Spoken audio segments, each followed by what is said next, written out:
I have the distinct honor, on behalf of the government of the Republic of Suriname, to welcome the distinguished Speaker of the National Assembly, the Honorable Mrs. Jennifer Gerrit-Simons, distinguished members of the Council of Ministers of the Republic of Suriname, distinguished members of the National Assembly, distinguished Minister of Environment, His Excellency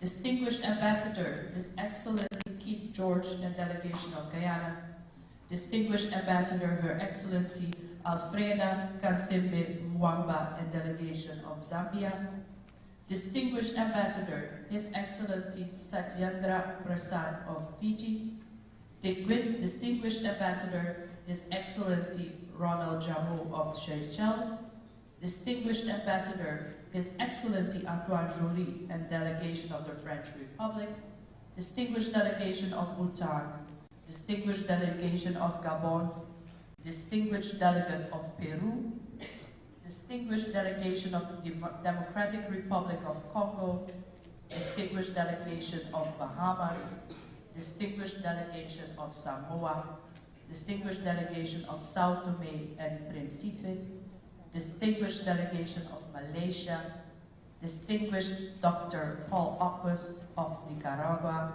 Resident Coordinator for the United Nations, Mrs. Marina Walter, and her delegation, members of the Corps Diplomatique and representatives of international organizations, other dignitaries, special invitees, representatives of public and private sector, representatives of the media, esteemed guests, ladies and gentlemen. Welcome to the High Forest Cover Low Deforestation Conference on Climate Finance Mobilization, held from the 12th to the 15th of February here in Paramaribo, Suriname. May I invite the Ambassador responsible for the environment, Mr. Winston Lakin, to give his remarks.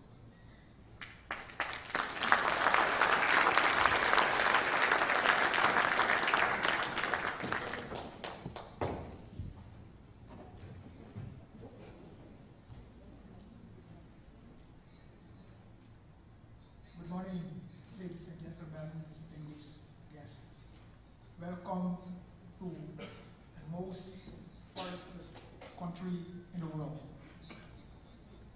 The reason we're here today started in November 2017 when the government of the Republic of Suriname took the decision to commit Suriname to maintaining its leadership position as being the most forested country in the world and continue being one of the few carbon negative countries in the world. When we committed ourselves in November 2017 at the UNFCCC meeting in Bonn, we also said that we will not be in a position to do this alone.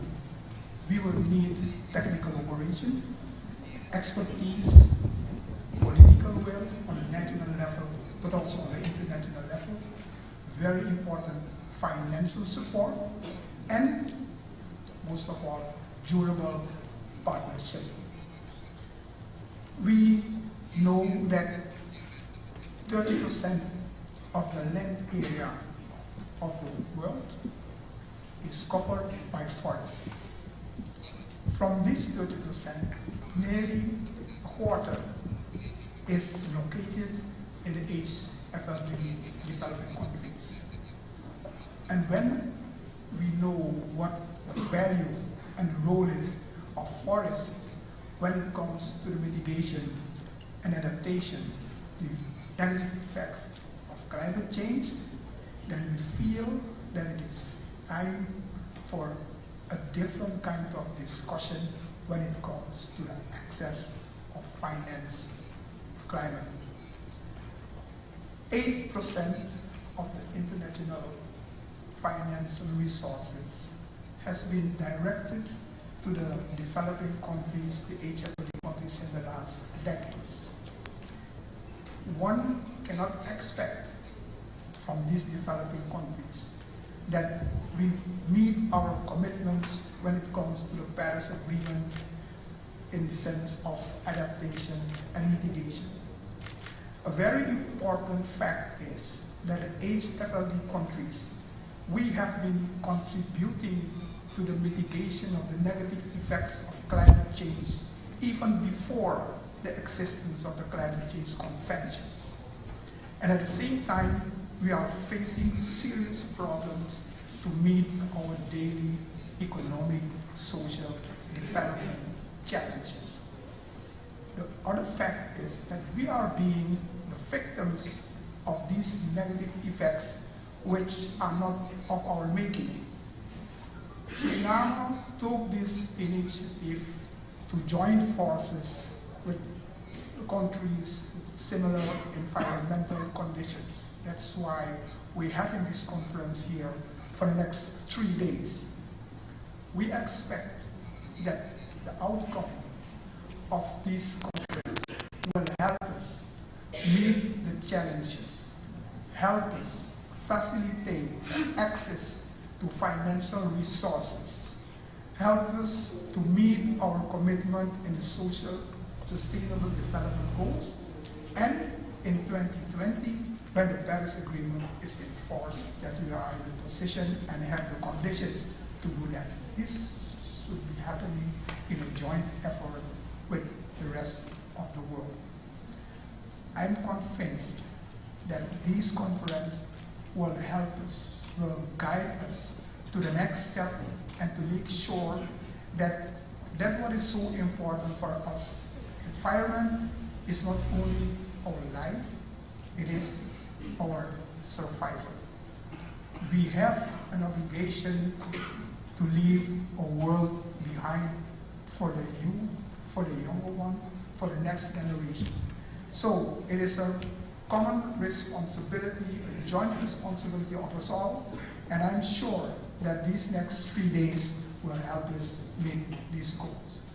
Before closing, I want to express our very special thanks to the UNDP and the UNDESA, these two UN organizations. We have been very instrumental in helping setting up this conference today.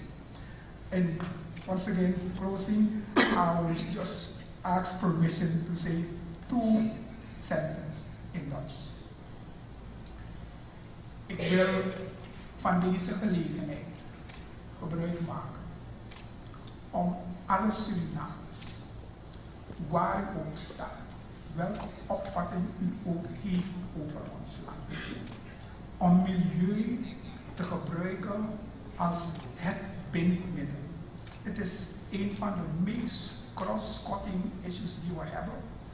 Laten we eenheid tonen, met elkaar samen gaan werken aan de verbetering van ons milieu. We weten dat er uitdagingen zijn, maar alleen als we samen met government, met private sector, met civil society, met iedereen, elke Surinamer, dat we dit heel belangrijk ding samen dragen. I thank you.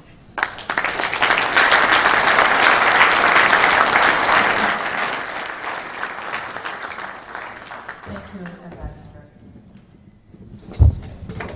May I invite the Vice President of the Republic of Suriname to open this conference.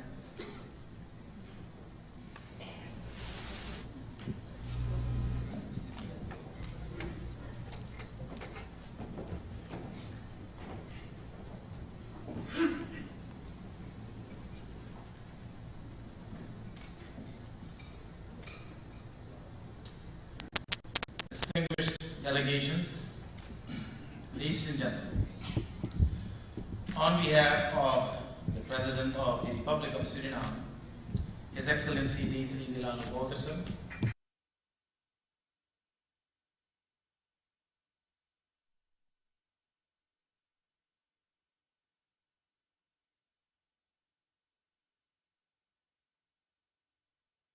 participate in the conference, and I want you to make it a success. I also like for you to stay here with us. I therefore advise that you take some time when your program allows, of course, to enjoy this historical city, which is on the UNESCO World Heritage List. There are also ample opportunities to enjoy the authentic culture. In Suriname, you will find descendants of the first inhabitants, the indigenous people, living peacefully together with the descendants of Europeans, Africans, Asians, and a mix of all that, which makes us a microcosmic United Nations, as we say. A result of this is that many recipes from kitchens from all corners of the world fuse together here in a particularly interesting cuisine, which I hope you will enjoy while you are discussing nature and forests. Talking about forests, I hope you will also enjoy your field visits, which will be an opportunity for closer interaction with local people and nature. I would advise trips to the hinterlands and forest communities for those who have time to do so, and if not, you're welcome to come back for that purpose, which I know you will enjoy.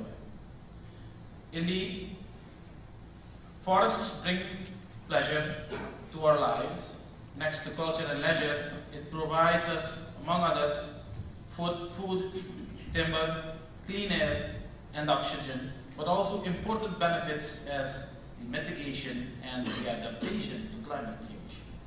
Ladies and gentlemen, at this stage, I would like to stress that the fact that Suriname for long has maintained 93% of forest cover of total land area, which have been providing multiple benefits to the global community, in particular, combating climate change for current and future generations. Ironically, climate change and the sea level rise present huge threats to us as a low-lying coastal state, with more than 75% of our population and the majority of our economic and social infrastructure are at the coast, and we are faced with finding remedies to these problems which we did not cause. We are aware of the similarity of the situation for many of you who are living in the HFLD countries. I am here today with you to reiterate Suriname's aspirations to maintaining a high forest cover and a low deforestation rate.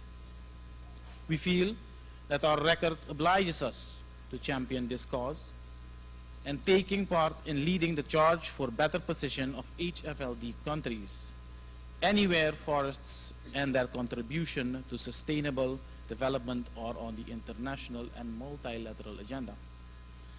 We have taken the initiative for this conference as we recognize that together as HFLD countries, we can stand stronger and create a critical mass leading a movement for recognition of our contribution to the global community and cooperate to increase that contribution while we enjoy greater sustained, equitable and sustainable economic growth.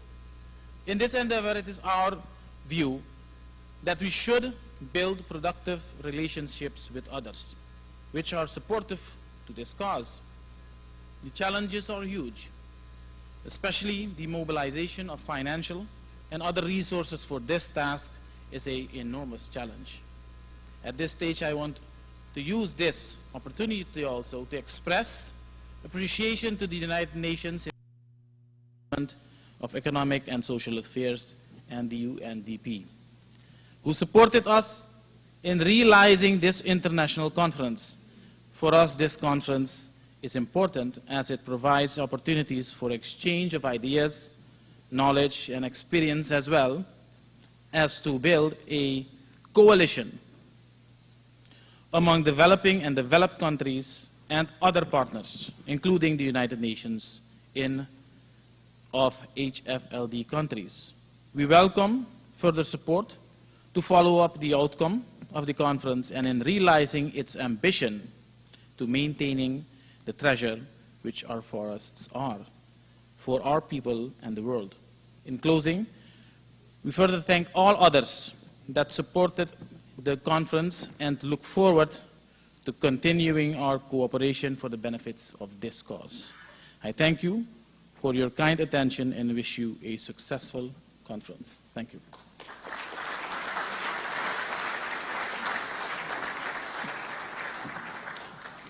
Thank you, Vice President, His Excellency Michael Ashwin Adin.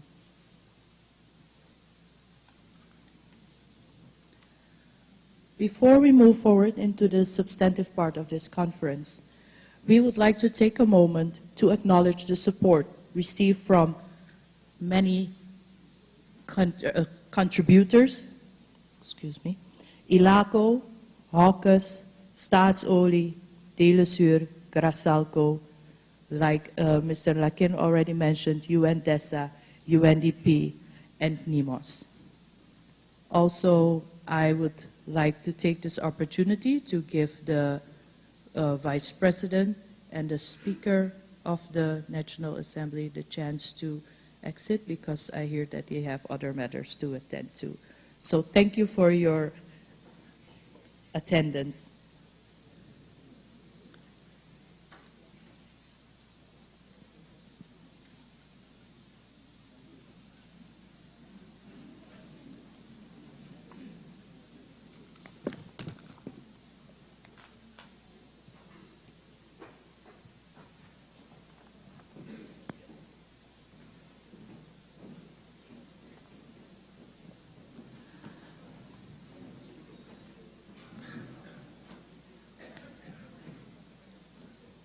Also, as we switch over into what I would say conference mode, I would like to go over some house rules with you. The conference language is English, but there is translation available for those who are in need of translation. We have translation available for Spanish, French, and Dutch. There are assistants on the floor with microphones. When it is time to open the discussion to the floor, there is room for that. Lunch will be served in the banquet hall, the plantation room, and the pool terrace. You will be guided there by a member of the organizing team when it is time. Please, I would also urge you to put your cell phones on silent.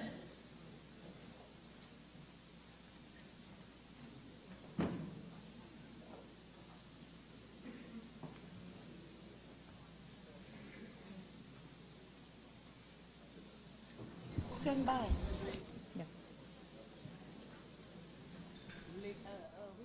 Lakin.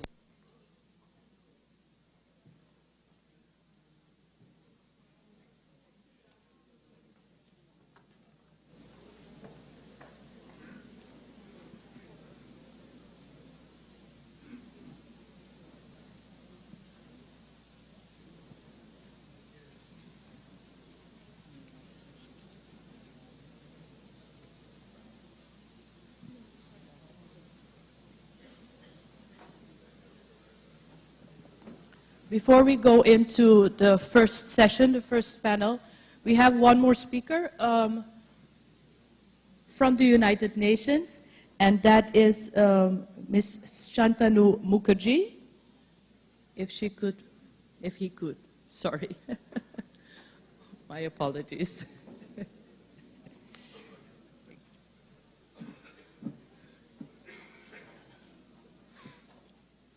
Good morning, everybody. Distinguished ministers, ambassadors, delegates, and participants.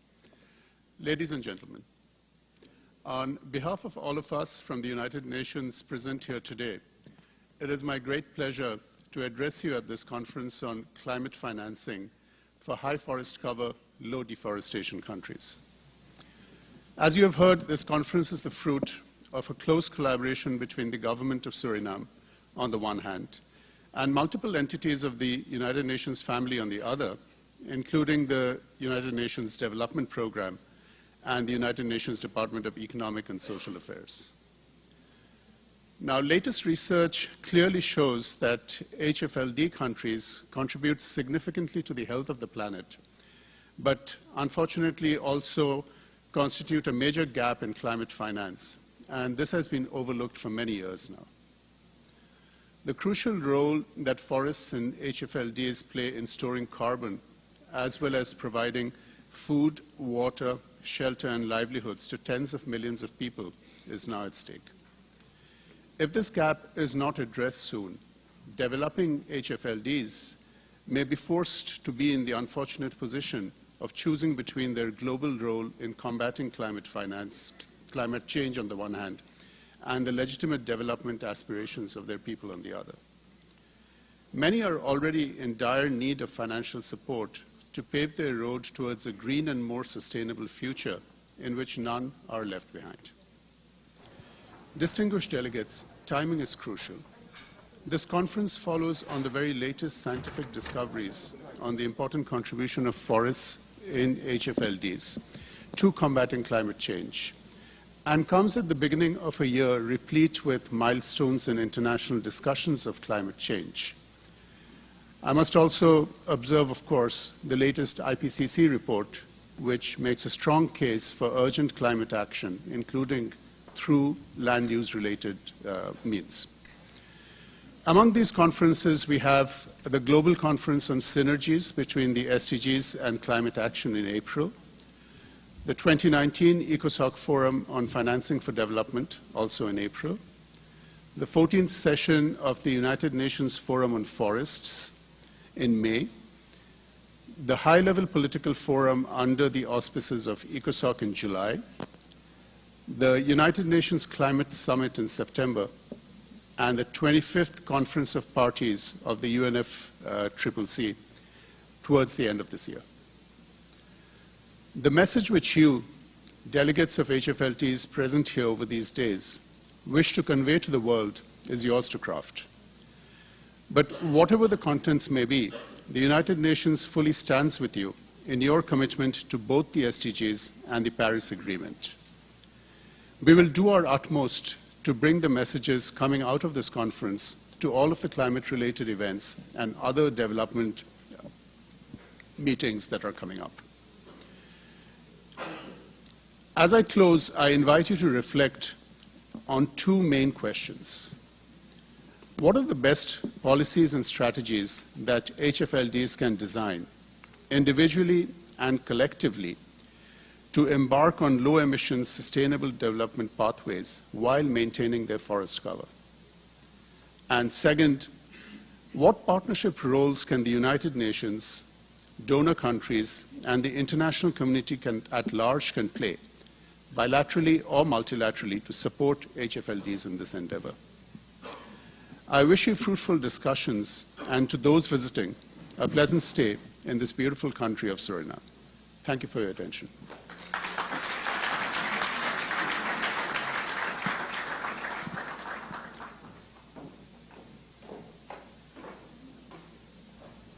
Thank you, Mr. Mukherjee. Kijkers, en zo zijn we komen Now aan het we eind will van be deze commencing with the live-uitzending. substantive part U of kunt the verder deze conference conferentie today. volgen, maar wij The groeten u conference nu for today, the tot de andere program, keer. you will Goeiedag. see that it is divided into 4 sessions, 4 panels, where we will have a moderator for each panel, a discussant, and speakers who will be giving a short presentation, and then there will be questions and answers.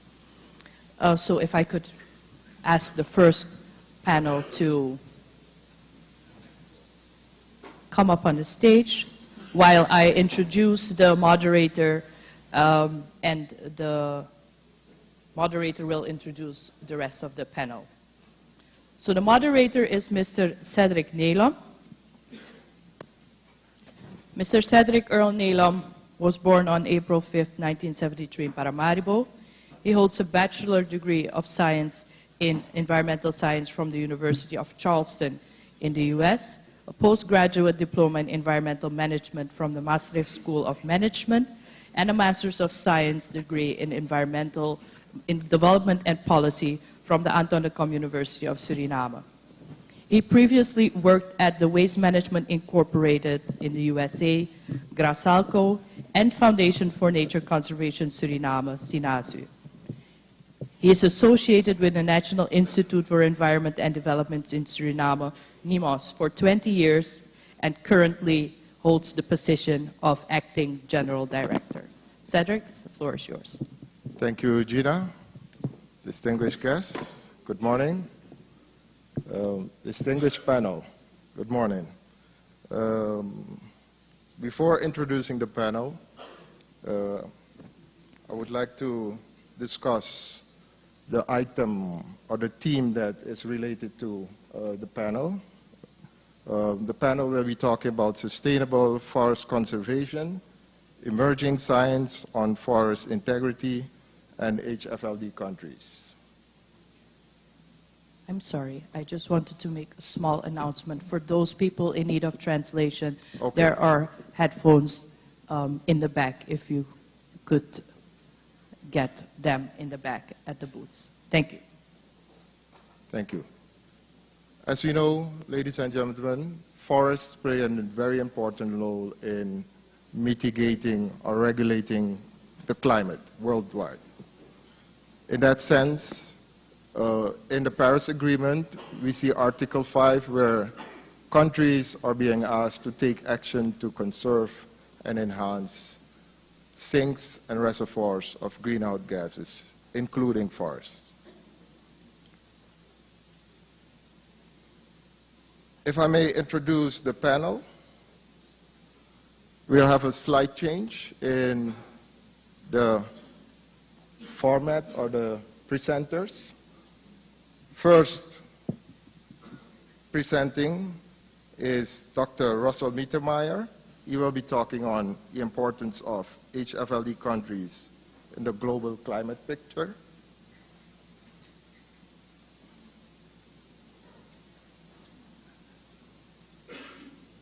Russ Mittermeier, as we know him, has been working in Suriname for almost 45 years now and has done his PhD actually in Suriname. Russ, welcome. After Russ,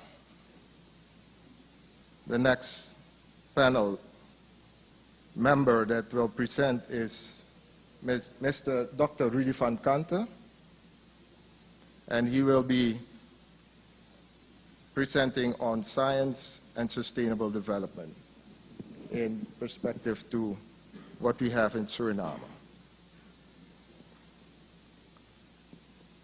Dr. Rudy van Kante has a PhD in agroforestry and worked in agroforestry and biodiversity conservation research, at the agroforestry and biodiversity conservation research at the Center of Agriculture Research in Suriname, CELOS, from 2003 till 2005. From 2005 to 2008, as the director of CELOS, and since 2008, he works as the director of Tropobos Suriname. From 2004 onwards, he is a part-time lecturer at the Anton de Kom University.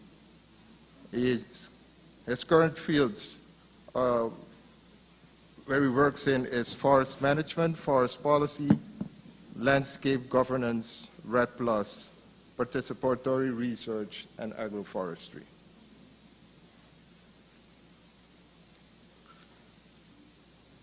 Next speaker will be Dr. Tom Evans from Wildlife Conservation. Dr. Tom Evans works at Wildlife Conservation Society, where he leads the cross-cutting program on forest conservation and climate change. He supports efforts by Wildlife Conservation Society field programs to link climate finance and better forest protection, and coordinates WCS work on intact forest initiative. He worked extensively on the ground in conservation programs and field research in Southeast Asia and Africa. Welcome, Tom. Next, we have then the two ladies, Dr. Danye Maniatis and Kimberly Todd from UNDP. They will be presenting on lessons learned from efforts to finance protection of HFLD areas using existing mechanisms and options for enhancing support.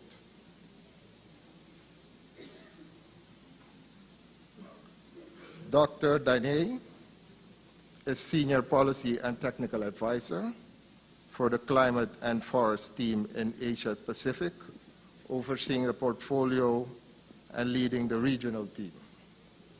She supports government to develop and implement national REDD+ strategy, investment frameworks, and leverage innovative climate finance.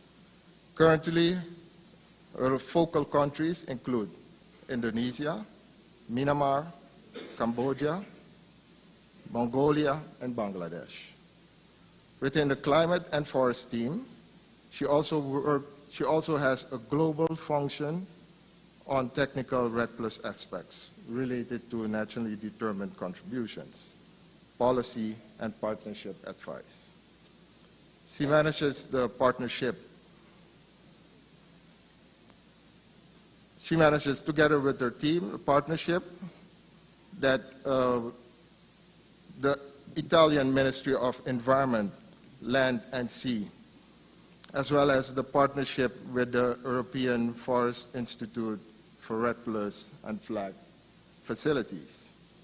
Danye has previously worked in and/or provided support to several HFLD countries in their work on sustainable management for forest and REDD+, including Gabon, Democratic Republic of Congo, and Suriname. Danye holds a doctoral degree in geography from the University of Oxford, as well as a master's degree in oceanography and marine biology from the University of Marseille in France. Environmental science and technology from the Free University of Brussels, and climate change and management from the University of Oxford. She holds a bachelor degree in environmental science from the University of East Anglia. That's a lot. You've done a lot, Danye. Kimberly Todd is a global advisor with the United Nations Development Program, Climate and Forest team, based in New York. In that role, she provides technical support on forest and land use change in the context of climate change. Before joining UNDP, she was a policy analyst with the United States Environmental Protection Agency.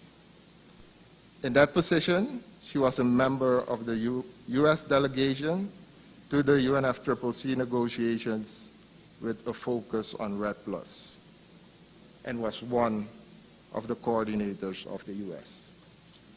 greenhouse gas inventory reporting.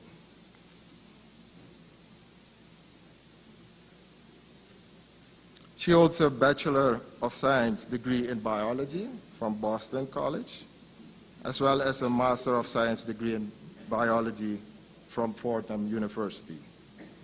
She also has a Master of Public Administration in Environmental Science and Policy from Columbia University. And as a discussant, we have our colleague James Funk.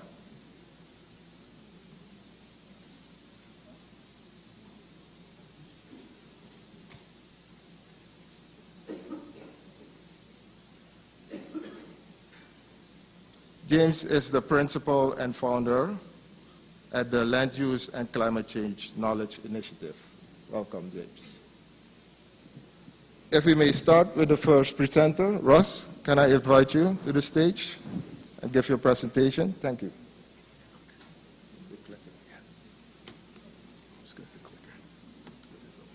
Oh, you got it. No, so it's this one here, right? Right. Okay.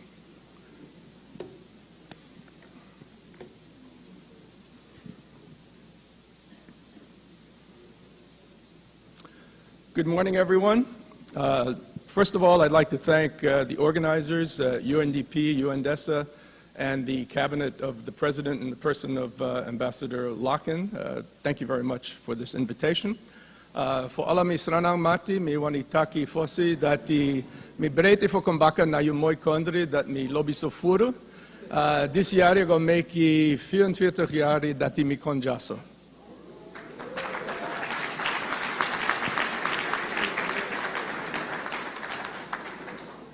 So this is the title of my presentation. I'll just let you read it. What I'm basically going to do in this presentation is give you a little bit of the history of HFLD very briefly, because I know there's a white paper on it that's been circulated.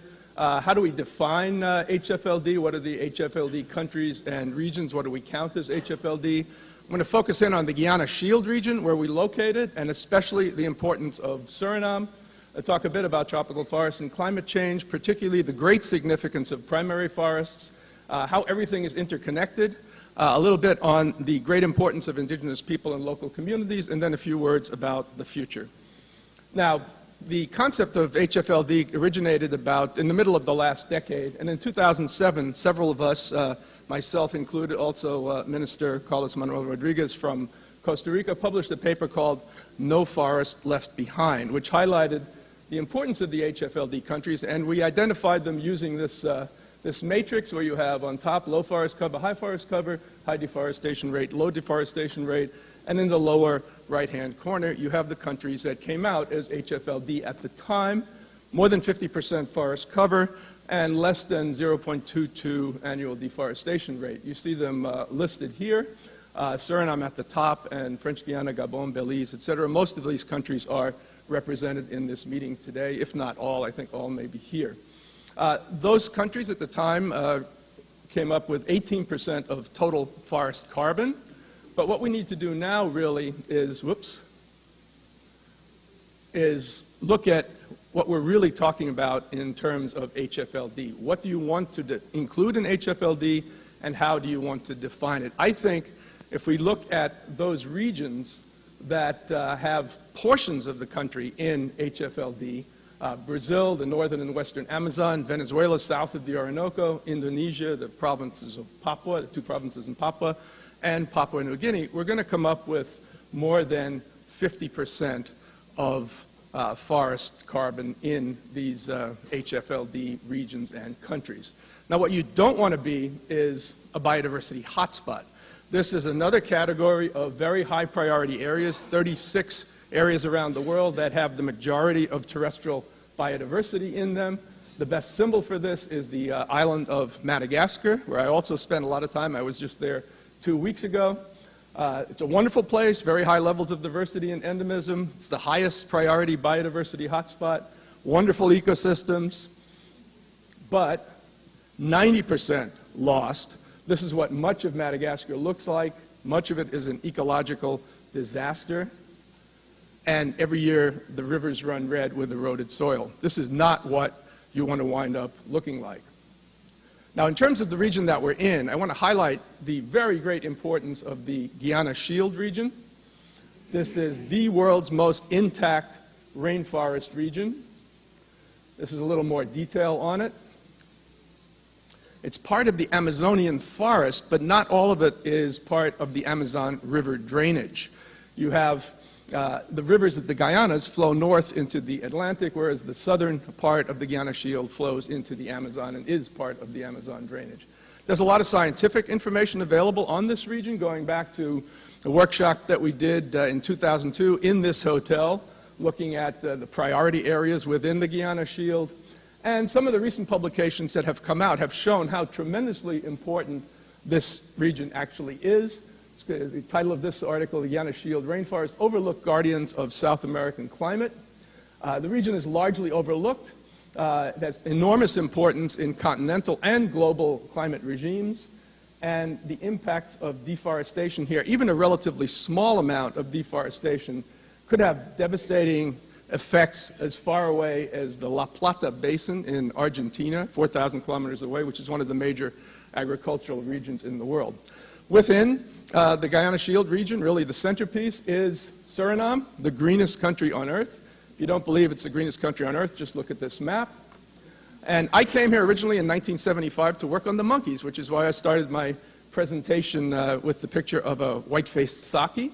There are 8 species of monkeys here. I worked on them for several years in the late 1970s to do my PhD. And especially in this region, the Voltsberg, which is in the Central Suriname Nature Reserve. If you have an opportunity to go there, it's an absolutely fabulous place. You stand on top of this mountain, you look 360 degrees every direction, unbroken, intact, pristine tropical forest. Suriname's a very unique and very special country.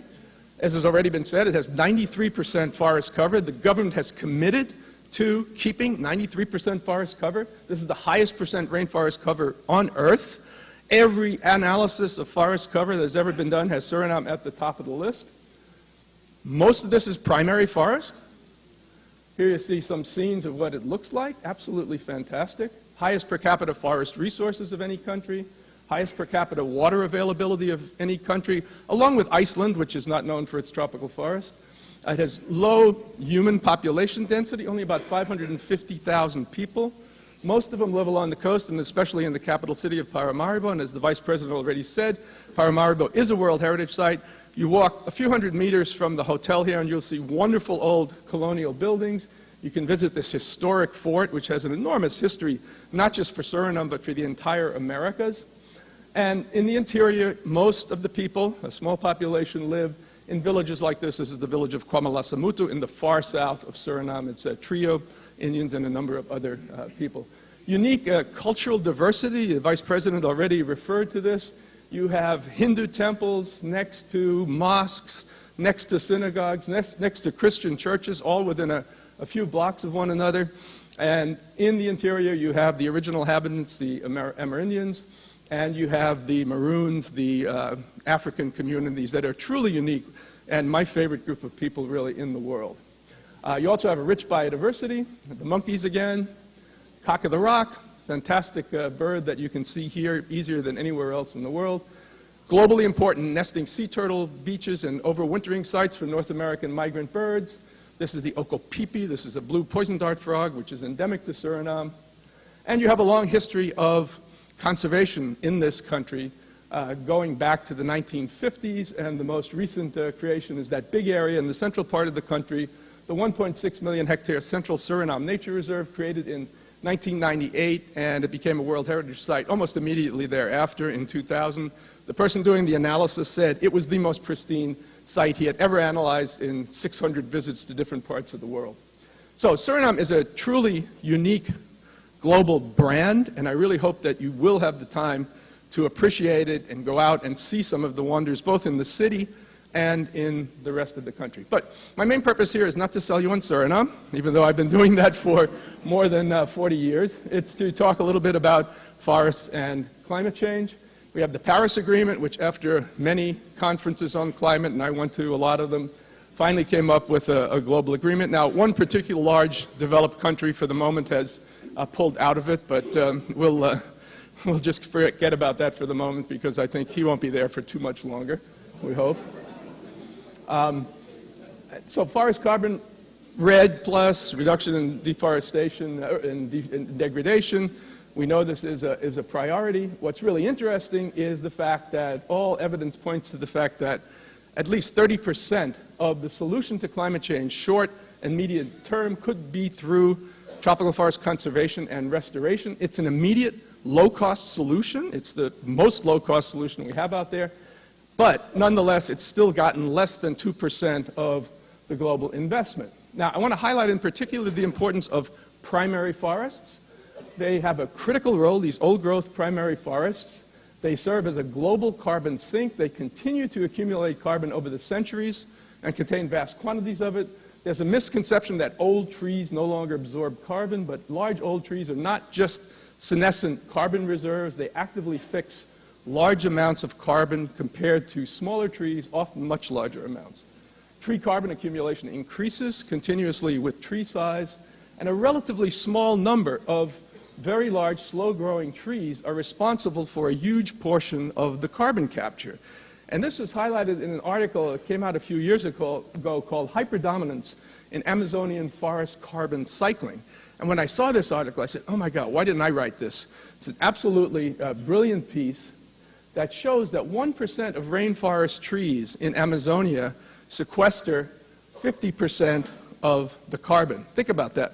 1% of the trees are responsible for 50% of the carbon capture, which is really staggering. And I looked at the list. It's about 20 species, and I recognized a lot of them. And why did I recognize a lot of them? Because they are dispersed by some of my friends, the monkeys, especially the black spider monkey, the quata, which is the best indicator for a healthy forest in the Guiana Shield region. If you have black spider monkeys in the forest, it's a healthy forest. If you don't, something is probably wrong. These animals disperse large amounts of seeds of some of these hyperdominant species. You also have dispersion taking place with some of the large frugivorous birds like the black curassow, the poisi here in Suriname. Tapirs are also big dispersers, and even forest floor tortoises, which walk around on the forest floor, eat these large seeds, and then drop them out wherever they go.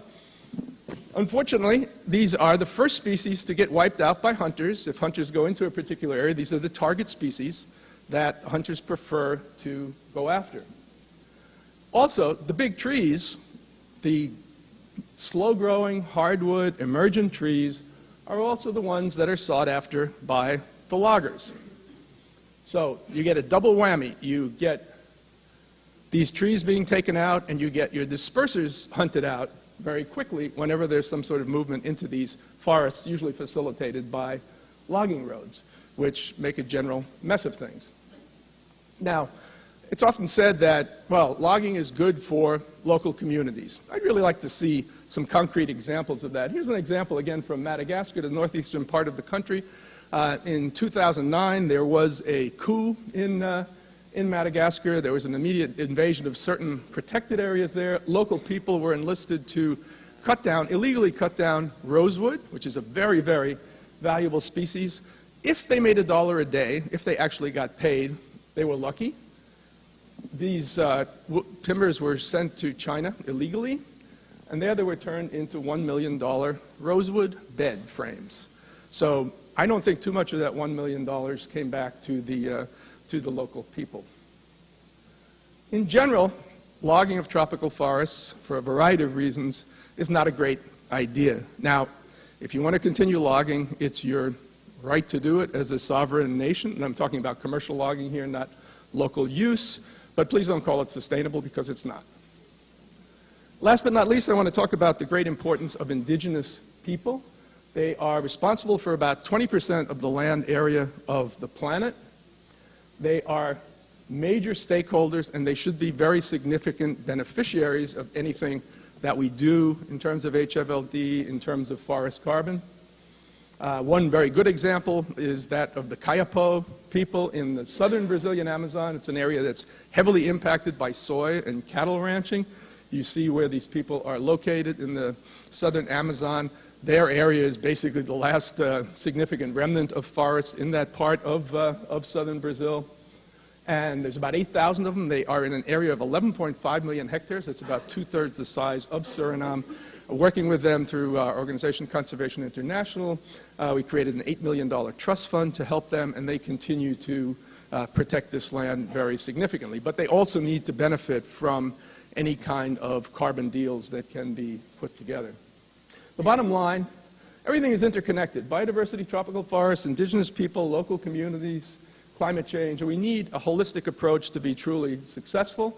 We still have a long way to go. We have to convince the world to change some of the old entrenched behaviors that date back to the 19th century and continue to dominate some of the thinking. But there is increasing interest in supporting green growth initiatives at scale. I particularly want to highlight the wonderful commitment of the government of Norway, which has really been enormously supportive of all of these things. I wish we could get 5 or 6 other countries to do what Norway has done. They really have done a stellar job. I think there is a representative of Norway here, and I hope he'll talk to us about why and how they have made this great commitment. And of course, we now have the Green Climate Fund as well, which could really change the scale of everything that we're doing. And one of the suggestions I would like to make is, what about a special window for HFLD countries in the Green Climate Fund? That would be a major advance, a major step forward. With that, I'll finish by saying that forests are worth much more standing than cut down for other land uses. Hopefully, the world is now ready to recognize and act on this. And I really think that this conference could take us a long way to help making all of this a reality. And I want to point out that I have here, for the delegates, I have about 50 copies of a book that we did. Yeah, there it is. It's heavy. Cyril Kormos, who is in the audience as well, he's the senior author on it. I'm one of the authors. And in the closed session, we're going to hand these out to the delegates. So thank you very much for your time, Grantangi, and I look forward to the rest of the conference.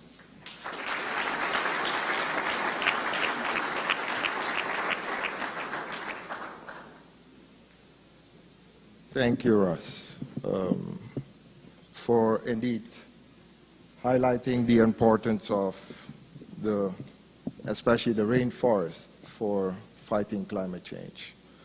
We'll move to the next presenter. I invite Dr. Rudy van Kante to give his presentation. Rudy will talk about science and sustainable development.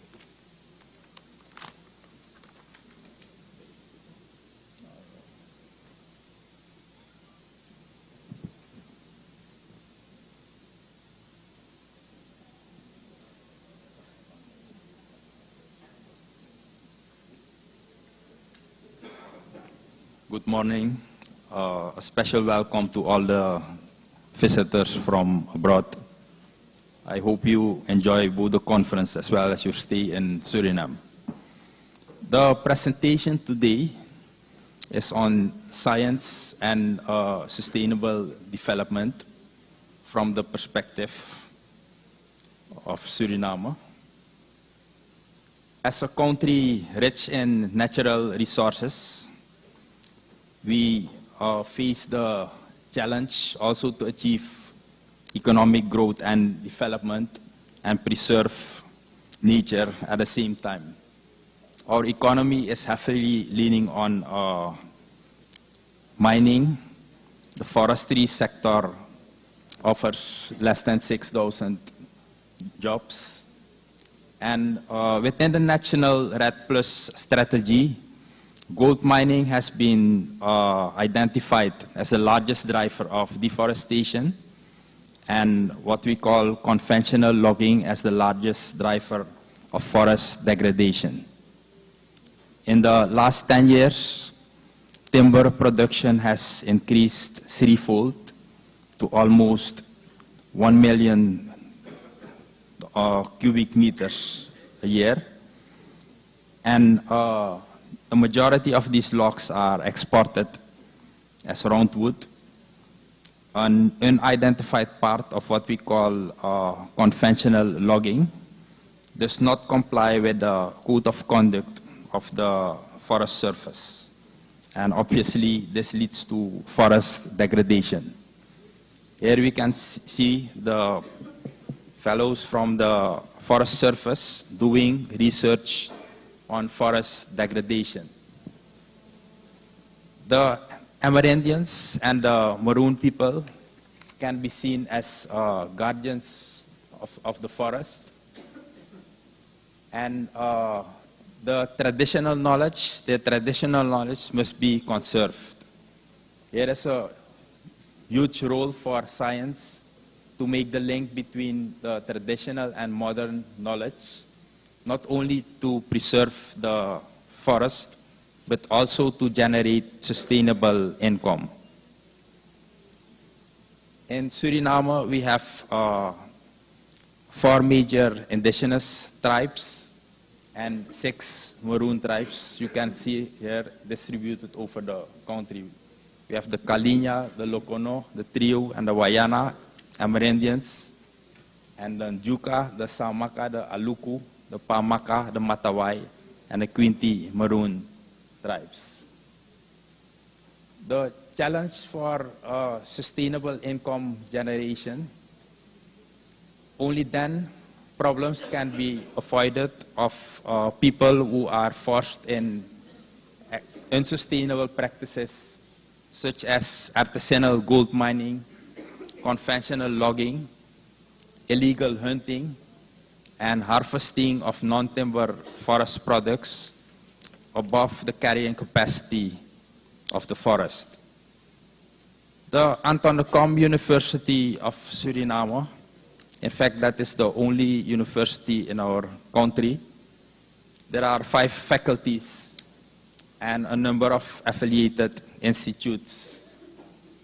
Within others, silos, which host a special forest with the oldest tropical forest experiment in the world. It was established in the 60s and is known by every forester as the Suriname system.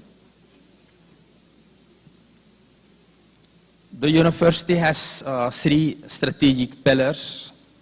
One is, as the Vice President mentioned, we have a unique composition of our population, and that is the diversity of society, which agglomeration of large world ethnicities and religions where no one is dominant.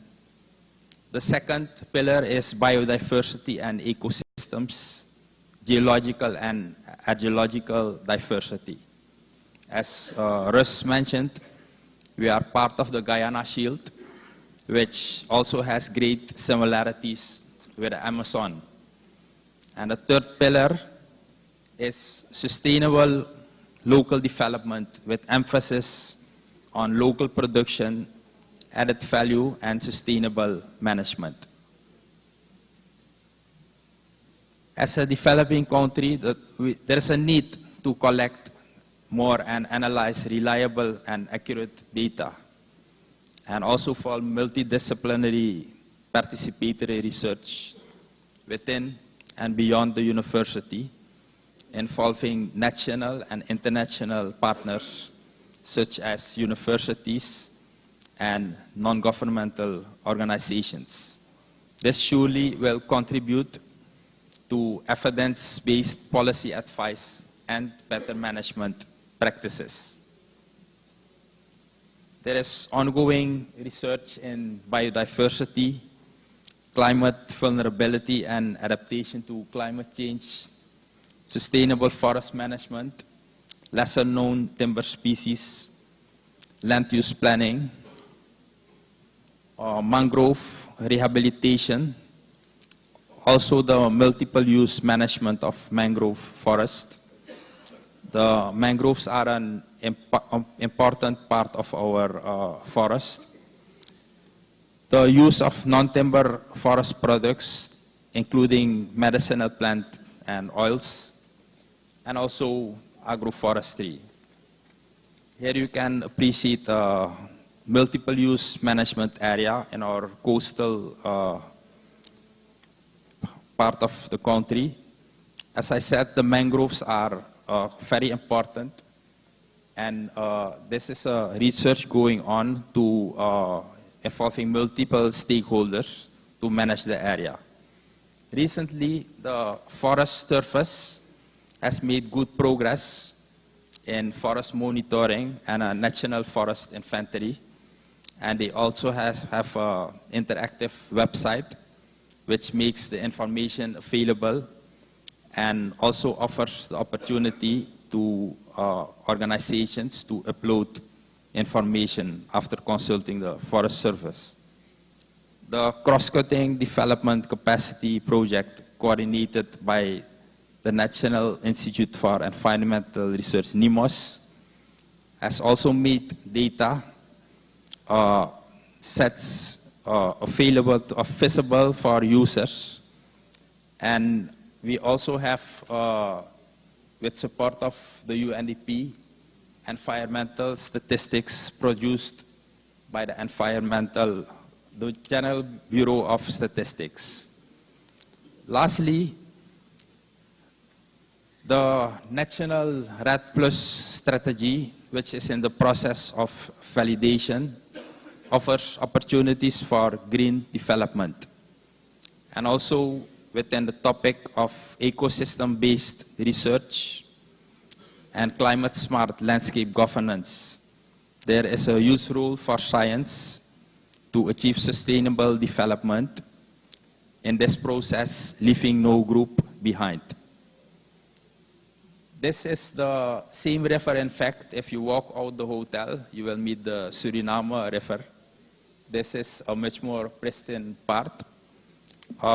And I will leave you at least with two words in Surinamese. Grand Tani means thank you. Muchas gracias. Muito obrigado. Merci beaucoup.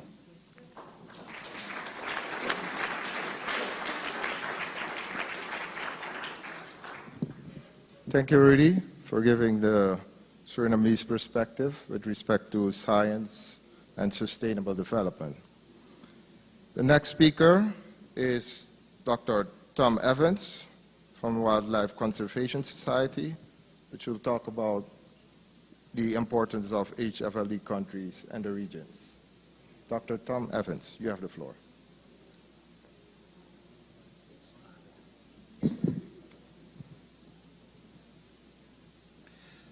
Thank you, Cedric. And thank you also to Ambassador Lakin and the other organisers for the opportunity to address this very distinguished audience. I'm going to zoom back out to a global level now and talk about some of the scientific aspects of the HFLD concept and some of the challenges that it has faced in acceptance and some of the new and emerging science which may help to breathe a bit of new life into it and help with this effort to revive the concept. So I guess, which direction should I point this to get?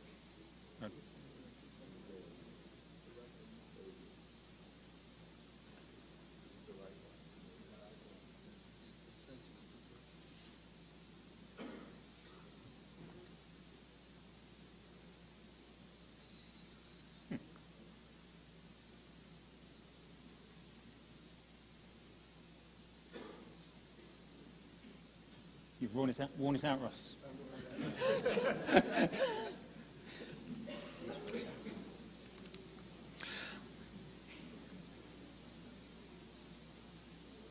Up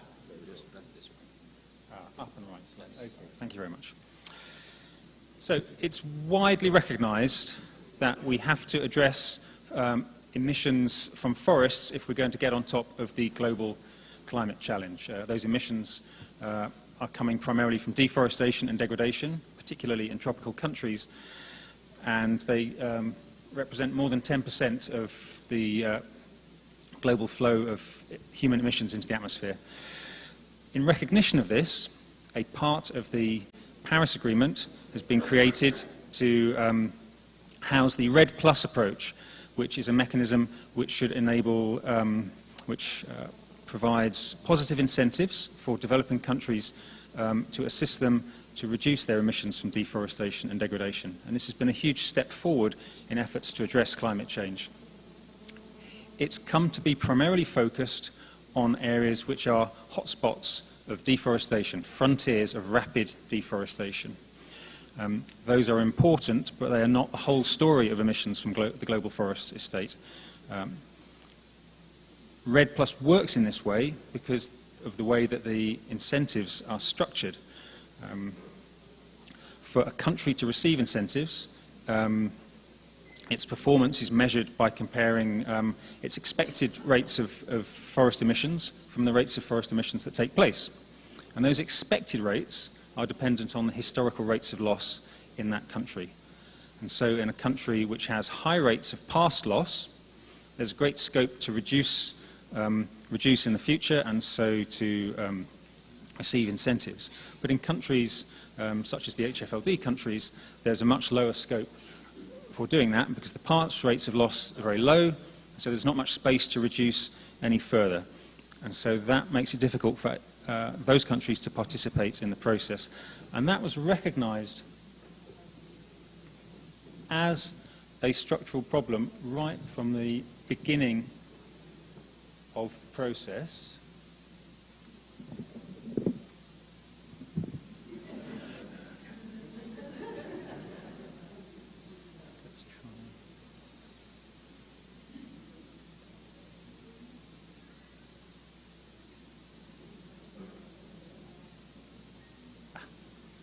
magic touch. This is the same diagram that Russ showed earlier. That was a path-breaking paper that he was involved in 2000. Oh, this is not. In 2007, which identified a set of countries that were particularly affected by this issue.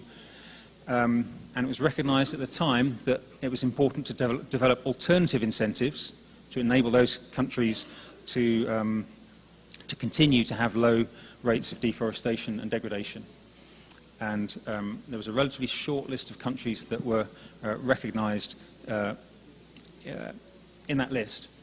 And the broad concept was recognized in the final framework for REDD+ under the Paris Agreement, the Warsaw Framework.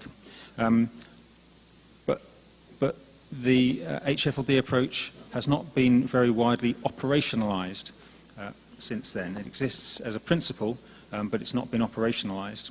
And really the aim of this conference is to revisit this idea and try to identify ways in which it can be operationalized in practical ways. If we're to do so, it's important that the framing uses the best current science. And in that context, one thing to bear in mind is that when the HFLD idea was first presented in 2007, low deforestation was defined as being below global average deforestation rates at that time. If we update the list of countries to the current day, if we choose to take that approach, global deforestation rates are somewhat lower now, according to the FAO. So I think it would be wise to review countries that were in that list to make sure the data is still consistent with the current situation. But my feeling, as Russ has already outlined, is that it might be more constructive, rather than focusing on a narrow and exclusive list of countries who can participate, is to think a bit more broadly about the HFLD challenge, because it applies to forests in many countries around the world, including large regions of countries such as Indonesia and Brazil and many other places. And so it may be smart to bring in a broader group of countries who all face this issue and think of this more as a challenge with the financial approach of REDD+, rather than a challenge for a particularly narrow set of countries. One way of thinking about this in a slightly different way might be to look at those areas of the world's forests which are most ecologically intact, have the highest ecological integrity. This is a draft map, a work in progress, attempting to identify such areas. The blue ones are the most intact. You can see they occur across many parts of the tropical zone and also in the boreal zone. These are areas which have the lowest levels of industrial human use. And so you can think of them, I guess, in a sense as HFLD areas. Some of them are whole HFLD countries, like Guyana and Suriname. Others are HFLD regions or landscapes, in a sense. And all of them share the characteristics that they have exceptionally high climate importance, but find it very difficult to access climate finance to help them maintain their values. And this is what unites them. Although these are areas with low levels of industrial human use, I'm not saying that they're areas without human presence. As has been stated by both previous speakers, many of these areas have populations of indigenous and other local communities who've been using, managing and owning them for long periods of time. And that's part of why they've retained their high value.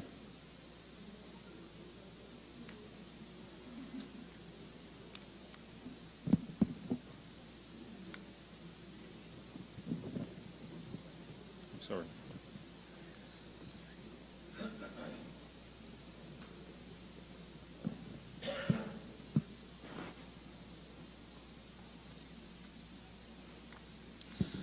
So, the challenge that all of these areas face in obtaining climate finance, for me, is encapsulated in this image. That image. I hope you all saw it. This image. So this is an image. This is an image from my home country of England. these are the famous White Cliffs of Dover. And these began life as a biological carbon sink.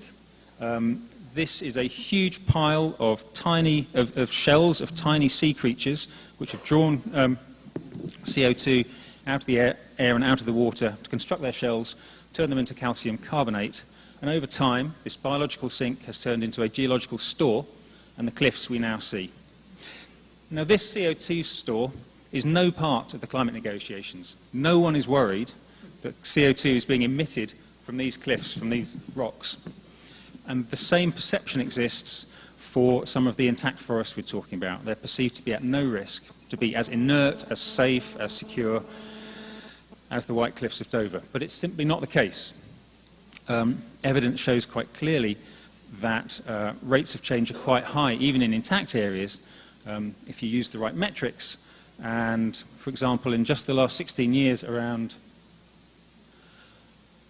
just under 10% of the world's most intact forests have experienced some kind of loss. Some of them have been...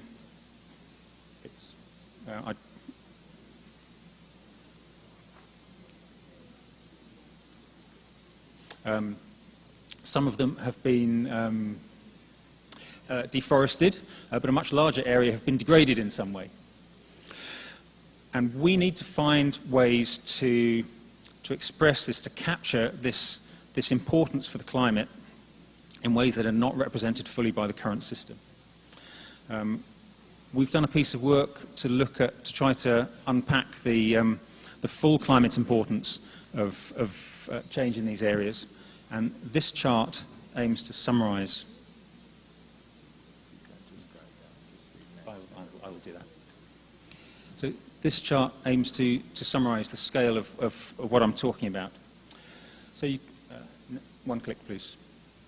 So this is the level of carbon impacts from disturbance of intact forests over the last 10 or 15 years. And you can see it's a problem that's in the scale of several gigatons of carbon being emitted over the long term. The central bar shows the relatively small contribution of deforestation, which is what gets seen by most of the carbon accounting. But actually, there's a much larger carbon impact taking place due to degradation of these areas, and that's partly the logging that takes place, organised and small-scale logging that takes place as road networks go in. It's also caused by the insidious effects of degradation around newly created forest edges, where carbon stocks decline, going hundreds of metres into the forest, and also the poorly recognised impacts of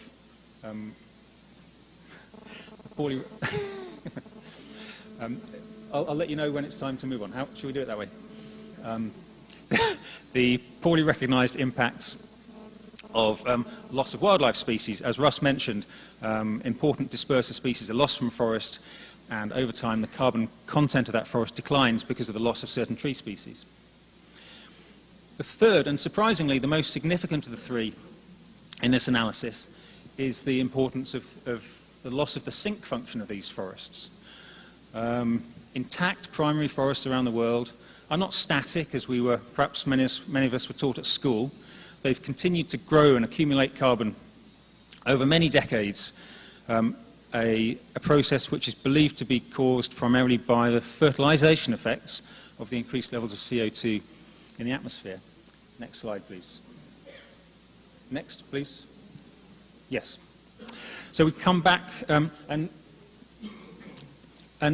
if there's one point that you remember from this presentation, I'd like it to be this one: the importance of the intact forest sink for the global carbon cycle. We've come back to the diagram I showed you at the start, but now I'm highlighting a different arrow.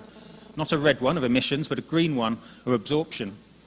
And the land sink, which is primarily absorption by tropical and boreal intact forests, primary forests, is soaking up between 1/4 and 1/3 of all humanity's emissions each year. If we allow these intact forests to be degraded, and that service is lost, the rate of accumulation of CO2 in the atmosphere will be very much higher. And this is a very significant service that these forests are providing, almost unrecognized. For now, we act as if this was not happening. avoided damage to this sink is not recognised and rewarded anywhere in the current system. And this is a serious oversight. So I've talked a bit about how we're underestimating the current levels of carbon loss from these intact forests and how recognising that better would help to serve the HFLD argument. Next slide, please. There are also a couple of ways in which we underestimate the future levels of loss of carbon from these intact areas, these HFLD areas. One is that in many parts of the world, we can expect an acceleration of emissions over time. This is a widely recognised process as countries go through the various stages of their development. They typically start with very low rates of deforestation, and this accelerates over time, reaches some peak, the highest rates of loss, and then gradually tails off as all the most available forests have been cleared or exploited. And then in some countries, there's a recovery of forest cover further down the line. But any countries that are at the starting point of this curve, the current climate accounting process does not recognise the likelihood of acceleration of loss. This is a widely recognised pattern, but it's actually proved very difficult to capture this process in a way which has been credible and widely accepted by all the participants in the climate process to date. Next slide, please. Next slide, please. So my final substantive point is that there's another way in which we underestimate the future emissions from these HFLD areas around the world, and that's the risk of leakage. This is the issue whereby if you are successful in preventing deforestation and degradation in one area, you may find that it simply moves to another area. It may move to another part of your country, it may move to an adjacent country, it may even leap to a different part of the world.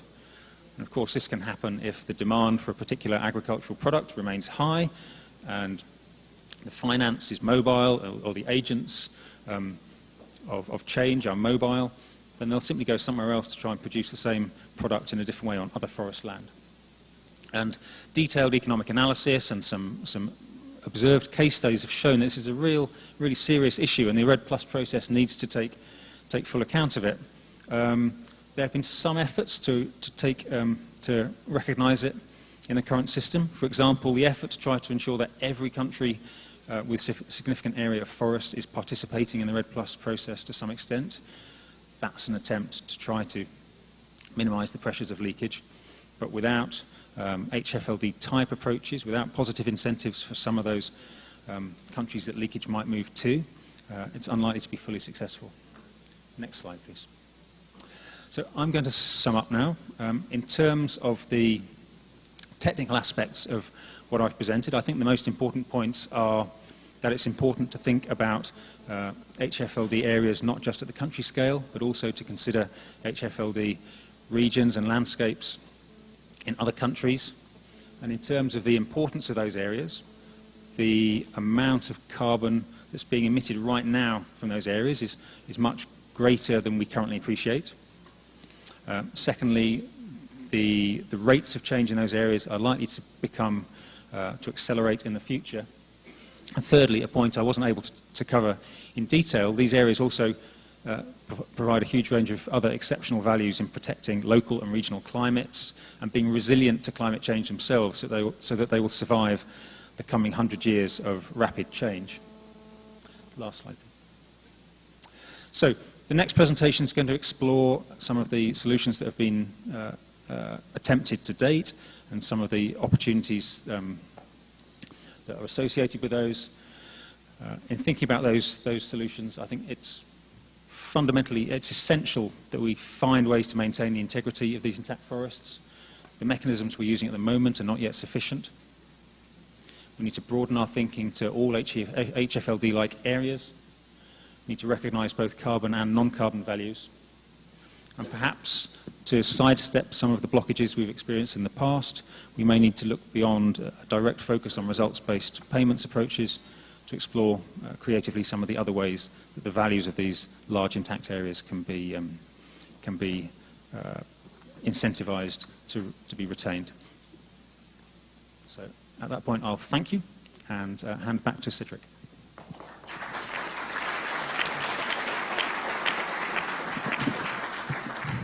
Thank you, Tom, for giving us the global perspective, as well as the importance of intact forests for climate change. After we have had male presenters, we'll now have the female presenters. May I invite Dr. Danae and Kimberly Todd to present next. Thank you.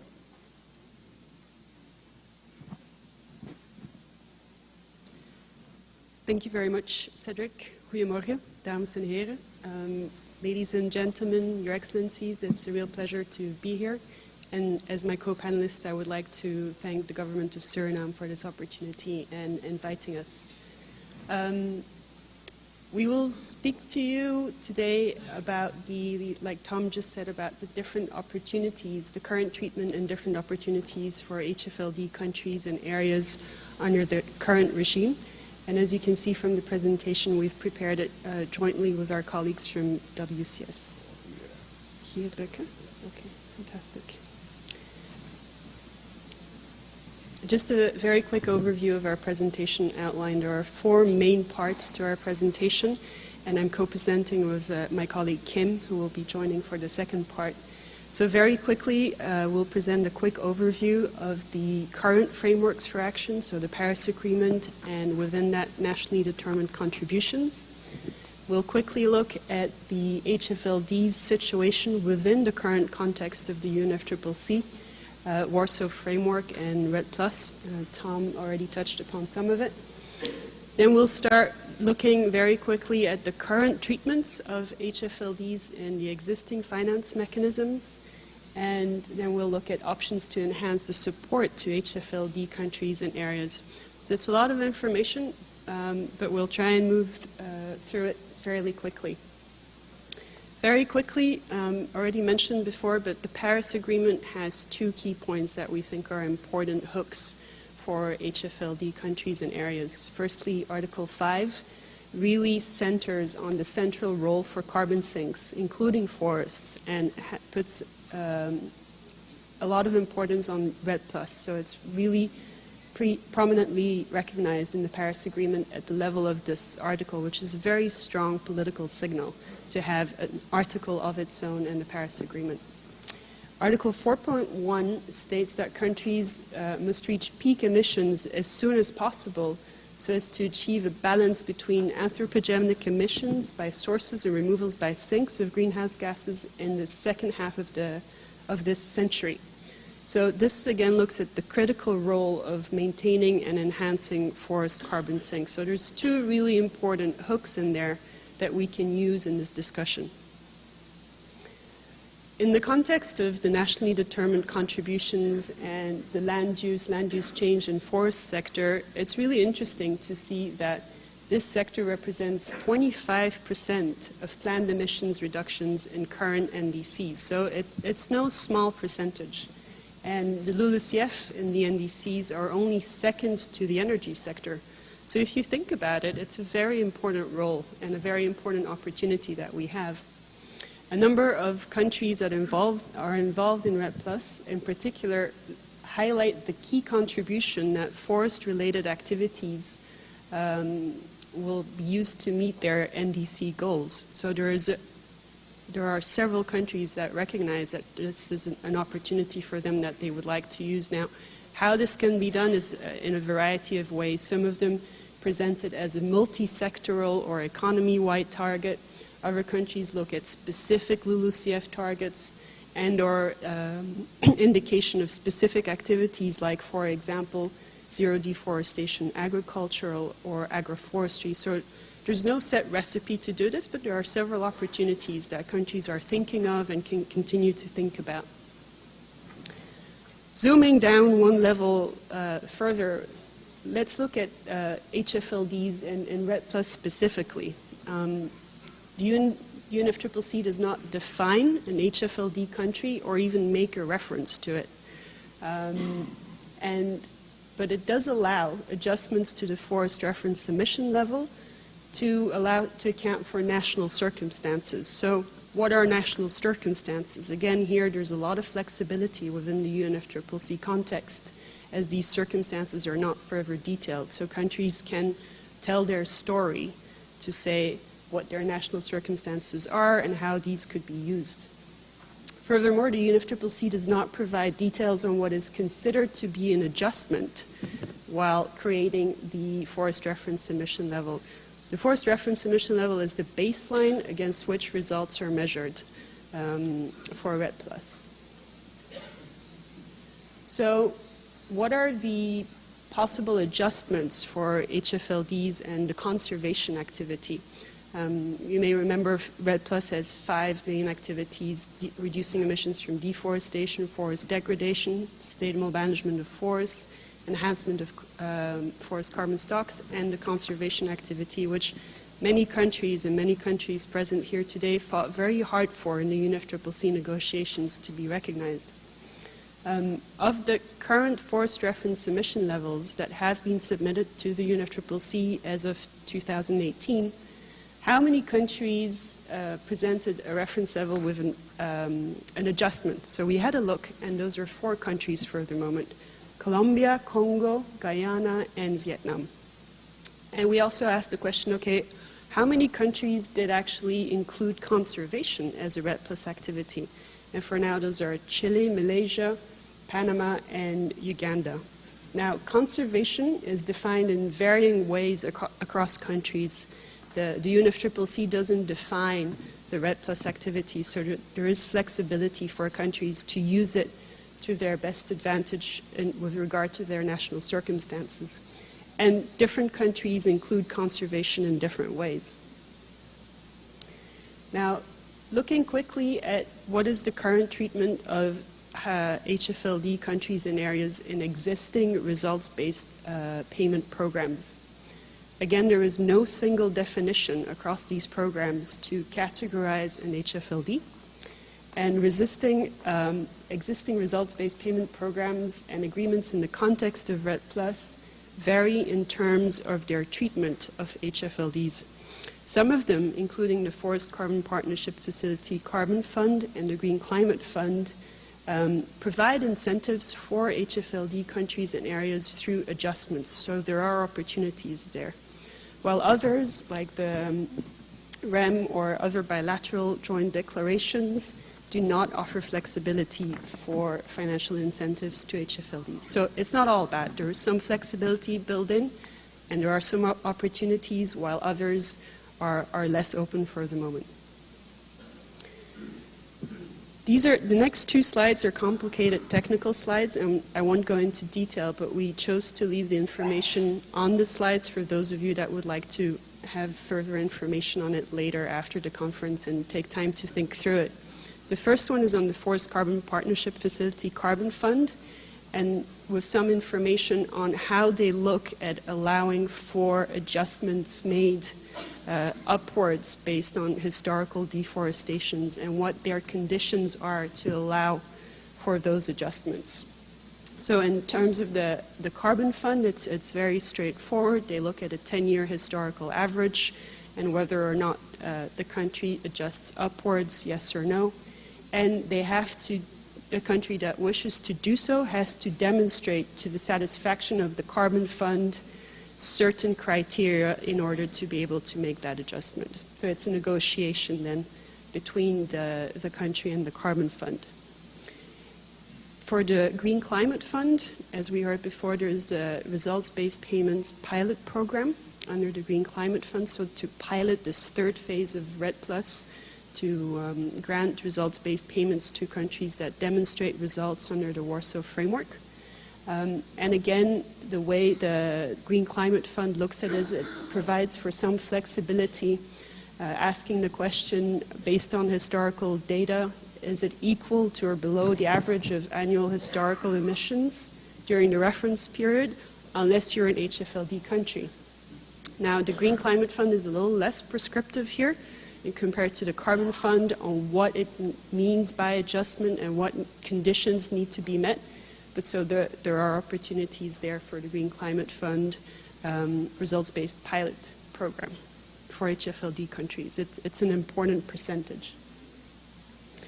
Finally, we thought also it would be interesting to give an example of a nearby neighbor here in Guyana, and delegates from Guyana might provide further information on it. But Guyana applies a provisional national reference level that guides the amount of the payment the government of Norway contributes to the Guyana Red Plus Investment Fund. And it's a combined incentive reference level. I don't know if the pointer works. I'm going to try it. No pointer. You have two main lines that I'd like you to look at very quickly. The top dashed line, which are the rates of deforestation in developing countries from 2005 to 2009. And then the bottom red dashed line, just over Tom's head, I don't know if you can see it, which is the annual rate of deforestation in Guyana. Now the full red line is the baseline against which payments are made. So the baseline of the average between those two dotted lines. And then the results, payments for results, are basically made on the difference between those levels. So the black arrows that you see over there. And if the deforestation goes above a certain level, which is the solid blue line, then those payment levels are reduced. So it's a little complicated, but it's actually a very simple solution that Guyana and Norway came up with to recognize the HFLD situation and allow for payments. I will now give over to Kim to present 5 options for moving forward.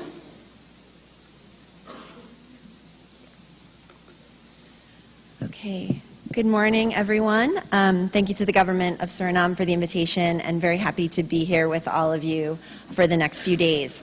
So what we wanted to do now that we have that broad context of the experience with Red Plus results-based payments and some of the challenges, which we'll certainly be hearing in more detail over the next few days from specific country experiences, we wanted to, with our WCS colleagues who we jointly prepared this with, put on the table some potential options for enhancing financial support for HFLD countries and areas. So these are just to tee these options up, have them on the table to further consider and explore in our discussions over the next couple of days.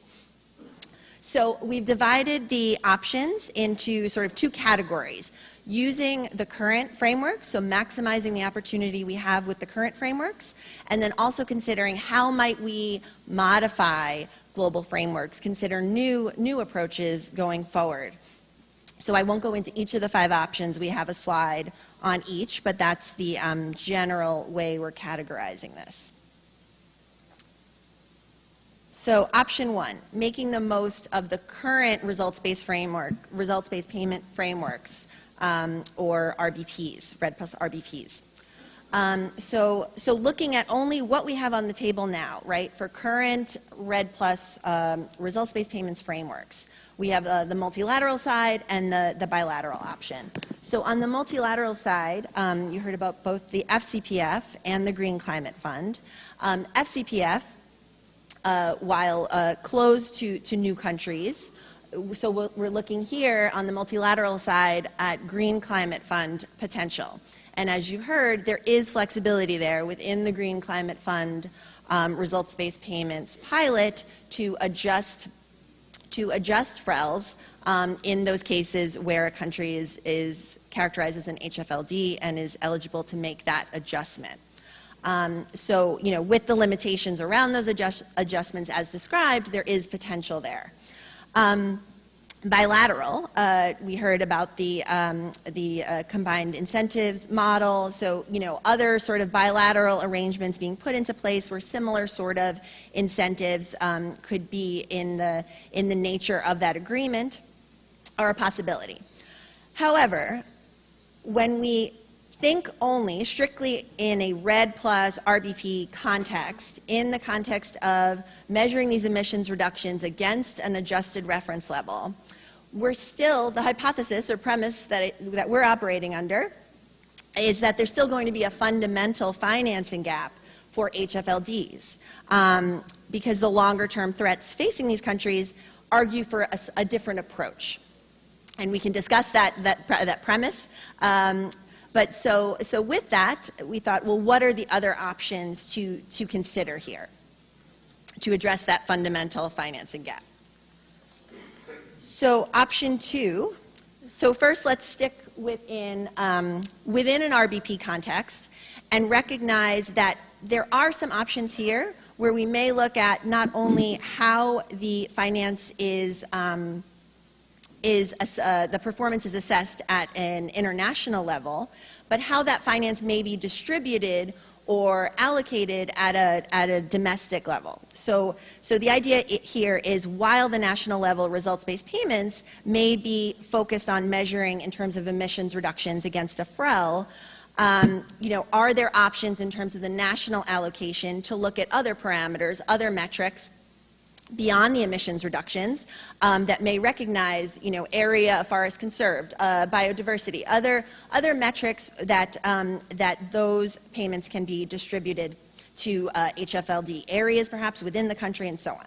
So that's just an option to consider, and there are, examples of that already in terms of these, in terms of benefit distribution plans under the FCPF Carbon Fund, in terms of how Brazil distributes, and we may hear more about that in terms of the Amazon Fund finance. So the next option, so this is the final option area in terms of maximizing the potential of existing funds, is to think beyond that context, focus specifically on results-based payments, measuring emissions reductions against a FREL. And there's a very large pool of funds sort of available for forest-related projects and programs when we think more broadly, when we think of adaptation and mitigation, when we think about biodiversity, when we look to beyond results-based finance. So this is also, it can also be RED plus specific finance, but in terms of upfront financing for implementation, right, to ultimately achieve conservation or reducing deforestation. So this is not an exhaustive list here at all, but just some examples, right? We have GEF funding, where we have both biodiversity and climate change focal areas. There are the impact programs there that can be well suited to HFLDs in terms of sustainable forest management and food systems, land use, and restoration impact. Another example is looking at the social dimension, the social benefits. So an example of this would be the International Land and Forest Tenure Facility, the RRI facility here. Deforestation supply chains. So we know, of course, this is a big area. Numerous companies are committing to these deforestation-free supply chains. And there could be opportunity there to partner with private sector to provide those deforestation-free commodities, while conserving forests. So again, not exhaustive. This sort of leaves out the broader availability of funds within the Green Climate Fund on mitigation and adaptation, but that was very well covered in the background paper. So that's another option that would fall within this category.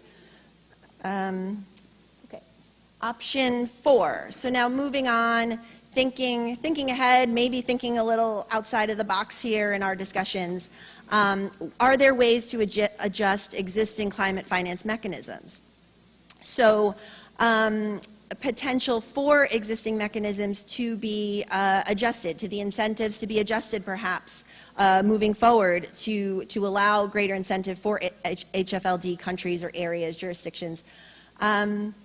GCF beyond the RED plus RBP pilot, what might that look like? We heard the proposal for, could there be a new window under GCF for HFLDs? So these are, ideas to explore further, perhaps. Countries in the room may have attended the recent Climate Investment Fund's annual meeting, and there's a whole discussion there, right, of the future of climate finance architecture and sort of how to address challenges that may have been an issue in the current funds under the climate investment funds, and could there be more space there to incentivize conservation efforts and for HFLDs. So that's option 4. And then another aspect of option 4 could be looking within the UNFCCC itself. Are there places within the UNFCCC policy agenda that may, going forward, could it be tailored to support HFLDs in a bigger way?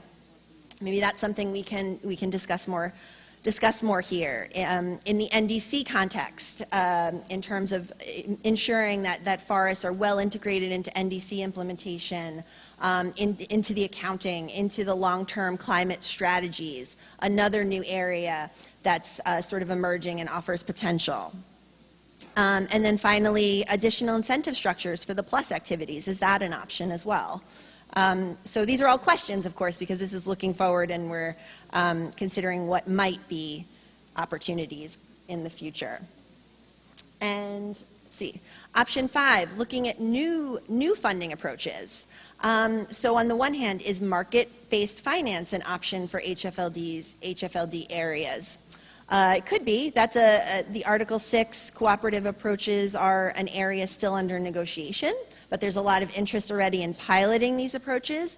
While it may not seem the most likely option, again, at the national level and achieving emissions reductions that could be transferred, perhaps there's a model like we discussed on the earlier slide, the allocation side, right? So domestically, where you might set up that cooperative approach to offer incentives domestically for HFLD areas to prioritize payments or resources toward HFLD areas. So that's another stream of work to keep an eye on. And then finally, in terms of new funding approaches, are there innovative funding approaches that could be particularly relevant for HFLDs? And here we have one that seemed particularly fitting to present here. So the International Forest Finance Facility is a concept that's in development. It's being facilitated by the World Bank with partners like the Center for Global Development and the Rockefeller Foundation over the course of this year. And this is a new long-term funding source that would, the concept is that it would be a new long-term funding source redirecting a small portion of sovereign wealth and debt already held in investor country portfolios and directing that towards forest conservation and reducing deforestation. So they're working on what that innovative finance mechanism might look like, how you might allocate the excess returns. The shares of excess returns would then be allocated back to countries. They're trying to consider how they can measure performance, what metrics to use, and considering within that what metrics may work better for HFLDs than what we've seen in a red context. So this is certainly something to keep an eye on. The folks developing that will definitely be looking to the discussions here at this conference, I would say, as inputs into their further thinking on that. So something to keep in the back of our minds as we continue on with the conference. And yeah, that's all we have. Thank you.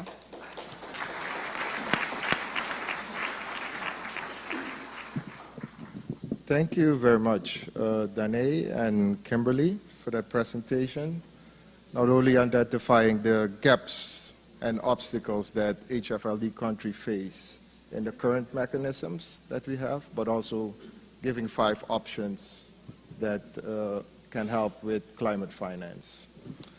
We have actually 8 minutes left, but I think Jason, if I may invite you to lead the discussion, we can take maybe an extra 2 or 3 minutes to facilitate discussions.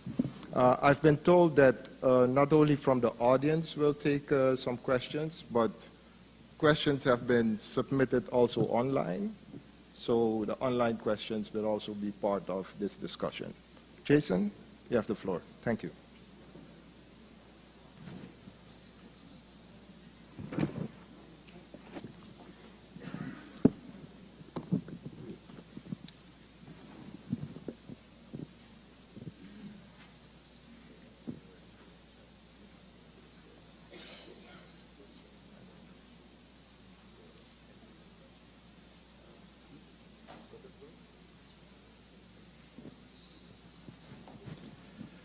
Okay, thanks everyone. Thank you to the government of Suriname for the opportunity to be here and for being such gracious hosts, and to all of you distinguished delegates and honored guests. Thank you for allowing me the opportunity to come and try to sum up what's been discussed so far in this first panel, and then move us forward into a round of discussion, which sounds like it will be a brief round, but important nevertheless. So I'm also a trained scientist, and I'm eager to delve into all the details that we've heard so far in the presentations, but I'm going to resist that temptation and try to keep things at a high level. For about the past 10 years, I've been working at the UNFCCC and thinking about the ways that that science that we've heard about this morning can be integrated into the kinds of policies that were just described in the last presentation. So I want to stay focused on that if we can. We've heard very clearly this morning about the special role of forests in climate change, and the particularly special role of HFLD countries as stewards of this forest, and perhaps that there's been a lack of recognition of their efforts to be good stewards of those forests. And I think that's the key issue that we want to try to address at this conference, is how can HFLD countries speak with a more unified voice and elevate the importance of their work as stewards of those forests in the context of the changing policy dynamics and the changing climate dynamics that we're trying to address. So I was reminded of this as I was looking over the recent IPCC report on the 1.5 degree challenge. And that report has a very clear discussion about the trade-offs we face as we address the climate issue going forward.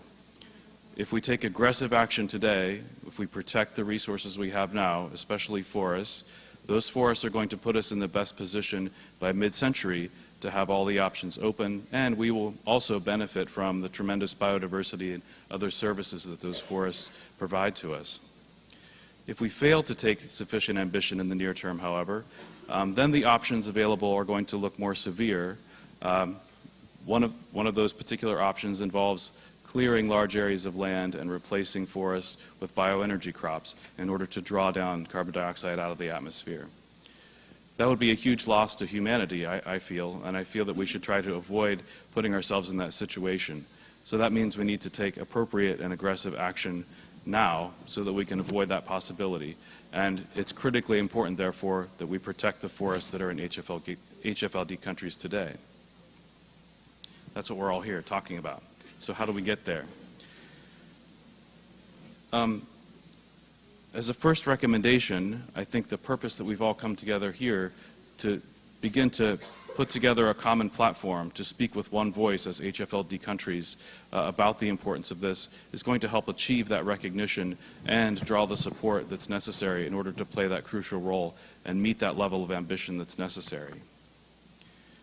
If we successfully accomplish that here, we will be joined in the international policy spaces by the boreal forest countries who have also recently put out a declaration, the Haparanda Declaration, where they talk about the importance of boreal forests. So we're going to have these two declarations raising the issue of forests and their importance for the climate issue going forward, and I think that's going to help to provide a unified and strong voice about that importance at the international level. So I think we won't be able to ignore the issue anymore, and it won't be on the basis of let's reduce emissions or something like that. It's going to be acknowledging the importance of standing forests and the crucial role they play. So I think there's a key opportunity there. Maybe we'll just provide, sort of a little bit of thinking about the way forward then. In my mind, as Kim just illustrated, I think it's most advantageous for HFLD countries to focus on the opportunity and the successful policies that they've had in the past, the successful approaches in being good stewards of the forests, and not necessarily focus on the threats, even though the threats are many. I think that the international audience is going to be most receptive when they understand that the protection of the forests is part of the sustainable development agenda that you have in mind for your own countries. I think that puts us on the best footing going forward, and part of that is involved in the way we assess progress or even the way we define results. As a recommendation, again, I think it would be important to broaden the scope of what we consider as results beyond what's been in the past under Red Plus considered for results-based payments, but to think more broadly about mechanisms, financial approaches that were just highlighted that can help address the issue of stocks and sinks, in addition to the work we have going now to reduce emissions from forests, and in particular deforestation.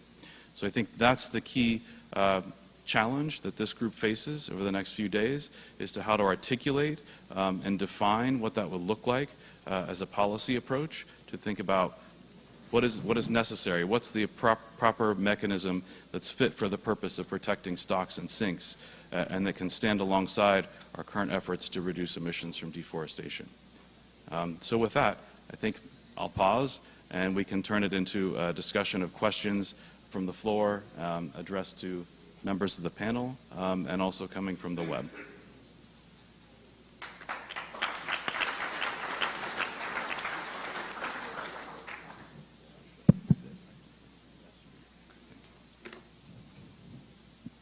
Thank you. Jason? Questions from the floor? Can we have a microphone here, please? Please state your name and your question. Hello, Cedric. Hello. My name is Carlos Manuel Rodriguez. I'm the Minister of Environment and Energy from Costa Rica, and I got a couple of quick questions to Dr. Mittenmeyer. I'm willing to know why now more than ever head of states doesn't believe in science. That's my first question. Not just in the north, more and more everywhere around.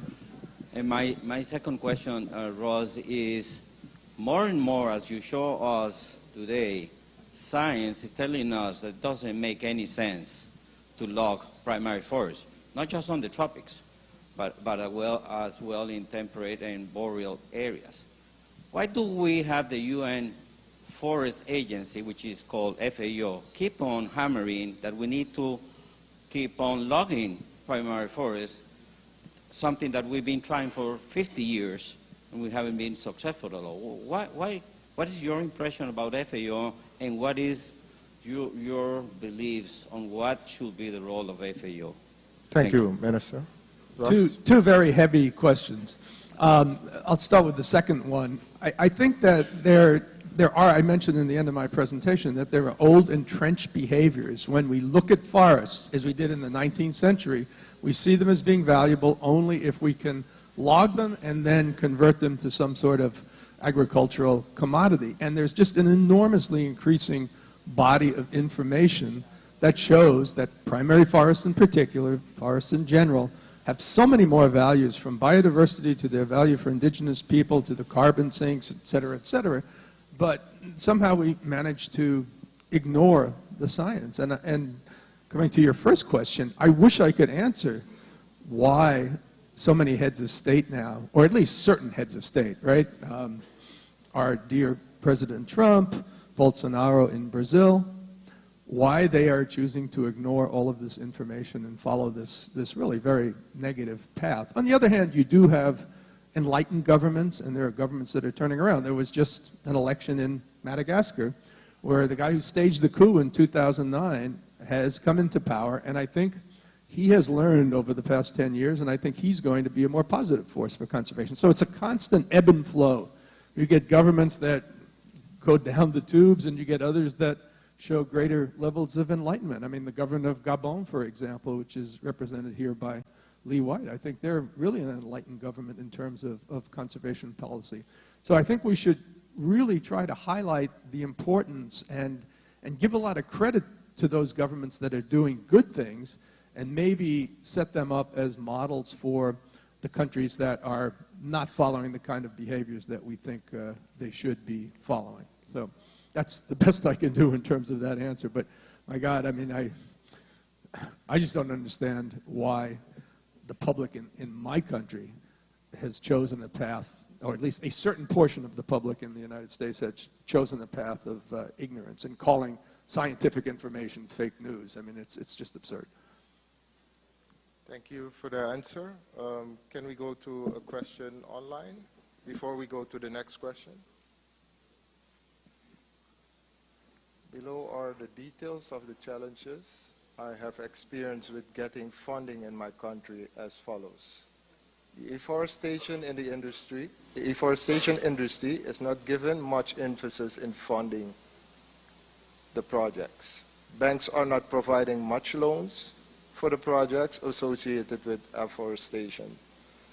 There are policies related to afforestation, but they are not too emphasized towards funding the afforestation projects. I would like to see the UN bodies associated with environment management make efforts towards funding afforestation projects. That's a comment, I believe. Not sure if it's a question. Any maybe of the UN bodies wanting to answer or make a comment? If not, then we'll move to the third question. Gentleman there, if you can state your name and even your country, and then the question, please. Okay, thank you very much.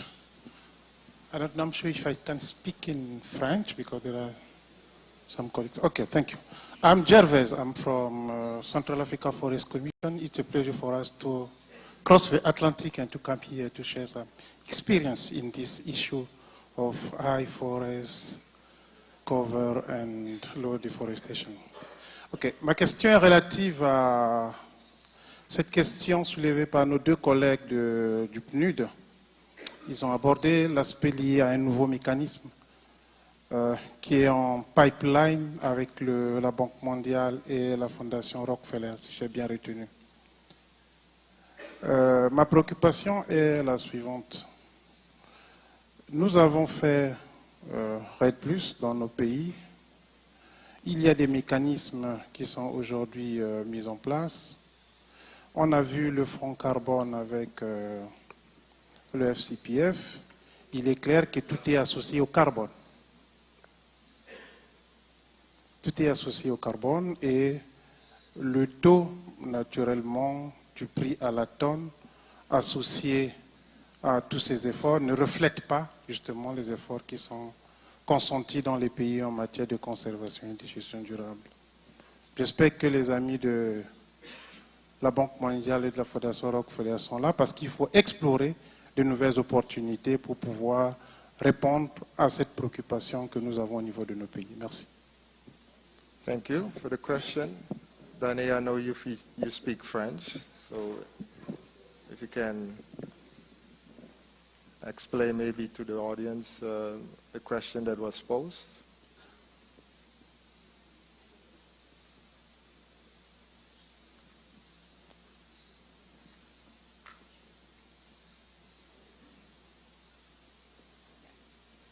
Okay, thank you so much for the question. Apologies for the delay. I think we're very much in agreement, and I think that was the message I think we were aiming to get across, to recognize that that focus has been more strictly, on carbon and more specifically on emissions reductions measured against a reference level.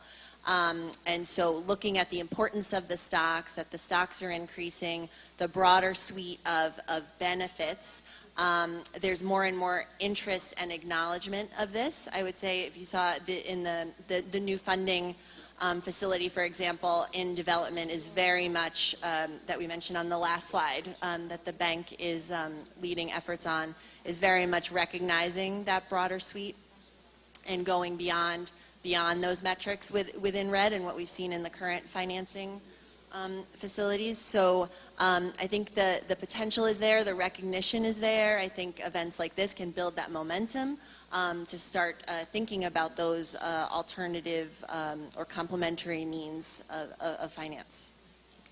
You wanted to add something to that, Danny? If not, can we have a last 1, 2, and then we'll finish. Gentleman here, please.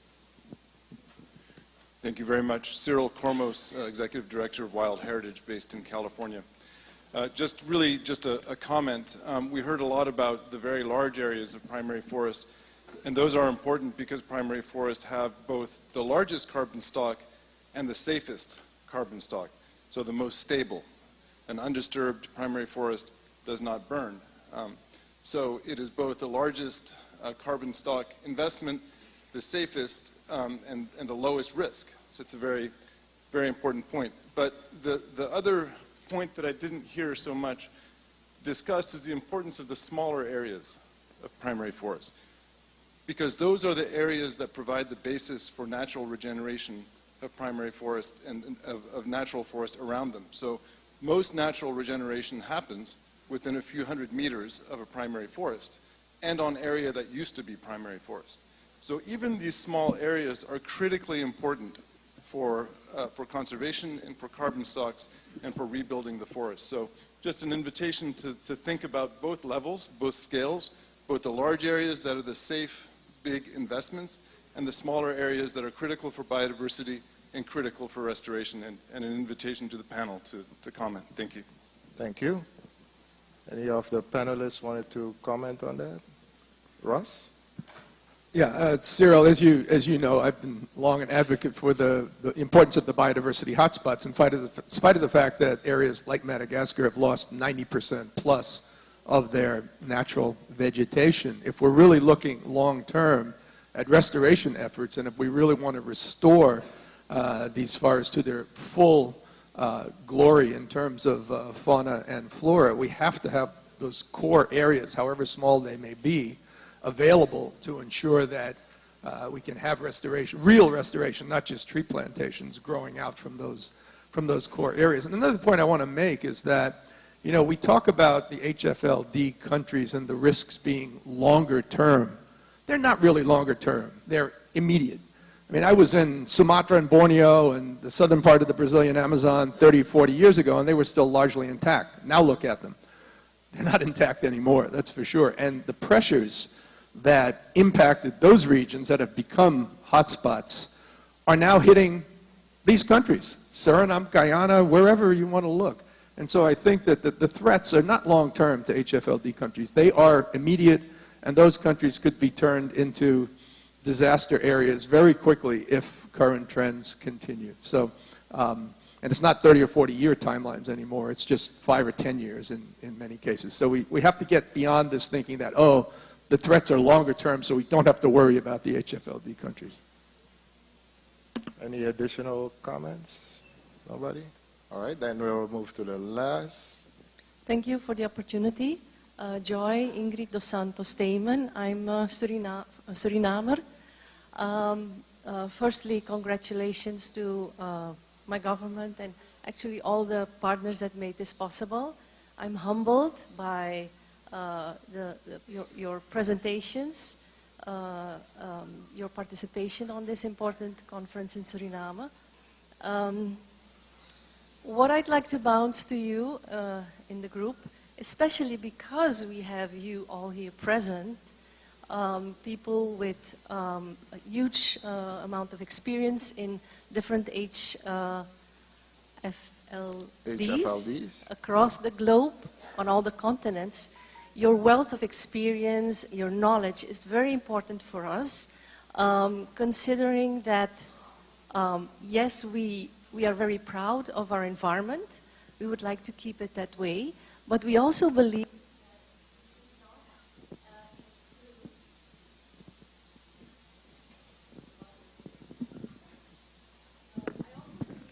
Hold on, please, because the meeting is being recorded, so. Dank u wel, dank u wel.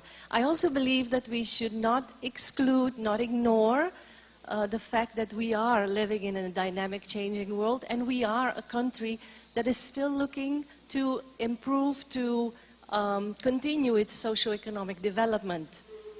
Take, for instance, other aspects of our environment that are, we're a low-lying country, and we are also having to deal with the rise of sea levels. There is a very old idea, it's not mine, I think I'm part of a group of people who are thinking towards going further south, and there is even a group who is thinking of building a new capital in Suriname. Now, I would love for you to, any of you, to elaborate on this, any experience in other countries, so that we don't see this as a threat, rather that we see it as an opportunity for Suriname to perhaps become a benchmark in how you can do this sustainably while keeping, preserving, loving our environment, because we are part of it. So I'm thinking of biophilia and things like that. So please don't see it as a threat. Let us think together. This is a huge opportunity. So we would love for you to assist us in this. Thank you. Okay, thank you for that question, or for that comment. But we'll take the last question here. The lady next to Joy wanted to ask something or make a comment. And then we'll definitely close it up now. Thank you. Well, yeah. I'm Elizabeth from Malaysia. Well, I appreciate all the presentation, and I do support all the presentation and comments made. But I fail to see one part.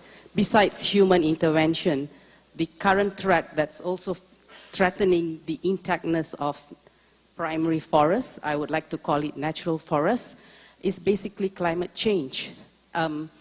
I just want to share an experience in my country. We have got large tracts of natural forests and protected forests, virgin forests. In 2014, we had 600 millimeters of rainfall for about 1 hour in some of our forested areas. As a result of that, our forest was affected. And come 2015 and 16, we had the highest temperature. So how can forests adapt to this very quick changing conditions over a period of less than 12 months? And I think that is something that we need to take into consideration. And that's where probably the RED Plus mechanism failed, because we are building on past emissions, where you don't take into consideration this. Your baselines could at some point go up, your emissions, not because of anthropogenic emissions, but RED Plus has not got a mechanism at this point to differentiate this. So this is something which the high forest, low deforestation countries should really look at and push forward. Having said that, also to Excellency Minister of Costa Rica, he was asking, why is FAO pushing the question, asking countries to log their forests? I do think logging forests in a sustainable manner, meaning you follow the principles of sustainable forest management, it does build resilience. Malaysia has some data sets actually to support this. So I think we have to look at holistic approach in addressing this, and we cannot just look from the human intervention only. Thank you. I also appreciate comments. Thank you for that intervention. So in your response, panelists, if you can combine those two comments or questions that have been posed. Ross, we will start with you. Yeah, I'd like to comment on the question from a colleague from Suriname. First of all, I think Suriname might be the luckiest country in the world. You have no earthquakes, no hurricanes, no tornadoes, no flooding, and maybe that's because you have so much intact forest, no forest fires. I mean, you're amazingly fortunate. If you're concerned about the sea level rise issue, I think the best approach is to protect your mangroves. You already have probably the best mangroves in the region. They need some restoration, but I would really focus on making sure that your mangroves are fully restored so that they can provide a buffer to any short-term sea level rise. So, but you really are in an amazingly fortunate position as a country. So I'll leave the second question to my colleagues.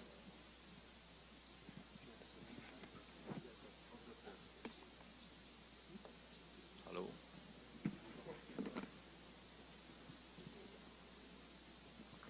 I just want to comment on the first question. It was also mentioned that sometimes you have immediate threats and long-term solutions. But in the case of Suriname, it's also important. The issue is that you have to find an alternative for certain economic activities. So as a country, we have to prove that with nature, you can create long-term solutions. But the importance is that in the short term, we also need to prove things. And that is maybe also a message for this conference, that we should look at how can we overbridge the short term to have some facts which show that it's really possible to engage in activities which are not so destructive, which is happening right now. That's why I was showing the curve of the logging. And just to add to the comment of Rich, I also agree that logging not essentially is wrong. If there are several ways to do it in a sustainable manner, and I think we can combine this in a sustainable forest management, so you take advantage of the possibilities of nature and do some sustainable logging at the same time. Yes. Thank you. Any other comments or reactions from the panel? Jason, please. Thanks. Just wanted to respond to Elizabeth, because I think the issue of adaptation to climate impacts is a huge issue, and it's one that's going to be very important for putting us on a good footing going ahead to ensure that those forests can continue to play their vital role. I don't think we have the whole answer yet. I do think there are some promising signs in terms of early warning systems and monitoring technologies that are going to help shed a clearer light and give us more up-to-date information more quickly so we can understand what those impacts are. I'll just mention one briefly, which is a mission called the Global Ecosystem Dynamics Investigation, which is a sensor that's on the International Space Station now. It's collecting data. It uses a technology that's able to assess forest stocks on a rapid basis. It doesn't just detect land use change, but it actually measures the above ground biomass. So that is something that the U.S. has managed to contribute to this effort in recent months, and we hope that that's going to be successful. But that's just one of a variety of different types of technologies that should give us more up-to-date, rapid information about the status of forests, so that then we can take action and understand the causes of those changes, whether or not they were due to anthropogenic interference and disturbance, or climate impacts, or some other thing. So hopefully we will have more tools in the toolbox available very soon. Thank you very much. With that, we'd like to close this panel and thank all the panelists as well as the discussant, Jason. A round of applause, please, for the panelists.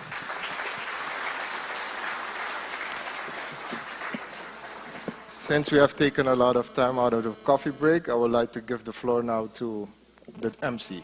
Yes. Thank you, Cedric. Thank you, panelists. You can exit this. Exit right, no? Thank you.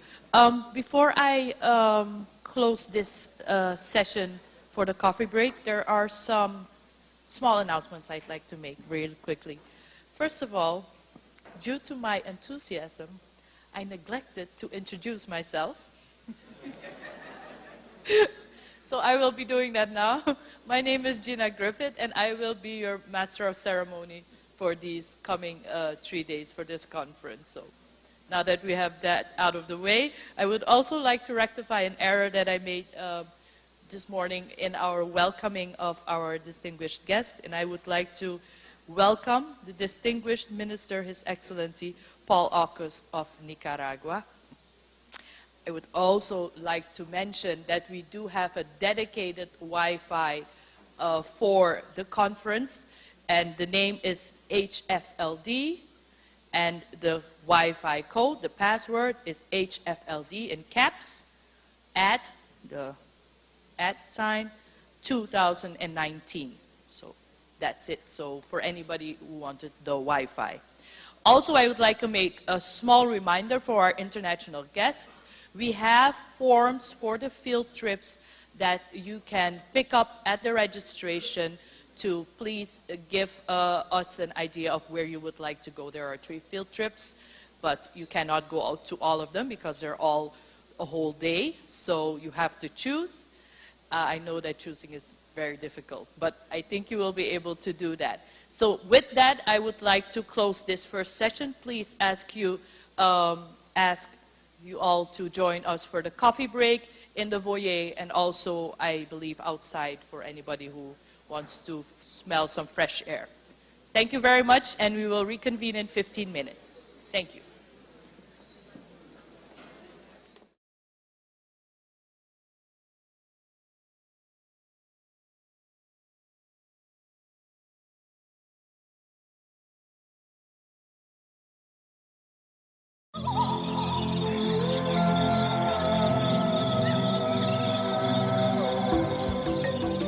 Welcome to Paramaribo, the capital city of Suriname.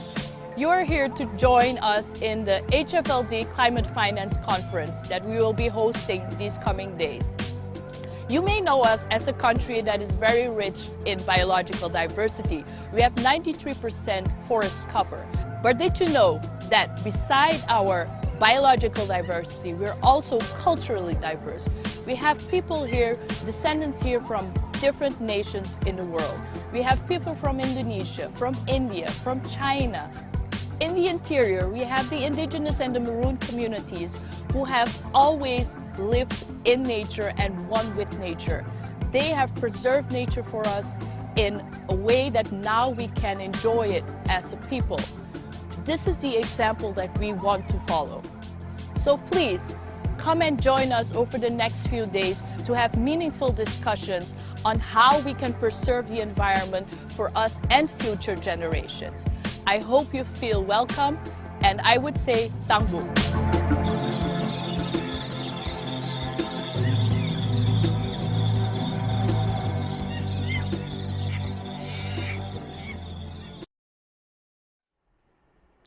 Excellencies, ladies and gentlemen, thank you very much for your kind invitation to address this conference as President of the United Nations Economic and Social Council.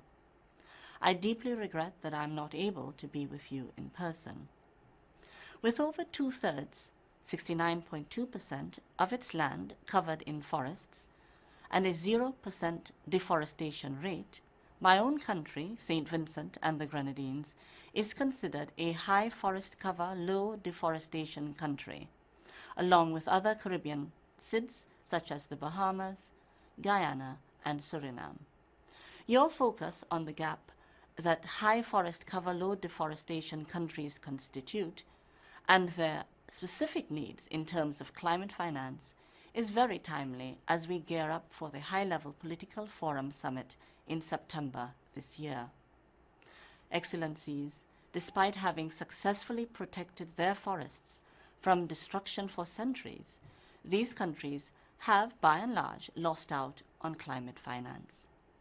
This places their forests and the tremendous capital they have in terms of preventing carbon from being released into the atmosphere in dire need of financing. Developing high forest cover, low deforestation countries are under domestic pressure to grow and develop economically. But at the same time, they have dedicated at least half of their surface area to forests for the benefit of humanity worldwide. In order to meet the goals and targets of the 2030 Agenda for Sustainable Development, HFLD countries are looking to the international community.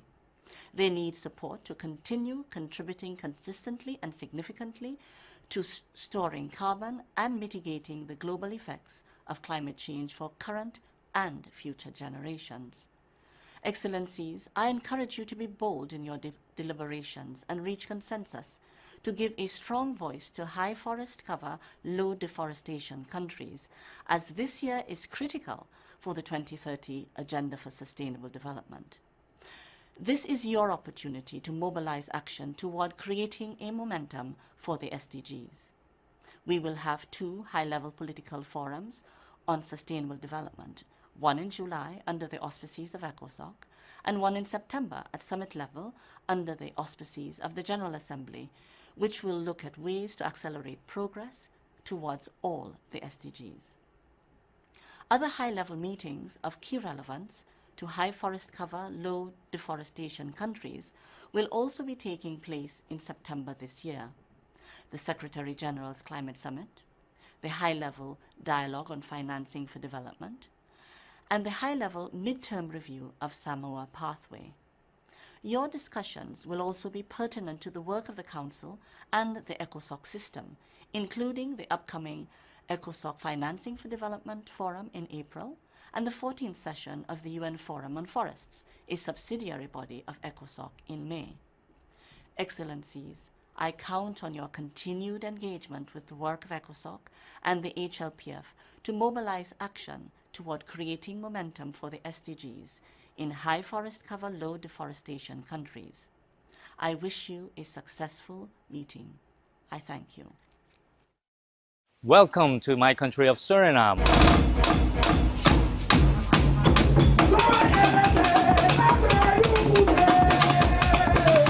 I am Stephen Tsang. I'm the Minister of Trade, Industry and Tourism, and I would like to welcome you to this beautiful country of pristine rainforest. We have 93% forest coverage, which is the highest in the world. And Suriname is part of the HFLD countries, the high forested, low deforestation countries. And we are so excited to have many people from different countries here today with us. Belize, Bhutan, Colombia, Democratic Republic of Congo, Panama, Guyana, Peru, Zambia, and also a warm welcome to other countries like Bahamas, Fiji, Seychelles, Samoa, Sao Tome and Principe, Costa Rica, Papua New Guinea, and even South Korea. We are home to many endangered species. We are home to many endemic birds. Suriname is home to many different cultures.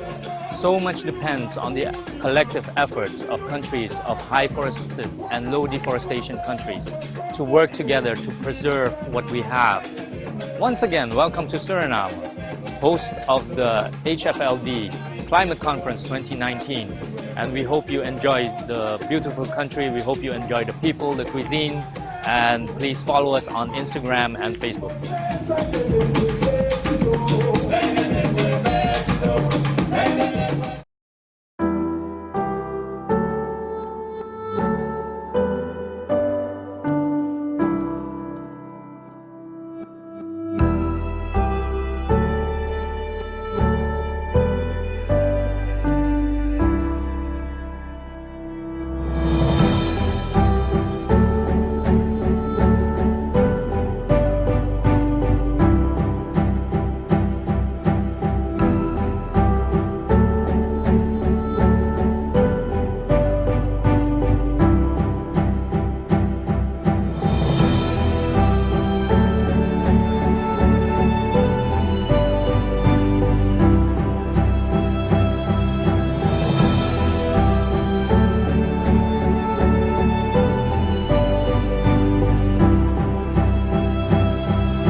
My passion for nature has driven me to capture and share my adventures with you.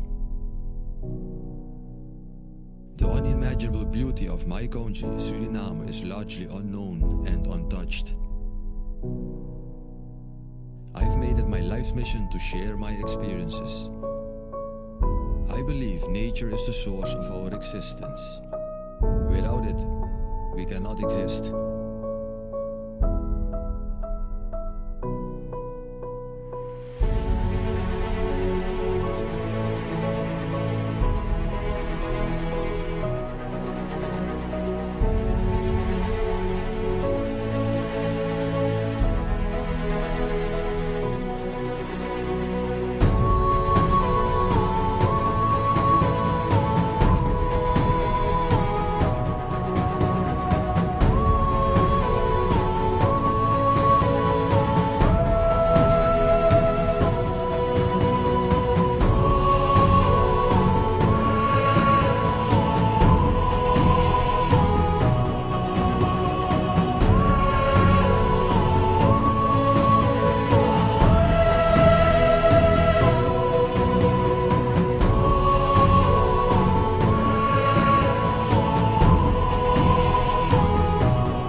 2.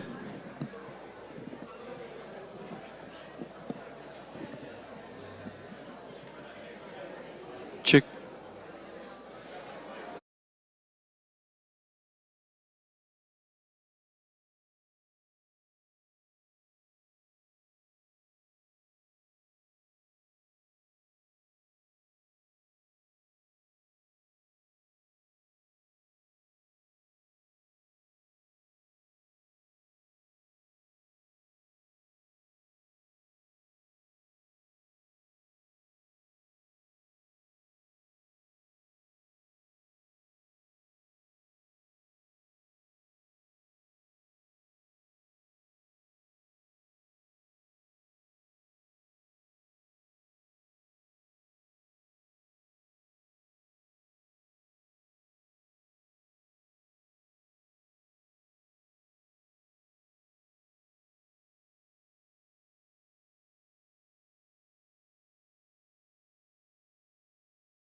Panel lined up, so we would like to begin.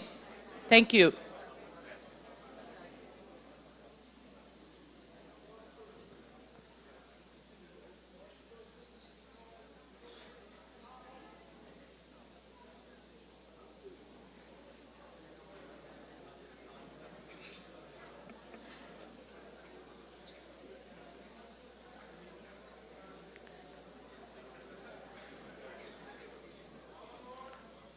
All aboard.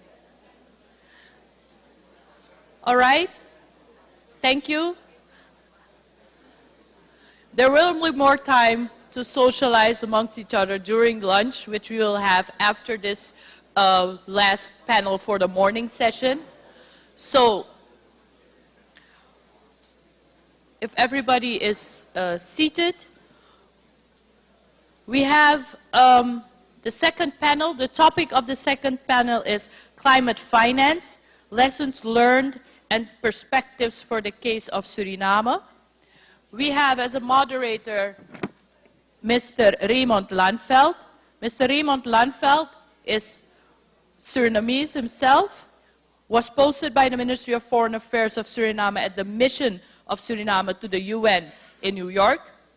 In this capacity, he served many processes, including as negotiated for the Group of 77 in China for the outcome of the third International Conference on Financing for Development, the Addis Ababa Action Agenda. He further served in the bureaus of the High-Level Committee on South-South Cooperation, United Nations Forum on Forest, the General Assembly's Second Committee, and the Standing Committee on Climate Finance of the UNFCCC. Mr. Lanveld is currently employed by the United Nations Secretariat and serves in the UN Conference on Trade and Development in the New York office in the capacity of Economic Affairs Officer. Mr. Lanveld and the panelists can now come up on the stage, and then Mr. Lanveld, as the moderator, will take over. Thank you.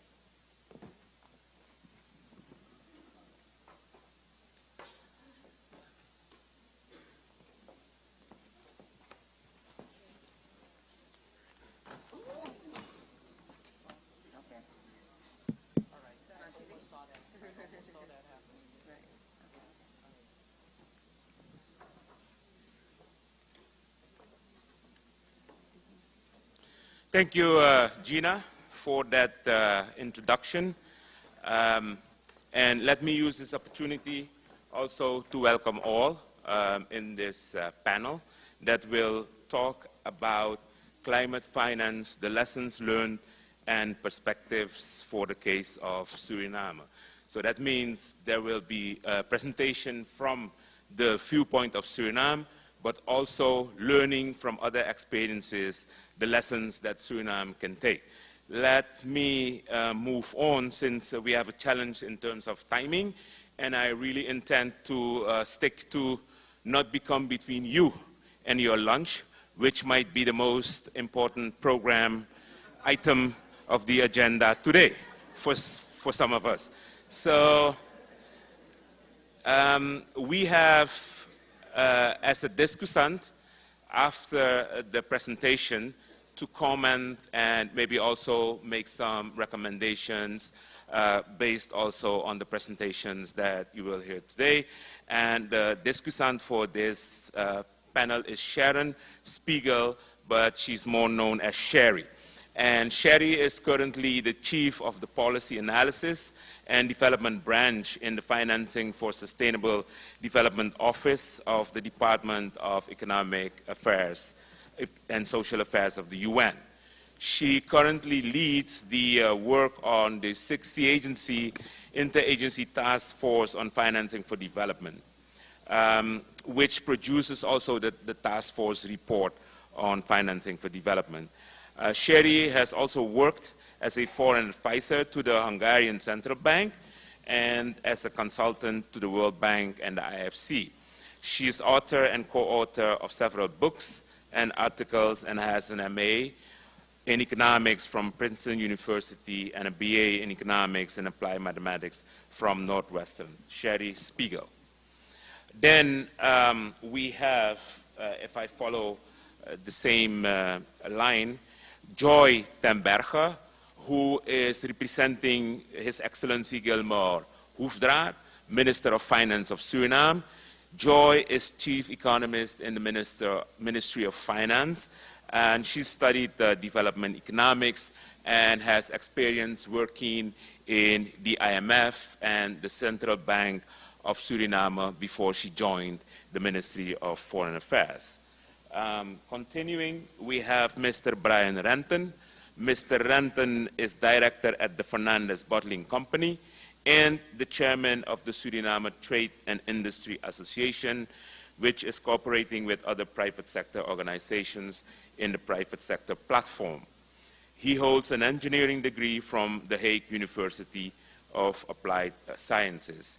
And then we close the line, the group of presenter, with my personal friend, who I'm very honored that he could be here with us, Dr. Paul August Kelly, who is Minister and Private Secretary for the National Policies of the President of the Republic of Nicaragua. But he's also here as a member of the Green Climate Fund Board of Directors since 2016, representing the Latin American and the Caribbean group. And I say he's a personal friend because I had the honor to serve with him together in the board of the Standing Committee of the UNFCCC from 2012 to 2016. And I think we did a good job for the Latin American group, if we have to say it ourselves. And Mr. August holds a PhD in political sciences. Now, let me now turn to the panel, because the idea is not for me to stand here and talk much. So the first on our list is Joy Temberger, Chief Economist of the Ministry of Finance. Joy, I invite you to address the audience. Thank you.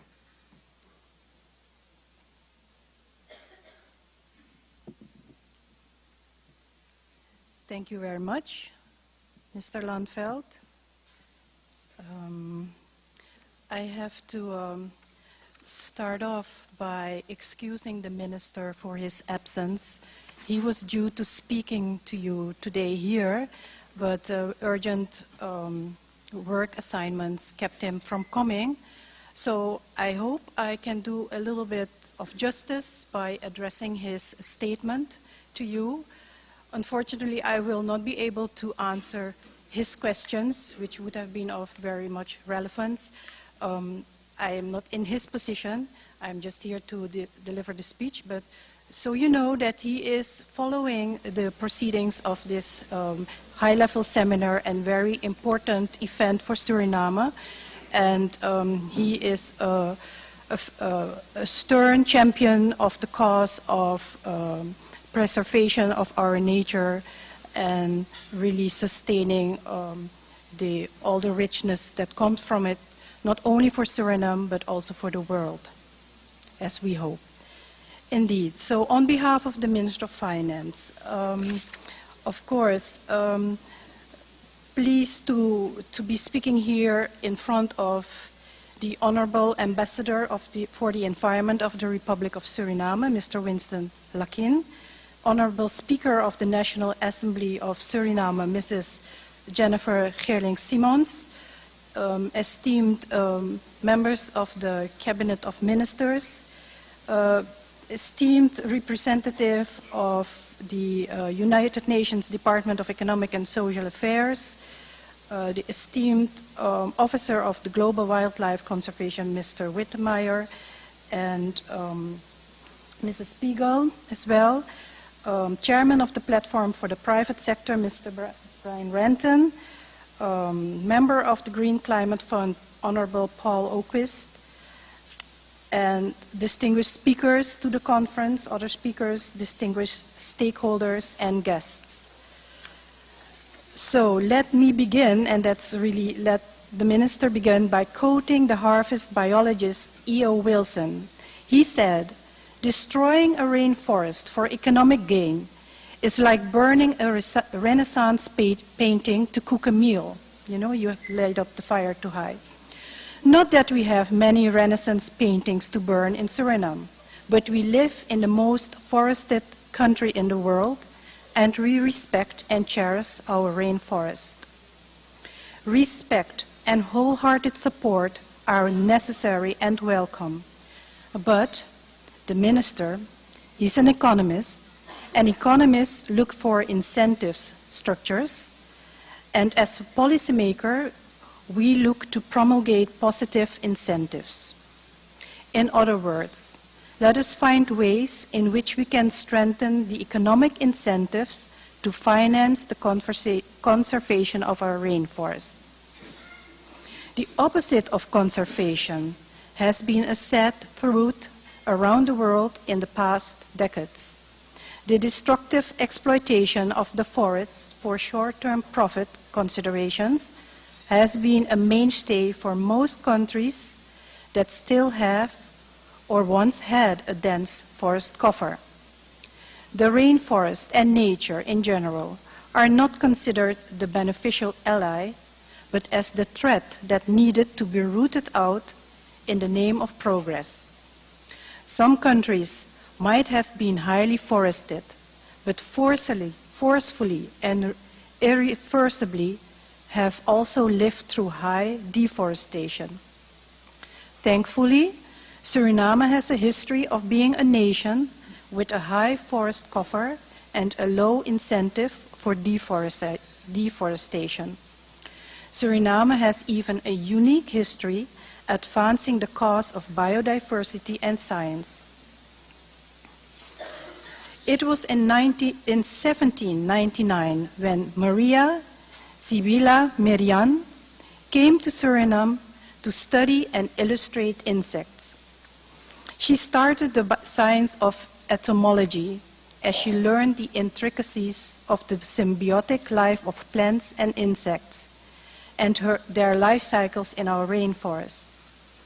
Without our rainforest and her work, we might not have seen the universal classification system for all organisms by Carl Linnaeus and Darwin's Origin of Species.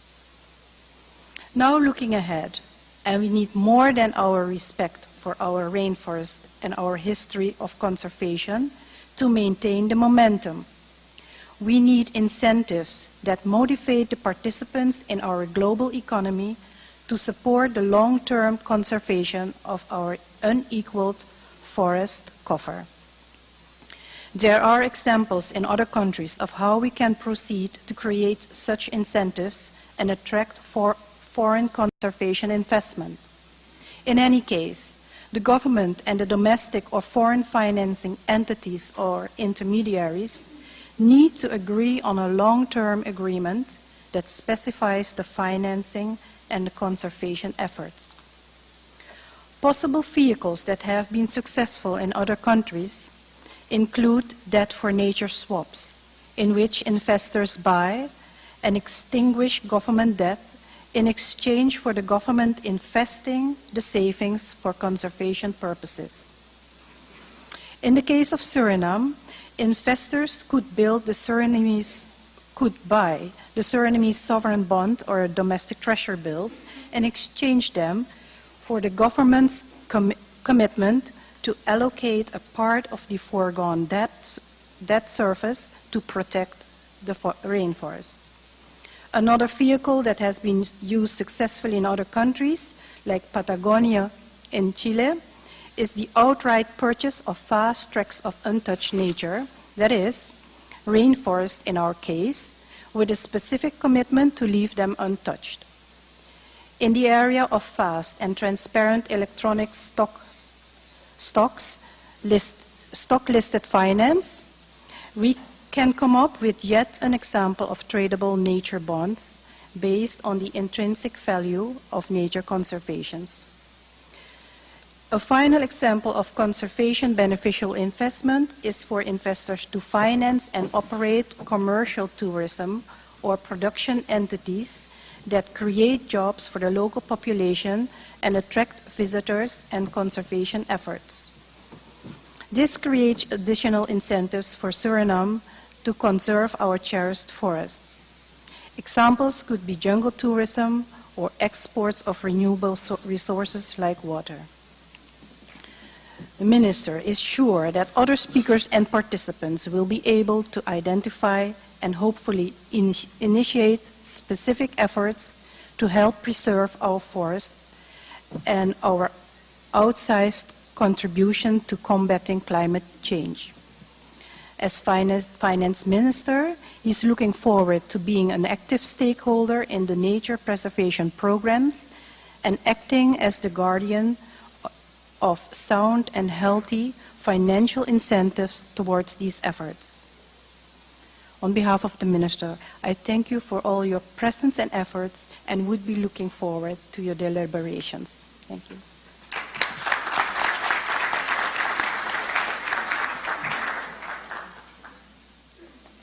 Thank you, Mrs. Den Berger. I picked up 3 points that may be interesting for the discussion and maybe to hear the views of the discussant later when she will make her intervention.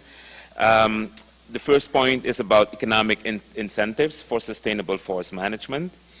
The second point is around the possibilities, and I've heard sovereign bond, maybe green bonds, and water export. The other point, which is interesting, and maybe somebody who has more knowledge of that can bring that, that information forward. If I'm right, if I heard correctly, then it is that Suriname has contributed, or the study of entomology, or what the name is, about classification of insects, started in Suriname with Maria Sibela. That's already a great contribution to science and to the contribution of forests to the world, if that's the case. Now let's turn to Mr. Brian Renton from the Platform of Private Sector. Please address the audience. Thank you.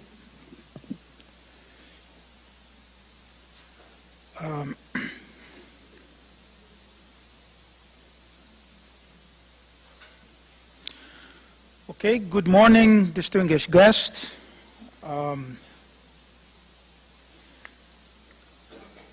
I have a very short presentation. I've been asked to give a perspective from the private sector on climate financing, and as you may expect, I have a little bit more pragmatic approach, giving my background. But I want to start with congratulating the government of Suriname with this initiative, which I consider very timely and important. And I also wish to express my sincere appreciation for invitation extended to the private sector to contribute to this high-level meeting.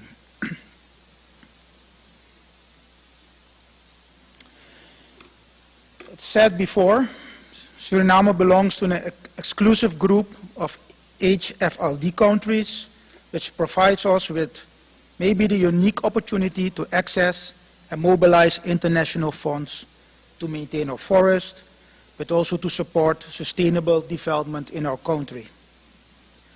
To capitalize on this opportunity, we will need the support and collaboration of all parts of our society, especially since it has been recognized that stakeholders' engagement is critical for the realization of sustainable development. It's therefore my sincere wish that we will now really start the process of employing the unique features of Suriname in a sustainable manner. And this conference is a good start. That's why I pointed out that the conference is very timely and important. So I've been asked to give a private sector perspective. But before I do this, I believe that it is important for this audience to understand how the private sector in Suriname is structured, so we have a better frame of reference when we address the question of challenging and opportunities for the private sector with respect to climate financing. You know, the private sector in Suriname is a very diverse community, and especially when considering the size of the enterprises. You can argue that it's true for most of the private sector all over the world, but it is specifically important for Suriname and for the Suriname context. And I will explain why. Most businesses in Suriname can be safely be termed micro, small, and medium-sized enterprises, of which the majority is family-owned. Although the micro and the SME sector is critical from an employment perspective, its impact from a macroeconomic perspective is limited. Furthermore, various companies in this sector were or are still geared towards providing goods and services to the public sector because of the large economic role the governments play in our economic society. Also, an important part is dependent on providing services to the mining sector and the oil and gas. When the economy does well, these small companies also fare well because of increased government spending, but during economic downturns, when spending of the government must be curtailed because of fiscal and budget constraints, the SMEs in Suriname immediately suffer, and sometimes closure is unavoidable. We have witnessed this in very recent times. The second layer of the private sector, smaller group, mostly some state-owned companies, food and beverage companies. They have a broader and greater economic and social impact. But in terms of people employed, obviously much smaller than the SMEs.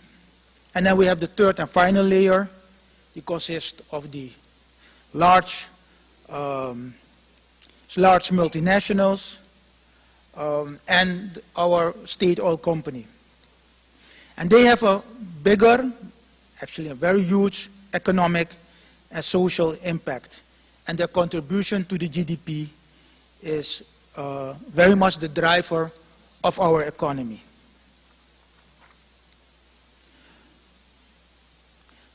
When commodity prices do well, the government receives more revenue, the government is able to increase their spending, which leads to greater economic activity, and the SMEs benefit of that.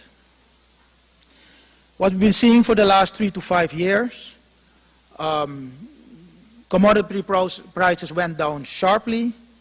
With that, our economy got hit very hard, and of course, our private sector got hit very hard.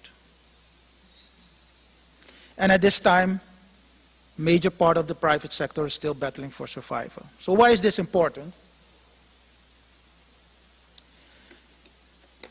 Because there is where we see the conflicting situation and the conflicting objectives when we're considering the opportunity of climate financing. On the one hand, we still need the extraction industry and forestry to do well and maybe even expand to support our economy. On the other hand, we have the expectation of the international community about sustainable forest management. Our economy is still too much dependent on the extractive industry. Even though, and let me be strong, let me say that very strongly, even though we have all long recognized that sustainable development for Suriname will only be achieved with a more diversified economy. But reforming and diversifying our economy is challenging and takes time. And time is not on our side. So this is not an easy discussion. Certainly not from the private sector perspective. The question we should ask is now, how can we mobilize and deploy climate financing funds, not only to protect and to preserve our forest, but more importantly, to strengthen the private sector in the non-extractive industries. Obvious industries that we should earmark, and the previous speaker already named a few, are sustainable agriculture, ecotourism, services, and sustainable forestry. And I'll come to that in a couple of moments. But even equally important is also to invest in capacity building of the private sector in order to improve our export capabilities.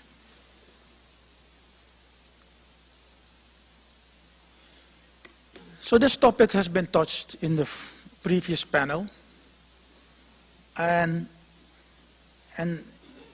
I want to make a case for sustainable forestry.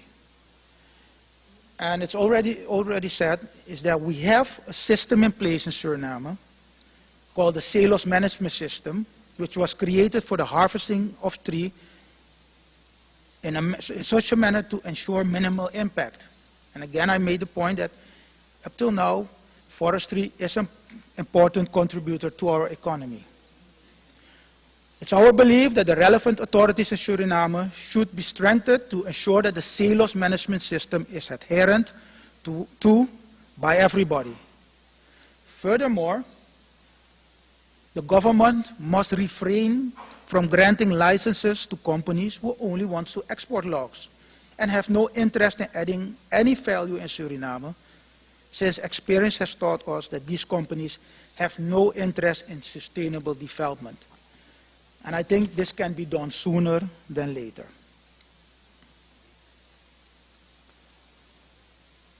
So our role, the private sector,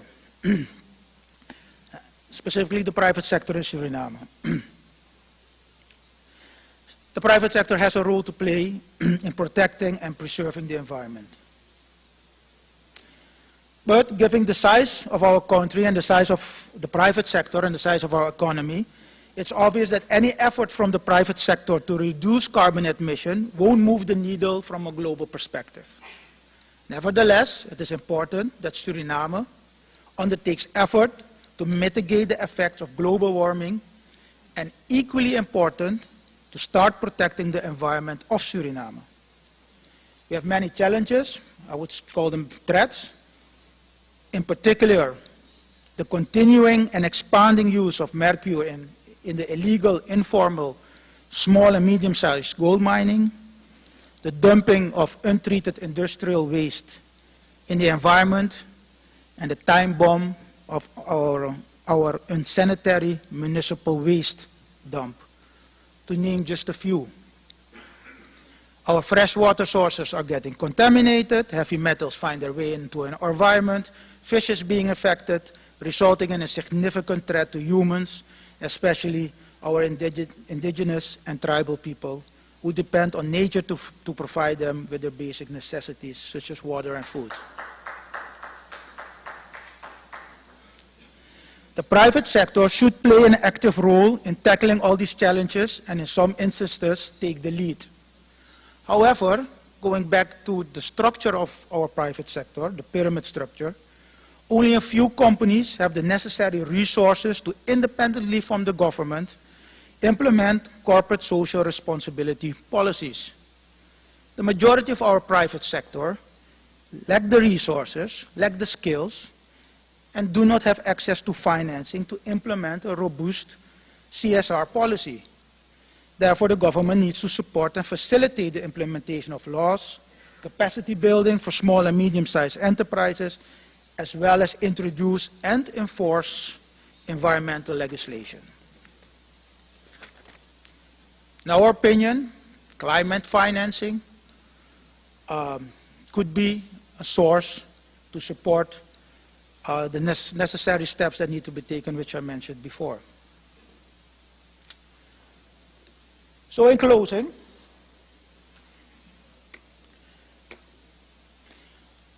I would like to end by summarizing our vision, the vision of the private sector. Climate financing maybe can be a huge opportunity for Suriname and the private sector. However, we need to develop a strategy, mechanism, platforms that allow the funds to be deployed in such a manner that the private sector in Suriname is strengthened and developed in order to diversify our economy.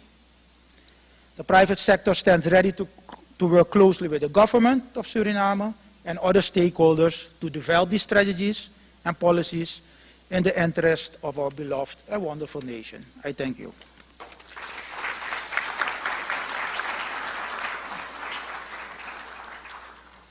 I thank Mr. Renton for his presentation, and as moderator, I've picked out 2 points. which I want to hold in front of you so it can be maybe considered when you're discussing on the case for Suriname. Basically, one major point is within sustainable development, which has aspects of economic development, social development, and environmental development. I think Mr. Ranton was raising some issues that has to do with basically conflicts between economic consideration and environmental consideration, and some of the business practices in regarding to waste management and the use of some chemicals that may be hazardous to the environment, which, you know, why I think private sector should have a place at the table, because they can also have a contribution in providing a solution. And the other one is taking advantage of working at UNCTAD. I understood from Mr. Renton's presentation that the majority of businesses in Suriname are micro and small and medium enterprises. Maybe from here I could advise that it might be a good idea for the Surinamese business community to participate at the global level where SMEs are meeting. First of all, there is going to be the June 27 is the International Day of MSMEs, and there's going to be a meeting in New York with UNCTAD, UNIDO, DESA organizing. Maybe you could try through the International Center for Small Business to become part of that conversation. And at the Financing for Development, the ECOSOC Forum on Financing for Development, one of the days is in the margin, there's going to be the SDG Investment Fair, where big investors are being invited to see how they can contribute in investing into the areas of the SDGs. I think I could take these 5 minutes for that kind of maybe more economics and UNCTAD related issues, which are also important since we're talking now about the case for Suriname. And in that regard, we've heard two presentations, which were typically Surinamese, looking from the viewpoint of Suriname, which direction Suriname could take in the case of HFLDs and so on. We have also invited perspectives from outside, an external point of view for where experience is there in the world that Suriname can learn from. And we have invited a board member from the Green Climate Fund. The Green Climate Fund has been supporting projects that are also related to sustainable forest management and the contribution that forests can make in mitigating climate change. Can I now invite Honorable Paul Ockes to address the audience on forestry, climate change, and forestry climate finance. Paul.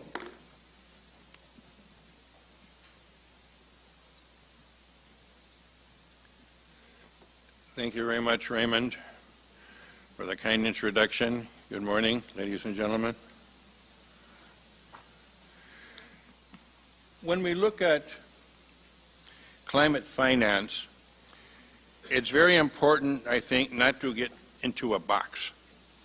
And HFLD is a very positive concept, very useful concept, and one that's worth fighting for in terms of recognition in the international financial mechanisms. However, I would not get typecast. I would look to keep the financial opportunities open. And that is, I think, the case for all countries. Because high forestation countries, high forest cover countries, have some deforestation, have some degraded land, and countries that have a lot of degraded land, a lot of deforestation, like my country, Nicaragua, have reserves, like Bosawas, the largest reserve in Central America, or like the Indio Maíz Reserve in southeastern Nicaragua that receives 5 meters of rainfall a year. It's a very dense tropical rainforest. So all of these things need to be taken into consideration, especially as we look to deal with the northernmost province of Sweden, the Land, And there's forestry of the same Scandinavian pines as in Norway. They compulsively have replanted over those 500 years 10 trees for every one they cut down. You couldn't sleep at night unless you did that. It was the ethic. And some people say that these families with such a long forestry experience have sap in their veins now rather than blood. Anyway, at very least, we don't have to explain to them why a forestry project takes 20 years when the Scandinavian pines take 120 years to reach maturity. So talk about intergenerational solidarity. You can find that in Norway and in Sweden in the pine economy. There's the funds for the environment, there's government budget, and there's the non-traditional financing as well. There's the Green Climate Fund, which was created out of the COPES, the goal to support the efforts of developing countries to create low-carbon, sustainable societies. Right now, in 2019, there's a moment of truth. The Green Climate Fund is undertaking its second resource mobilization. It raised commitments, rather, for $10.3 billion in the year 2014-2015. And now in 2019, the beginning of 2020, the fund needs to replenish because there's only $1.3 billion in allocation capability for the year 2019. And the pipeline is $17 billion at this point in time. So there's a big gap there also. The GCF has a pilot, as was mentioned this morning, in Red Plus, and it's very incipient. There's only $340 million in those projects out of a total allocation of $4.3 billion in Green Climate Fund projects. So there's great potential here, and there's several of us on the board who are pushing for more Red Plus projects, more micro projects of $10 million and less that are very good for community projects for highly vulnerable groups impacted by climate change. And there's a private sector fund, too, also incipient, and which is opening up and which has great potential, especially if this resource mobilization turns out to be highly successful. One example of this was a $53.5 million private sector project in Madagascar, in which there was reforestation, sustainable landscapes in eastern Mongolia. And we find there that this is going to lead to a climate bond on the behalf of the organizers of this, and this can have sustainable financing into the future for eastern Mongolia, Madagascar rather, which we heard about earlier also from a previous speaker in terms of its importance. Then there's the Forest Carbon Partnership Facility with its Readiness Fund and also its Carbon Fund. Nicaragua is participating in this, and we have $8.8 million for the preparation phase, and that will unleash $55 million in incentives if, by results, we capture 11 million tons of CO2 in the coming 5 years on the Caribbean coast of Nicaragua. And this is with a landscape approach also. You can see here how significant that 11 million tons are compared to the annual emissions in Nicaragua. The World Bank is a big player in forests. It's committed $1.1 billion from IDA and BIRF for funds for projects with forestry.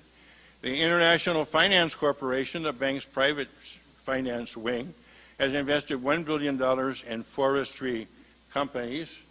And this leads to a triple triumph by improving the forests, improving the environment, improving livelihoods of local communities who depend on the forest while removing pressure from the primary forests. The Global Environment Facility, created in Rio, channels funds through multilateral organizations. It has a multiplier of 7 to 1. that for every dollar of Jeff funding you receive, you have to have $7 of alternate funding too. Last year, 30 countries pledged $4.1 billion in Jeff's replenishment. It deals on a priority basis with desertification, with biodiversity, and also with climate change. All three conventions of that came out of Rio 92. Then there's alternative financing also. There's green bonds. The green bonds have reached $163 billion in 2018, and that's up from $162 billion in 2017. The largest green bond fund to date has been a $2 billion fund that has been created for climate investment. And the International Finance Corporation of the World Bank has been very active in this regard. And the World Bank itself has sponsored $16 billion in green bonds. And as of September 2017, it issued 135 green bonds in national currencies. This is another aspect of the green bonds. It's not only in dollars and euros. They can also be in national currencies, opening up new financial markets. And it has done this in 132 countries, bonds worth $7.2 billion. Nigeria issued the first sovereign bond, the first green bond in Africa, and one of the uses of it is afforestation, the other restoration of forests and landscapes, and sustainable forest management. They got a GB1, Green Bond 1, rating from Moody's, which is an excellent rating. However, one size fits all never works. I'm a great proponent of green bond.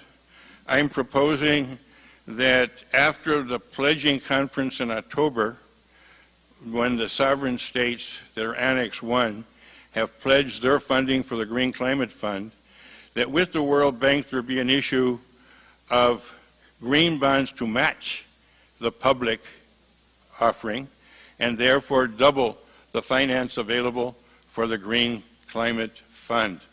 And this would have 10-year maturation. 10 years expires in 2030 at that time, which is the critical date for the 1.5 target. So the purpose of this issue would be to accelerate the work, the steps necessary to achieve the 1.5. When I say that one size doesn't fit all, and one has to be careful, is that some Caribbean countries have as much as 160% of debt as compared to GDP. And there is the danger of a debt trap for highly indebted countries. Because between 2009 and 2016, the Fed rate was 0.25% in the United States. That has now gone up to 2.5%.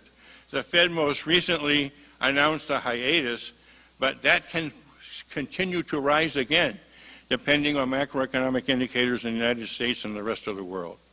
And one must remember 1981, when the first tequilazo and Paul Volcker, then the chairman of the Federal Reserve Bank, met with the banks that are the owners of the New York Federal Reserve. These are the Wall Street banks. And they decided that after the Mexican default, that this was not going to be a U.S. bank crisis, it was going to be a Latin American debt crisis. And the mechanism was interest rates. If you look back, and this seems incredible, LIBOR went from 3% in 1981 to 18% in 3 years. LIBOR.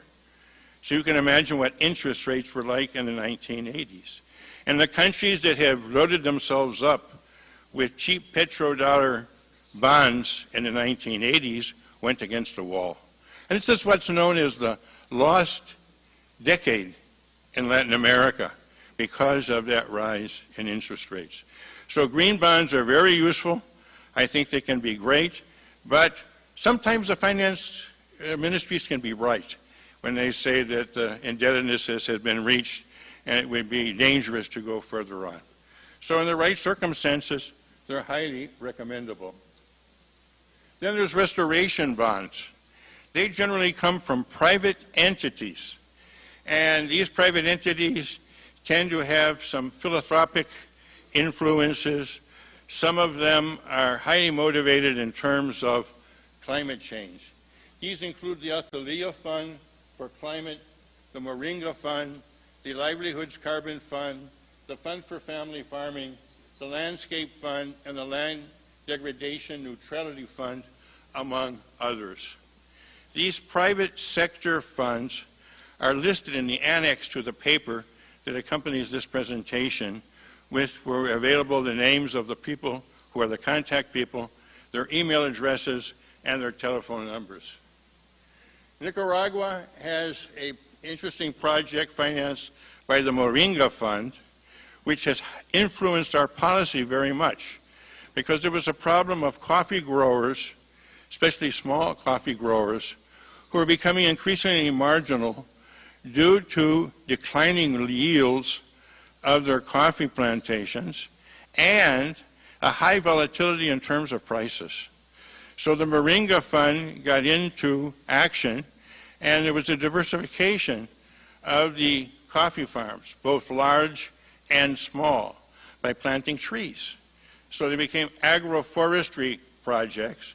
The Arabigo coffee needs shade, and instead of shade with just inexpensive, fast-growing wood, they would get into high-value tropical wood to provide the shade. And also coffee and cacao grown within the forestry areas. Nicaragua, by law, requires that each of those areas provide reserves also. As it does on the plantations, there must be reserve areas and corridors communicating the reserve areas for the biological integrity of the fauna in those areas. And here you can bring in some interesting investors. This Moringa Fund project in Nicaragua had as investors the bank of Edward Rothschild of Paris, the Yves Rocher Foundation, which is very much into forestry, out of France also. So there's opportunities here to follow up upon. Nicaragua has an integral approach, even though it's a country that's high deforestation and a declining forest cover. We do have those reserve areas to protect, but we have the problem of deforested hills, and we have to change them, transform them into reforested hillsides. And this can be done through community forestry, agroforestry, as in the example of the coffee farms, and silvopastoral projects, and plantations. This integral approach with regard to wood, with regard to bamboo, coffee, and cacao, being counted as reforestation, all of them, since they're all semi-perennials that trap greenhouse gases, it allows to link this to livelihoods of the smallholders and the indigenous and Afro-descendant communities on the Caribbean coast of Nicaragua, who now control their land and control all projects, economic projects undertaken on their land in 23 communities who have territorial governments with the indigenous councils and Afro-descendant decision-making councils. And this constitutes 38,000 square kilometers. By comparison, El Salvador has 21,000 kilometers. And this is more than Belgium also in the land controlled by the indigenous groups and the Afro-descendant groups. And they're very much involved in the community forestry, since the largest forests are in that area. Then we have plantations that are with different types of wood. A lot of them are teak. We have the Norwegians there investing in Nord-teak, and they planted teak there. And then there's other types of plantations too, African mahogany and others. This amounts to $138 million in investment so far.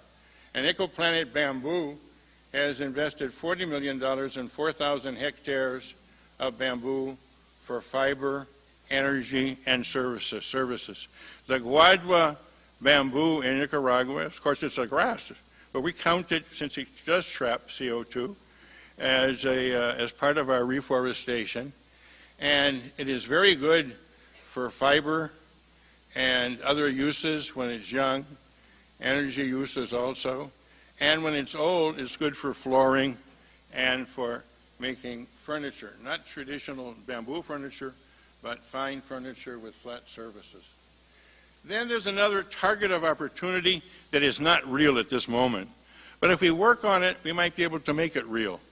And that's surplus corporate cash. According to the close of business in 2015 of the stock markets, in the S&P 500 in the United States, there was 2.5 trillion in cash. In the European Union, in the FTSE DAX listed projects, exchanges of the averages, there was 1.1 trillion. In Japan, 2.4 trillion. In South Korea, 0.75 trillion in the Kospi. Now, we've met with the OECD on this issue, and they were in agreement with us that this increasing amount of idle corporate cash is negative because it does not stimulate the global economy. Both recently retired President Kim of the World Bank and the Madame Lagarde of the IMF have stated that the level of inequality in the world today is unsustainable. There needs to be redistributive policies to not have the economy get stuck up because of over-concentration. And to have that much money sitting in a few hands does not stimulate the economy, does not contribute to a greater income equality, and what it should be doing is investing in stopping climate change and achieving the Sustainable Development Goals. This could be done, and it could be done fast if there was the social will and political will that the World Bank, the Inter-American Development Bank, the Banco Centroamericano de Integración Económica, and other regional banks could issue AAA bonds and disperse them through the Green Climate Fund, Jeff, the Adaptation Fund. Those are the instruments of the financial mechanism of the Convention on Climate Change, and through things like the Adaptation Fund and Forest Carbon Partnership as well. So this could be a way forward. I would like to go back to what I mentioned before, a 2019-2020 GCF green bond emission by the World Bank. If we can all work for this, we could double the public sector financing for the Green Climate Fund. There's no way to go from the billions to the trillions without involving the private sector. It won't happen. You know, in COP23, COP24, and the One World Summit in Paris, there was always an applause when someone said, the time has come to go from the billions to trillions to cover the financial gap. But there was little indication of how to do that.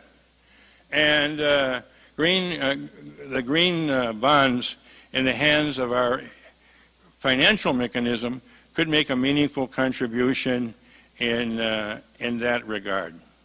Now, the only just way, the only scientific way to meet adaptation needs and the loss and damages being incurred year after year by our countries due to climate change, which is a subject that had come up in the COP in Warsaw, and the Warsaw Mechanism on Loss and Damages was passed.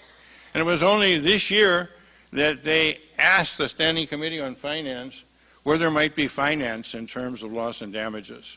So they spent 5 years studying the phenomena and only now came up with the fact that this mechanism will be useless unless there's financing to meet the loss and damages. And the loss and damages are becoming worse. We now have a new category, catastrophic loss and damage.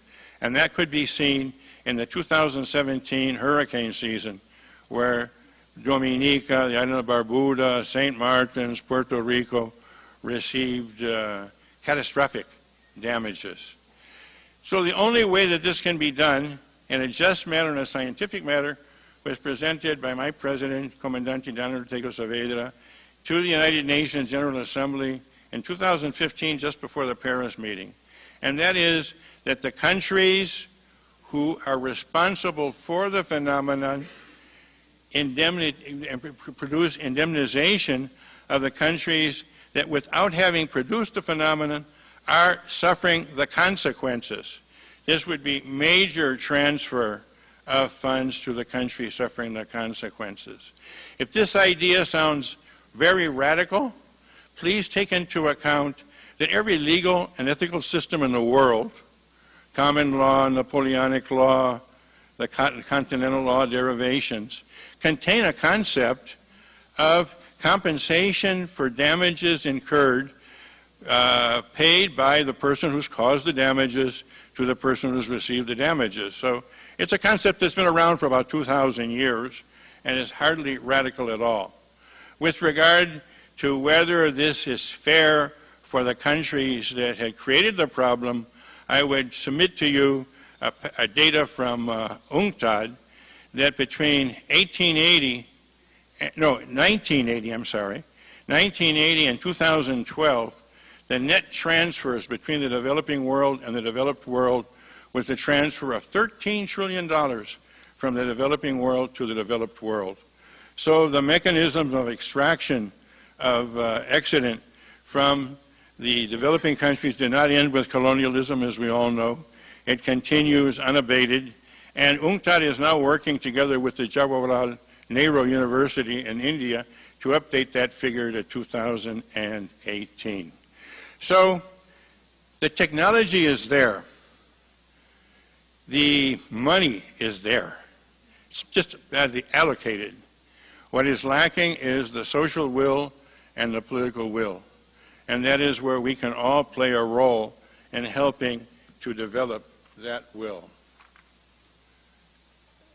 These bonds, if they were issued, could be invested in renewable energy, sustainable transport, energy efficiency, reforestation and restoration, as well as the conservation and drinking water.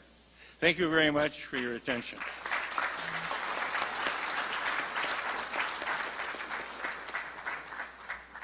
Always interesting, Señor Excelentísimo, Paul. A lot of economics has been dealt with in his presentation, but I picked up one that I think for me was the most important, and that's the fact that the Green Climate Fund only has 1.3 billion left, and there is a pipeline of 17 billion. So, and then there is going to be a pledging conference in October.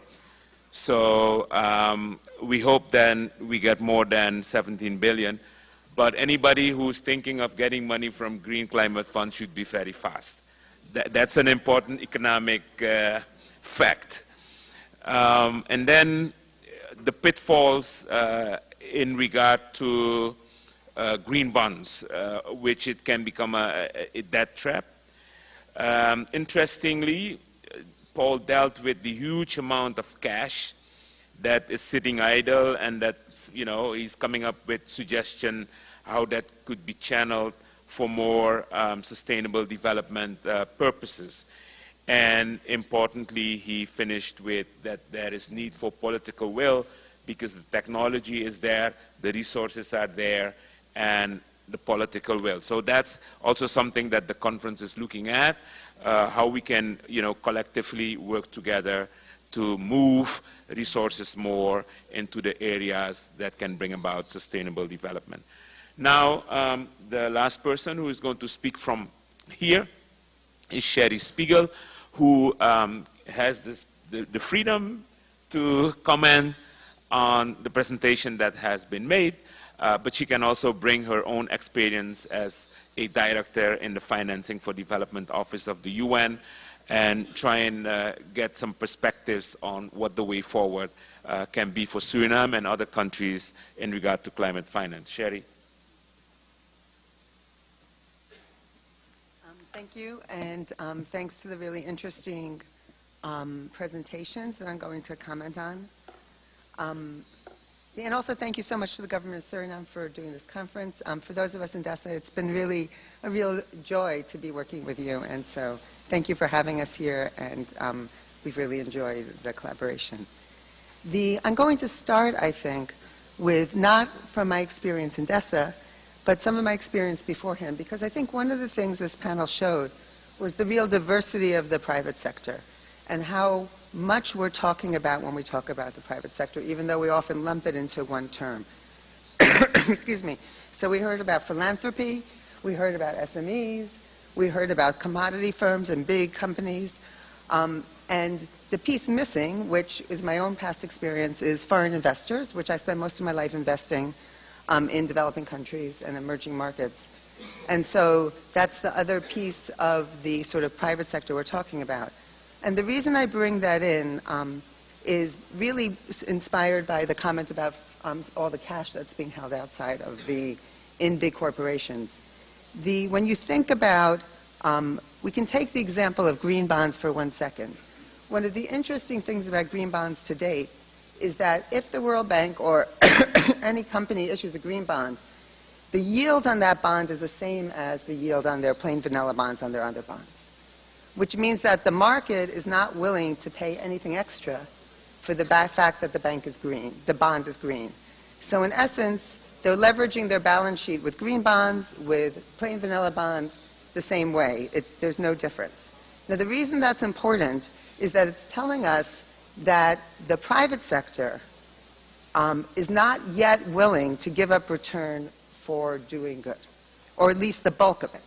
We have pockets of impact investors that measure impact as well as return, but the bigger chunk of the private sector still looks for a return on a risk-adjusted basis. So in terms of thinking about the cash that's out there, maybe I'm more pessimistic than you, because I think the only way there is a serious problem that companies are not investing cash. The result is one of the reasons why we're seeing economic growth globally is not happening to the extent that we want to see it and that we need to achieve the SDGs by 2030.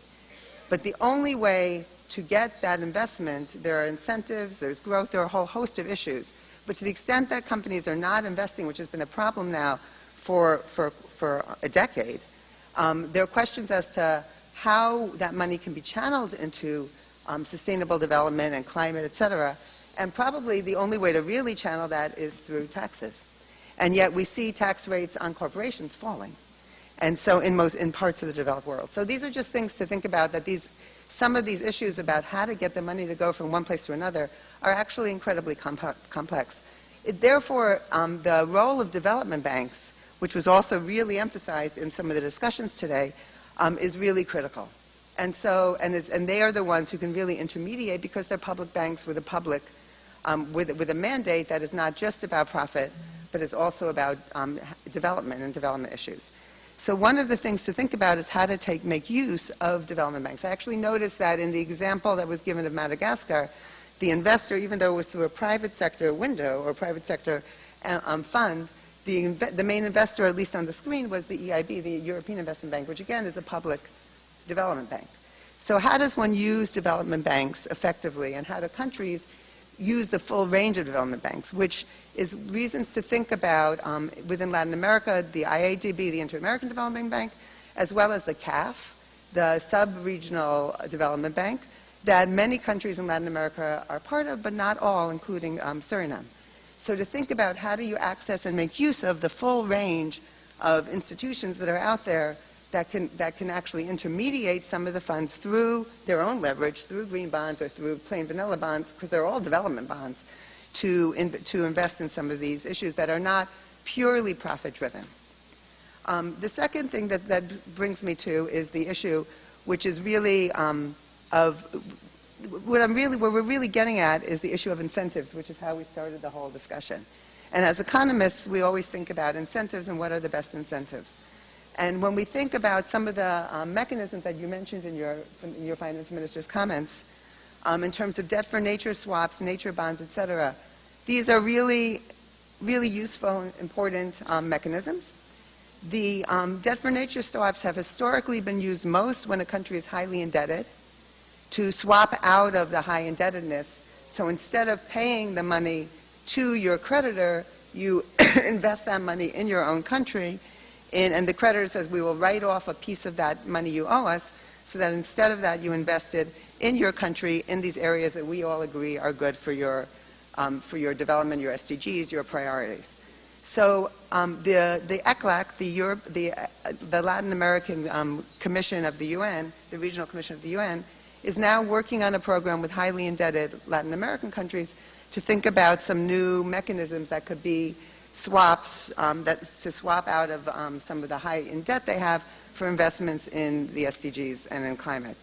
So there can also be mechanisms for countries that are not highly indebted, and we can think about how to develop those. And so, again, this really means it's not one country. It's going to be very hard to do this on your own, especially if it's going to be a new program, a new mechanism. It really means bringing countries together, working, for example, with ECLAC or ourselves in DESA, to think about what type of structures might make sense, and then what donors, because it's probably going to be donors rather than the private sector or philanthropists, are going to be willing to fund these. So these sorts of programs can be really important.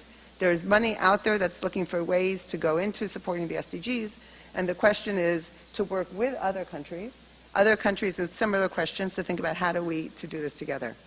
In terms of, this brings to another question which we heard comments about commodity cycles and really the tension that was mentioned at the very beginning, and that Raymond pointed out as well, between in protecting the environment and then the demands to meet the Sustainable Development Goals and to develop and to ensure that no one is left behind, and where that money is going to come from, especially when growth is often driven by the private sector, and what happens during a commodity cycle when the economy slows down and everybody is affected.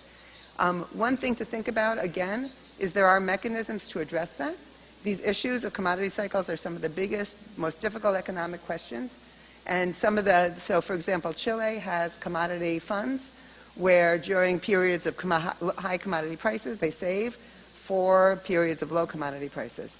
And so it's probably really important for commodity countries to think about and to learn from the other countries that have mechanisms to try to smooth out commodity cycles.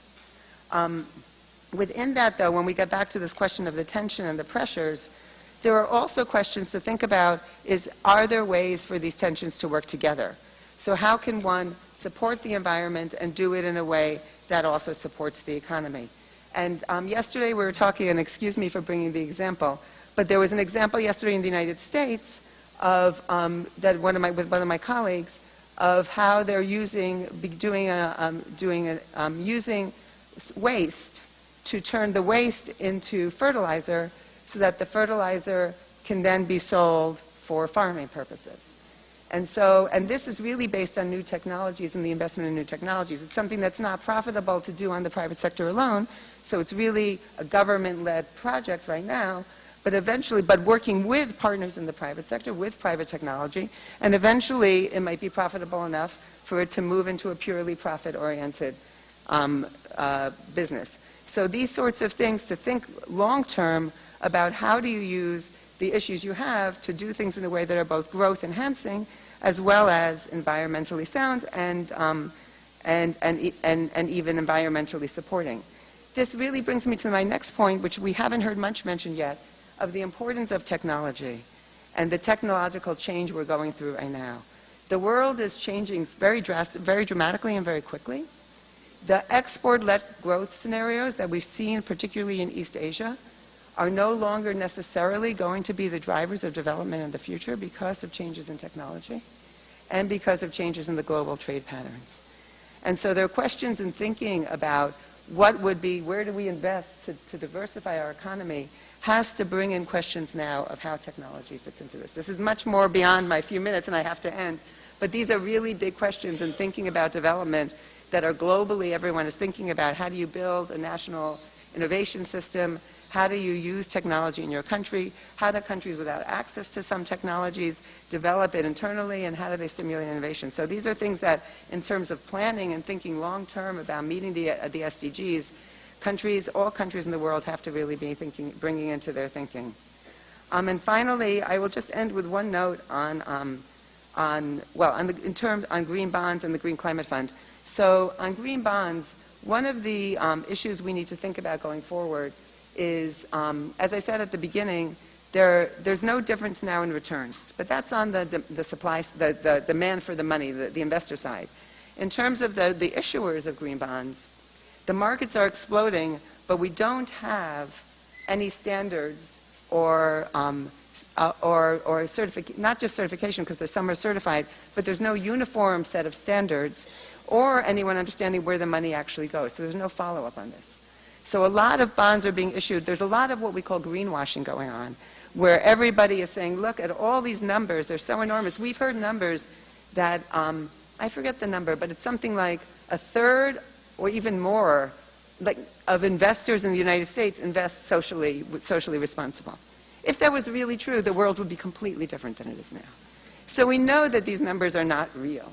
And so there is really a need for us to begin to understand where the money is going, what are the standards for all of these new instruments, how do we follow up and monitor those, and how do we ensure that they're really doing what they claim to be doing. And this is actually something within DESA and the whole UN system that we're working on and thinking about, and that will be discussed in April at the Financing for Development Forum, which you are all invited to come and attend. So thank you very much, and I look forward to the rest of the conference.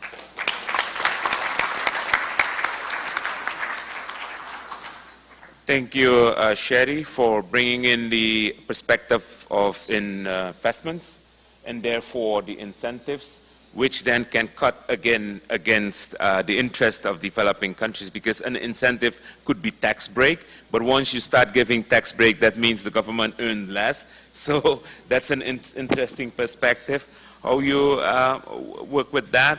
The interesting issue of debt for nature swap, which ECLAC is working on. Maybe that's something also for Suriname to be looking at. And the issue of commodity dependency, where countries like Norway created like sovereign wealth fund to tackle the ebb and flow of commodity prices. And then in the end, you touch on greenwashing. At this point, Joy informed that she would be leaving, so you're free to stay and decide on your own time, you know, when it's okay for you not to be with us anymore. So now it's time for some questions. We have, I think, another 20 minutes. So I would like to open up the floor, taking some questions from you or a discussion. Maybe it's good to take into consideration this morning the presentation from DESA. So in terms of your contribution, it might be good to hear from you questions regarding like policy options for climate finance, and maybe also suggestions in terms of partnerships. So it looks like everything was very clear because I don't see anybody. I see the Speaker of Parliament would like to raise a question.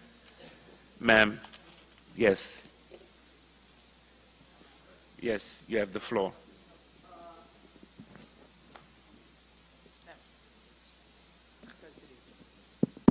Thank you. It's not a question. Suriname also has a sovereign wealth fund now. It's like a savings fund. We just started it, so there's hardly any money or no money in it yet. But if commodity prices would rise, we will start to save. So we followed this route, and I'm very glad about it. Thank you for that intervention.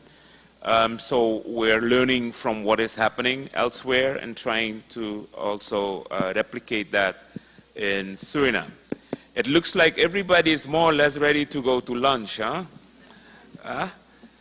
Because we have still 15 more minutes. So, yes, sir. Can we have a microphone?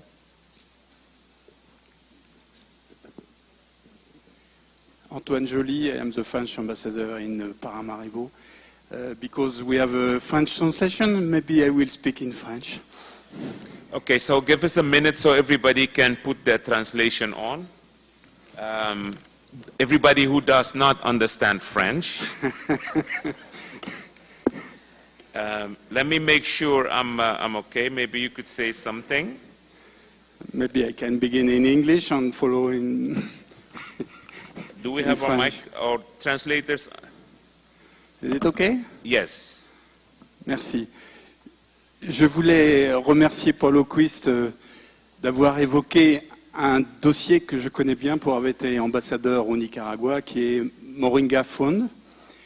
Je me souviens du ministre Oquist signant la lettre qui permettait au Nicaragua d'être candidat à ce programme d'agroforesterie. Ce que je voulais dire, c'est que le développement et la protection des forêts n'est peut-être pas seulement un problème de financement. Your Excellency, sir, can you hold on? Because I don't hear the English translation. Does the English, number 7? Channel 7 is for the English translation. I'm sorry, No. please continue. Okay, do you want me to begin at the beginning? Yes, maybe if you could paraphrase.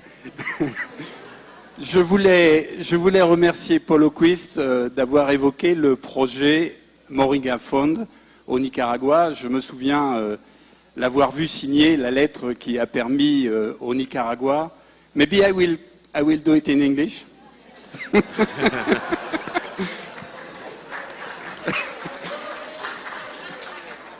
No, you know, we have French speaker here, and when they hear the French ambassador speaking English, they will tell me, why do you speak English? So I tried to speak French, but no, I just wanted to say to Mr. Oquist, thank you, because I remember when I was ambassador in Nicaragua, I saw him signing the candidature of Nicaragua for this program of agroforestry. What I wanted to say is that, of course, financing is an issue, but it is not the only one. Moringa Fund is a success in Nicaragua because we found financing from the private sector, but also because there was a knowledge in Nicaragua of doing coffee with forests, of doing cacao. And it is very important to have the knowledge. That is to say, you have to find financing also for training, education. Because if you don't have that, I take an example in Suriname. In Suriname, ecotourism is a very big issue for the forest and for the economy of Suriname. You have to invest in training, you have to invest in education so that you can have good projects. That is what the lesson I had in Nicaragua with this project. You need financing, but you also need training. Thank you. Thank you very much, Your Excellency. Anybody else? Yes, sir. Can we have a microphone in the middle of the room?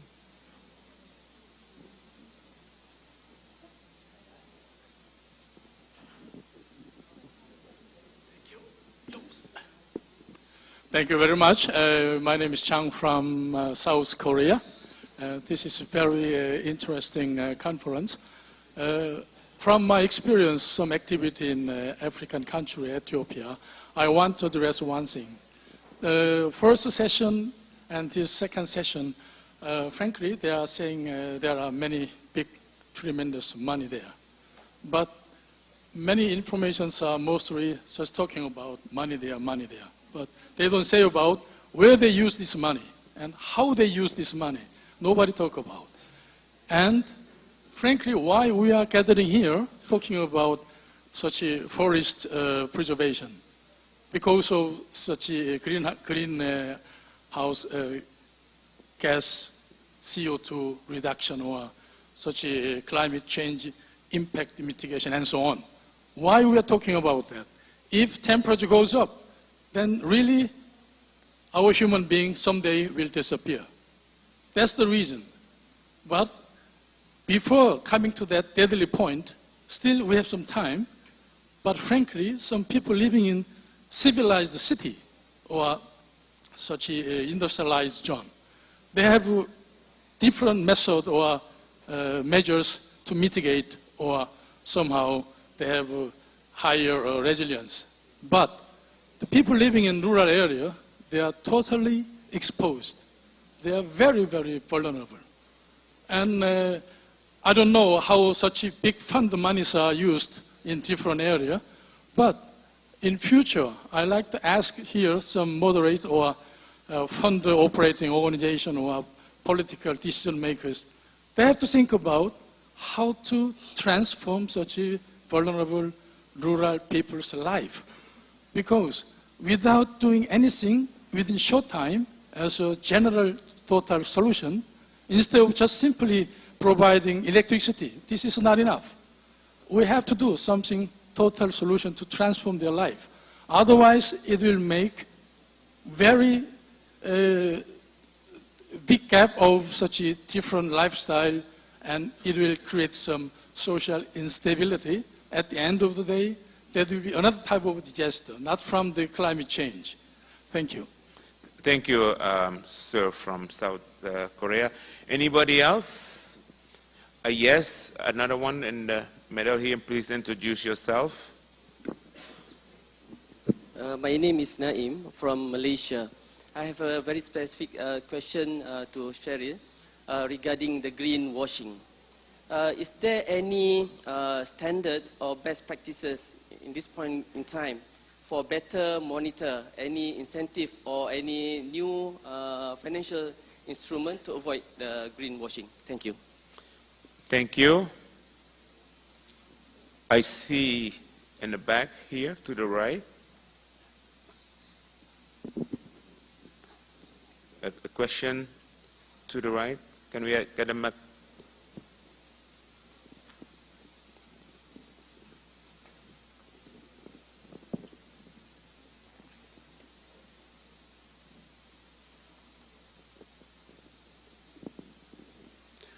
Yeah, thank you. My name is Yusin from the Organization of Indigenous People in Suriname.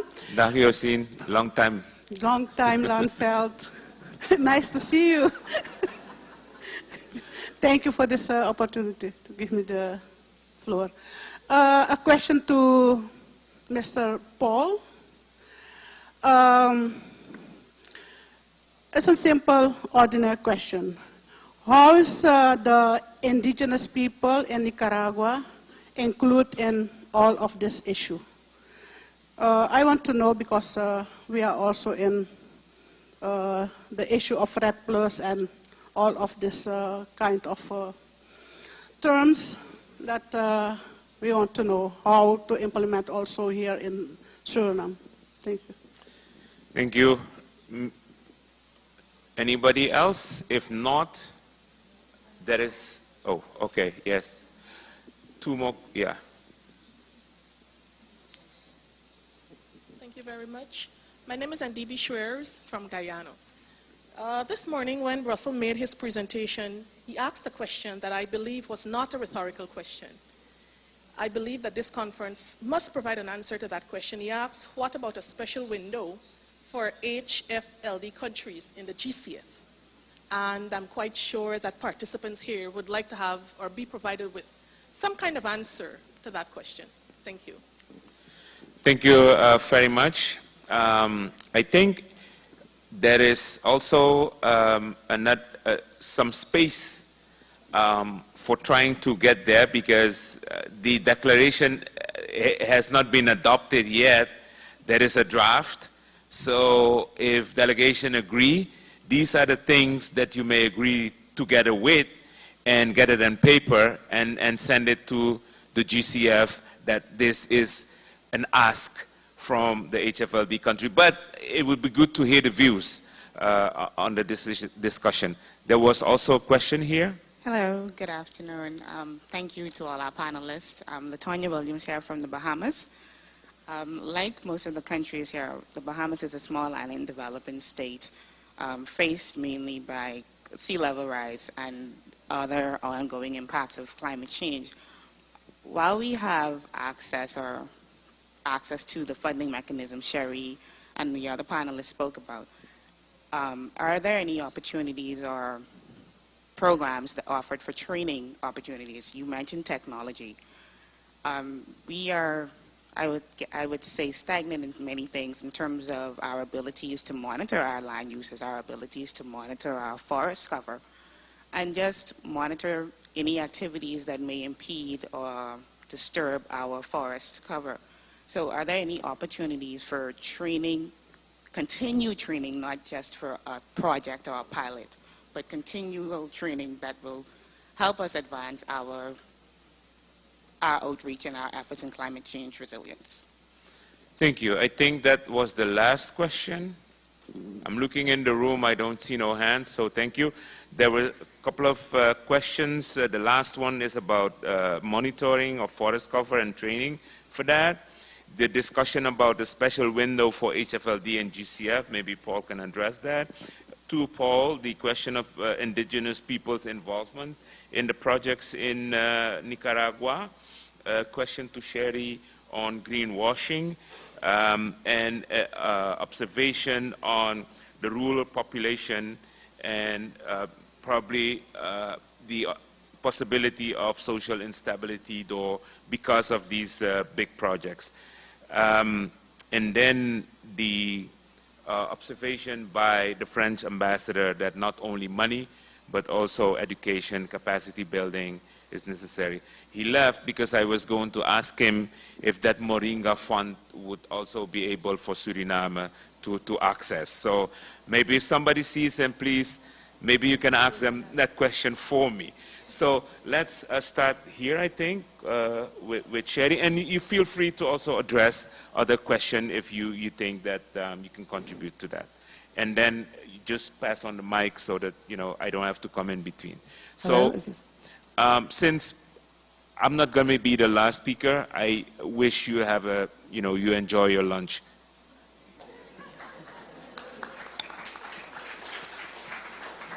On the green, am I speaking? Yeah, okay. On the greenwashing question, there are a lot of standards. There are a ton of standards. In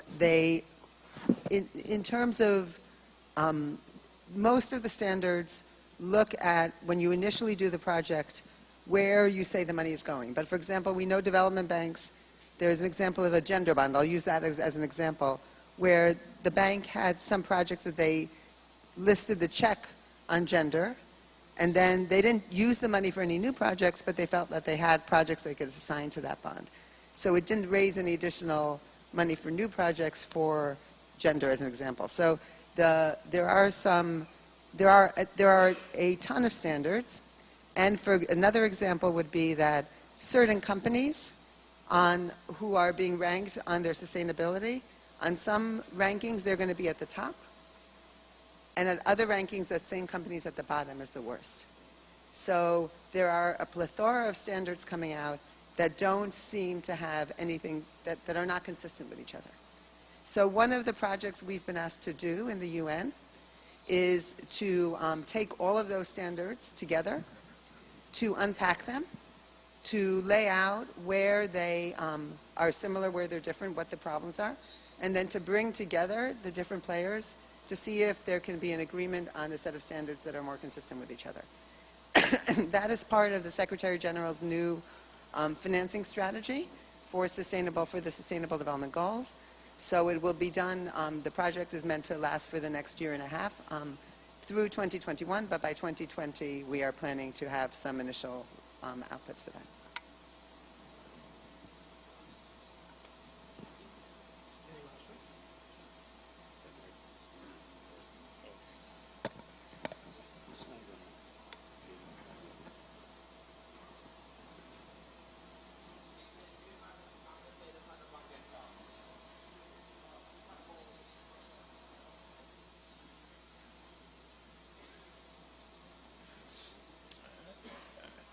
Okay, I'm going to take first the question of the indigenous groups in Nicaragua.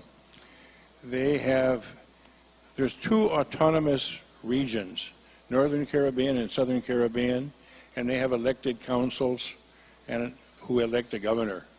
So any project, any development project, any conservation project in their territory needs to be approved by the Autonomous Regional Assembly.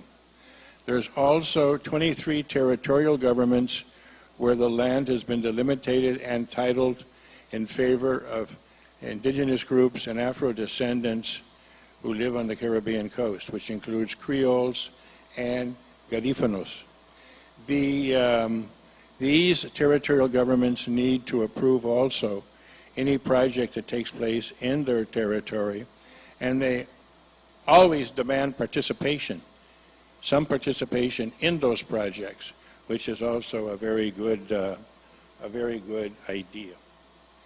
With regard to the green bonds and the limitations of the green bonds, I think it's very important that when green bonds are issued, that the motivation should be ecological and highly concessional interest rates should be applied. Highly concessional, because if it's not, it loses its attraction as an ecological instrument, because you can get another loan also and to be the same thing. With regard to the way the money is used, there is mechanisms for certification. They can be accessed through the Green Climate Initiative in London, whose principal is Mr. Sean Kidney. I think that's to be found in the annexes. They will certify. And when the bond is issued and it's a certified bond, it has generally a better reception also. But as was mentioned by our relator, our commentarist, that you need monitoring and valuation, because it could be 10 years or something like that over the period of time that one has to follow up and make sure that the initial suppositions of the bond have been true. With regard to taxes, it's a very good idea. The carbon tax would be fantastic, but there's no such thing as international taxes. The UN General Assembly has no ability to pass a tax for the entire world, which means if in the European Union even, if you want to do a tax route, you need 27 parliaments to be in agreement with you. And in the world in general, you'd have to go to U.S. Congress and get approval for a new tax at the federal level in the United States. So we very rapidly bump into climate change politics. I think that the idea of debt swaps for forests or debt swaps for renewable energy is an excellent idea, and it should be highly supported. If we think back a bit, there were debt swaps in the past. There were debt swaps for development, debt swaps for education, debt swaps for health. Now that doesn't mean it's a silver bullet that you wipe out all of your debt and invest it, because the money is yours. The money doesn't come from the person who held the debt in the first place.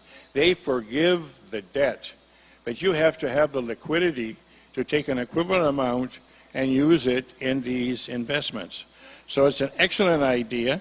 It should be used for all it's worth, but there's limitations in terms of how much liquidity you have in your fiscal situation. But it's an excellent idea, especially for these highly indebted countries, as are some in Africa. UNCTAD just had a conference on financing for development, following up on the expert group on financing for development in Geneva that I had the honor to chair. And there they delved into this debt situation in the developing countries, which is taking form, especially in some African countries and some Caribbean countries as well. I would like to address a conference, a point that was raised in the conference this morning that I don't think was adequately dealt with. And it was the question from the distinguished minister from Costa Rica of why the negationist policies are alive and well, and there's a spreading number of chiefs of state that are involved in this, that follow these lines. Well, the fact that the President of the United States is a negationist has a huge influence on some politicians, but also we should not be naive There is climate change politics, and we're probably weaker on climate change politics than some of our adversaries. And this is not spontaneous combustion either. Real money has been invested in institutional centers, in scientists who come up with these negationist points of view. The Attorney General, or ex-Attorney General, of the state of New York, Eric Schneiderman, brought a case, started to put together a case against Exxon, which was a carbon copy of the tobacco case in the United States, in which the tobacco companies eventually lost and had to provide the states, because the state attorney generals are the one who pursued the suit, funds to compensate for their medical expenses due to smoking. And also a fund was set aside for victims of smoking. And that case was won. And why was it won? Because the Attorney General showed that the tobacco companies knew early on that this was damaging their clients. But they conspired to create these institutes and pay these scientists to debunk it. So they were deceiving the public, and they were held accountable for that, and there was punitive damages as well. How did they do that? Through emails, through letters, through studies, internal documents brought up by whistleblowers and others, and some of them were public. It was in Exxon, which was for starters. The Massachusetts Attorney General had joined in with Schneiderman, and he soon dropped out. And then Schneiderman resigned, because they did a job on him. If you're going to take on Exxon, you better know what you're doing and have an airtight case and have an airtight past, because the Me Too movement got Schneiderman, because they started having women coming forward making accusations against him. The latest, Schneiderman resigned in May, and the case died with Schneiderman's resignation. And there was a recent news that the prosecutors in New York are not going to prosecute criminally Schneiderman, but his political career is over, and because he took on Exxon, and Exxon did a job on him. So this is a real political battle. Recently there was a conference in Washington on negation by the libertarian movement in the United States. Among the sponsors of the meeting, and this drew social media flack, were Microsoft, Twitter, and Amazon. They said, how can you be sponsoring this negationist conference? And the fact of the matter was that they had been sponsoring every year the Libertarians Conference, because they see the Libertarians as a bulwark against internet controls. They're all against internet controls. But this time the Libertarians formed the meeting on debunking climate change, and that was the tenor of the meeting. And so this is a political fight, and we have to be active in this. We just can't be passive and see the negation is increasing their strength. We need to be proactive in advancing the scientific position. I think the IPCC report is a precious document that should be defended and advanced in multiple fora to impress upon more and more people the dangerous straits that we're sailing in and the necessity to become wiser in terms of how to navigate it. Thank you.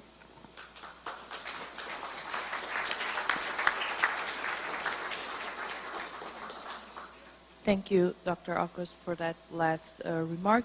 Thank you, panelists, for your now I'm started presentation, and the moderator for moderating this all. So now we will close off this second session. Before we break for lunch, I have one small announcement that I have to make on behalf of my colleagues from the UN. The persons who were the sponsored guests, their per diem is available, and they can get that at Ninon Williams. I don't know. Oh, Ninon is there in the back waving for everyone. Please bring your passport, your boarding passes, and your itinerary when you go and collect your per diem for those sponsored guests. Also, today we will be having lunch at the banquet hall. That means that you exit the building, go round here in the back, and then you will go to Torarica, where you will be, I think some people of Torarica will be there to come and help you to find the way to the banquet hall. We will have a Japanese buffet. Japanese buffet for those international guests. The Japanese are the descendants here who came here from Java, the island of Java of Indonesia in the late 19th century. They are part of our culture, part of our heritage, part of our cultural diversity, and I hope you enjoy the lunch.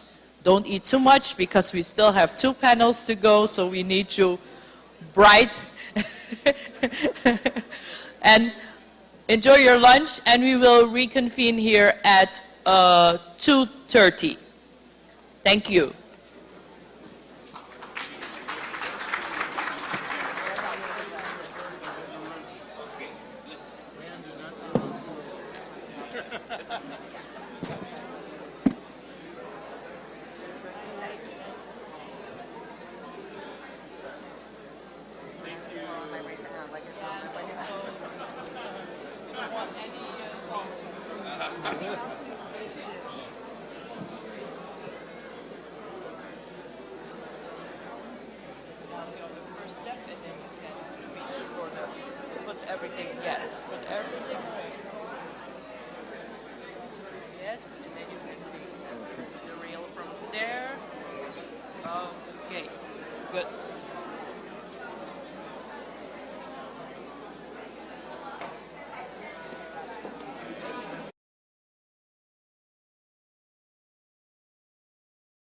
Welcome to my country of Suriname.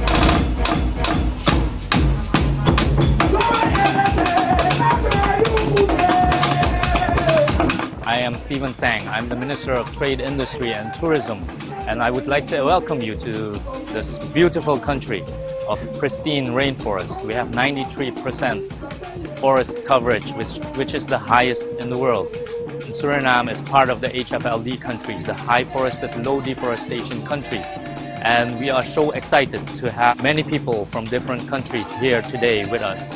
Belize, Bhutan, Colombia, Democratic Republic of Congo, Panama, Guyana, Peru, Zambia, and also a warm welcome to other countries like Bahamas, Fiji, Seychelles, Samoa, Sao Tome and Principe, Costa Rica, Papua New Guinea, and even South Korea. We are home to many endangered species. We are home to many endemic birds.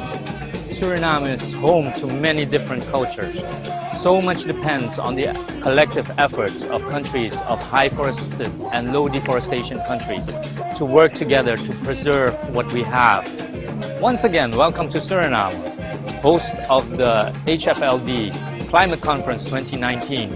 And we hope you enjoy the beautiful country. We hope you enjoy the people, the cuisine, and please follow us on Instagram and Facebook.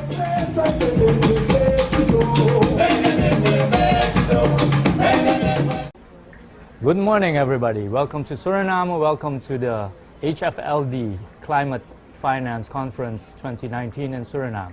I have here with me His Excellency, Mr. Carlos Manuel Rodriguez, Minister of Environment and Energy of Costa Rica. Welcome, Mr. Carlos Manuel Rodriguez. I'm pleased to be here. Thank you. You are the most familiar with Suriname right now. It's the 8th time you're here in Suriname. And I'm very excited to have you here finally in Suriname, to meet you here finally in Suriname, because we've met before in Miami for a conference of Conservation International. I was a parliament member back then, and you had an excellent presentation about the gourmet tourism of Suriname. And it was very inspiring, I must say. So it's wonderful to have you finally here in Suriname to talk about tourism, to talk about the conference. First of all, I would like to ask you, maybe you can elaborate a bit more about the gourmet tourism of Suriname. Yeah, well, of course. The first time I came to Suriname was in the early 2000s because I wanted to know this place in Suriname, which for me was unique. It was the Central Surinamese Forest Reserve. 1.5 million hectares. 1.6 million hectares. 1.6 million hectares. That's larger than all the national parks of Costa Rica together in just one place. So I had to visit this place and be able to know about it, and I was really inspired by what Suriname did in the late 1990s, early 2000, because Costa Rica was doing pretty good in terms of attracting tourism to see our natural wonders. And those natural wonders are located in our system of protected areas, particularly on the national parks. So I was, curious about this great area, and also I was invited by the government of Suriname to come over and be able to share some experiences on Costa Rica.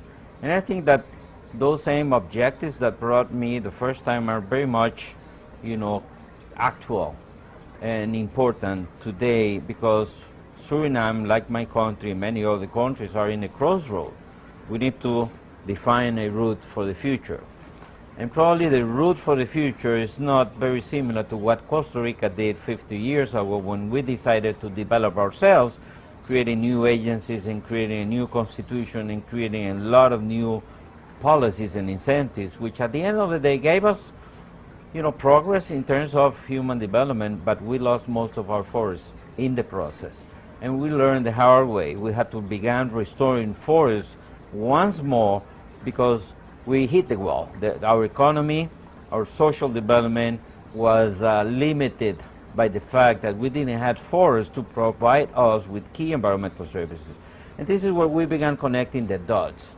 Instead of logging our forests and giving oil and gas concessions, which were part of our idea back then, we found that tourism-based, nature-based tourism was something we should explore. And we became very good on that business. We were very aggressive in building the infrastructure, in building the airports, in building the roads, in promoting the development of infrastructure in the private sector. Our private sector became very innovative.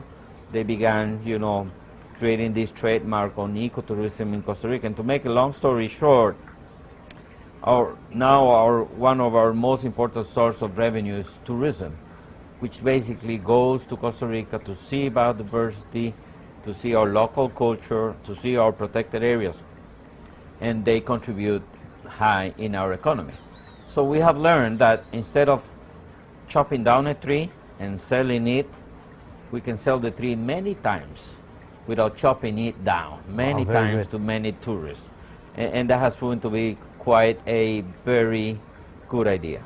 Well, you are probably the top country in the region, if not the world, for your ecotourism policies and for your alternative ways to generate money from your forests. And that is one thing that we in Suriname and all the other HFLD countries are seeking, to find alternative ways to see for the climate finance, to finance our development without destroying what we have, what we can provide to the world.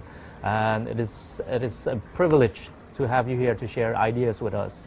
And I know there are many more ideas when we were talking to you about the tourism possibilities for Suriname, the endemic species we have here, and all the wonders of the nature that we have in Suriname. We as Surinamese people, we don't even realize what we have here, and we need to have you, somebody from Costa Rica, to come over to tell us that we have gourmet tourism. It's very humbling, and I would like to thank you for that. One more thing I would like to ask you is, does Costa Rica have any other policies in terms of climate financing? Yes. So a couple of things here are important to mention. First, Costa Rica, Suriname, and the rest of the high forest, low deforestation nations, we got a resource that is extremely valuable and is critical for the future of humankind, which is the carbon stocks in our forests. Without our forests, the planet will never ever achieve their climate mitigation targets. The 2%.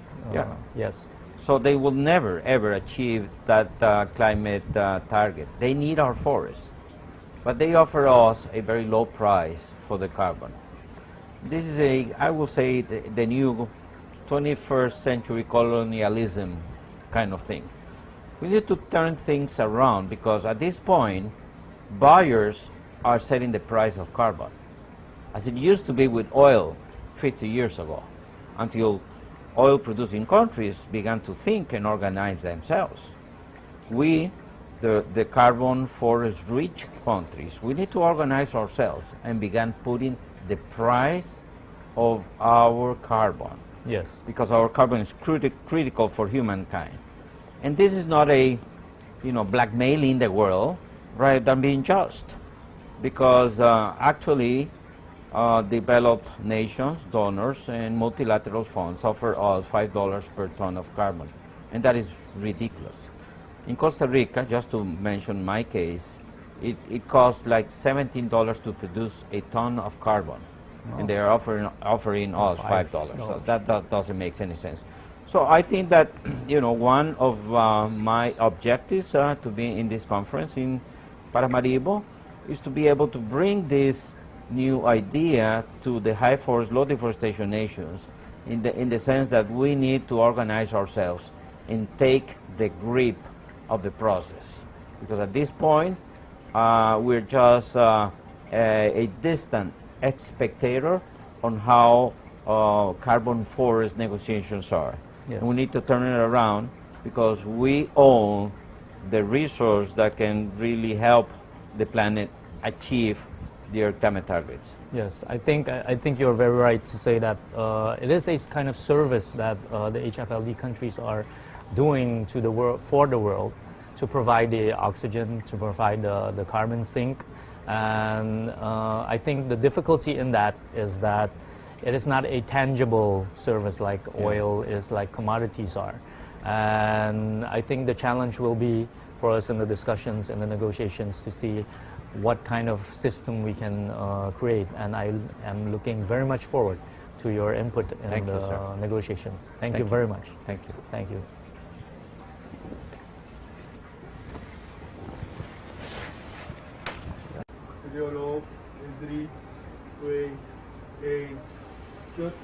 Good morning. Welcome to the HFLD Conference on Climate Finance 2019 in Paramaribo, Suriname. Our next guest today here is His Excellency, Mr. Satyendra Prasad. He's the ambassador to the permanent mission of Fiji to the United Nations. Welcome, Ambassador. It is your first time in Suriname. You are from the exotically named country Fiji. For us in Suriname, it's a world away. It's the other side of the world. Could you tell us a bit more about Fiji? Thank you very much, Minister, and thank you very much for welcoming me so generously to such a beautiful country. Yes, we do come from a beautiful country, but I must say from everything I've seen about Suriname, it is such a beautiful country, and it is so apt that we are having this conference in Suriname, which is one of perhaps the world's best carbon negative country.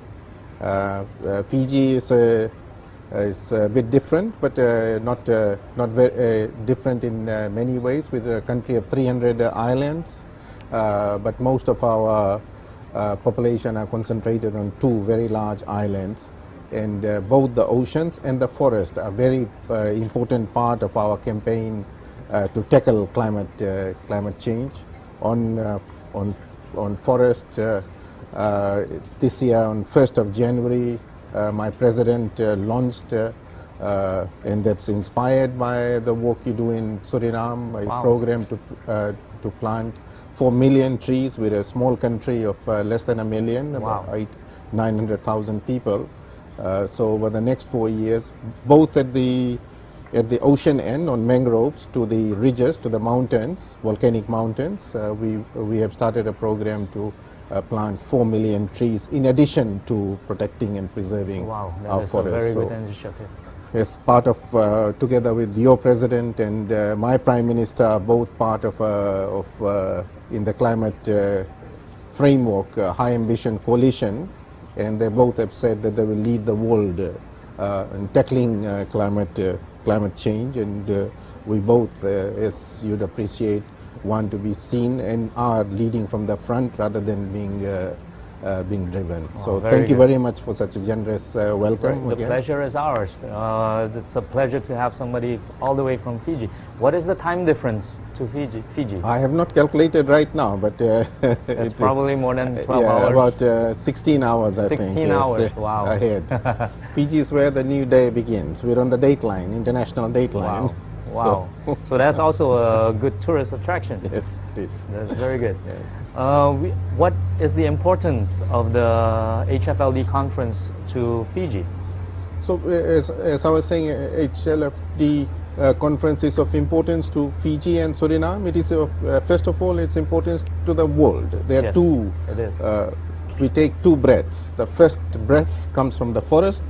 The second breath that we take comes from the oceans. And if the forests are gone, our first breath is gone. If our oceans are gone and acidity continues and they continue to warm up, then the second breath is gone. Wow. And so both our countries are, first of all, in tackling climate change through preserving our forest, are helping ourselves, but we are helping humanity. So we are part of something that is much, much larger.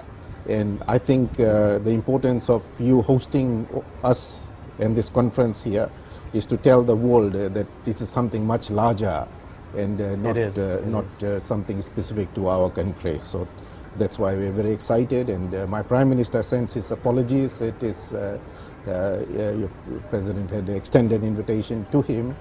He was unable to come because our Parliament just convened yesterday, and we had elections for our new Speaker. Wow. And so he was unable to take this invitation, but he sends his apologies, which I'm passing through you. That's not a problem at all. We hope to see him in the future in Suriname. And what are the main things that you would want to discuss in the conference? So I think one of the, I don't want to say frustrations, but like Suriname and Fiji, we are both leading in tackling climate, we're taking climate actions, determined climate actions. And you are preserving and safeguarding your forest. We are preserving and safeguarding our forest. We are expanding the acreage. We are tackling deforestation. We are increasing the acreage that is the mangrove replanting. We have declared many marine protected areas. So both on the oceans and the land, we have a balanced approach. And on forest, I don't want to use a strong word like frustration, but I think we share a aspiration that more development resources and more development finances should be available for countries like ours to continue on this path. Not only continue on this path, but to accelerate work on preserving and conserving our forest and also expanding the areas. In some, these are very difficult choices for our type of countries because we do need to balance. We have to deliver on economic growth. We have to ensure that the economic development takes place and there are jobs and incomes and livelihoods of our communities. So that is an important part. And so when we tackle deforestation as well as when we are expanding the areas under conservation, these are quite complex and difficult choices that our countries make. Yeah? Yes. And you're a politician, so you know how important, how difficult some of these policy choices are. You cannot please everybody. Yes. And we need to find a way to balance everything.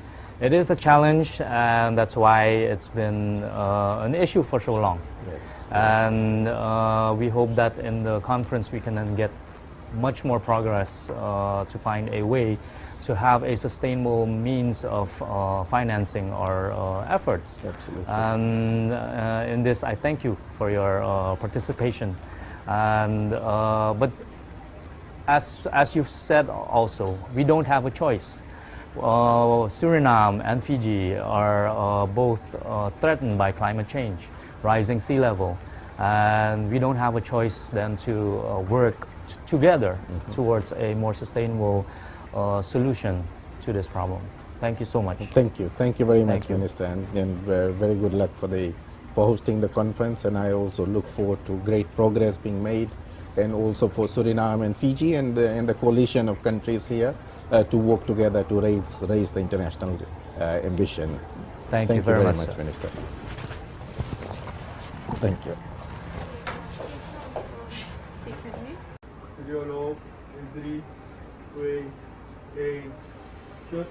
Good morning. Welcome to the HFLD Conference on Climate Finance 2019 in Paramaribo, Suriname. Our next guest today here is His Excellency, Mr. Satyendra Prasad. He is the ambassador to the permanent mission of Fiji to the United Nations. Welcome, Ambassador. It is your first time in Suriname. You are from the exotically named country Fiji. For us in Suriname, it's a world away. It's the other side of the world. Could you tell us a bit more about Fiji? Thank you very much, Minister, and thank you very much for welcoming me so generously to such a beautiful country. Yes, we do come from a beautiful country, but I must say from everything I've seen about Suriname, it is such a beautiful country, and it is so apt that we are having this conference in Suriname, which is one of perhaps the world's best carbon negative country. Fiji is a bit different, but not very different in many ways. We're a country of 300 islands, but most of our population are concentrated on two very large islands.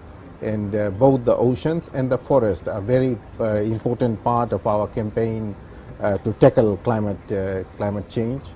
On forest, this year on 1st of January, my president launched, and that's inspired by the work you do in Suriname, a program to plant 4 million trees with a small country of less than a million, about 900,000 people. So over the next 4 years, both at the ocean end on mangroves to the ridges, to the mountains, volcanic mountains, we have started a program to plant 4 million trees in addition to protecting and preserving our forests. Wow, that is a very good initiative. As part of, together with your president and my prime minister, are both part of in the climate framework, high ambition coalition, and they both have said that they will lead the world in tackling climate change, and we both, as you'd appreciate, want to be seen and are leading from the front rather than being driven. So thank you very much for such a generous welcome. The pleasure is ours. It's a pleasure to have somebody all the way from Fiji. What is the time difference to Fiji? I have not calculated right now, but it's probably more than 12 hours. About 16 hours, I think. 16 hours, yes, wow. Ahead. Fiji is where the new day begins. We're on the dateline, international dateline. Wow. Wow. So that's also a good tourist attraction. Yes, it is. That's very good. Yes. What is the importance of the HFLD conference to Fiji? So as I was saying, HFLD conference is of importance to Fiji and Suriname. It is first of all, its importance to the world. There are two. It is. We take two breaths. The first breath comes from the forest. The second breath that we take comes from the oceans. And if the forests are gone, our first breath is gone. If our oceans are gone and acidity continues and they continue to warm up, then the second breath is gone. Wow. And so both our countries are, first of all, in tackling climate change through preserving our forests, are helping ourselves, but we are helping humanity. So we are part of something that is much, much larger. And I think the importance of you hosting us in this conference here is to tell the world that this is something much larger and not something specific to our country. So that's why we're very excited, and my Prime Minister sends his apologies. It is your President had extended invitation to him. He was unable to come because our Parliament just convened yesterday, and we had elections for our new Speaker.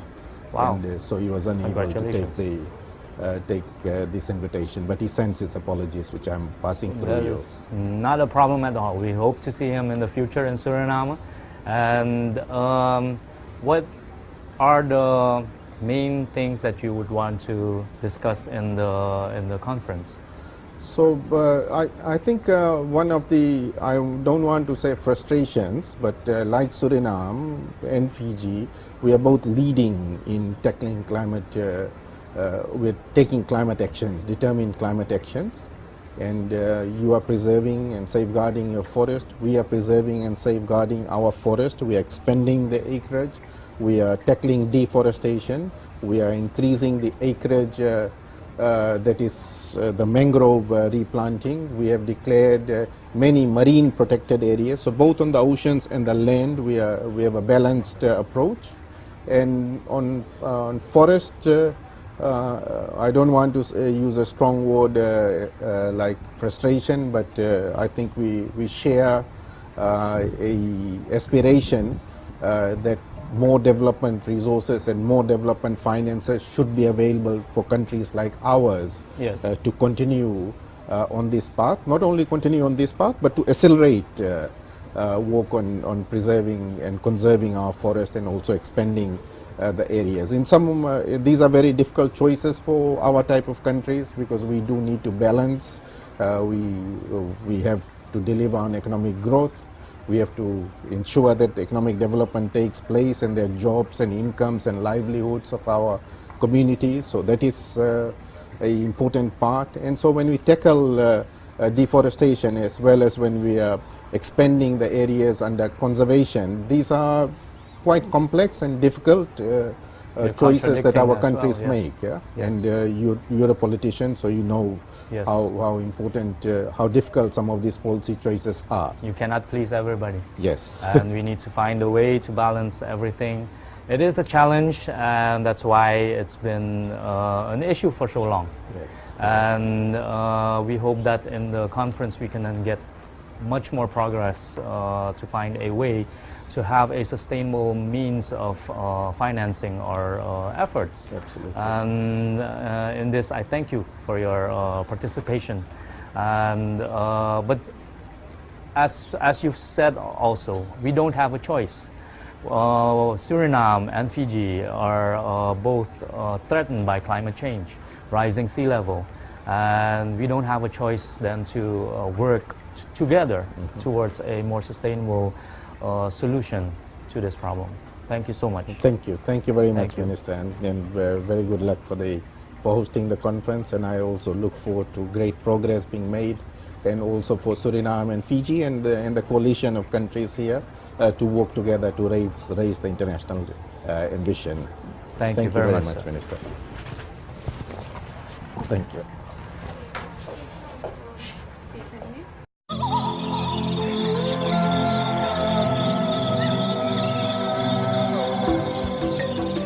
Welcome to Paramaribo, the capital city of Suriname. You are here to join us in the HFLD Climate Finance Conference that we will be hosting these coming days. You may know us as a country that is very rich in biological diversity. We have 93% forest cover.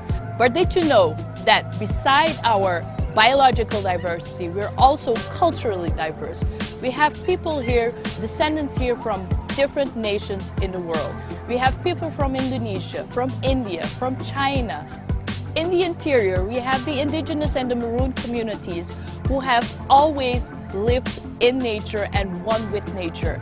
They have preserved nature for us in a way that now we can enjoy it as a people. This is the example that we want to follow. So please, come and join us over the next few days to have meaningful discussions on how we can preserve the environment for us and future generations. I hope you feel welcome, and I would say tangbu.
It's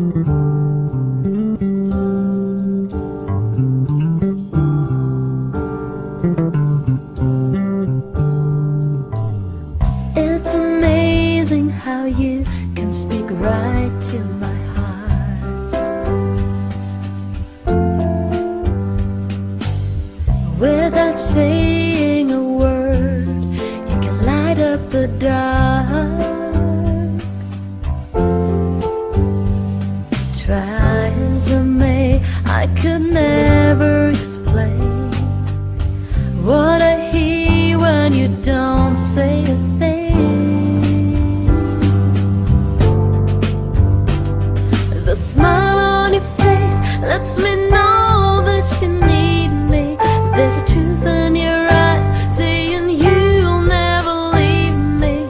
The touch of your hand says you'll catch me if ever I fall.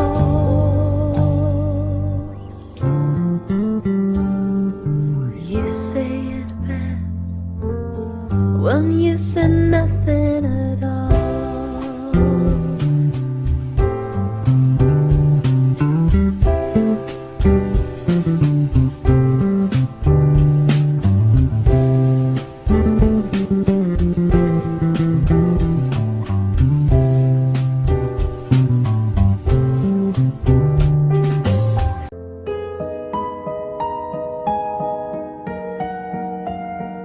Dit Suriname, een land, het mooiste land waar wij in leven.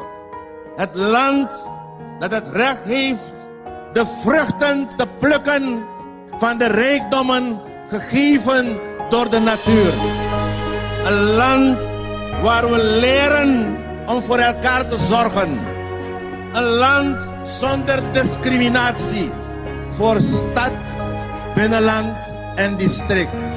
Een land waar we moeten leren om hard te werken. Een land waar je straks niet bang hoeft te zijn om oud te worden.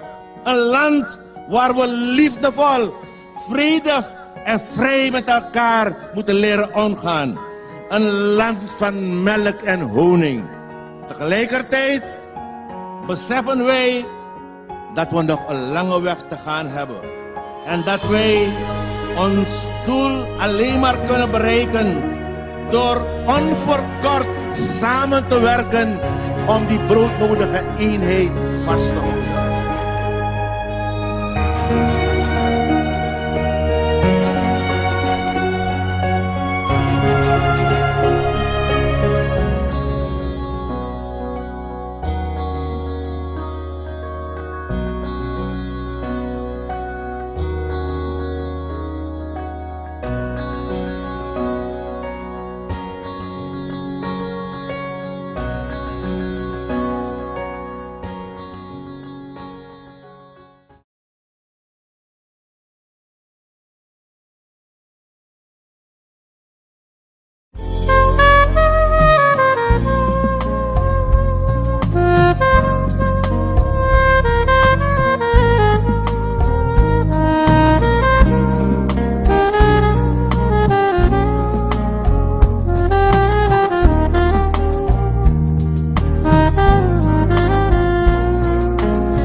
Seranang Winawang.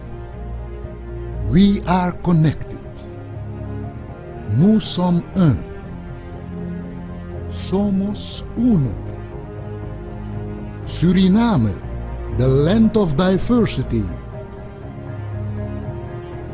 The land of small steps and big changes, where instead of fighting religious differences, we celebrate them, wherever you are, whoever you are. Suriname, where young people may find their own way. The land that embraces its people's cultural wealth, lending a hand to its brothers and sisters. We are connected. Suriname, the greenest country on earth, the land that shares its natural richness with the world, all different colors, united in one flag. We are connected. People of the Caribbean, thank you for this experience in our country. We are connected. Nous sommes un. Somos uno.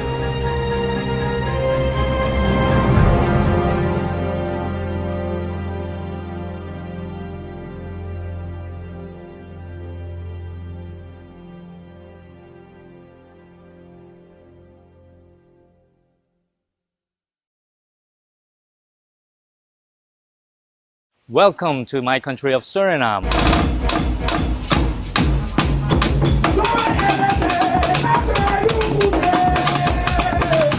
I am Stephen Tsang. I'm the Minister of Trade, Industry and Tourism, and I would like to welcome you to this beautiful country of pristine rainforest. We have 93% forest coverage, which is the highest in the world. Suriname is part of the HFLD countries, the high forested, low deforestation countries. And we are so excited to have many people from different countries here today with us. Belize, Bhutan, Colombia, Democratic Republic of Congo, Panama, Guyana, Peru, Zambia, and also a warm welcome to other countries like Bahamas, Fiji, Seychelles, Samoa, Sao Tome and Principe, Costa Rica, Papua New Guinea, and even South Korea. We are home to many endangered species. We are home to many endemic birds. Suriname is home to many different cultures. So much depends on the collective efforts of countries of high forested and low deforestation countries to work together to preserve what we have. Once again, welcome to Suriname, host of the HFLD Climate Conference 2019. And we hope you enjoy the beautiful country. We hope you enjoy the people, the cuisine, and please follow us on Instagram and Facebook.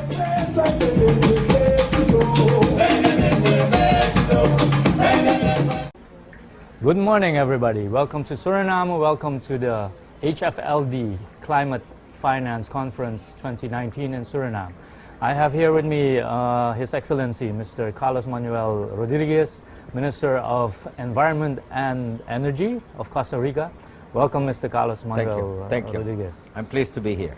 Thank you. You are the most familiar with Suriname right now. It's the 8th time you are here in Suriname.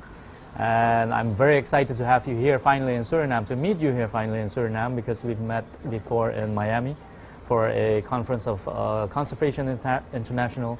I was a parliament member back then, and you had an excellent presentation about the gourmet tourism of Suriname.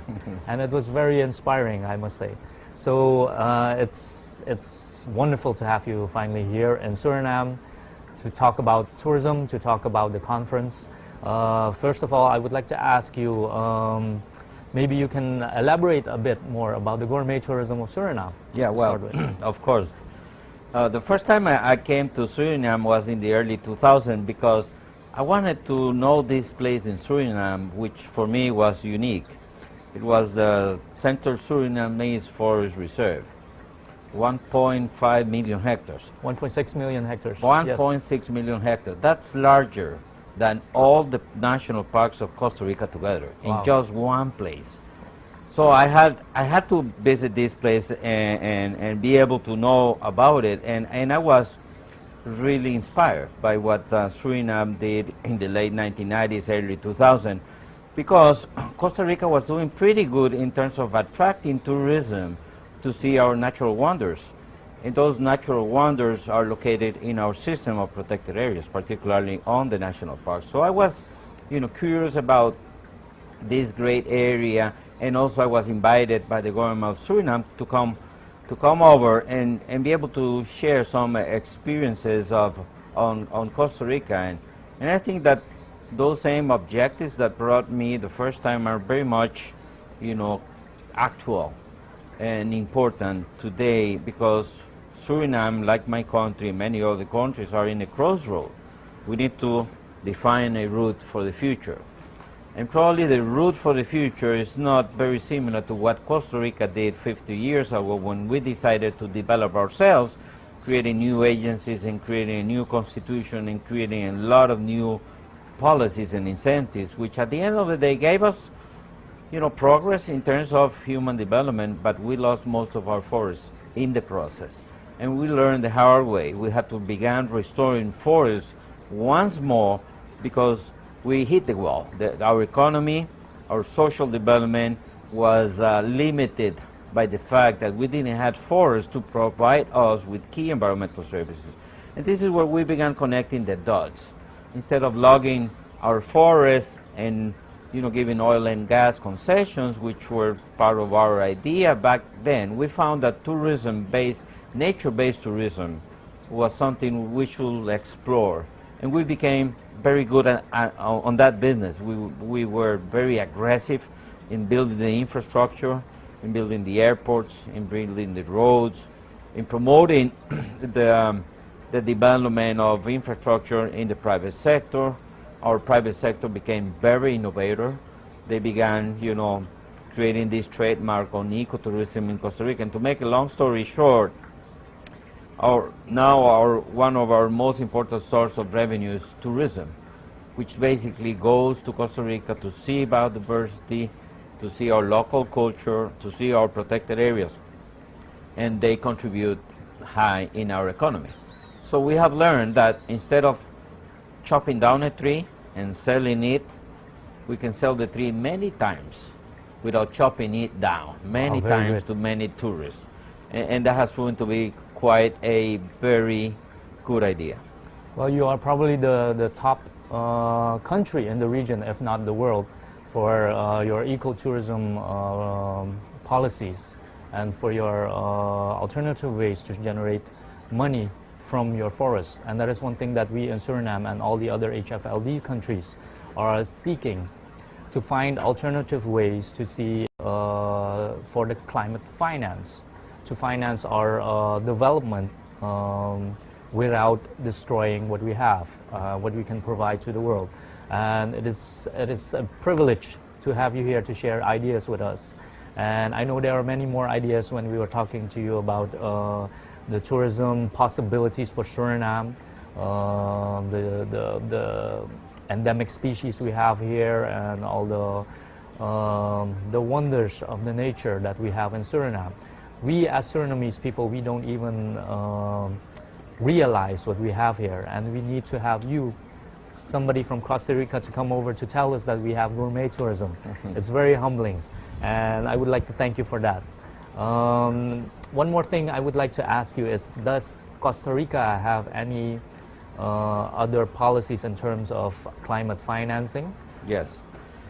So a couple of things here are important to mention. First, Costa Rica, Suriname, and the rest of the high forest, low deforestation nations, we got a resource that is extremely valuable and is critical for the future of humankind, which is the carbon stocks in our forests. Without our forests, the planet will never ever achieve their climate mitigation targets. The 2%. Yeah. Yes. So they will never ever achieve that climate target. They need our forests, but they offer us a very low price for the carbon. This is I will say, the new 21st century colonialism kind of thing. We need to turn things around because at this point, buyers are setting the price of carbon, as it used to be with oil 50 years ago, until oil-producing countries began to think and organize themselves. We, the carbon forest-rich countries, we need to organize ourselves and begin putting the price of our carbon. Yes. Because our carbon is critical for humankind. And this is not a, blackmailing the world rather than being just. Because actually, developed nations, donors, and multilateral funds offer us $5 per ton of carbon. And that is ridiculous. In Costa Rica, just to mention my case, it costs like $17 to produce a ton of carbon. Oh. And they are offering us $5. So that doesn't make any sense. So I think that, one of my objectives to be in this conference in Paramaribo is to be able to bring this new idea to the high forest, low deforestation nations in the sense that we need to organize ourselves and take the grip of the process. Because at this point, we're just a distant spectator on how carbon forest negotiations are. Yes. And we need to turn it around because we own the resource that can really help the planet achieve their climate targets. Yes, I think you're very right to say that it is a kind of service that the HFLD countries are doing to the world, for the world, to provide the oxygen, to provide the carbon sink. And I think the difficulty in that is that it is not a tangible service like oil is, like commodities are. And I think the challenge will be for us in the discussions, in the negotiations, to see what kind of system we can create. And I am looking very much forward to your input in the negotiations. Thank you very much. Thank you. Thank you.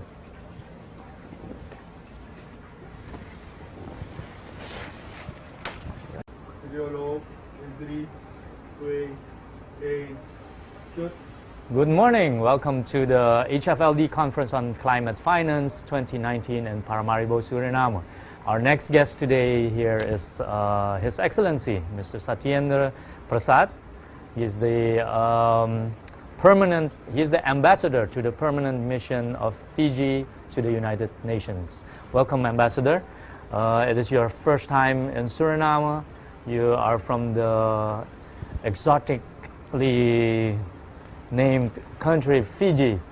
For us in Suriname, it's a world away. It's the other side of the world. Could you tell us a bit more about Fiji?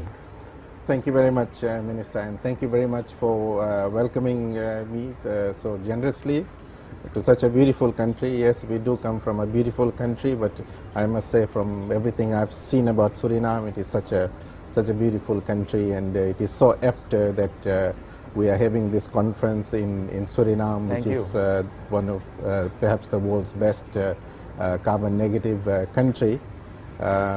Fiji is a bit different, but not very different in many ways. We're a country of 300 islands, but most of our population are concentrated on two very large islands. And both the oceans and the forest are very important part of our campaign to tackle climate change. On forest, this year on 1st of January, my president launched, and that's inspired by the work you do in Suriname, a program to plant 4 million trees with a small country of less than a million, about 900,000 people. So over the next 4 years, both at the ocean end on mangroves to the ridges, to the mountains, volcanic mountains, we have started a program to plant 4 million trees in addition to protecting and preserving our forests. Wow, that is a very good initiative. As part of, together with your president and my prime minister, both part of in the climate framework, high ambition coalition, and they both have said that they will lead the world in tackling climate change, and we both, as you'd appreciate, want to be seen and are leading from the front rather than being being driven. Oh, So very thank you good. very much for such a generous welcome. The again. pleasure is ours. It's a pleasure to have somebody all the way from Fiji. What is the time difference to Fiji? I have not calculated right now, but It's probably more than 12 yeah, hours. about 16 hours, I think. 16 hours, yes, wow. ahead. Fiji is where the new day begins. We're on the dateline, international dateline. Wow. Wow. So that's also a good tourist attraction. Yes, it is. That's very good. Yes. What is the importance of the HFLD conference to Fiji? So as I was saying, HLFD conference is of importance to Fiji and Suriname. It is first of all, its importance to the world. There are Yes, two. it is. We take two breaths. The first breath comes from the forest. The second breath that we take comes from the oceans. And if the forests are gone, our first breath is gone. If our oceans are gone and acidity continues and they continue to warm up, then the second breath is gone. Wow. And so both our countries are, first of all, in tackling climate change through preserving our forest, are helping ourselves, but we are helping humanity. So we are part of something that is much, much larger. And I think the importance of you hosting us in this conference here is to tell the world that this is something much larger and not something specific to our country. So that's why we're very excited, and my Prime Minister sends his apologies. It is your President had an extended invitation to him. He was unable to come because our Parliament just convened yesterday, and we had elections for our new Speaker. Wow. And so he was unable to take this invitation, but he sends his apologies, which I'm passing through you. That's not a problem at all. We hope to see him in the future in Suriname. And what are the main things that you would want to discuss in the conference? So I think one of the, I don't want to say frustrations, but like Suriname and Fiji, we are both leading in tackling climate, we're taking climate actions, determined climate actions. And you are preserving and safeguarding your forest. We are preserving and safeguarding our forest. We are expanding the acreage. We are tackling deforestation. We are increasing the acreage that is the mangrove replanting. We have declared many marine protected areas. So both on the oceans and the land, we have a balanced approach. And on forest, I don't want to use a strong word like frustration, but I think we share a aspiration that more development resources and more development finances should be available for countries like ours to continue on this path. Not only continue on this path, but to accelerate work on preserving and conserving our forest and also expanding the areas. In some, these are very difficult choices for our type of countries because we do need to balance. We have to deliver on economic growth. We have to ensure that economic development takes place and there are jobs and incomes and livelihoods of our communities. So that is an important part. And so when we tackle deforestation as well as when we are expanding the areas under conservation, these are quite complex and difficult choices that our countries make. Yeah? Yes. And you're a politician, so you know how important, how difficult some of these policy choices are. You cannot please everybody. Yes. And we need to find a way to balance everything.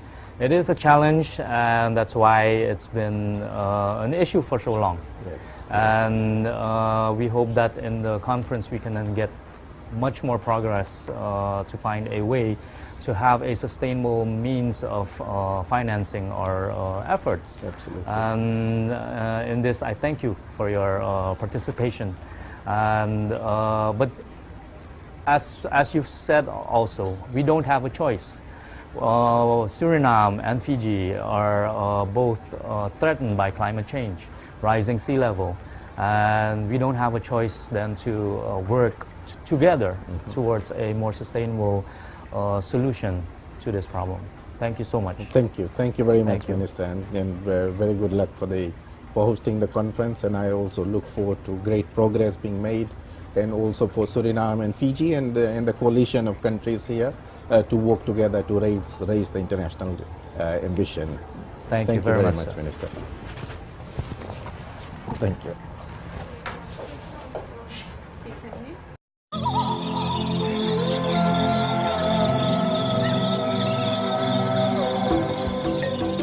Welcome to Paramaribo, the capital city of Suriname.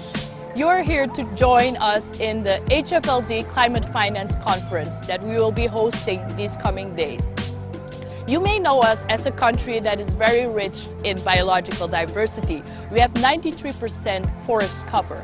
But did you know that beside our biological diversity, we're also culturally diverse? We have people here, descendants here from different nations in the world. We have people from Indonesia, from India, from China. In the interior, we have the indigenous and the Maroon communities who have always lived in nature and one with nature. They have preserved nature for us in a way that now we can enjoy it as a people.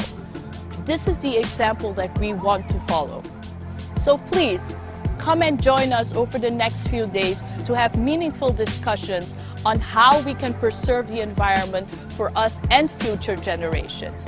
I hope you feel welcome, and I would say tangbu.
Oh, sorry.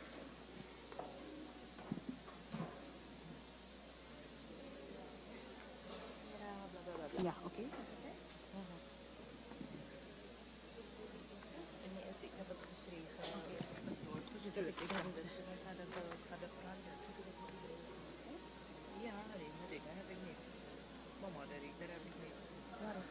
Het is hier buiten. Ga er aan de dingen trekken.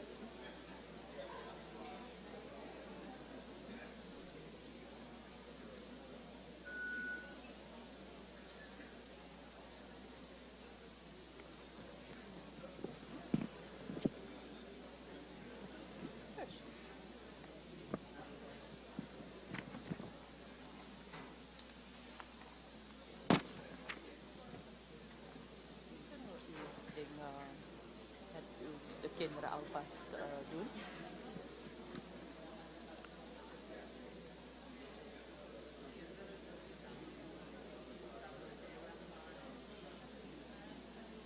Oh, she's coming. Okay. Yes.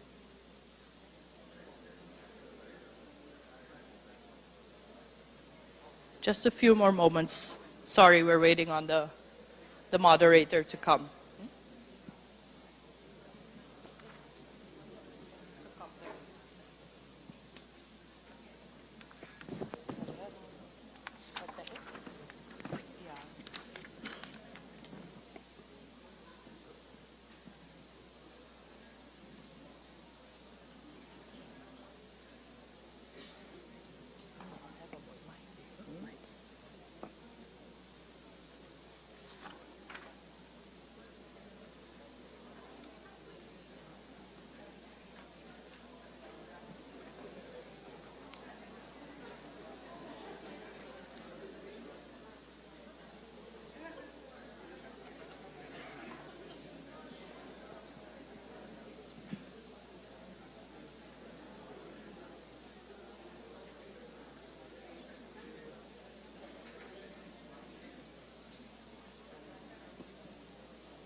Okay, I heard the moderator is on her way, but just to start off, I'm going to share with you the topic that we will be having for the third panel. The topic is sharing of country experiences, challenges in accessing climate finance. We will be having presentations from different countries. Starting off with a presentation by the Speaker of the National Assembly, Honorable Jennifer Geerling-Simons, and also His Excellency Minister Carlos Manuel Rodriguez, talking of Minister of Environment of Costa Rica, followed by a presentation by Mr. Lee White, Director of Gabon National Parks, a presentation by the representative from Bhutan, Yonten Funsho, I hope that I'm pronouncing that correctly. Then we will have a presentation from Mary Atala, who will be presenting on behalf of the Democratic Republic of Congo, And we will have as last a presentation by Mr. Matsus, Deputy Executive Secretary of COMIFAC. And I still do not see the moderator coming, so please, we will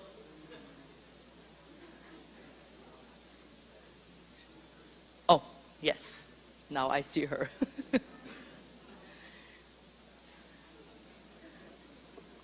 Our moderator for today is Ms. Latonya Williams, who was so kind to agree to step in for another moderator that we had earlier had identified, but who could not be here this morning. So she was so kind to assist us and moderate in his stead. So Ms. Latonya Williams is Forest Supervisor of the Forestry Unit for the Bahamas. And Ms. Williams, please, if I may invite you.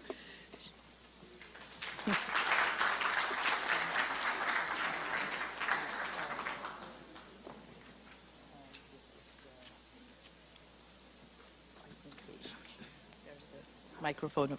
So now Ms. Latonya Williams will take over, and she will introduce the panelists. But before we, yes, you will introduce the panelists, and the speaker, Mrs. Geling Simons, will go on last because I think she has something extra for us. Thank you. Okay, thank you, Madam Moderator.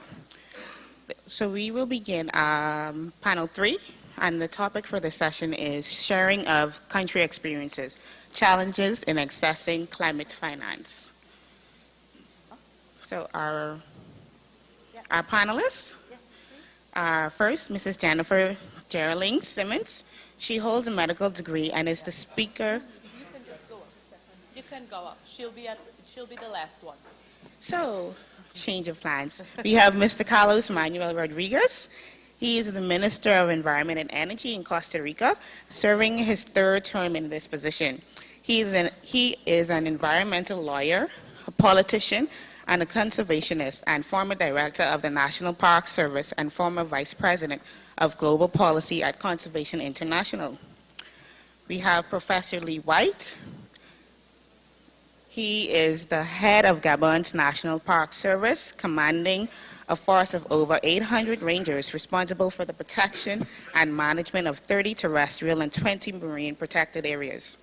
He has published over 100 scientific papers and book chapters on tropical ecology and climate change, and has been Gabon's lead forest negotiator at UNFCCC since 2008. Then we have Yontin Foncho. Forgive me if that was mispronounced.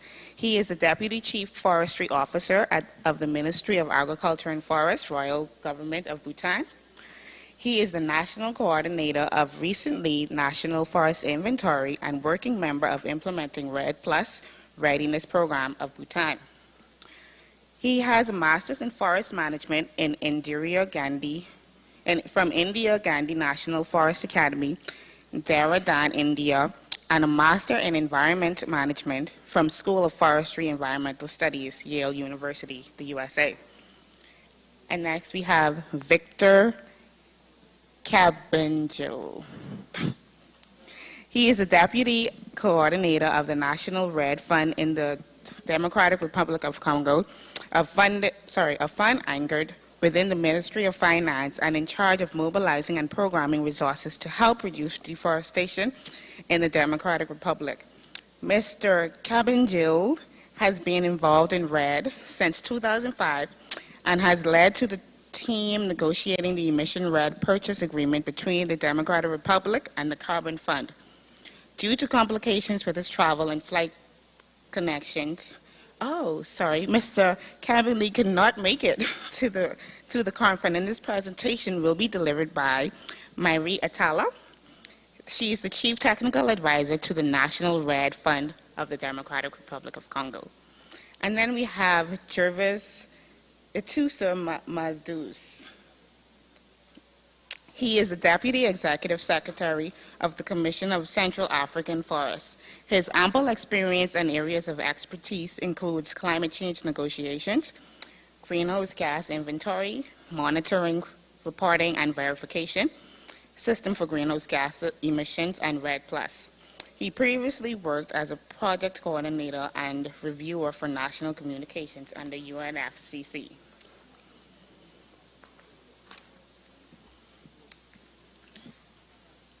Okay, and then last but certainly not least, we have Mrs. Jennifer Dirling Simmons. She holds a medical degree and is the Speaker of the National Assembly of the Republic of Suriname from 2010 to date. Mrs. Dirling Simmons was chairman of Parl America's group of female parliamentarians and vice president of Parl America's during 2012 to 2014. She is also on board of the COPA, the Parliamentary Confederation of the Americas. She is actively engaged in institutional strengthening programs of the Parliament, as well as parliamentary parents for the development of children and young people.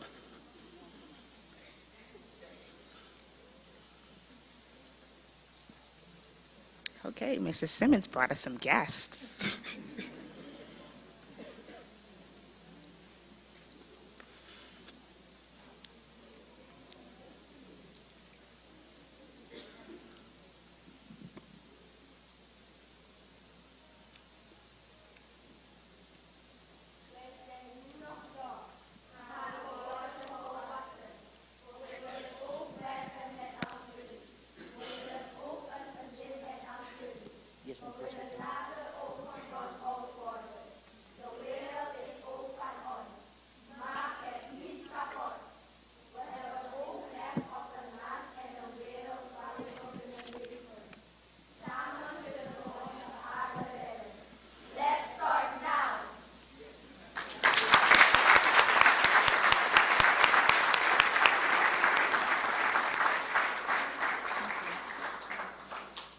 Let's give them one more round of applause. Come on, as they go out.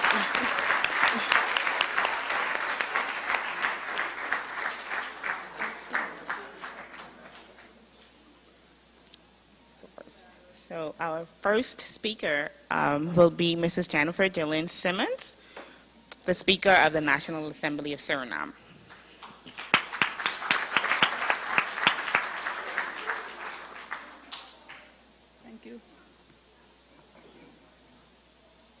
Ik bedank alle kinderen die dit vandaag voor ons hebben willen doen, deze boodschap te brengen.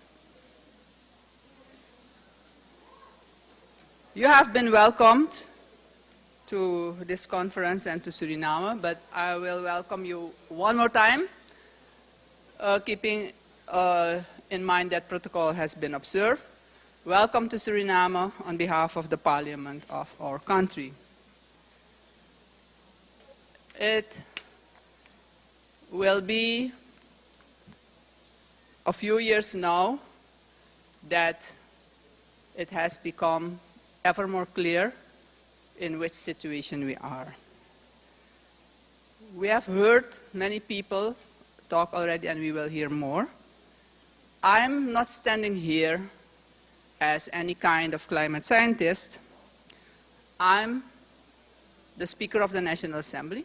I represent the National Assembly, but even more so, I stand here as the people's representative, specifically wanting to speak on behalf of these young children you have seen here, the children of Suriname, but also the children of the world.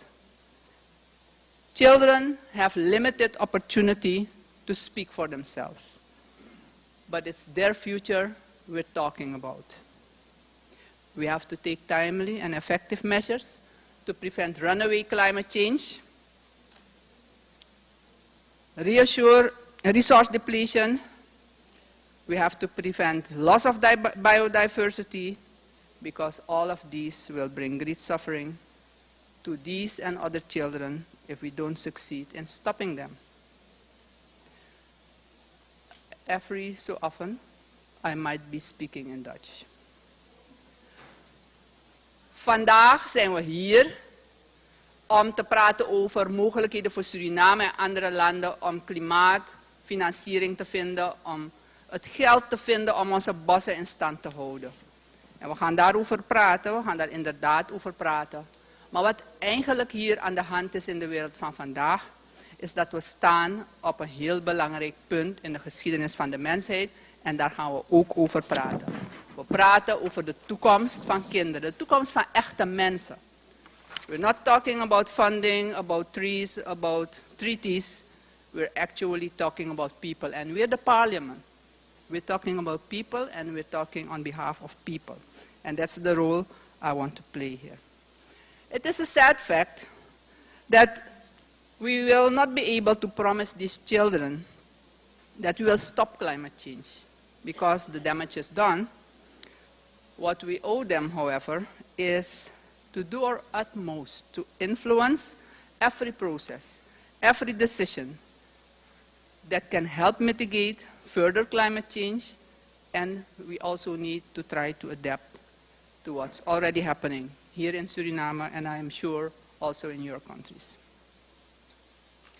This is really a good time. It's the right time for the HFLD countries to come together and discuss this situation, to find mechanisms to preserve our forests, or maybe even expand them, while at the same time trying to develop our countries. I'm sure this can be done through sustainable forest management for development. Keeping a healthy natural environment, preventing further climate change and adaptation to the changes we already experience are big issues. They have to be addressed across party lines, and they form the basis for every sound development strategy. So, the party groups of the Parliament, the National Assembly of Suriname, have therefore decided that we want to work together on climate and environmental policy, legislation and activities, regardless of position of their party in opposition or in coalition. The Parliament has agreed to pushing forward on these issues in sync, together. And in this way, the National Assembly has been able to join forces and has worked actively on development of legislation for protection of the environment with the government and other stakeholders. The result was, among other things, the very important framework law for management and protection of the natural environment. And this bill has been submitted by members of coalition and opposition together as a parliamentary initiative. It is expected to pass very soon, which will enable the Parliament to finish other pending legislation on protection of the coastal area of Suriname, waste management, and regulations on plastics, the use of plastics. So the National Assembly has been busy and is actively building capacity and knowledge by regularly organizing and participating in national and international conferences and workshops, and we have contributed to the establishment of the Parlamerica's Climate Network. So this is on the Parliament, the representation of the people. We are a big part of the legislative process, but we also hold our governments accountable so that if we, as a parliament, as a government, commit ourselves to something, the parliament needs to hold the government accountable and follow the process.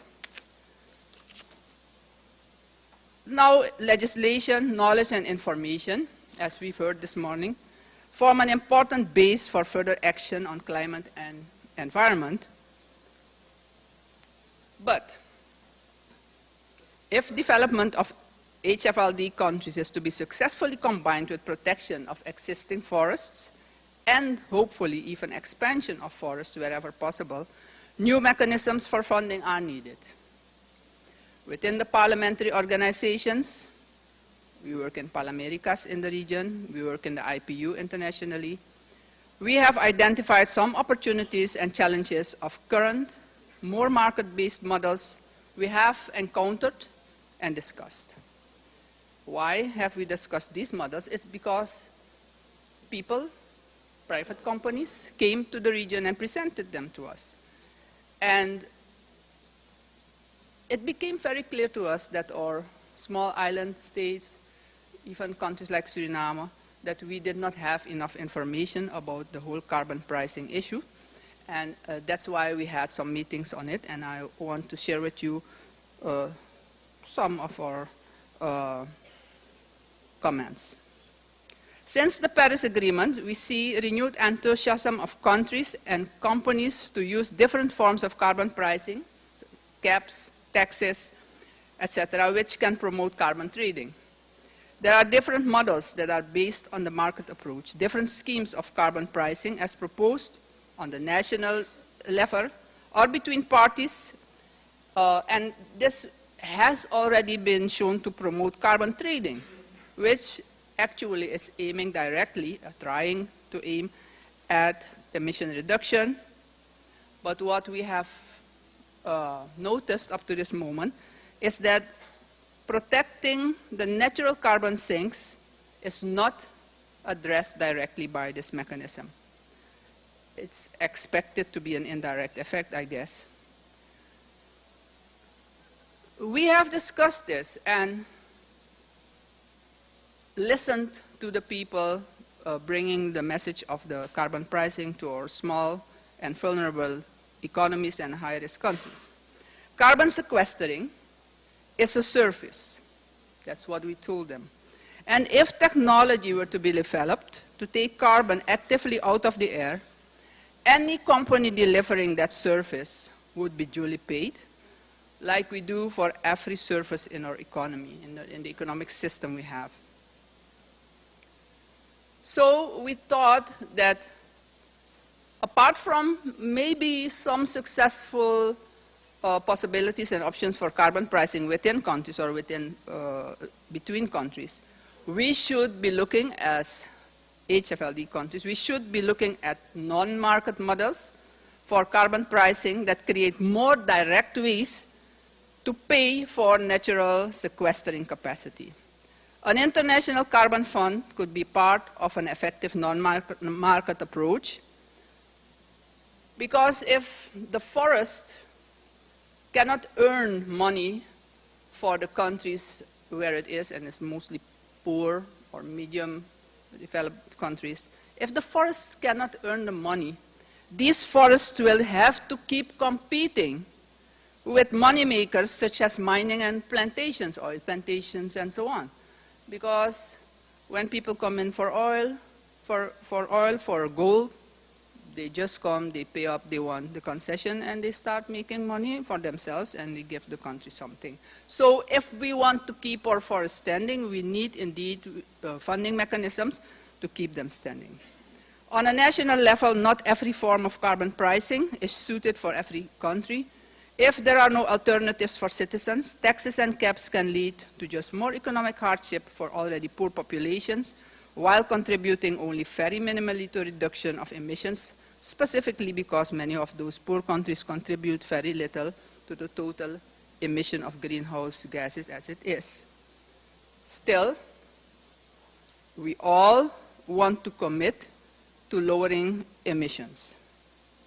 I have presented very quickly some of the remarks and proposals with regard to carbon pricing. We, as parliaments of the region, have discussed in the past few months in 2018.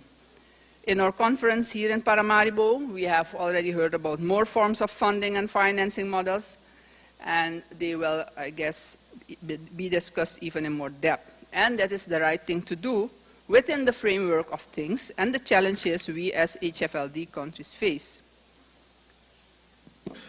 But that is as far as I want to go in reporting to you what the Parliament has done, what we have done internationally, and what we were what we encountered with regard to climate funding in the form of carbon pricing.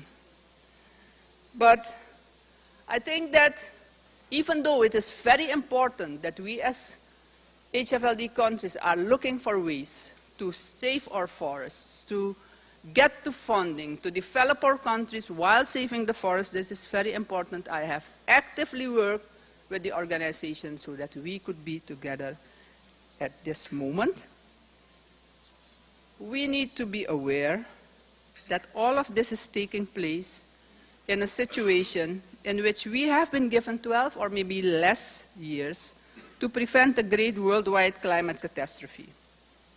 The IPCC has clearly told us that we are dangerously close to a point of no return, and the IPCC is not known for exaggeration. Some scientists say quite the opposite. Everything we agree on and all mechanisms we develop will have to lead us directly to effective reduction of emission of greenhouse gases. While we're thinking about our development, while we're trying to match our development with keeping our forests, we need to be aware that everything we do, every model we find, because we need to keep the forest standing, but we also need to achieve a real and timely the reductions in emissions that scientists have mentioned in their advice to the world. Pricing mechanisms are instruments. But specifically in the case of carbon pricing, if not controlled and implemented correctly, you might end up with a system of active trade in carbon. Money will be saved, money will be made. But we want to see the effect on the emissions. We want to see that what we do lowers the emissions and helps us mitigate disastrous outcomes for the world. This means that we have to realize that we can't go on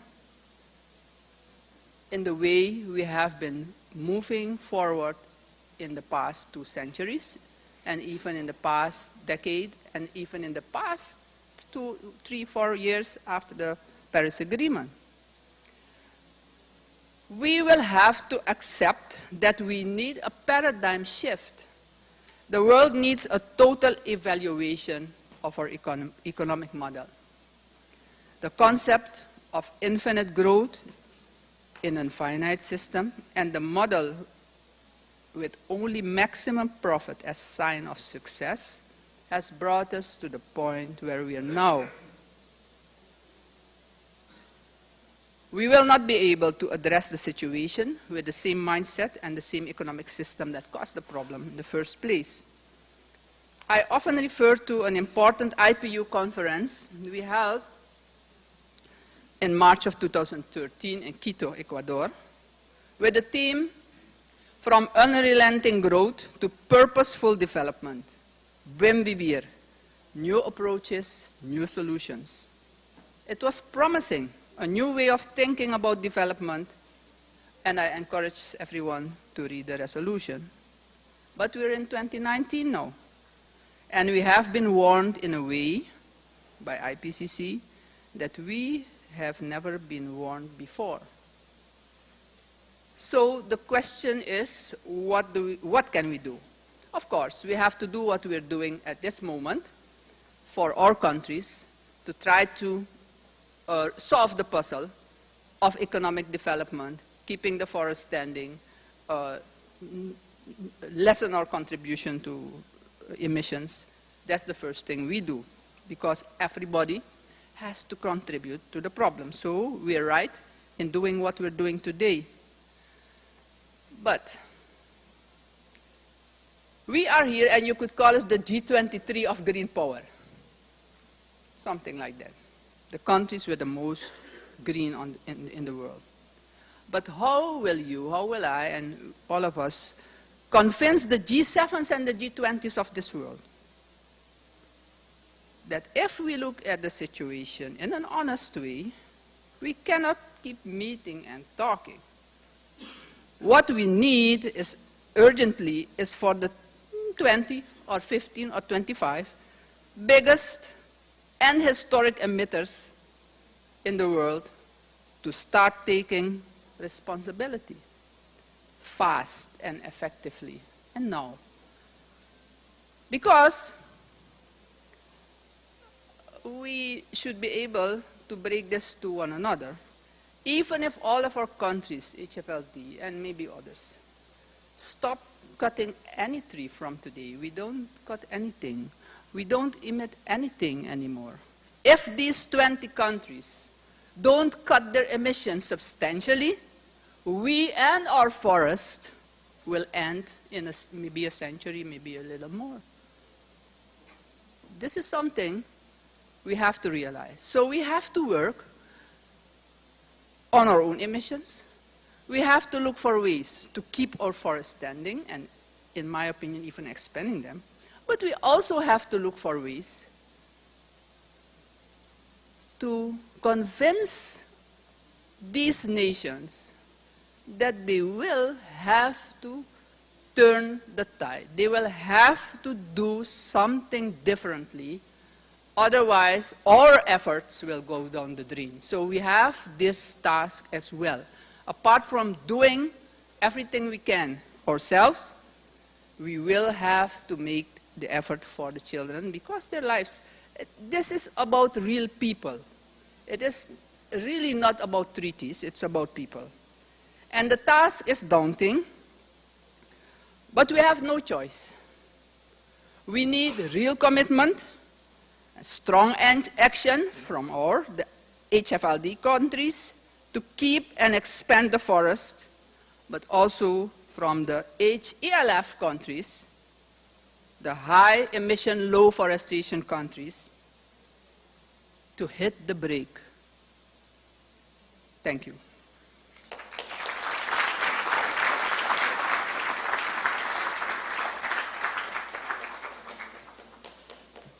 Thank you very much, Mr. Simmons.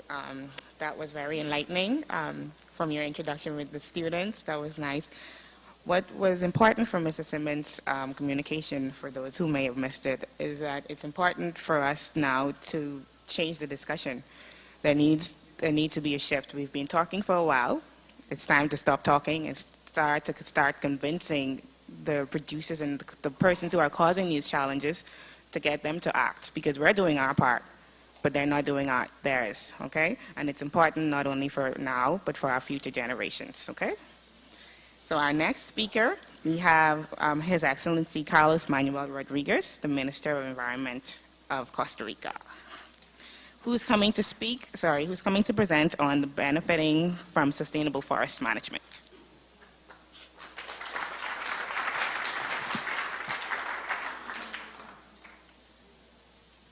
Thank you.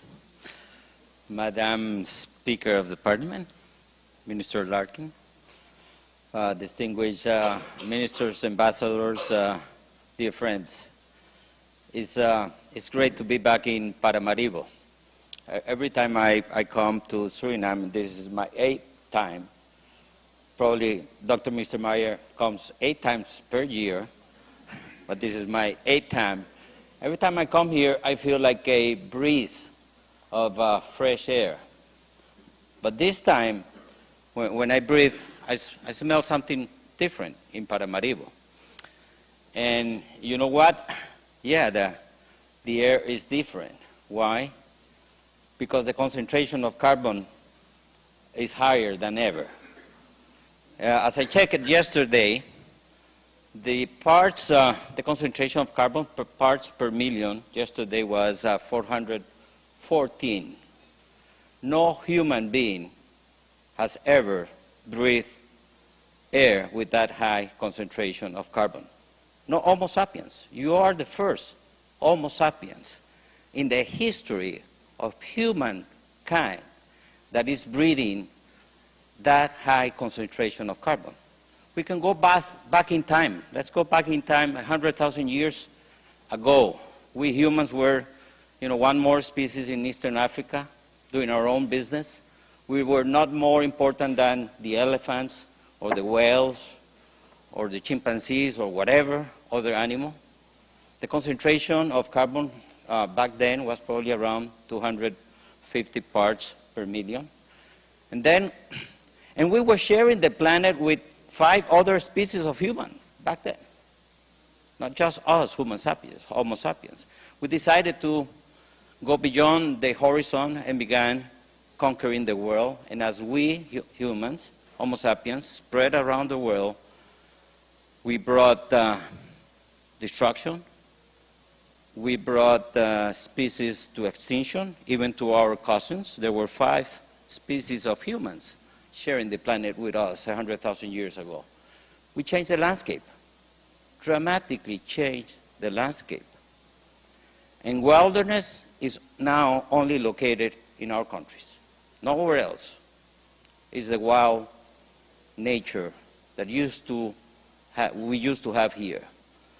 The last time that the concentration of carbon was as high as of today, humans were not in this planet. And the planet was very different. We have changed the planet, and very quickly. We changed it so quickly that my father, he grew up in the Holocene, and I grew up in the Anthropocene. 2 different ecological periods in time. That's how rapidly we have changed this planet. And it needs us to really react quickly, because we're losing everything. In the last 4 years, we have lost 60% of the flora and the fauna of this planet. In the last 40 years, we have lost probably 50% of the insects, which are our closest partner in this planet. The way we produce our food needs insects. So we need to react, and we need to be very strategic. This meeting, for me, should be a landmark meeting, because we, the high forest, low deforestation nations, we are the owners of the carbon stocks, but we don't put the price of the carbon. We are the owners of the highest reservoirs of water, fresh water, and biodiversity, and we don't behave as such. I will try, because this is why I've been invited to be here, to talk a little bit about Costa Rica and what the things we've been doing based on this assumption.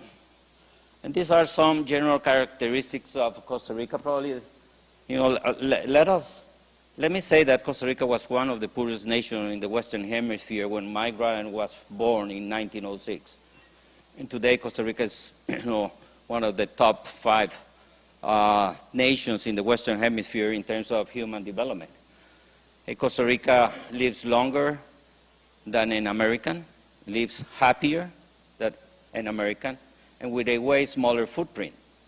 So I ask you, which economy is more efficient, the American or the Costa Rican? This is the kind of question that we need to ask ourselves. If we really are serious on how we need to change the model that is taking us over the cliff. So Costa Rica was one of the poorest nations, and we've been, learning the hard way on how to restore, protect nature, invest in our richest resource, which is our human resource. And, I lead the Ministry of Environment, and in Costa Rica, the Ministry of Environment is big. It's a big agency. It's the Ministry of Energy, Mines, Water, and Natural Resources. My budget is $130 million. The National Park System budget in Costa Rica is $60 million. This is 40 times bigger than the budget of protected areas in Suriname, even though Suriname has a protected area that is bigger than all the national parks together of Costa Rica. And this is how Costa Rica looks like. It looks like Suriname, no? Yeah, that's the point. That's the whole point. Costa Rica and Suriname has more things in common than what everybody else believes. Because we have learned the hard way how to use nature, protect our environment, and use it as a driver for growth. So this is Costa Rica in the 1940s, 1950s. Back then, it's very similar to today, Suriname, high forest nation, low deforestation. In the 1940s and 50s, we were already 130 years old. So we kept high forest cover for 130, 140 years in Costa Rica. Population back then was around the same amount of people living right now in Suriname, around 650,000 people. In the 50s, we decided to do the leap forward. This is the time for growth. This is the time for prosperity. We've been having such a strong democratic system with a lot of stability, and we passed all kinds of policies. We changed the constitution, we abolished the army, we passed civil rights, and all kinds of economic incentives for growth and prosperity. And what was the end result 40 years later? We lost most of our forest. Most of our forests were lost during that process. You know, those are the options. Suriname, if Suriname doesn't pay attention and put the science and the best information behind the decisions in this crossroad, can go the same way that we did in Costa Rica for most of the 60s, 70s, and 80s. We have to restore the whole landscape once more.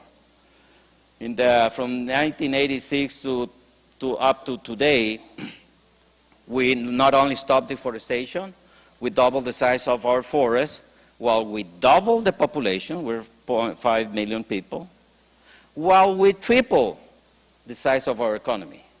And this is very interesting. We stopped deforestation, doubled the size of our forests, while we tripled the income per capita, meaning that protecting nature is not a bad business at all. At the same time we were doing that, we went from 80% hydro, 20% fossil fuels in our electric sector to 100% renewable energy 3 years in a row, until last weekend, where because of the dry spell we had to burn a little bit of fossil fuels to finally supply energy to the people. And it was great because the biggest newspaper on the main paper said Costa Rica began burning fossil fuel once more. It is something important nowadays for Costa Ricans, when in the past nobody ever cared about it. So we became, there is no emissions of carbon emissions coming from the forest sector, and there are no emissions coming from the electric sector. We were able to do that while we doubled the population, tripled the economy, and we never received much money to do that. We did it with our own resources. We didn't depend on the Green Climate Fund or the GEF or the Forest Carbon Financing Fund to do that. We did it with our own resources. It took us $3.5 billion investment in renewable energy to become 100% renewable. It took us $400 million through payments of environmental services to revert the rate of deforestation and be able to double the size of our forests. And we did it because we understood that it is economically wise and it is in our own self-interest. So these are the line of deforestation going down, and those are some of the key landmark political decisions we took. We went from, scheme of perverse incentives where you don't own the land and the forest, where you don't receive credit public if you don't improve the land, meaning filling it with cows or coffee. And we went from perverse incentives all the way to positive incentives. We do payments for environmental services based on a carbon tax that we have in Costa Rica, and I'm going to talk a little bit. That's the line of forest cover going down and coming up, and GDP going up. And then we do a lot of analysis. We train and educate politicians in Costa Rica, and we train it how? Not because we take them to biology school. We give them the information they do understand. This is the economics. This is the contribution of national parks to the local economy in 2009. That is $1.4 billion every year. The latest is being done this year, and probably is going to be $2.2 billion generated by national parks, 13% of the area dedicated to non-productive activities. And this is national parks income and agriculture. We will surpass agriculture very, very soon, breaking a paradigm on the way to do that. While Costa Rica was investing in protecting forests, in creating protected areas, in creating innovative mechanisms, our neighbor to the north, Guatemala, who has twice more forests than Costa Rica, decided in that crossroad in the 70s and 80s to do something different. They bet on oil and gas and logging. And in the Petén region, 2.2 million hectares, they gave it some oil drilling concessions to some companies. This is the Petén area, and there's a national park inside over there where they gave the oil concessions. And on red, you see the roads in the early 1990s. This is on the access to the drilling sites. On red, the roads, and yellow, deforestation, and this is deforestation a few years after that. This is forest fires in 2005 due to the access that the oil roads gave to the area. That year, the airport in Houston had to close for 3 full days because of the haze coming from Guatemala, like 2,000 miles apart. So, destruction of most of the, protected areas or forests in northern. And the thing is that we did the numbers. The revenues of oil is like $500 million, and the environmental cost of losing those forests, $2 billion in Guatemala. While Costa Rica was doing something else, because Guatemala was doing this. So we came up with the idea of putting, going from perverse incentives, you own the forest, you don't have any income, into a positive incentives. If you own a forest in Costa Rica, you can be paid for the services they provide to the society. So the first thing that we did in 1997 was to put a tax on carbon. And this is not the traditional carbon tax, because this is a northern concept. This is a tropical carbon tax. The Costa Rican carbon tax deals with the market failure of not recognizing the environmental service of carbon fixation someone who owns a forest does. So we put a tax on carbon. Today it generates $30 million. We are not begging on our knees to any fund or any country in the world to do our homework, domestic homework, because we were able to create a mechanism. Thank you. We've been able to create a mechanism that recognize that market failure. And we got a lot of companies in Costa Rica fully offsetting their carbon footprints. You may recognize some of them, offsetting their carbon footprint. So the tax on fossil fuels plus this other program generates $33 million, and we got also a PES on water that generates $10 million more. So we're talking about $45 million that is domestically mobilized in Costa Rica through these mechanisms. And let's go and see what we have done with indigenous communities. We do payments for environmental services in indigenous communities. Once more, this is not Suriname. This is Costa Rica. And these are the indigenous communities in Costa Rica. They are less than 1% of the population, but they are the largest owners of forests in the country. They are being paid for the carbon services. This is me when I was minister in 2002, something like that. I had the whole community there, and I had a check of $52,000, which I was paying them for the service they provide us the year before of carbon. And I said, before I give this year check, I want you to show me how do you invest the money. And they say, well, of course, Minister, if you want to walk a little bit more. They show me 52 new homes. They show me new school, a new access road. So I took this picture. These are the kids from this indigenous Costa Rican community in the wilderness. When I took that picture, I realized, my goodness, we're paying them for carbon, but what is the end result of what we're doing? It's human development. This is poverty alleviation. So we began connecting dots within one thing and another. This is indigenous community says this farm is subject to the payment for environmental services on agroforestry systems, 500 trees in cocoa plantation. So here, well, you don't see the numbers, neither me from here, but I'll tell you. It says that in the last 15 years, we have paid $30 million to those indigenous communities for the carbon services that they have been providing us. So we do a lot of mapping and strategy in Costa Rica. How do we invest those resources? This is the map of Costa Rica where the carbon biodiversity and water is. This is on yellow protected areas and on green corridors, biological corridors. These are crucial for us for connectivity. These are privately owned land by very wealthy people and very poor people. We don't make a difference because of their income. We do payments based on where they are located. So this is the map of the corridors where we do the payment for environmental services, securing those lands, linking them. So this is the important bird areas. We use it as another criteria, and CIs, key biodiversity areas. We use all of that as a way to allocate resources. These are conservation gaps, private conservation. This is where the poor people live. So we use that criteria to do payments. Okay, I'll stop here for a second. So what do you see in that image? What? A jaguar. Something else? A road. Well, you know, yeah, there's a jaguar there. And that is the second photo I've seen of a jaguar in a road. The first one is in Belize.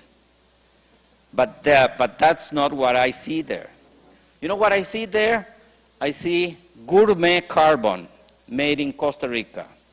The highest quality carbon you can find in the market. As Costa Rica produces its coffee as one of the best in the world, our carbon is the best in the world. Of course, you know, that jaguar, that photo of that jaguar was taken in March of 2 years ago. So when I saw the photo, I asked, where is that photo? Where is that jaguar? And they showed me in a map. I went into that map and went back 30 years in time. That same spot was cattle ranches, endless sea of grass and cows. Now you don't see grass. Now you don't see cows. You see a forest coming back. This is carbon forest. But that carbon forest is rich in biodiversity. The nearest park to that area is 30 kilometers. What the hell is a jaguar doing 30 kilometers outside a national park? Well, he's using a corridor. He's using a corridor, our carbon corridor. So our carbon is high in biodiversity and is high in human development because the farmers took an economic decision. Many years ago, they took a decision. Should I continue with endless grasslands and cow, or I should opt for a payment for carbon offsetting based on the Costa Rican PES program? And since we are paying higher than the cost of opportunity of doing cattle ranching, they choose for restoring the landscape. So the other co-benefit is human well-being.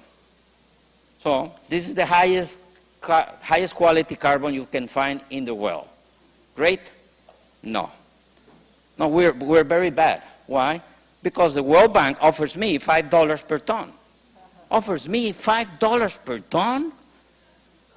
I mean, who do they believe we are? Huh? Not only the World Bank, but the donors to the Forest Carbon Fund. $5 per ton. This is an insult to any civilized nation. The guys dealing with the Carbon Forest Partnership Fund as well as with the Forest Investment Fund and whatever other Carbon Red Plus program is a nightmare.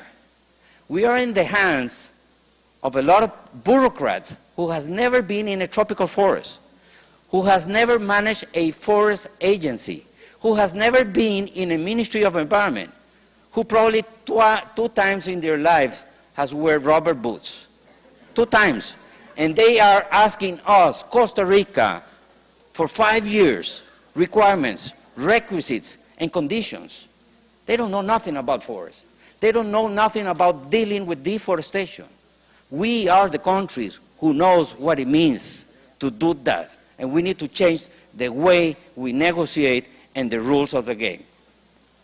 We are the owners of the carbon stocks.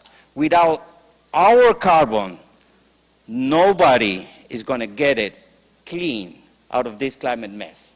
We will never, ever achieve the 1.5 degree. But we behave as if we didn't knew what we have in our own backyard, in our own hands. And I think that this is very important. Last year, I sent a note to the World Bank saying, thanks, but I'm not interested in continuing with you.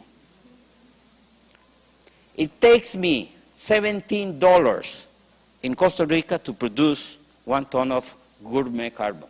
And I'm not going to sell it for $5. And I hope your countries get to the same conclusion. So I will finalize by saying that, yeah, you can generate high quality carbon. You can restore the landscape. You can stop logging and using your forest as a driver for growth. Oil and gas is a dead end. I mean, oil and gas. Do anybody with any common sense will jump on a sinking boat? I mean, it's a dead end road. That is not the way forward. You need to invest in this paradigm shift that you're mentioning, Madam Speaker. But you need to be able to do your own homework at home. Costa Rica has done great in many fronts because of what we call good governance. And even though we constantly deal with issues, political issues, and lack of institutional capacity, the rule of law, the transparency, the ease of doing business, respect to private property. And I'm going to stop there for just a second. If we don't give rights to the people, and rights to the land, rights to the carbon, rights to access the markets, we will never achieve in protecting forests. If people live in the forest and they don't own the land, we will never make it. If you don't own things, you're not going to take care of it. I never wash the rented car before turning it over to the owner. I never do that because I don't care about that car. I don't own it. Well, that's the same human behavior in regards to forests and nature. If I don't own it, I'm not going to protect it.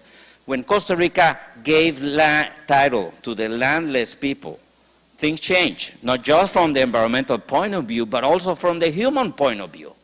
You were able to have more opportunities to improve your livelihood and your incomes. So all of these elements are kind of the, what has made Costa Rica a little bit different. And I believe that political stability in Costa Rica has been able to be in front of many countries just a few years. And I know that many countries like Guyana and Suriname in the Guyana Shield will catch up with us very soon. So let's share some of those lessons, and thank you for your attention. I wish you a great event, and have a good day.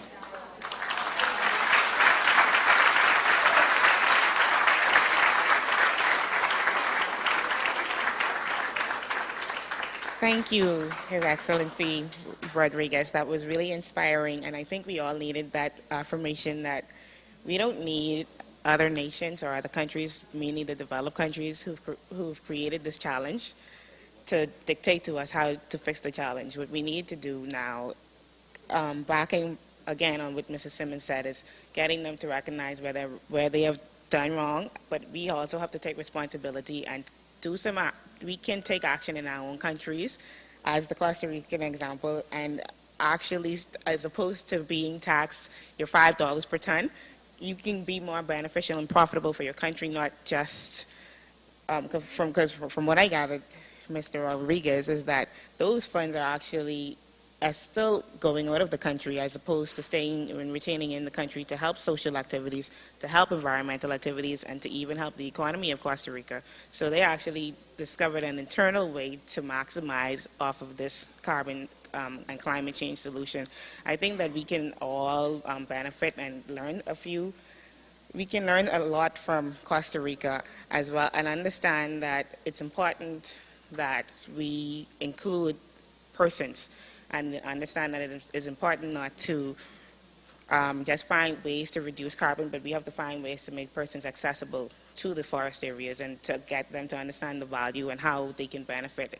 Because like he said, if we're not using it, we don't care. So perhaps we need to advance on that discussion. How can we use it? How is it beneficial? And how can persons access it? Thank you, Mr. Rodriguez. Our next presenter is Mr. Lee White, the Director of Gabon National Parks. Welcome.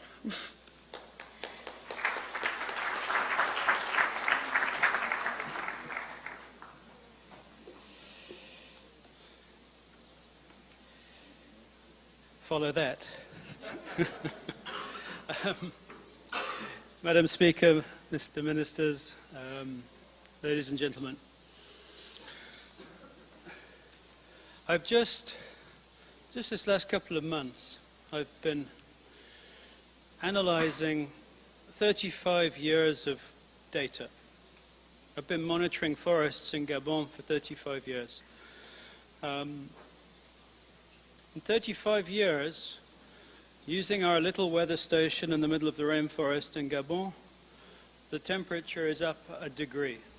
So in my research career, the temperature has increased by a degree. The rainfall has gone down by about 150 millimeters per year. The really sinister thing, it seems a bit crazy now, 35 years on, but for the last 35 years, my team and I have been measuring phenology, measuring fruiting and flowering of about 1,000 trees in the rainforest in the middle of the Congo Basin. And over 35 years, we've seen a drop of 30% in the fruit production of the rainforest in Gabon. 30%. Now, I've been talking to the foresters here in Suriname, and they don't have that sort of data. There are very few places anywhere in the tropics with 35 years of data. And so even the high forest countries, Gabon with 88% rainforest, those rainforests that you look at and you think of as being pristine and of having been there forever and maybe going to be there forever, actually climate change is already having a major impact on forests. In my life as head of national parks, one of my biggest problems is the fact that my elephants go out and raid people's crops. Well, those elephants have 30% less food in the rainforest because of climate change. So when we think about why is crop raiding such a problem, some of it is related to climate change.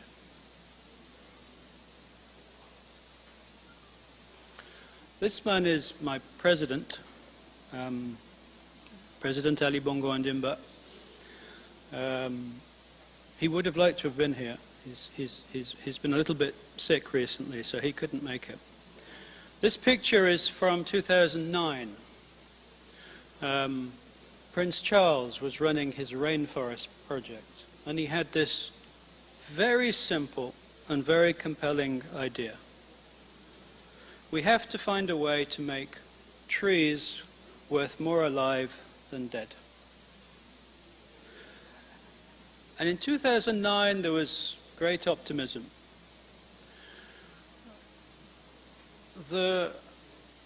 We were starting to talk about red. We were, I guess, Papua New Guinea, Costa Rica, Gabon. In 2005, we launched RED, reducing emissions from deforestation.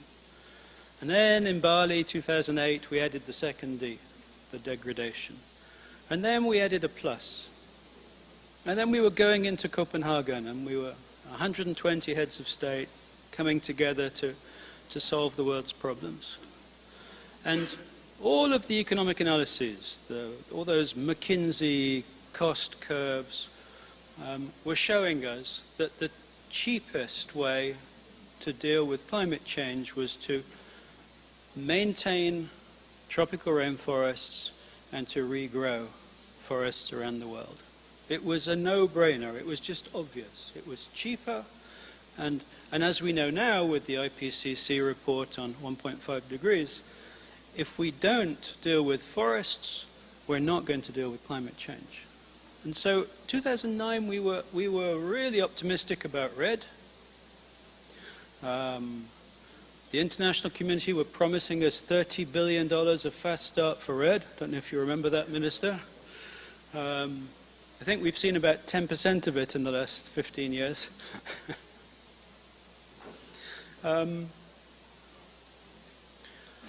We went from that optimism by COP17, 2011 in Durban.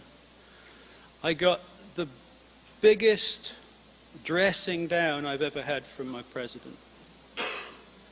And we haven't coordinated our notes, the minister and I, but I was sat down and I was told, Lee, this REDD thing is never going to work. This REDD thing is never going to get to scale. We cannot put the development of our country on the line for what was proving to be the false promises of the international community. We have to find a way to develop our own country, a different way to beat that deforestation curve that we saw this morning. Thanks. But we can't wait for the international community to do it for us. We have to find our own development pathway. And I think maybe he'd been talking to you before he said that, because it sounds like we have a lot to learn from Costa Rica. So this could be Costa Rica. Or Suriname. Or DRC. It happens to be Gabon.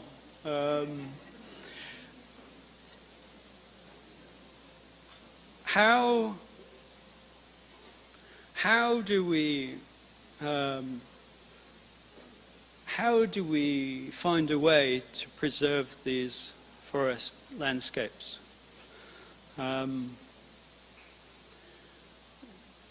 The African rainforests are, even the mature forests, as we heard this morning, are still sucking carbon dioxide out of the atmosphere every day, every year. Each hectare of the Central African rainforest will absorb 3 to 5 tons of CO2 every year. Were the World Bank to give us $5 per ton for that, it would cover about a third of what it costs us to manage those forests. So this idea that tropical forests absorbing carbon is a natural process, just like the ocean absorbing carbon, and that it shouldn't be covered in the carbon markets in the red. You know, this is the plus, the very difficult plus of red. But if you don't manage these rainforests, then, and I was lucky enough to go to the rainforest yesterday. I went to Brownberg and I saw wonderful forests and I saw lovely monkeys, but I saw gold mining. In Gabon we have a huge problem with gold mining. If you don't manage the forests, the gold miners move in. If you don't manage the forests, the illegal loggers move in. If you don't manage these forests, they become degraded and they end up being cut down. And so it's a fallacy to think that because the Congo Basin is this big, rich, intact forest today, that it will be tomorrow. Sadly, we look to West Africa. West Africa has lost 90% of its forests. Only Liberia is clinging on there. Ivory Coast has lost 80% of the forest inside its protected areas because the forests weren't managed. And so we have to manage the forests if we want them to continue to contribute to climate change. And as we know, if we don't do that, climate change is only going to get worse and worse. I think dealing with the rainforest, in that it's the cheapest way to deal with climate change, if we lose the rainforest, then we've lost the planet, basically. So why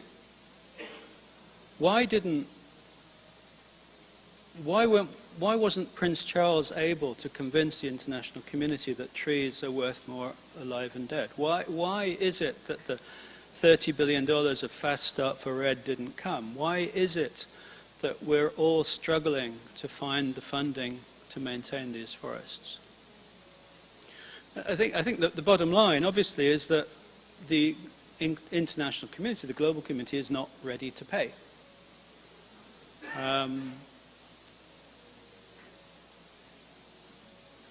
I have been a climate change negotiator for 11 years. I think I have the best job on the planet. I'm managing the national parks of Gabon, the natural treasures of Gabon, the elephants, the gorillas, and so on. The worst part of my job is climate change negotiating. It's such a frustrating process. You take one step forward, and then you take 3 steps back, and you take 1 step forward and 3 steps back. And the reality is that I guess maybe things haven't got bad enough yet. At least things for the developed world and for the richer people of this planet.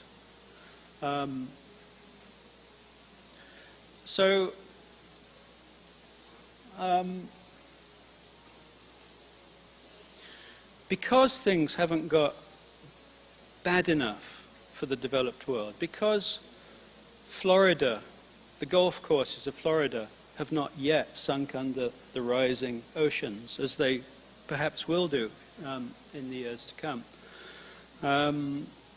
Because it's the people of the Sahel who are dying of thirst. The international community is not yet ready to deal with this problem. And I see that as I have this strange kind of persona. I was born British and I'm now Gabonese. I'm both G77 and Annex 1. I go into the G77 meetings and I hear all of my brothers and sisters venting their frustration at the lack of progress in these meetings. And like Costa Rica, Gabon is deciding basically to go it on our own, to find our own way to save our rainforests. And I hope I can visit Costa Rica soon to exchange ideas. For me, the real problem in these climate change negotiations is the lack of trust. I've been saying it for 10 years. There has to be a leap of faith. If we're going to put so many conditionalities on REDD, if we're going to put so many what they call safeguards, if we're going to have one rule for developed countries called LULUCF and one rule for developing countries called REDD, it's just not going to work. There has to be a leap of faith. We have to just take the plunge and decide that we're really going to do this and we're going to save the rainforests.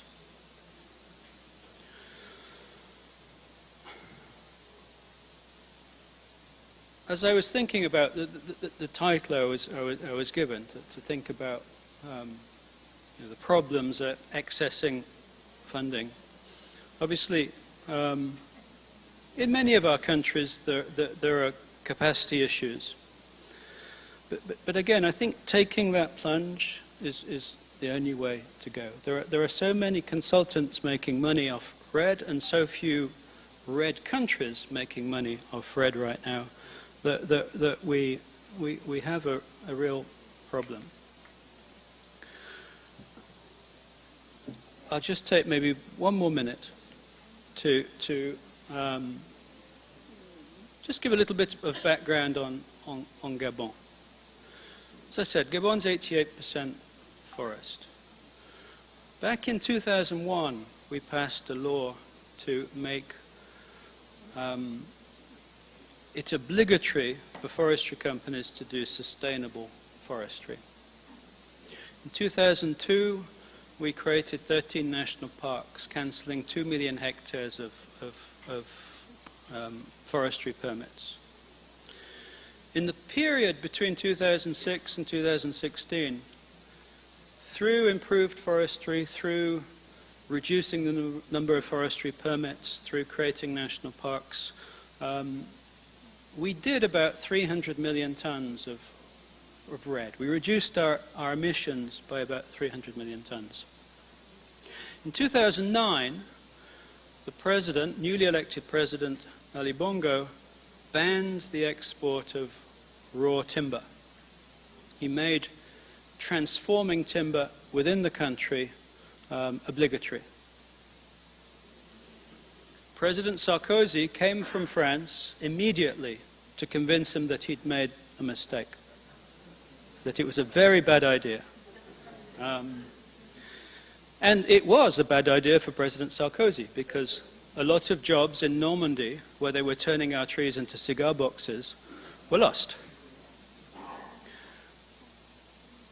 That one decision saved about 200 million tons of carbon emissions, because our production went right down. Initially, we lost about 10,000 jobs, which is a lot of jobs for a country like, we're a little bit like Suriname, we only have 2 million people. So 10,000 jobs is a lot of jobs in Gabon. But 7, 8 years later, we're making high quality furniture. We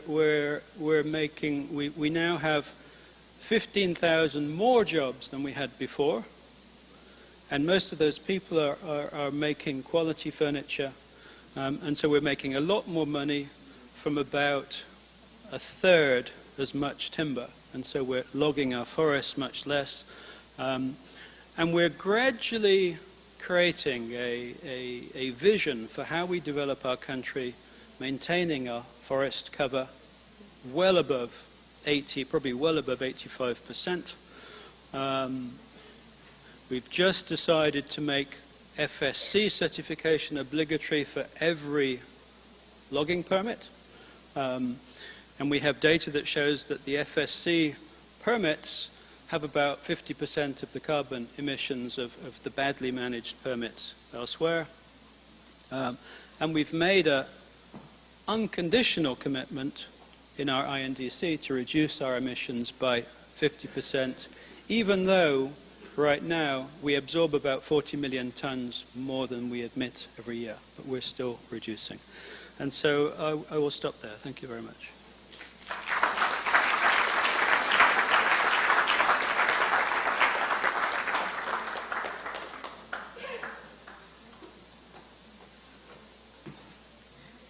Thank you so much, Mr. White, for that very informative presentation on Gabon National Parks.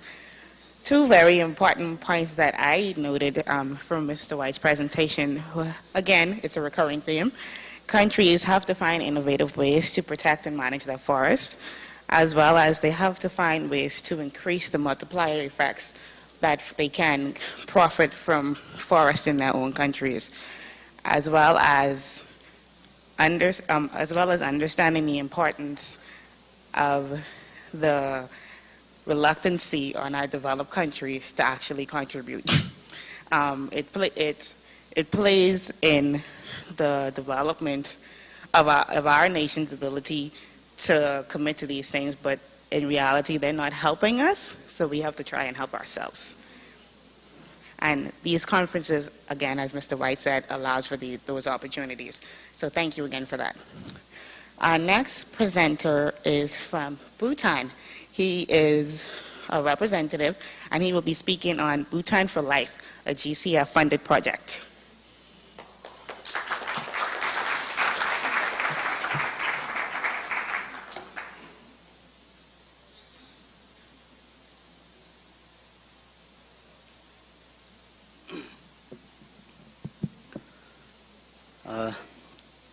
Before I actually begin my presentation, I would like to thank the previous speakers, because I was worried that after a heavy lunch, the audience might fall asleep.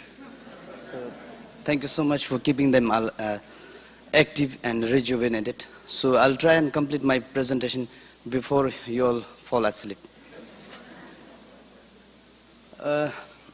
Excellencies, distinguished delegates, representatives from international organizations, representatives of the media, ladies and gentlemen, a very good afternoon.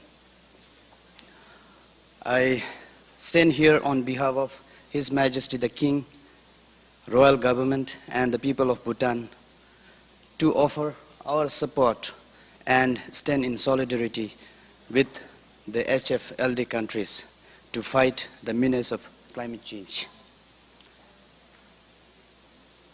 The topic that I will be speaking is the challenges in accessing climate finance for conservation and climate projects in Bhutan.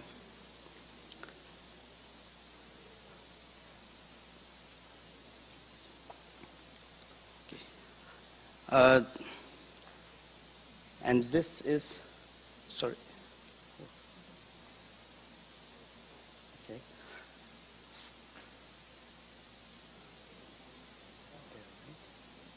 Up there, okay. Mm-hmm.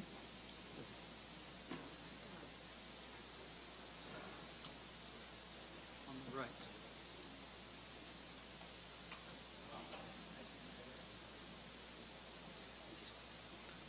Sorry about the issue here. Now this is how I have actually outlined my presentation. To set the context of my presentation, I will briefly present about the profile of my country, Bhutan.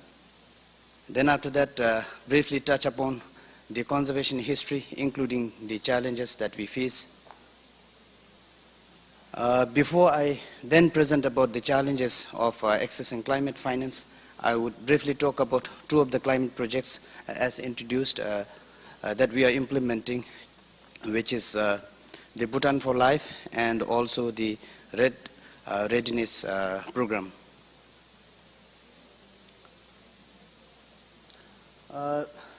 Bhutan is a tiny Himalayan Buddhist kingdom tucked in between two of the giants in Asia. That's how we introduce ourselves. China in the north and India in the east, south and west. So we have a population of little over 700,000. We have a total country area of 38,394 square kilometers, of which 71% is under the forest cover. And based on our recent study, we have found out that we have a deforestation rate of less than 0.01%. If we look at our conservation history, for Bhutan, the conservation is not just an aspiration, but it is indeed a constitutional mandate. So our constitution actually requires us to maintain 60% of the total geographical area of country under forest cover for all times to come. And therefore, so far we have been able to set aside more than 51% of the total geographical area under protected area management network system. So we have 6 national parks, 4 wildlife sanctuaries and 1 strict nature reserve. And these national parks, wildlife sanctuaries are connected by what is called as biological corridors. And because of this and the conducive policies and programs that the Royal Government has been implementing, we have been able to maintain our protected areas as a pristine habitat that are providing safe habitat and safe haven for varied wildlife and biodiversity. And for a small country like Bhutan to have more than 5,000 species of vascular plants, more than 200 species of mammals, and 700 plus of birds is quite incredible. And the other reason why we have been fairly successful in terms of conservation is the fact that our way of life is deeply rooted in the Buddhist way of living, and in that which we respect the interdependent nature of our life. So this has, because of all this, despite having more than 64% of our population still living in rural areas, whose livelihood depends on the forest, either directly or indirectly on a daily basis, we have been able to maintain our forest and environment largely intact. So the other reason why we have been successful in terms of conservation is, as we are known to many countries globally, we pursue a development based on a philosophy called as gross national happiness, the noble idea which our fourth king, His Majesty, the King Jigme Singye Wangchuk, propounded. And one of the pillars of this noble philosophy is the environmental conservation. And above all, what we are blessed with is the leadership. And we have been fortunate enough to be blessed with visionary kings, both our His Majesty, the fourth king, and His Majesty, the fifth king.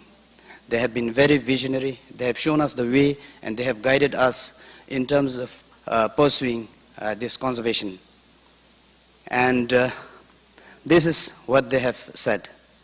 Our His Majesty, the fifth king, said, I quote, "The problem facing the world today, they challenge all of us equally. And the solution to those challenges must come from a real sense of concern and care for others, for all sentient beings, and for future generations. We must care about what happens to the earth," I unquote. Likewise, our His Majesty, the fourth king, also said, I quote, "Throughout the centuries, the Bhutanists have treasured their natural environment and have looked upon it as a source of all life. This traditional reverence for nature has delivered us into the 20th century with our environment still richly intact. We wish to continue living in harmony with nature and pass on this rich heritage to our future generations," I unquote. This clearly indicates, and this is a testimony to how much the environment and conservation means to Bhutan's development. So, up until now, I have been presenting the only better part of our conservation. And if I have sounded like I'm talking about and presenting a utopian kind of a country that is completely devoid of all the issues and challenges, then I'm very sorry. I didn't mean to sound like that. So we have, the thing is that we have our own set of issues and challenges. We have problems, like for instance, because our population is steadily increasing, so we are finding it very difficult to strike a balance between people's aspiration for development and a demand for natural resources on one hand, and the environmental conservation on the other hand. Recently, we have started witnessing increasing trend of the conflicts between human and the wildlife. the agriculture crops are getting depredated. Domestic cattle are getting depredated by the wildlife, which gets killed in retaliation. Not only that, we have also started witnessing increasing incidences of climate-induced natural calamities, natural disasters such as forest fire and flash floods. So these calamities have not only claimed huge loss in terms of the natural resources, but also properties. Sometimes they have also even claimed some of the precious life. So all these issues and threats are increasing year by year, and they need finance to address these issues. Just at a time when we are witnessing increasing trend of all these environmental issues, what we are also witnessing is the decreasing trend of foreign aid. So given such a situation that we are in, Royal Government of Bhutan, in collaboration with WWF, initiated what is called as Bhutan for Life. Bhutan for Life is a project financed for permanence, a permanence mechanism to provide sustained flow of funds to effectively manage Bhutan's protected areas and biological corridors. GCF is the major funding. As I said, BFL is a sustainable financing for our protected areas. Bhutan's BFL is going to cover more than 51% of the total area, because we have more than 51% of the area set aside as the protected areas. So through this BFL, we seek to develop our national parks and wildlife sanctuaries as the sanctuaries for diversity and persistence of life, purveyors of sustainable ecosystem and services, centers for economic opportunities and community well-being, reservoirs for carbon regulators of climate, and centers of effective management and efficient services. The other project, climate project that we are currently implementing, as I said, is the RED Plus Readiness Program. So we are currently in the final year of implementing the RED Readiness Program. It's being funded by FCPF through World Bank.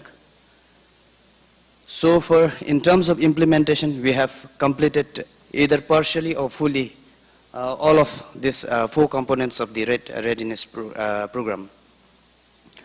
And we have also developed national RED strategy, so which has identified some of the activities that will require huge chunk of finances. Therefore, we look towards the opportunity such as this conference to be able to explore, so that we are able to fund our activities identified in the national RED strategy.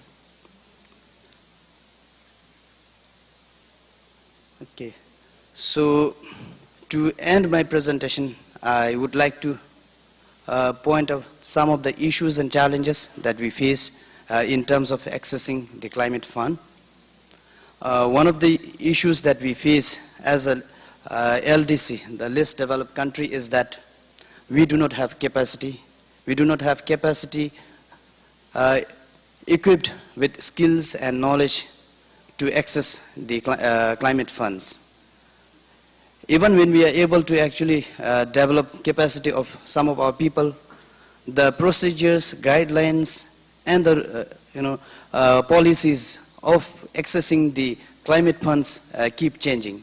And as a least developed country, we are not able to keep up with the pace of frequent change in the guidelines and then processes. The other challenge that we face in terms of accessing the climate fund is we have limited resources but competing priorities, and because of which we are not able to co-fund the projects. And from our experience, some of the donors, they look at co-funding opportunities so to be able to fund some of the activities. So therefore, because of all these issues that we face, we are not able to access the funds for the climate finance. So with this, I would like to end my presentation. But before I end my presentation, I would like to take the opportunity to thank the government and people of Suriname for hosting this very important conference, and also for the warm hospitality extended to us. So although we are very far from our country, we feel at home away from home. Thank you so much, and thank you everyone.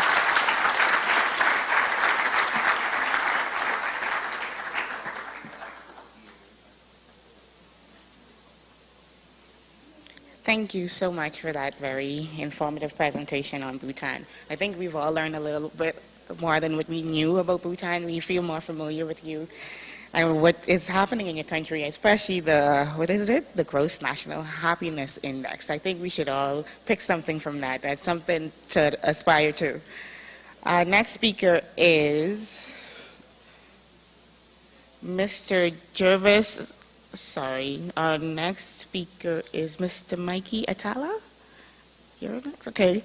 The Director of International Organizations Division Ministries. Why is this here? Okay.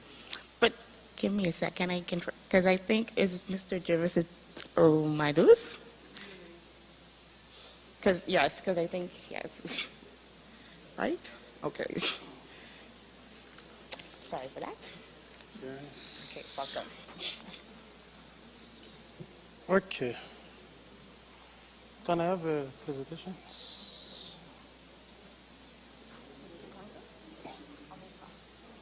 No, this is for her. Okay.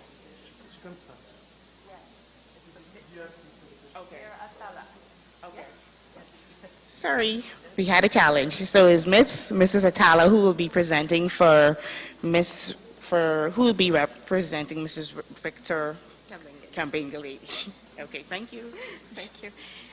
Thank you very much. It's all a little bit confusing because we're coming from very far, from the Congo, and so we had some problems with our travel. This is why I'm representing Mr. Victor Kabengele, who's the Deputy Coordinator of the National Red Fund, and would have loved to deliver this presentation. I hope I do it, and you and him justice in delivering the presentation on his behalf. All due protocols observed, I would also like to thank the government of Suriname for the invitation extended to the DRC to share its experience in mobilizing and accessing climate finance. So first off, maybe I would like to start with one of the key challenges that DRC is facing, which is essentially summarized in 2 words: emissions and development. Here on the left-hand side, on the graph on the left-hand side, you can see the per capita emissions. These different lines represent different countries. Oh, there is no pointer. DRC is one of the bottom countries. It's one of the lines, green lines at the bottom. On the other side, on the right-hand graph, it's a graph that represents per capita GDP in US dollars. And once again, DRC is among the countries that are at the very bottom of that graph. So DRC can have many labels. It is a high forest, low deforestation country, but it's also an LDC. It's a low development country. And so one of the key challenges that DRC faces is how do we increase the per capita GDP without increasing the per capita emissions.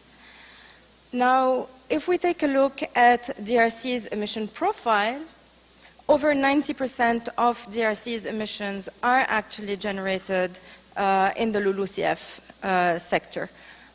So you can see how the proportion of effort or the proportion of emissions that are related to land use change in the context of the DRC. So, so DRC, going back to that deforestation curve and to the crossroads, as DRC was preparing its National RED strategy in 2012, which was endorsed by the Council of Ministers, it was at that crossroads. Now, as the DRC submitted its forest reference emissions level this year to the UNFCCC in 2018, January 2018, it actually has started sliding. And the rate of deforestation estimated in the FREL for the period 2000 to 2010 was of 0.34%. Now, well, for the period 2010-2014, as reported in the forest reference emission level, is up to 1.25%.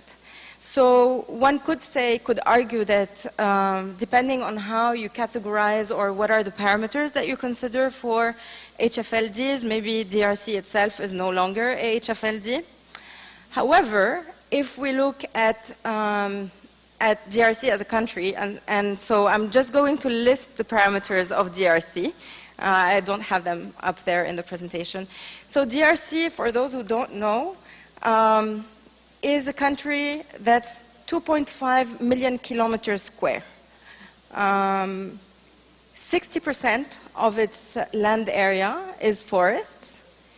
It's a country where the population size is 80 million.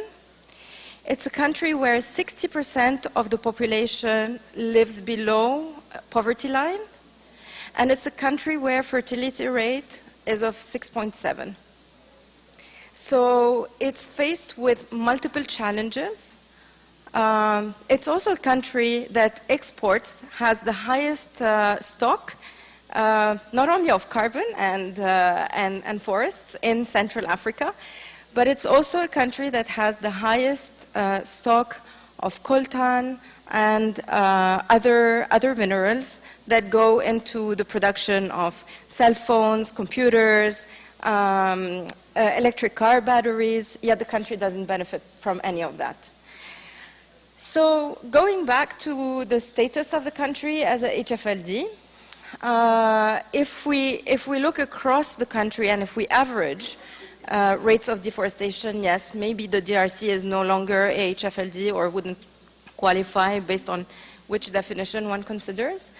But then if we look within the country, there are provinces that are still high forest, low deforestation provinces, so to speak, and other provinces, those that are barred in red, which are countries that have really are subject to high pressure from deforestation.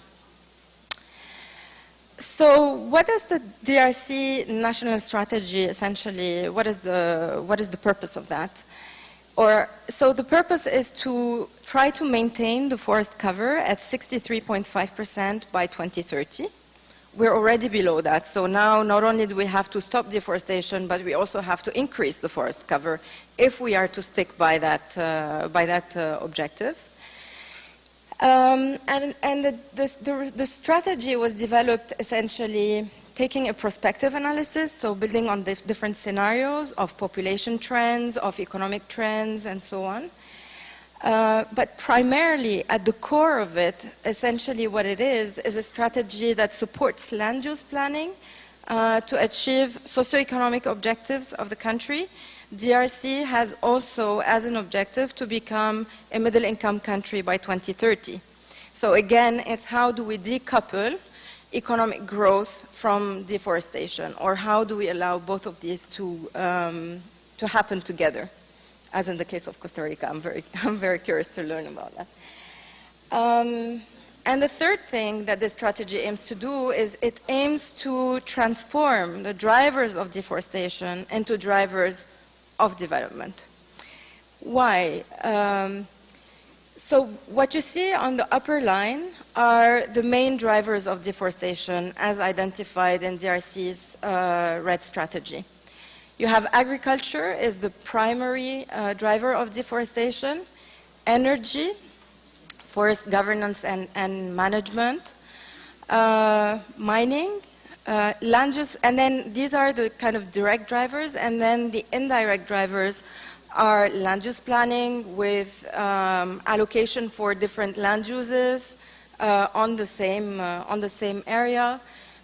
Tenure is a big issue, as has been mentioned before. There is lack of clarity in terms of property, but there is also a clash between customary and institutional law in terms of land tenure. Demography, as I mentioned, is a key challenge as well, and overall governance. And I think the last slide from Costa Rica speaks a lot to that issue of governance, where to be able to attract the kind of investments that are needed for sustainable agriculture, for sustainable forest management, we need to be operating in a system that actually attracts those kinds of investments rather than investments in illegal loggers or other rogue investors.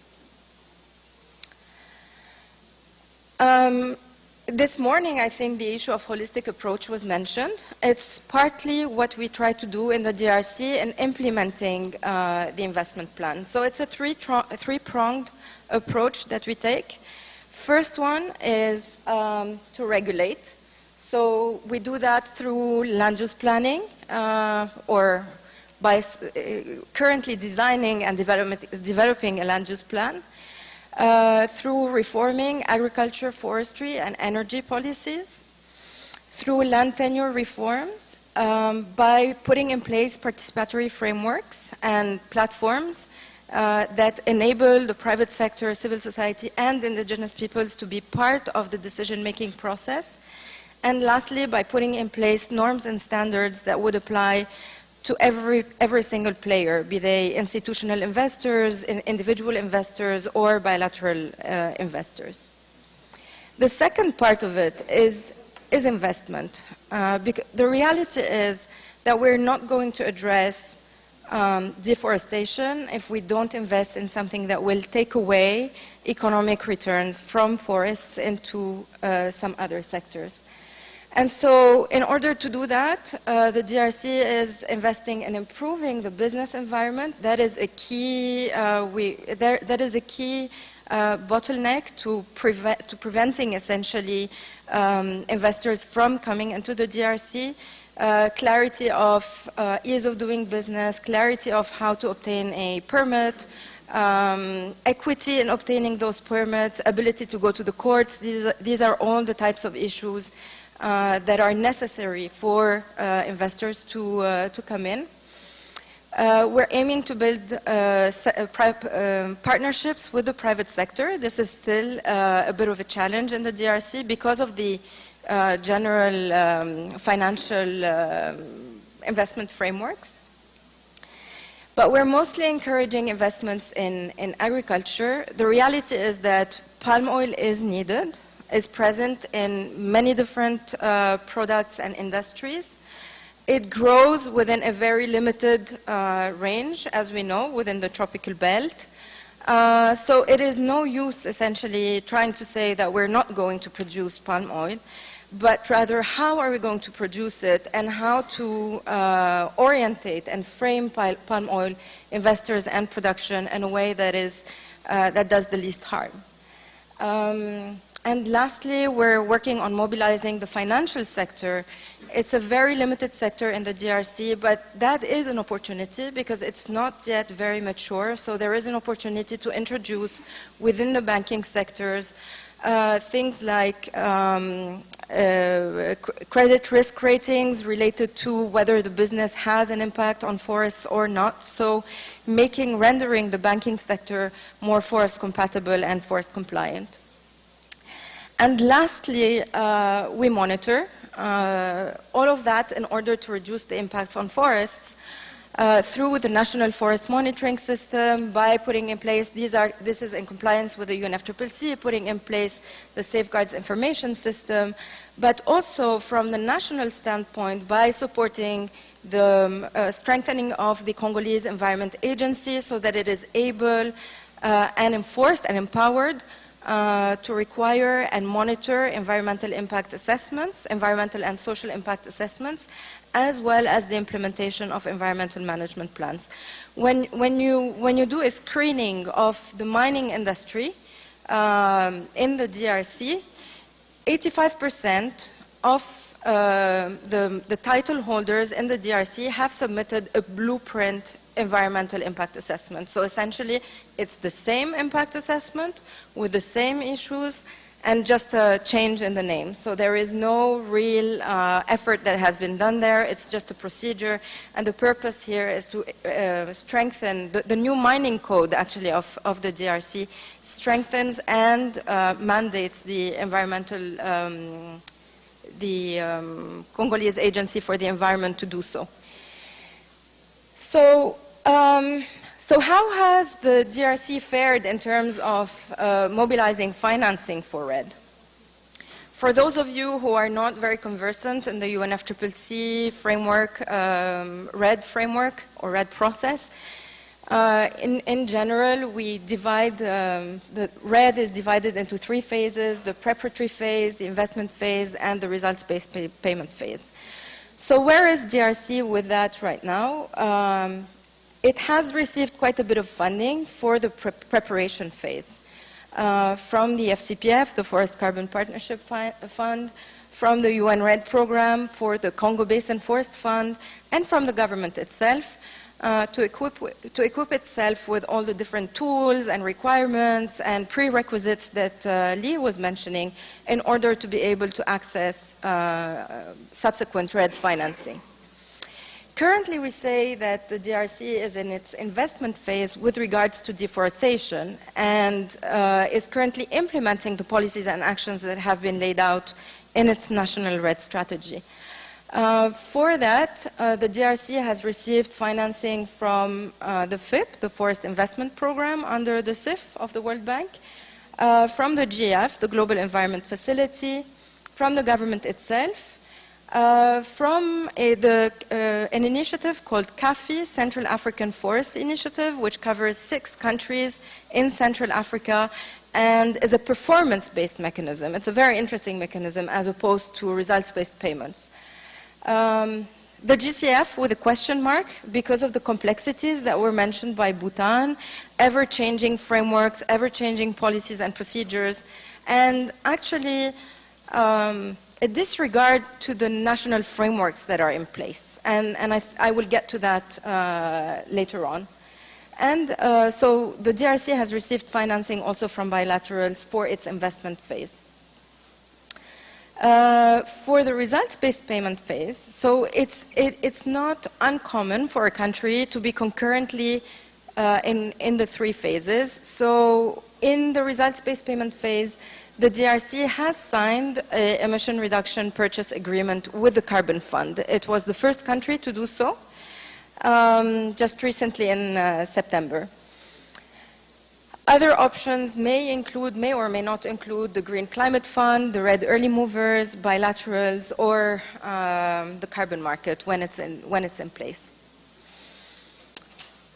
So I'll just skip to that. Here I will just cover very quickly a jurisdictional program in one of the provinces, in the Mai-Ndombe province, in the eastern part of the country. So out of the whole package of financing that the DRC has received, we can safely say that almost 70% of that has been directed to this province, which is also the target of this emission reduction purchase agreement with the Carbon Fund, and where the aim is essentially to reduce emissions by 29 million tons by 2020. Why do I zoom on that and focus on that? Because just as I think it was Tom from WCS mentioned earlier this morning, that RED as a mechanism essentially favors, I would go as far as to say, as a perverse mechanism, which rewards countries that have high deforestation rates and are able to lower them, rather than countries that have low deforestation rates and maintain them so. So what is happening in the DRC is that we're mirroring that scheme so far, in a sense that the Mai-Ndombe province is one of the provinces where deforestation rates are the highest, and it has received the highest amount of financing. And if we go by the requirements of the Carbon Fund, it will again receive the performance payments, the results payments of the Carbon Fund will actually be reinvested in the Mai-Ndombe province.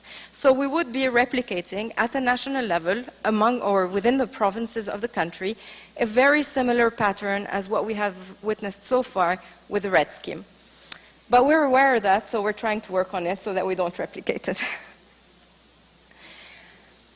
So what are some of the lessons from the DRC's experience in mobilizing finance?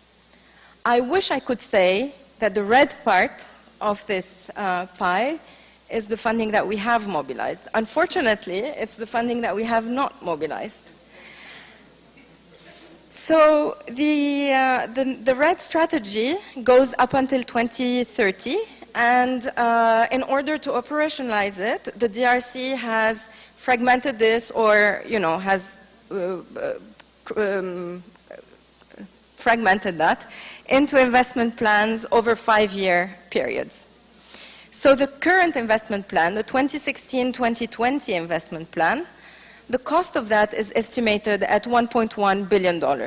That's the cost of action.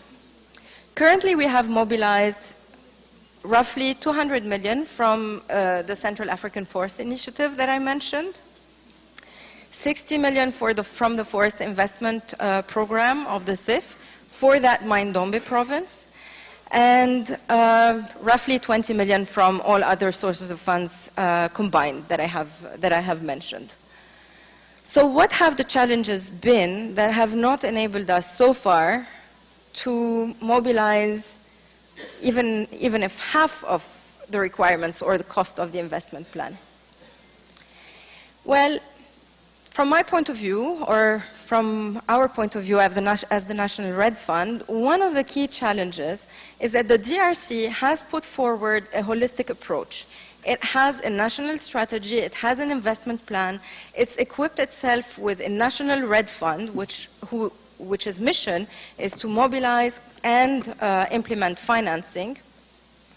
And we have this holistic approach along the lines of this holistic approach that I've mentioned earlier for reducing impacts and reducing deforestation. Yet we are faced with fragmented financing. If you look at that pie chart, if I say, well, if we were to do a quiz here for climate finance wizards, if I say additionality, one would say the CDM. If you say performance, one would say CAFI. If I say incrementality, one would say the GEF. If I say adjustments, that's the Carbon Fund. If I say results, that's the UNFCCC or the GCF. So if I say social or safeguards, that's the general framework or general requirements that we have. So in fact, while a country may be able to organize itself internally in terms of the programmatic framework, financing framework, and so on and so forth, we are faced, in the external world, we are faced with this fragmentation. And you have to justify every single source of fund according to its own requirements, according to its own needs. And that does not make mobilizing finance any easy. The second point that I wanted to mention, again, is that the forest in DRC is not necessarily subject to the same type of pressures and same type of threats. Yet we do see that we have requirements or flat requirements, if I can say. So there are things that can be solved at a national level through national policies, and others that can be better solved at a jurisdictional level within each of the provinces. But aside from that Mai-Ndombe province, we have not been able. It's dubbed by the FCPF and by the FIP as a pilot. Unfortunately, it's not a replicable pilot. A pilot, by definition, is something that we can replicate, that we can use as a basis to do it elsewhere. Well, we're not going to be able to mobilize 260 million for every single one of the 26 provinces of the DRC. Or the question is, how would we be able to mobilize those funds? So the reality is that where donors are interested, they will go, and where they are not, they will just leave all of those red spots or red areas unattended for, because the DRC, for the time being, is not able to allocate its own budget for that purpose.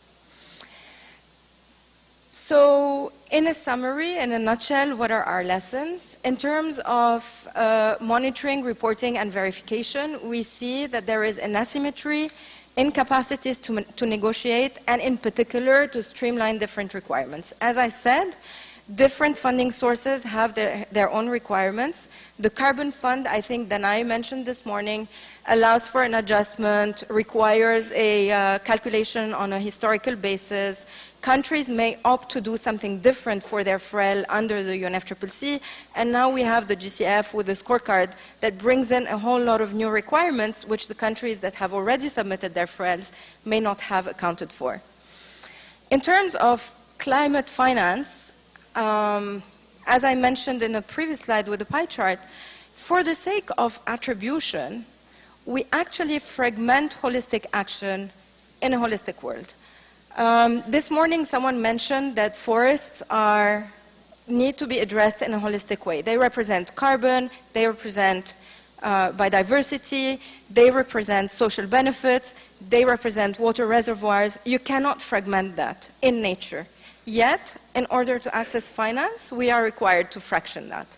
You go to the GEF for global biodiversity benefits on the biodiversity thematic area, and within that same forest, then you can go to another donor for carbon. So we've tended to overcomplicate a word that actually is quite simple. Because if you look at it, bottom line is whatever the project is, we are doing the same thing. We are improving people's livelihoods. We are trying to change practices that affect forests. And we are trying to divert from forests as a source of income and revenue by cutting it down to forest as a source of well-being by keeping it standing. Yet, to mobilize the finance, we have to do all of this weird gymnastics. In terms of phases of RED, I've covered up the 3 phases in a previous slide. One of the key challenges is that middle phase, is the phase to access investments, to do the actions that are required to generate the emission reduction.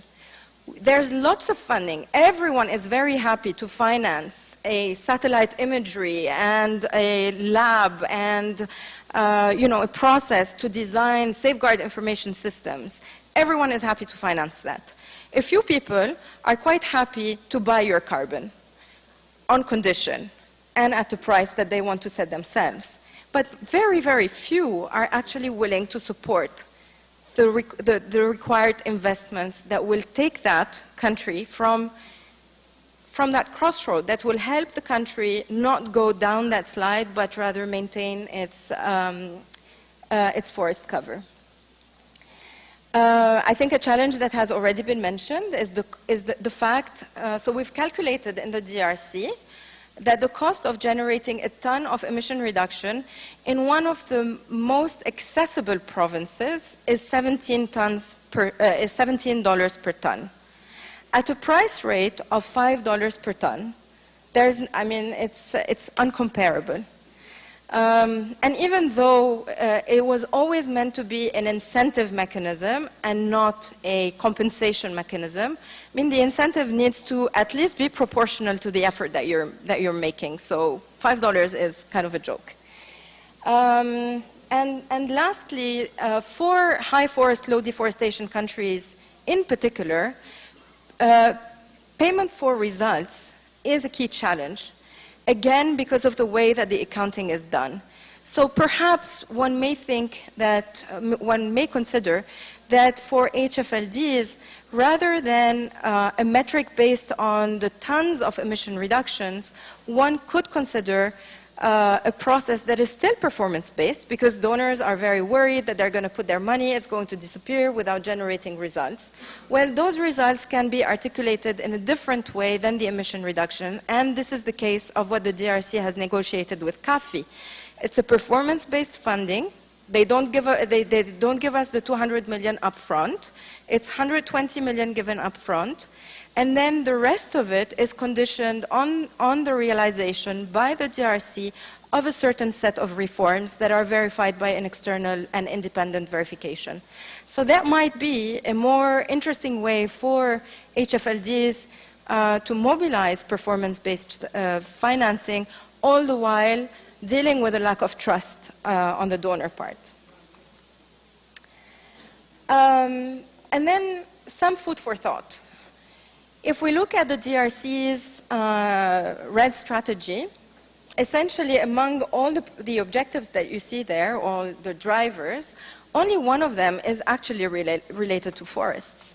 All the rest are external. It's energy, it's agriculture, as I was mentioning.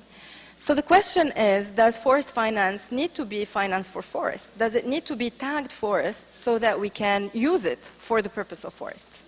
I think this morning there was a gentleman from Korea who asked how is this financing used?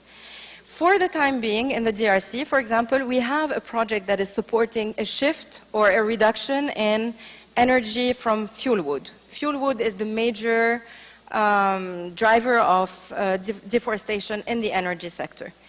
Yet when you go to the traditional RED donors or forest donors, they will only support cook stoves, energy efficient cook stoves, or improving the efficiency of the charcoal production process. They will not support electrification. They will not support other sources of energy. They will not support the energy that is required to transform agricultural produce. They will not support the energy that is required to transform cut wood into furniture.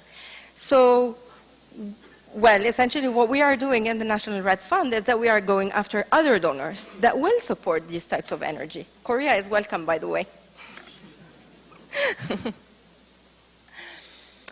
And perhaps some of the last reflections from the DRC's experience. So what we see so far is that there is much more appetite to support curative or reactive action rather than prevention. And, you know, this is pretty much the same as in medicine, no? You go to a doctor, the insurance will cover if you go to a doctor who will cure you from a disease or who will operate or do a surgery, but they will not cover acupuncture or Ayurveda or other medicine that might prevent you from getting sick in the first place. And that is exactly the same thing that we're witnessing in this forest area, in this forest sector.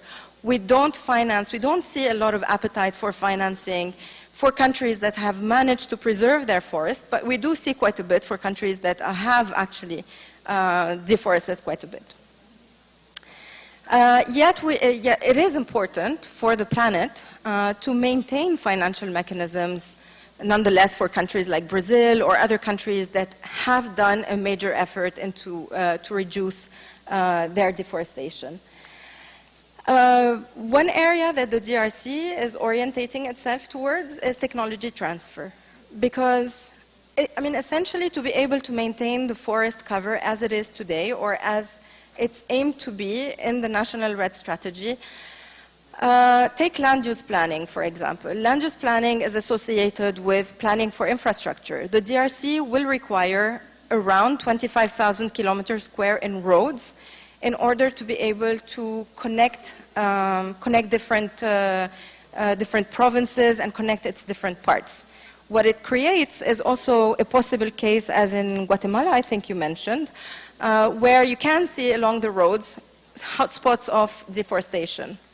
Would it be really an illusion to think that the DRC may invest already in a modular type of transport system with high-speed bullet trains, for example, that transport merchandise, and then roads that do the smaller connections? Would that be really an illusion, or is it actually an opportunity for a country like DRC where nothing has been done, and it can it can leapfrog in terms of its technology and in terms of its thinking how it manages its land. And last, it's important for international finance to align with the national systems and processes. I think I've talked about that enough, that the DRC has set its course, has said what it wants to do, how it wants to do it, has a national fund. The national fund has a fantastic governance. It's presided by the Minister of Finance. The Vice Presidency is the Minister of Environment. And it has 4 other ministers on its board. It has civil society and the private sector on that board making decisions and prioritizing where the money goes. Why does it still need to go through another board in Songdo or Washington or wherever to decide how this money needs to be allocated and spent? So on that note, thank you very much. And I would just like to say that the DRC considers that mitigation and adaptation are 2 sides of the same coin. This morning someone mentioned that Suriname is a low-lying country. If we don't work on mitigation, the cost of adaptation and the efforts and the impacts of climate change are going to be so high that the efforts to adapt to those impacts is going to increase. So solidarity with the Suriname on that as well. Thank you very much.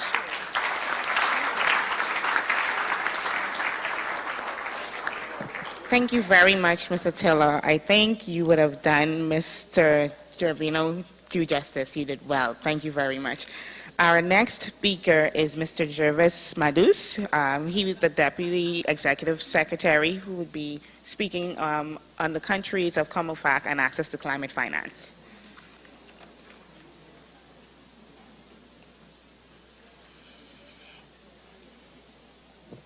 Ok, bonsoir. Mesdames, Messieurs les ministres. In French, of course. So if you, for persons, if you need your translators, we have the headphones at the back, okay? And French is which channel? For 7 is French, okay? Channel 7.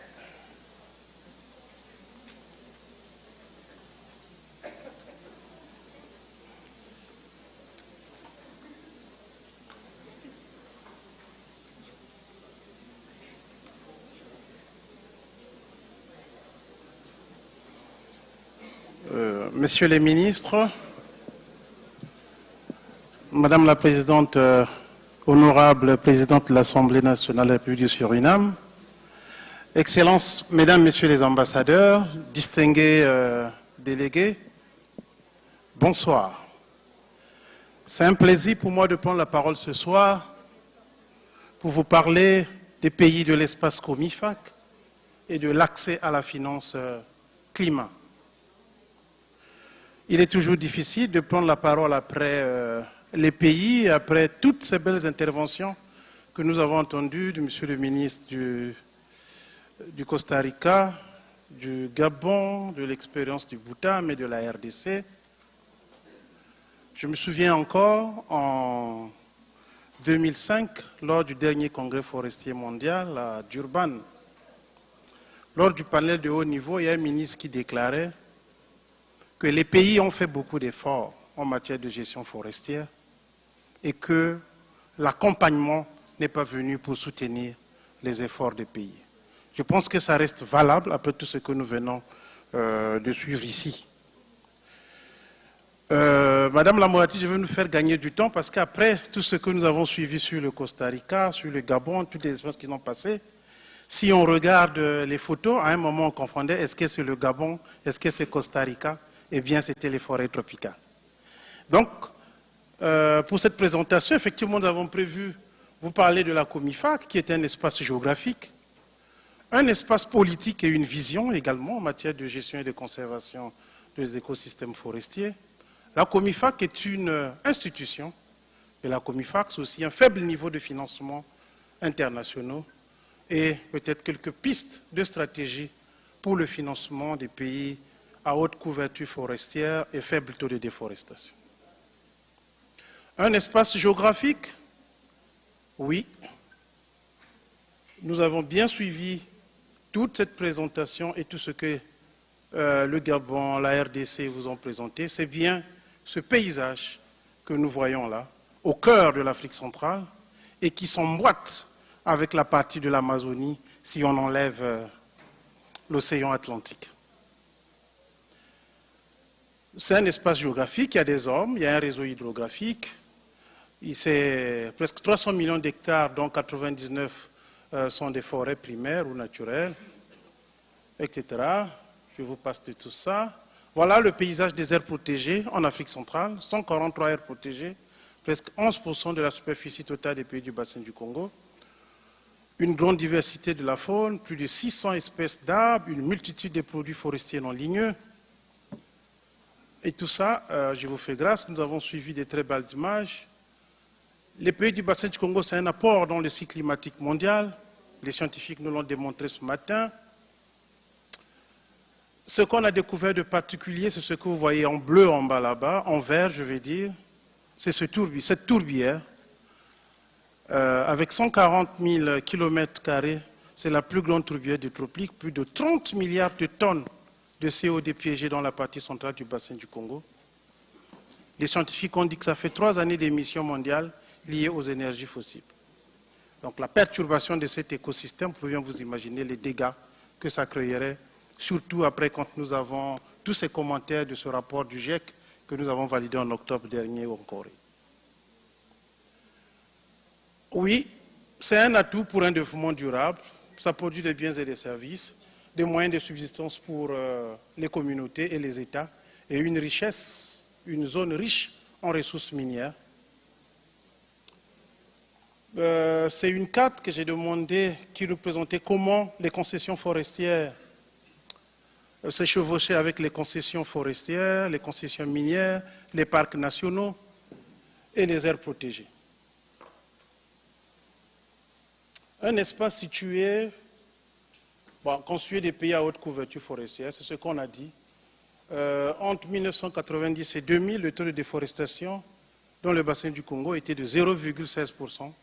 Certaines littératures parlent de 0,17%, mais on reste bien en deçà de la moyenne qui nous a été présentée ce matin de 0,2%. De 2000 à 2010, cette déforestation est diminuée, passée de 0,16 à 0,1. Nous comprendrons tout à l'heure pourquoi il y a eu cette diminution de la déforestation. On a parlé des pays, justement, on voit les couvertures forestières, on voit les niveaux de déforestation qui sont très faibles sur ce qu'on appelle les 6 pays à forte couverture forestière dans les pays du bassin du Congo. La Comifac, c'est un espace politique et une vision. Cette image, j'ai cru qu'elle ferait sourire l'ambassadeur de France, parce que nous avons là au milieu le président Chirac entouré de ses pairs d'Afrique centrale. En 2005, lorsqu'on signait le traité sur la conservation et la gestion du droit des pays du bassin du Congo portant création de la Comifac. Donc c'est une mobilisation politique des États. On voit les 10 chefs d'État des pays du bassin du Congo avec leurs amis et les Nations Unies qui les accompagnaient pour cette initiative. Eh bien, c'est de l'histoire, Convention de Rio. Après Rio, les chefs d'État africains se sont dit, mais quelle va être la contribution de nous, propriétaires de ces forêts, par rapport à tous ces dégâts que nous voyons et toutes ces menaces qui sont annoncées sur la dégradation des ressources terrestres. Donc en 1999, il y a eu un sommet des chefs d'État africains et il y a eu la signature de ce que l'on appelle une déclaration dite de Yaoundé. Et pour faire asseoir cette déclaration, les pays de l'espace Comifac ont préparé ou élaboré ce qu'on appelle un plan de convergence sous-régionale et qui proposait justement la création d'un secrétariat pour s'en occuper. Et en 2005, la photo donc, que vous avez vue, c'était le sommet des chefs d'État d'Afrique centrale au moment de la signature de ce traité instituant la Comifac et validant le plan de convergence. Donc en 2017, la Comifac est dotée du statut d'organisme spécialisé de la communauté économique des États d'Afrique centrale. En 2014, il y a eu un premier plan de convergence qui a été révisé en 2015 pour la période 2015-2025. Et on se souvient que déjà en 2000, l'Assemblée générale des Nations unies encourageait toutes les parties à soutenir cette initiative des chefs d'État de l'Afrique centrale. Voilà, c'est le dernier sommet la dernière conseil des ministres, le dernier conseil des ministres des pays de l'espace COMIFAC. Donc 10 pays, 10 ministres étaient présents pour parler de la vie de l'institution et de tout ce qui se passe. Donc, dans la déclaration de Yaoundé, on peut lire, puisqu'on parle des financements, oui, les chefs d'État ont dit on doit s'attacher au principe de la conservation, de la biodiversité, de la gestion durable, et aussi penser aux droits de leur peuple à compter sur les ressources forestières pour soutenir leurs efforts de développement économique et social. Dans cette déclaration, justement, les chefs d'État proposaient qu'il fallait mettre en place par la communauté internationale, aujourd'hui très conscient du rôle écologique de la forêt, créer un mécanisme international destiné au financement à travers un fonds fiduciaire pour soutenir de manière durable les pays de la sous-région dans leurs efforts d'aménagement, de conservation et de recherche sur les écosystèmes forestiers. Donc, ce plan de convergence, c'est le cadre de planification stratégique des interventions prioritaires en matière de conservation et de gestion durable des écosystèmes, validé par les 10 pays d'Afrique centrale, où il est arrêté 6 axes prioritaires d'intervention. Ça part de l'amélioration des politiques, la lutte contre les changements climatiques, le développement, etc. Et des axes transversaux qui portent aussi sur les communautés, la sensibilisation, l'information, la recherche, le développement et que sais-je. Donc, le premier plan de convergence qui a été adopté, c'est bien celui-là qui a donné le fruit que vous avez vu. Nous sommes partis de 0,16% de taux de déforestation à 0,1 parce que grâce à cette politique volontariste que les États ont adoptée, il y a eu des impacts 10 années après. Et donc, on se souviendra que dans le pays du bassin du Congo, nous sommes très engagés dans la certification forestière. Vous avez vu que le Gabon, le président venait de déclarer une décision de certifier FSC toutes les concessions forestières de l'espace, et on a des concessions certifiées de très haute capacité, de très grande superficie. On peut parler de 6 millions d'hectares de forêts certifiées FSC. Et donc, grâce à cela, justement, nous sommes partis à de telles pratiques que vous voyez. Au départ, on exploitait la forêt sauvagement. Aujourd'hui, nous avons une exploitation planifiée et sécurisée. Vous voyez bien quelle est la différence entre ces deux moments de l'exploitation forestière. Il y a eu développement en matière de conservation et de biodiversité, etc. Il y a eu augmentation de l'espace des superficies protégées dans la sous-région. Et naturellement, autour de ça, c'est une institution, la COMIFAC, qui justement, qui est cette organisation intergouvernementale, qui a une mission unique chargée de l'harmonisation, de l'orientation, de la coordination et du suivi des politiques et initiatives forestières et environnementales en Afrique centrale. Donc on voit bien que l'institution est organisée par un sommet de chefs d'État, un conseil des ministres et un secrétariat exécutif. Un paysage institutionnel, il ne dit pas son nom, 10 coordinations nationales COMIFAC dans les 10 pays, un paysage institutionnel avec la coopération, avec les réseaux sous-régionaux de la société civile, du secteur privé, etc. Et bien la liste des partenaires qui accompagnent la sous-région dans cette entreprise. Pour le suivi de la mise en œuvre des conventions de Rio, et donc la sous-région a ce qu'on appelle des groupes de travail thématiques. On voit sur la biodiversité qui réunit les points focaux biodiversité, groupe de travail climat, groupe de travail désertification, groupe de travail gouvernance forestière. Et donc, pour le groupe de travail climat, puisque c'est ce qui nous réunit à cette occasion, il réunit justement sur une base régulière les 10 points focaux de la Convention cadre des Nations Unies sur les changements climatiques et les coordonnateurs des initiatives associées à cette convention, la RED, les réseaux climat, le GCF, le NAMA, etc., pour faire le suivi de la mise en œuvre de la convention, préparer les participations de la sous-région du Fonds d'échange de négociation, élaborer et préparer ce qu'on appelle des positions communes pendant les négociations internationales. Et donc, l'avènement à l'ordre du jour de la Convention cadre des Nations Unies sur les changements climatiques du rôle des forêts tropicales dans la lutte contre les changements climatiques a été jugé comme une opportunité pour l'économie verte et un développement durable pour les pays de l'espace COMIFAC, qui sont tous forestiers, vous l'avez vu. Donc les pays de la sous-région s'étaient particulièrement distingués dans la nécessité de passer à la RED avec un seul D, à RED+, avec 2D et 1+, et sur la nécessité de la prise en compte de ce que nous avons appelé les avantages non liés au carbone dans le cadre de la Convention climat. Et donc, après cet engagement, après cet engouement, ce tableau vous présente la synthèse de ce qui s'est fait en matière de RED+ au niveau de la sous-région. C'est vous qui me répondrez si on peut être satisfait de ça ou pas. 10 pays de la sous-région, 10 pays ont préparé ce qu'on appelle des plans de préparation à la RED. 4 pays, 2 ont eu une stratégie, 2 sont en train de préparer une stratégie RED. Réduction de rémissions, Cameroun en cours, Congo-Brazzaville en cours, RDC, ils ont signé en septembre. Donc, grosso modo, le bilan reste assez mitigé. Est-ce qu'il faut revenir à la position du Gabon lors de la COP 17? Ça ne sert à rien de faire la RED. C'est des efforts qui ont été consentis. Il n'y a pas d'accompagnement. Quand vous voyez RPP, c'est un document de préparation à la RED. Et quand vous voyez ce qui se passe par la suite, c'est que le reste des pays n'ont pas eu des appuis financiers nécessaires pour élaborer des stratégies pour aller à l'étape suivante de la RED+. Dans le cas de l'accord de Paris, le secrétariat exécutif de la Comifac a commandité une étude qui a fait le bilan des contributions, des engagements des pays par secteur dans le cadre des CPDN depuis l'espace Comifac. Vous verrez que nous avons la forêt qui est prise en compte dans 10 CPDN des pays de la sous-région et qui concerne aussi bien l'atténuation que l'adaptation. Ce rapport est prêt depuis 2016. Jusqu'à aujourd'hui, il souffre d'un financement pour accompagner les États à préparer la révision des CPDN qui sont attendus en 2020. Faible niveau de financement au niveau des pays de l'espace Comifac. Voilà, la conclusion, c'est que la Comifac, les pays du bassin du Congo, c'est un parent pauvre de l'ensemble des mécanismes de financement, bilatéraux et multilatéraux, comparativement aux autres bassins forestiers.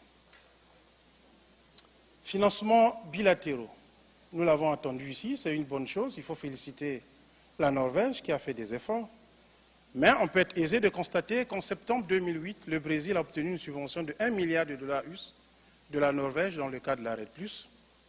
En juin 2008, la Norvège, le Royaume-Uni, la Banque africaine de développement ont conjointement lancé un programme dans le pays du bassin du Congo, ce qu'on appelle le Congo Basin Forest Fund, qui est en train de se clôturer, de 200 millions de dollars pour 10 pays d'Afrique centrale. Donc, on part de 1 milliard, 10 pays, on a 10. En mai 2010, l'Indonésie a obtenu une subvention de 1 milliard de dollars US de la Norvège dans le cadre de la RED+. On peut bien comparer comment un pays peut avoir 1 milliard et 10 pays peuvent avoir 200 millions. En 2013, la Guyane, aux côtés de nous ici, voilà, un pays d'une superficie de 83 534 km², totalisant un engagement pour 280 millions de dollars US, comparé à ce qu'il y a dans le pays du bassin du Congo. Ouais. En septembre 2015, CAFI, 250 millions pour 6 pays. Excusez-moi. Allez-y comprendre. Dans les cas de financement multilatéraux, le dernier conseil en mars 2018, les allocations du Fonds vert pour le climat, le schéma est clair. Merci, c'est la solidarité de la sous-région.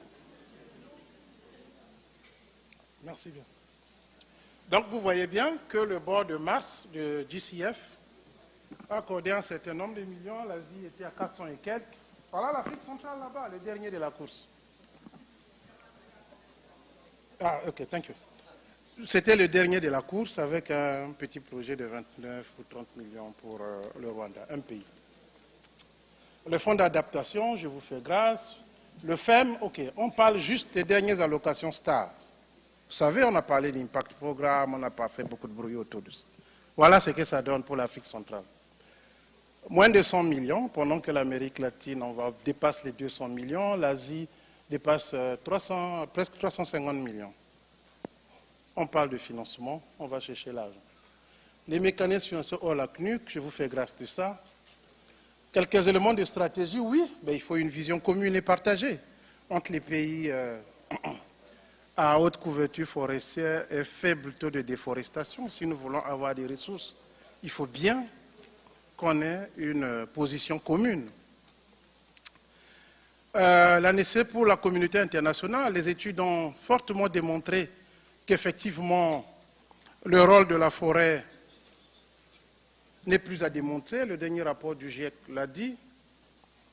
J'étais en Corée en ma qualité de point focal GIEC de mon pays, avec les décalages horaires. J'ai bien noté, malgré le sommeil qui nous emportait, qu'en dehors du fait qu'il faut sauvegarder les forêts actuelles pour qu'ils continuent à jouer leur rôle, il faut encore en créer d'autres pour capter tout le CO2 qui reste concentré dans l'atmosphère. Et donc, il faut payer le dépollueur, puisque nous avons les forêts.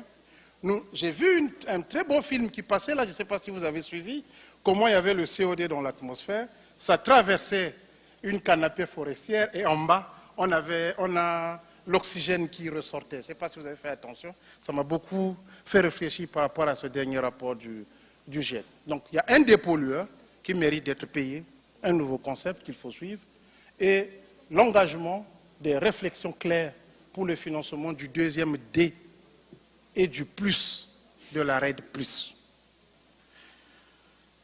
Ceci dit, les forêts vont partir, ben, en tout cas, il y a certaines personnes qui auront disparu s'il n'y avait plus la comifate.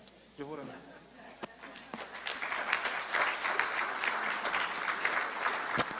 Thank you very much, Mr. Madhu, for that very informative presentation.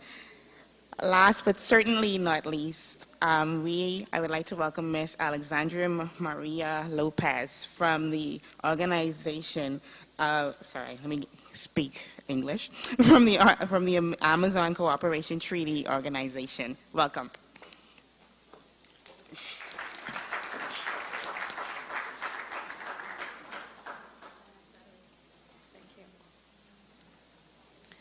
Thank you very much. Good afternoon, Excellencies, Minister, Ambassador Lucky, different authority delegates, and different participants here from the countries and the different institutions.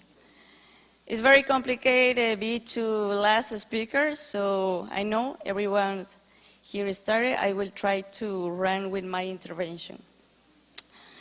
I have the honor to speak on behalf of the Amazon Cooperation Treaty Organization. Allow me to express my deepest gratitude to the government and the people of Suriname for hosting this important conference. I would also like to express my support and collaboration in this type of initiatives that allow us to move towards a better participation and access to finalize resources to the different countries that are developing relevant and important actions in the conservation, protection, sustainable use of the forest within the framework of an integral development. Ladies and gentlemen, the Amazon Cooperation Treaty Organization, hereinafter ACTO, is composed by 8 important countries: Bolivia, Brazil, Colombia, Ecuador, Guyana, Peru, Suriname, and Venezuela. Therefore, it is the only intergovernmental and international organization that brings together the political and operational will of the member countries, developing joint efforts and actions to work together. Our principal region, the Amazon region. I think everyone here in this meeting has listened and we know of the great importance of the Amazon has for the whole world. But I think that bear in mind some dates is very important for just to remember. Our Amazon region in numbers, what it means. The Amazon concentrates more than a half of the tropical rainforest in the world. And its interdependence from the Andes Mountain in the Pacific to the Amazon Plain in the Atlantic, it confers its determined quality for the water and carbon cycle. Consequently, it's functionally is a regulator of the climate of the interior of the world. Also, almost a quarter of the forest for the conservation of biodiversity worldwide is found in the ACTUN member countries and corresponds mainly to the Amazon forest. Actually, the Amazon basin is the most extensive hydrographic basin of the planet and covers 44% of the land area of South America. And we could continue to name the relevance and multiply characteristics the Amazon has in the different components. However, it is necessary to present the concrete actions in which we are working, and some of those are translated in projects, studies, diagnosis, and action of national and regional intervention. In the area of the forestry, we have, for example, the projects of the monitoring forest covering in the Amazon region at the level of the 8 countries. These projects allowed the creation and strengthening of the national monitoring system of the forest cover of the region through the installation of 7 observation rooms. In some countries, it means being able to access an essential tool for forest management. As a part of the results, we produce 5 maps on deforestation, cover, and land use in the Amazon regions. The first report on the situation on forests in the Amazon region. And I think in each of the countries, the qualitative and quantitative results of this project can be observed.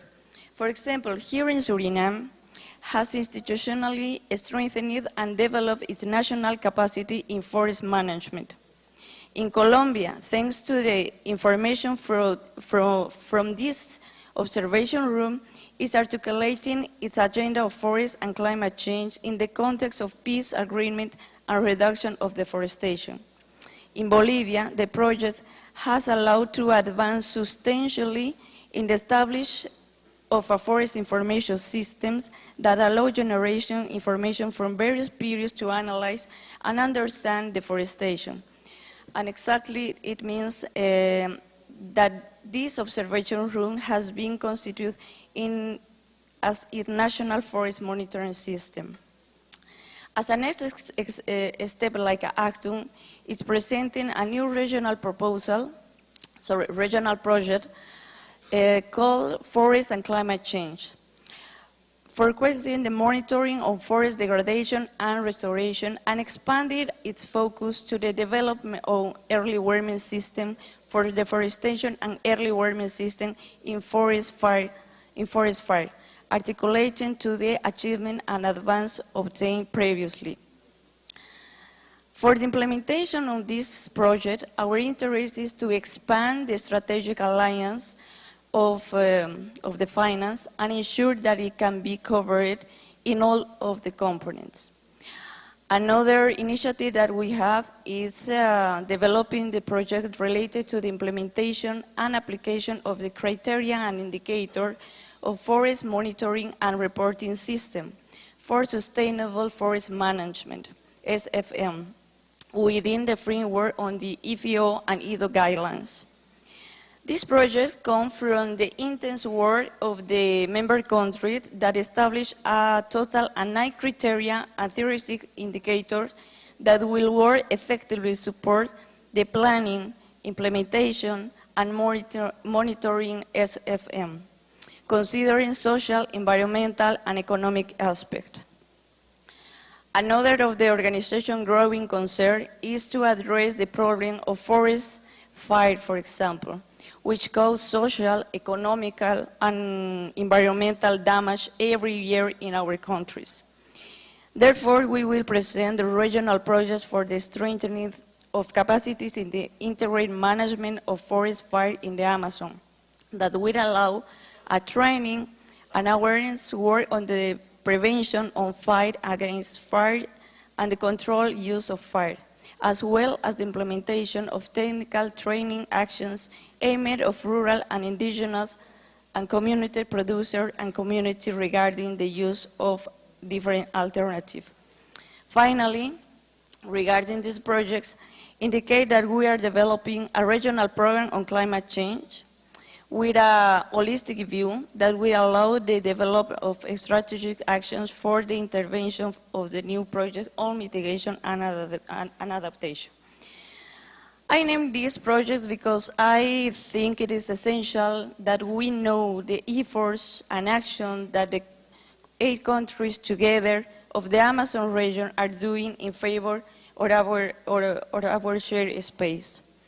I also call the attention of the participants to build a strategic alliance necessary to generate international financial cooperation sufficient and long-term to achieve these goals. It is necessary for international cooperation to see the work being done by organizations like Actum, COMIFAC, for example, with the aim to avoid the duplication of work, function, actions, and overall not losing final resource. In order to contribute with some ideas for trying to agilize financial mobilization for climate change, I consider that it is essential that the national and regional efforts may be each of the countries in favor of the sustainable management of forests that are directly related to the climate change should be taken into account. In this sense, improved accounting methodologies for national efforts should be sought in favor of the countries, not in favor of the finance institution, so that they can be computed in their real and actual contribution. Defining payments for results to climate finance as the only or principal methodology just limits national action and efforts and could discourage public sector initiatives. Also, in order to balance the allocation of resources between adaptation and mitigation, an adequate allocation of resources must be ensured for other activities, including preparatory activities for projects. Consider the important lesson learned about the process promoted by the other countries for the mobilization of resources from other existing funds are very important to take into account. And finally, have an holistic framework for the mobilization of this important resource. We need different solutions for different countries. Finally, we are determined to join efforts to generate significant intervention action for the integral and sustainable development forests, in our case, in the Amazon regions. Thank you for your attention.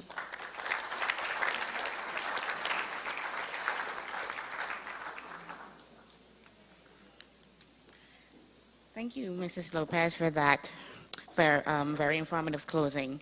So as we wrap up our third panel discussion, yes, she ran so fast we didn't get a chance to tell her sit. Yes, so what panel 3, some of the points that I would have gathered from channel 3 is, again, a recurring theme of deforestation in many of these countries, in our high forest load deforestation countries, has decreased in many cases. However, in some instances, we are still having challenges accessing funds. We're still unable to adjust to the dynamics of the changing definitions, the requirements, and measurement metrics that are being used. And so what I gather from it is that perhaps we should all follow or consider the Costa Rican example. They saw that they were not profiting and they were not able to position themselves to benefit the country more, and they were losing more funding, and they weren't really advancing things in the country, but they were advancing things that were put in place by a global mechanism, global frameworks, and by global definitions, as opposed to looking intrinsically at what was happening in their own country. And so they actually opted to start charging for their own carbon. taxing persons for their own carbon productions, and so perhaps we should consider something of that. I know countries like Kamofak and Bhutan, they have challenges with funding and finance, but how do we cooperate and come together to address these issues? I know these forums like this provide an opportunity, but I think there's more that's needed. We mentioned that there's no capacities to actually even influence or even make the decisions to enter into some of these agreements. In the Bhutan case, the challenges are a lot, but we have an opportunity, and the opportunity exists because we can actually look within our own countries and try to make some changes, okay? So if we can take probably 2 questions, I'm advised, if all of that for our panel. Very, very quick.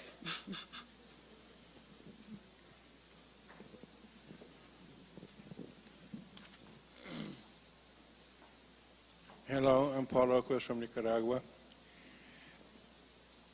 Trust came up several times in the conversation, and the Secretary General of the United Nations, Antonio Guterres, is very worried about trust in the climate finance area, so much so that he's asked the President of France and the Prime Minister of Jamaica to look for this elusive $100 billion a year beginning in 2020.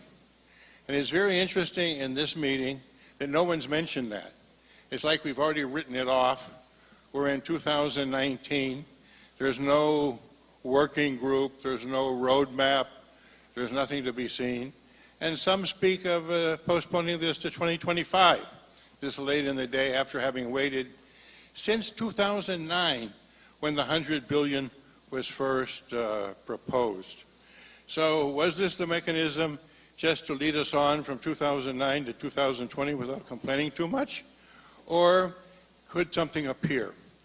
Now, for those of us like myself who believe that the $100 billion a year is somewhere to be found in the tail of Halley's Comet, that the most important thing then becomes the resource mobilization that the Green Climate Fund is going to undertake this year.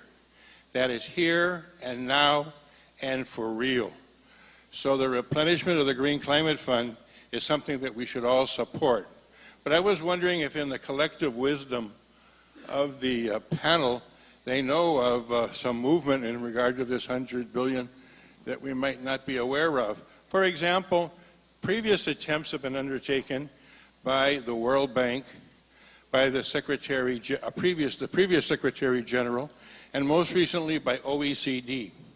But they have always been retrospective accounting, creative accounting, I would say, exercises that came nowhere near $100 billion and did not consist of forward-looking cash flow mechanisms that could be accessed by any country, which is what I think most developing countries are interested in.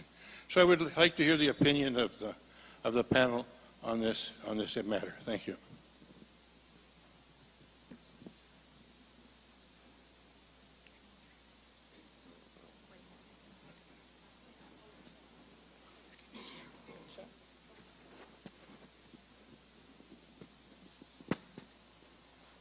So about the 100 million a year, the DRC, well, we've not seen it in the DRC, that's clear.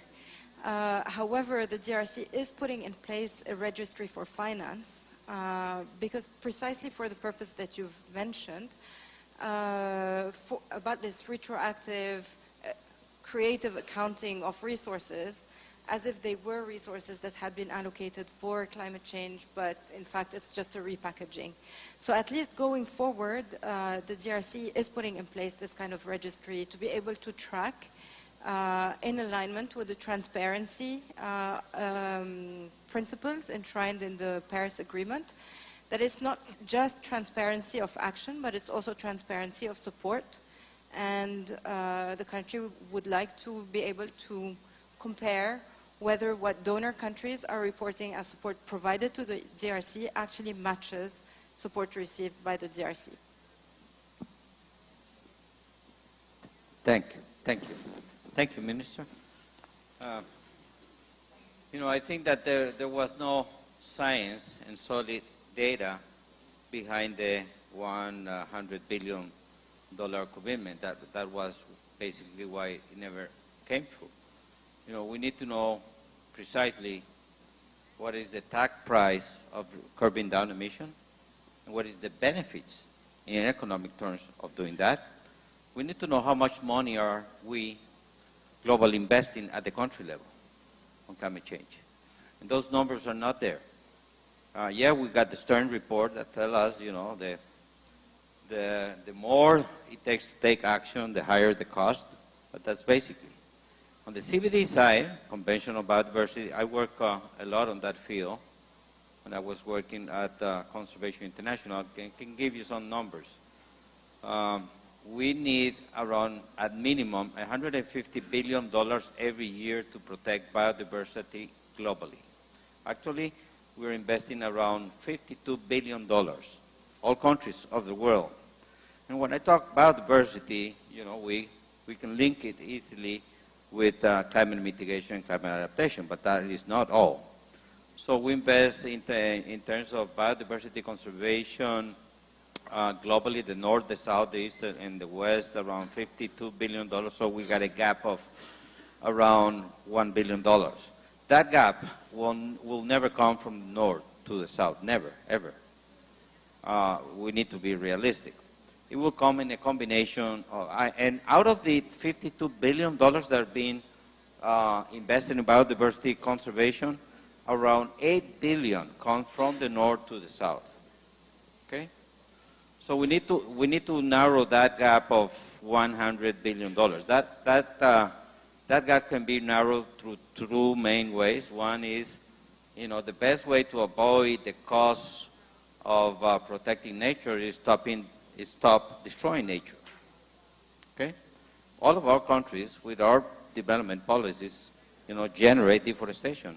Globally, we invest 160 times more money in economic activities that generate deforestation than what we invest in forest conservation. So what we need is, you know, good policy coherence. We need to stop destroying nature so the cost of protecting nature can, you know, decrease dramatically. And then we need to use those catalyzer funds from the Green Climate Fund and the other as a way to catalyze a mechanism by which we can generate more resources at the domestic level.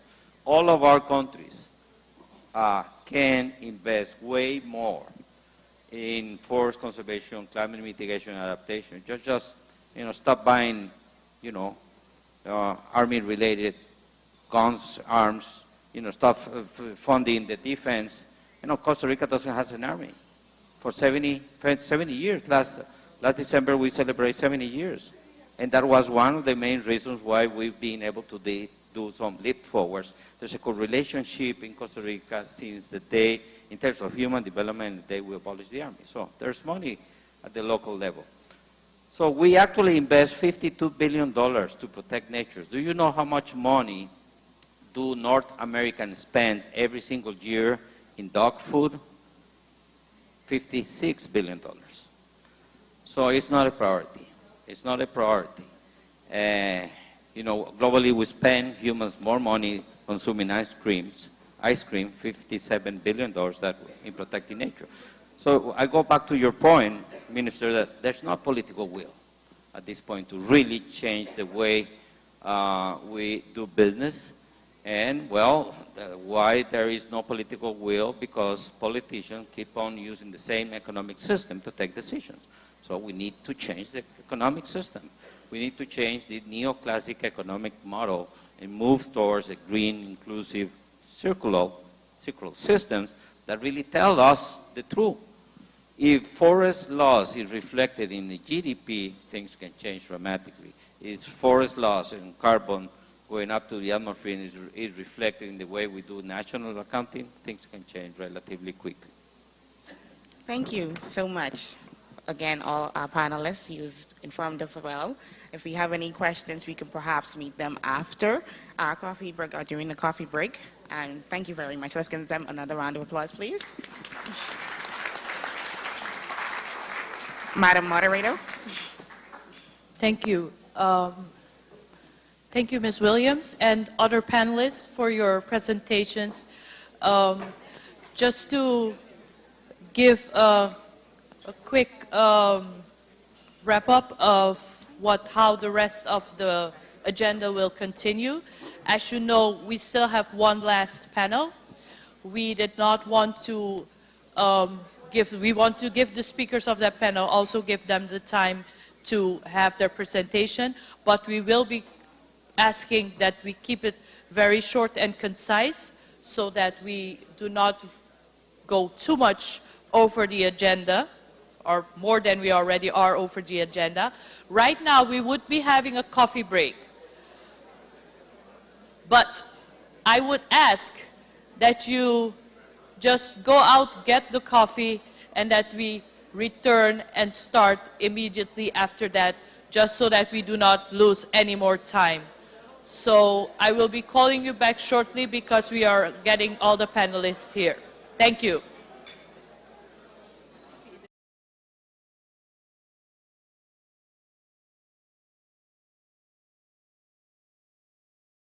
Welcome to my country of Suriname.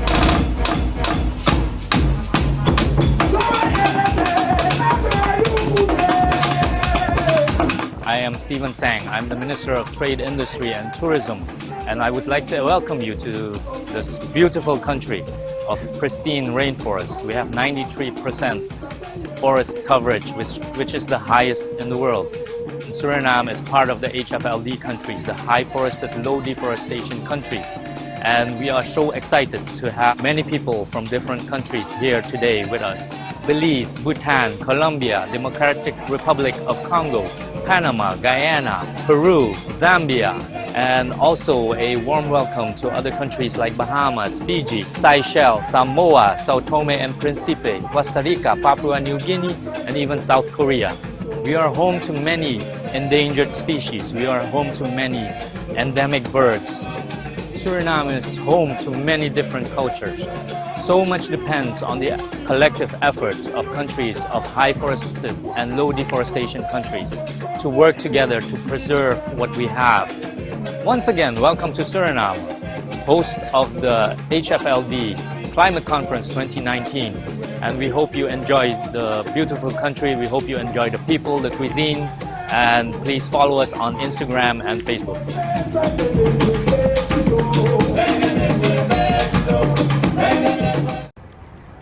Welcome to Paramaribo, Suriname, where we are hosting the 2019 HFLD Conference on Climate Finance. Our next guest here today with us is Dr. Tom Evans from the Wildlife Conservation Society. Welcome, Dr. Evans. Minister Tsang, thank you very much for inviting me. You are most welcome. We are very excited to have you here. We, at least most of us have heard your presentation this morning, and we apologize for the technical difficulties you experienced. And it was for us very interesting to hear about some of the things you mentioned. And one of the things you mentioned that stuck to me was that you said that forest degradation had a higher effect on the climate change and even deforestation. Could you elaborate on that a bit? Yes, I think that's true for some of the low deforestation countries and low deforestation areas which are the subject of this conference. Forest degradation takes many forms: logging, creation of new edges and building of roads, and the destruction of wildlife can all affect the carbon storage of a forest, and those pressures often go ahead of deforestation. The deforestation comes later, but the frontier of forest disturbance moves ahead of the forest clearance frontier, and so remote areas get degraded often before they get deforested, and so it's an important thing to try to measure and capture. As the time frame of the degradation is longer than the deforestation itself. So. Exactly, and it reaches further into the forest. But one of the things that is a bit contradictory to me is that when you promote RED Plus in the programs, RED Plus has a part where you can do sustainable logging, but sustainable logging, as Mr. Mittermeier also said, is every form of logging, even if it's sustainable, it's degrading the forest. So how is that, how can you justify that in the REDD Plus program? Well, that's a very interesting question, and it's been the subject of a lot of debate.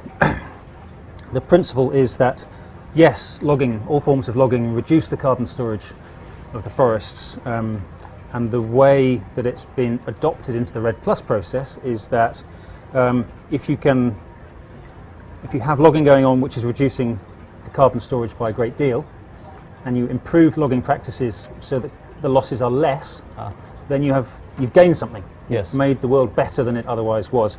You've still lost something compared to not logging at all, but you've gained something compared to bad logging practices, what are often called conventional logging practices. Yeah. And so there's some movement upwards there. But yes, still ultimately logging of primary intact tropical forests results in decline in carbon stocks.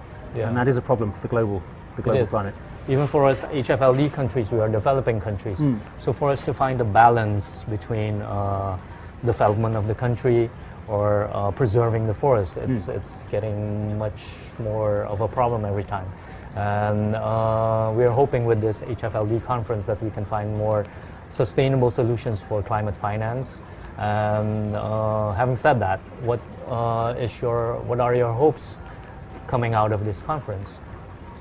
Well, that's an interesting question. I think this is going to be a fairly long road. The topic's been discussed for a number of years already without a complete solution being found, so we're not going to find it in 3 days. But I very much hope that this is the start of a renewed process where a group of countries get together and say, this is an important issue, it's not been solved yet, we'd like to go forward together and trying to identify solutions. And some new and creative thinking about how we can get around some of the previous challenges that have stopped us solving it in the past. Very good. So you agree that this will be the first of many conferences like this? I think that's what's needed, is a process, and for these countries to collectively develop some thinking and take it into the platform of the UN Framework Convention on Climate Change. Yes, exactly. And speak on the international stage about it. We have to work together. Thank you so much, Dr. Arvin. It's been a pleasure. Thank you for having me. Welcome again to Paramaribo, Suriname, host of the 2019 HFLD Conference on Climate Finance. Our next guest is Ms. Tanya Williams from the Forestry Unit, Bahamas. Welcome, Ms. Williams. Thank you. Thank you for having me. It's your first time in Suriname? It is, actually. How long have you been in Suriname? I've been in Suriname from 11 last night. Oh, I wow. arrived at my hotel at 3 this morning. You haven't seen much of the country yet? No, but I'm excited for the field trips. Very good, very Yes. good. Welcome to Suriname. Thank you. Could you tell us a bit more about the Bahamas? Sure. For those of us who may not know, the Bahamas is located just off the coast of Florida. We are an archipelagic nation. We are surrounded by water, made of many islands. About 22 of our islands are inhabited at the moment. Most of our forests are in the northern Bahamas. We would say that's the pine forest. In terms of our other forest types, we have what you would call deciduous forest, or we call it coppice. Wow. Yeah. And we have mangrove forest, of course. So those are our three main types of forests in the Bahamas, as well as we're known for our beautiful beaches. Wow. The world famous Atlantis and now the Bahama. But Or the pink sands of yes, the Bahamas. absolutely. Yes, And that's, you very can good. actually find pink sand on Eagle Throw. Wow. That's one of our central islands. Very One of good. the bigger islands, but it's in the central Bahamas. I would love to go there sometime. You should, come on. You have 22 islands that are inhabited. Yes. Even more than that. We Yes. cannot imagine that from here. We are on the continent of South America, so we cannot imagine how to travel from the islands. Yes, yes. We actually, we have this mantra, it's about 700 islands, rocks, and keys. 700 islands. Yes, Wow. about, like I said, 21 to 22 of those are inhabited. Wow. Yes. Impressive. Yes.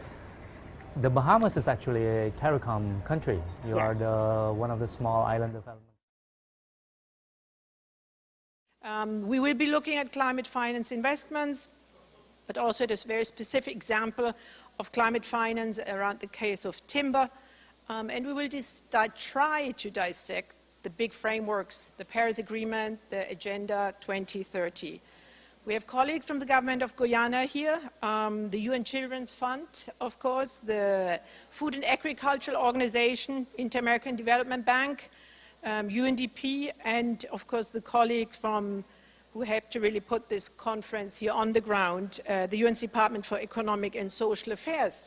So I would like to immediately proceed and ask the first presenter speaker. And again, I was asked to remind you, keep it short and sweet at the end of the day.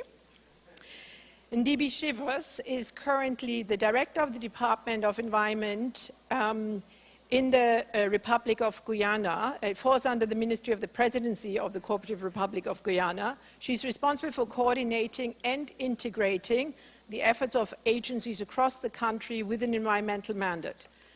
Over to you, and I will be ruthless in the time management. Is it 10 minutes? Thank you. Good afternoon. In the interest of time management, I will go straight into the presentation. I was asked to deliver a presentation on Guyana's third National Development Strategy. That is our Green State Development Strategy Vision 2040. I will skip through the outline and go right to my third slide, which I have to do myself, I guess. Is it this one?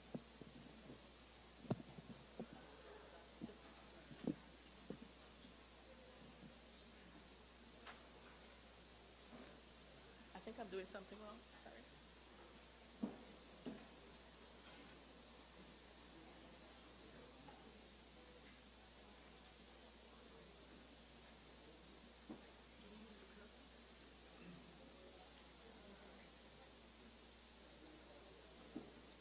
Great, fantastic.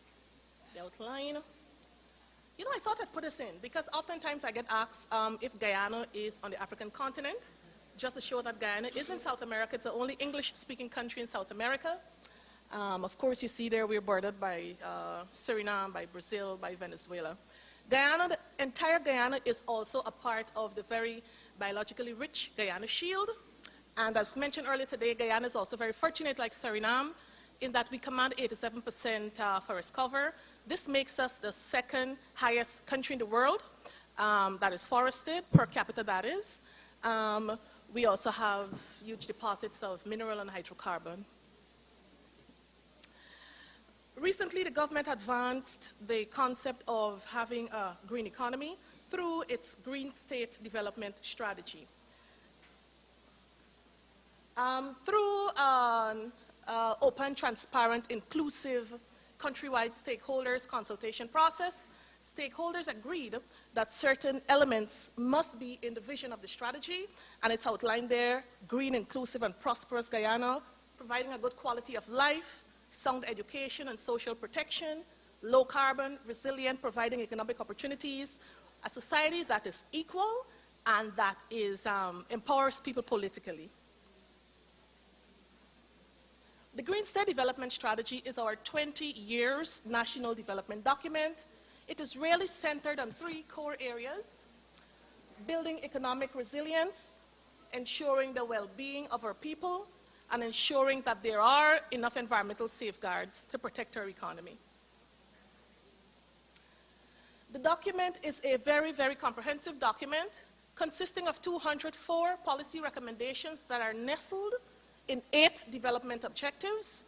And these development objectives, as I mentioned earlier, are also under the 3 core areas of sustainable development: economic, environmental, and the social components. There are also a myriad of annexes that are attached to the document. These were developed, of course, along with wide stakeholders consultation, and we also used reports and studies from stakeholders, including from the entire UN system based in the country. Recently, we conducted a modeling exercise to look to see if the government were to invest into certain key priority sectors, what would be the outcome by 2040? We utilize what is called a systems dynamics modeling. And as we can see here, we use 4 priority sectors: energy, agriculture, forestry, and transport. From the modeling, it showed us that if the government were to invest in green policies compared to business as usual scenario, we will have by 2040 a 28% rise in GDP, 15% more jobs, and 3% lower emission intensity in the country. Of course, this does not mean that we're not also focusing on other sectors like education and health and so on. But for now, these are the 4 priority sectors that we modeled. I mentioned earlier about the 3 core areas. The first one is managing our natural resources wealth. And the thrust of this is to ensure that by the year 2040, our natural capital, ecosystem services, and traditional livelihood, that they're preserved. Guyana, as I mentioned earlier, is very rich in land, forest, mineral, and water. And we are looking to also ensure that the oil wealth that we've come into recently, the money from that is used and is channeled into servicing the developmental needs of the country. So there are a few development objectives that are related to this core area. Development objective number 19 speaks to sustainable management of our natural resources. Number 7 looks at sound fiscal and monetary policy. And I want to add that recently we've also developed our own our own sovereign wealth fund, that is. It's called our Natural Resources Fund. Recently, the Natural Resources Fund Act was passed in Parliament, and these are the 4 policy tools, amongst others, that we intend to use to ensure that we're able to achieve our developmental objectives regarding the management of our natural resources wealth. The next core area of the document is supporting economic resilience. And by 2040, the country is looking to be more diversified, to ensure that infrastructure is resilient, ensure that we have a variety of, or an energy mix rather, and ensuring that our trade and foreign development policy is one that can enable and ensure that the business climate thrives in the country. I am not Minister Harmon. I should say that earlier. I am here in his place, as unfortunately he could not be here today. A few of the key development objectives that would enable us to achieving economic resilience: inclusive economic diversification, resilient infrastructure, transition to renewable energy, and of course, trade and investment. And those are some of the policy tools that we intend to use. And the last core area of the document, which speaks to ensuring that we have a healthy, well-educated citizenry, and that we also have in place processes that are transparent and processes that are accountable to ensure that, you know, not only our people are happy, but that our resources, the natural wealth of the country, is managed in such a way that is sustainable. 2 of the key development objectives to this regard are ensuring that we have, of course, again, a healthy and educated population, and that we have strong and transparent governance systems in place. The document also comes with an implementation schedule. What I should have mentioned earlier but failed to mention is that this document is also the tool or the vehicle that a country intends to use to achieving the Sustainable Development Goals, which therefore means that our policy recommendations are matched with various elements of the SDGs. There is also, we are in the process now of developing a M&E, a monitoring and M&E framework. The E is not coming to me for whatever reason. In the process of developing a monitoring framework, monitoring and evaluation framework, to ensure that, you know, as we go along, if there's anything that we need to tweak, that we're tweaking them, and to ensuring that we are able to monitor progress. I told you I was not going to be long. So again, I thank you for listening, and I would be very happy to share the document with any one of you, because I really believe that it is transformative in its concept, and I also know for sure that Guyana is probably the only country in the region that has embarked on such a national scale green development document. Thank you.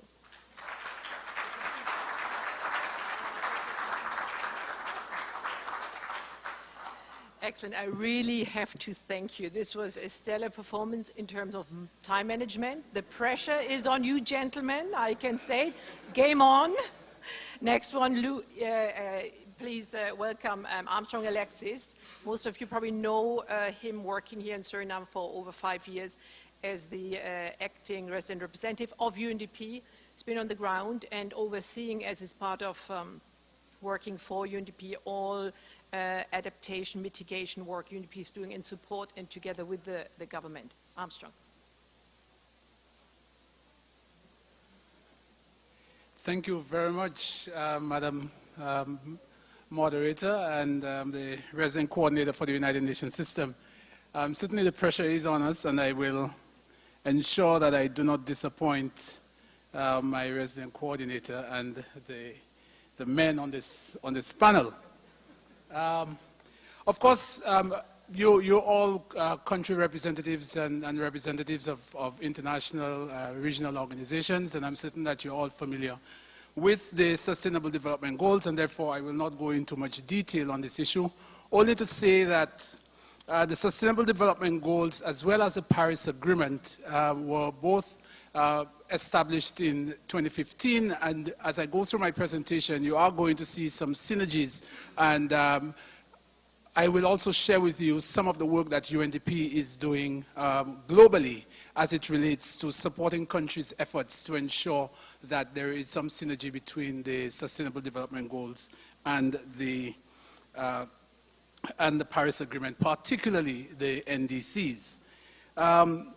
It is sort of ubiquitous, actually, to think of, when we think of the SDGs and the Paris Agreement, because climate change is inextricably linked to the question of developing our countries and ensuring that we can meet those goals.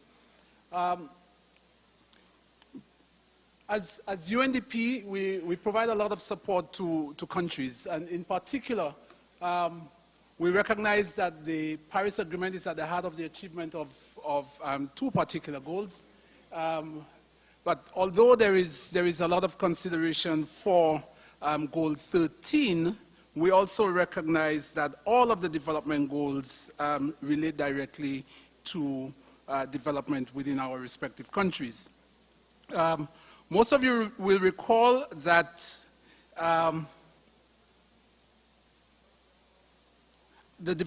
as development partners, we have worked with many of your countries in ensuring that your NDCs, well, first of all, ensuring that the ratification of your respective documents for the Paris Agreement was in fact in place. And part of the support that UNDP has provided to a number of countries is to ensure that the documents have been deposited, as well as ensuring that your INDCs have now been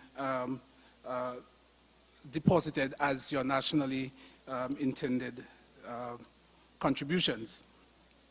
I'm moving very quickly to an analysis that was done in 2016, which shows that the majority of the targets within the 17 goals are in fact linked to the NDCs. And you could see here, and perhaps you may not be able to read through all of it, but the presentation is available, and it's clear here that, the targets are all related to the Paris Agreement. So for example, in some of them, 8 out of 10 of the targets are in fact part of the SDGs and the NDCs. The two processes have sort of a different orientations. With the SDGs, there was quite a series of discussions leading up to the establishment of the SDGs. And thereafter, the process was sort of considered to be a bit top-down, because the UN system, UNDP, led by UNDP in a number of cases, provides support to countries through the MAPS missions. I won't go through all of the acronyms because in the interest of time. But we also recognize that with the Sustainable Development Goals, the nationally defined priorities would have been determined out of the 167 targets of the SDGs. Whereas with the NDCs, after the Paris Agreement was signed by your member countries, the process started with countries establishing the INDCs, and then there was a sort of a bottom-up approach towards the establishment of the agreements. But there is an intertwine, and you could see here that there is an intertwine between the SDG implementation plans that many of your countries are pursuing, as well as the implementation of your INDCs. We have done a lot of work, for example, on national adaptation plans, working on those NAPs with you. Again, because the threat of climate change requires, particularly in the countries that we represent in this room, we are affected and have to respond more in adaptation rather than in mitigation, although, of course, the point has been made that the two are two different sides of the same coin. But as countries that are not major emitters of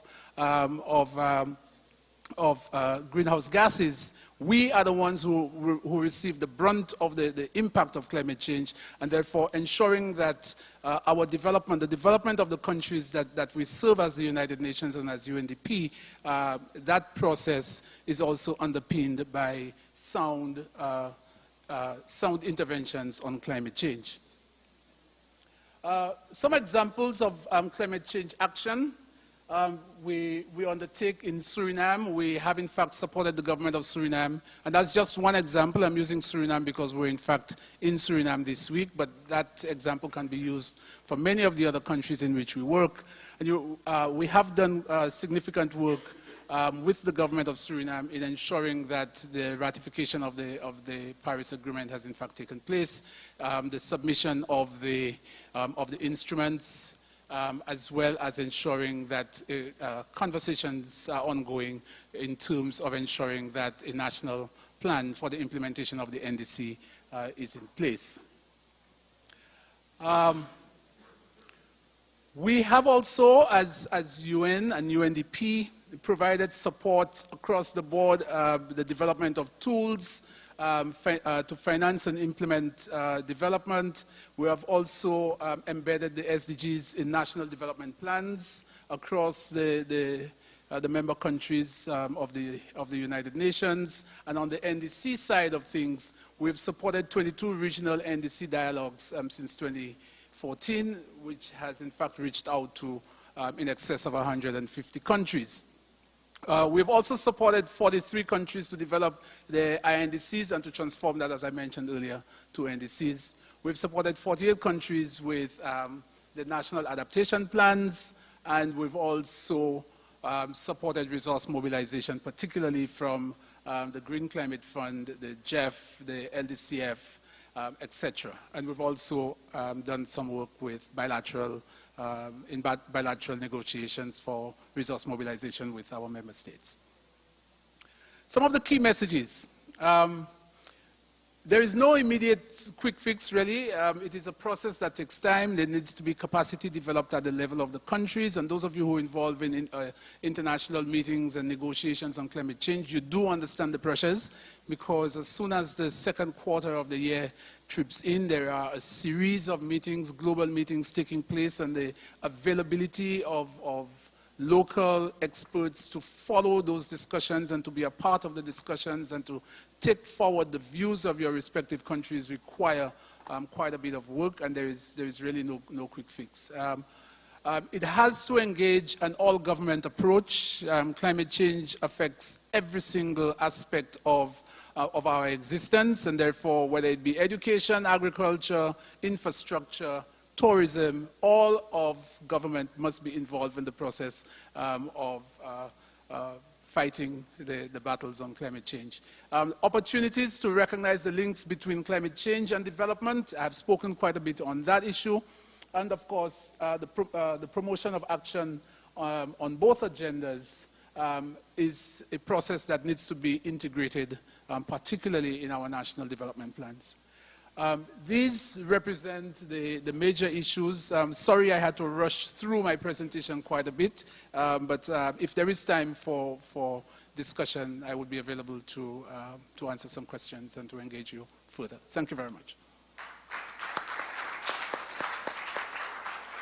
Thank you very much, Armstrong. And of course, I can see it on the faces. It's very appreciated that indeed we are accelerating. But of course, all the presentations will be shared, so anyone who wants to have more details, you will be able to access it. I would like to give the floor now to our colleague Shantanu Mukherjee. He is the head of the Policy and Analysis Branch in the Division for the Sustainable Development Goals at the UN Department for Economic and Social Affairs, UNDESA as we call it. He and his team have really been the driving force supporting the government in putting this conference together. Thank you very much. Over to you. Time management still applies. So I don't get anything extra for helping organize this, I see. Okay. All right. Let me start out by actually congratulating all of you for hanging in there and asking you a question. How many of you have heard of somebody called Dale Carnegie? Right? Okay.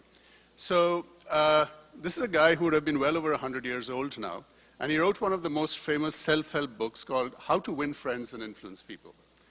And when I was growing up in India, you could find this in any bookshop, secondhand, translated, tatters. For some reason, it was extremely popular. And I got to thinking of this when I was preparing for speaking to you today, thinking that perhaps this is now an HFLD moment for how to win friends and influence people. So we'll see if you agree with me towards the end. So I'm going to, Armstrong has already covered a lot of what I was going to say, so this helps me a lot. And I was going to talk about, I was asked to speak about the Paris Agreement and the 2030 Agenda, so we already have heard from Armstrong that there were different origins, different trajectories, but both are complementary. They're science-based, time-bound. They acknowledge that there's no one-size-fitting-all. And there are complementarities which you can see in various ways. Armstrong's involved in realizing them on the ground, but there are people who would argue that within the agendas themselves, SDG 13 is part of the 2030 agenda. So if you say this 2030 agenda is indivisible, which means every other target should be acknowledging that.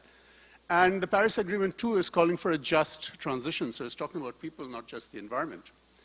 And of course, then there are specific SDGs that correspond to adaptation, mitigation measures. I recall a colleague actually combing through all of the targets and announcing that fully 1/3 of the 169 targets actually have an adaptation, mitigation, or both component.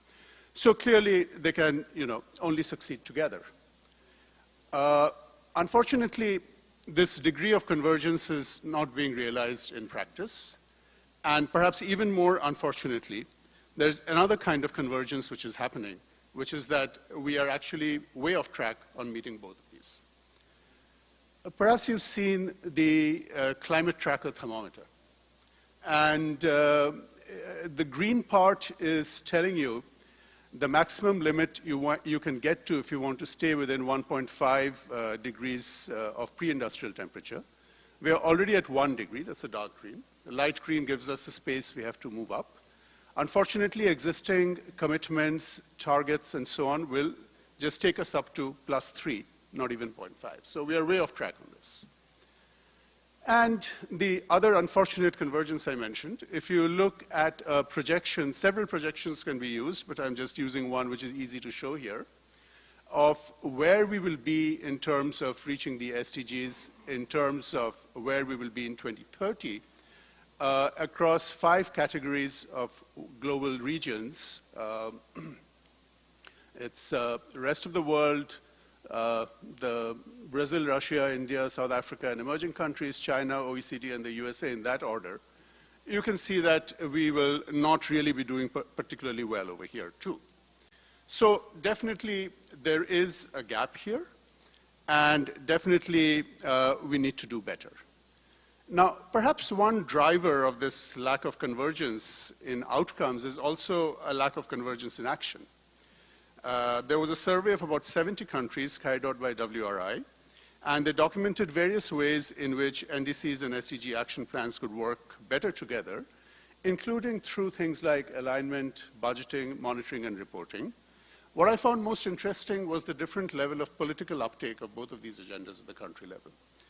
So, doing a survey of the lead or co-lead of the respective implementation mechanisms, you see that for NDCs, the overwhelming majority of the time, it's the environment and climate change ministries that are in the lead of implementing.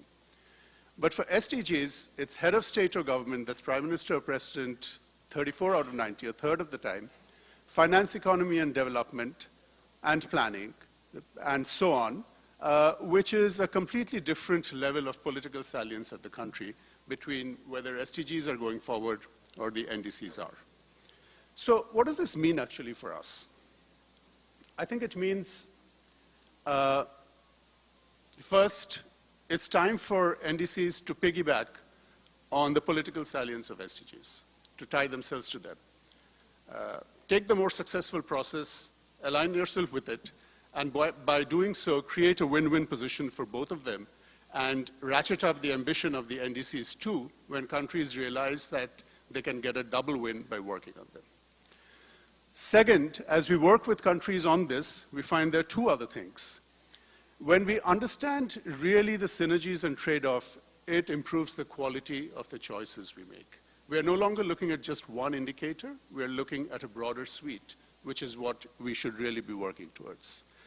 And the third point is that understanding these different aspects of the synergies and trade-offs improves the stakeholder collaboration among the four major groups of actors we have who can make things happen.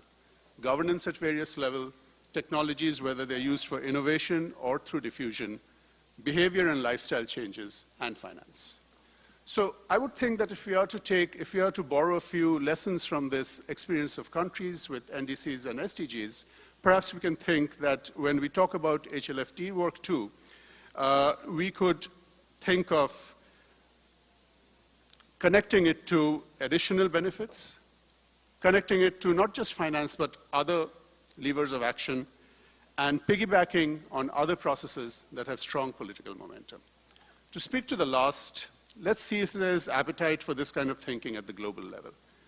Maybe not if the panelists from the last panel were to be believed. They painted a rather grim picture.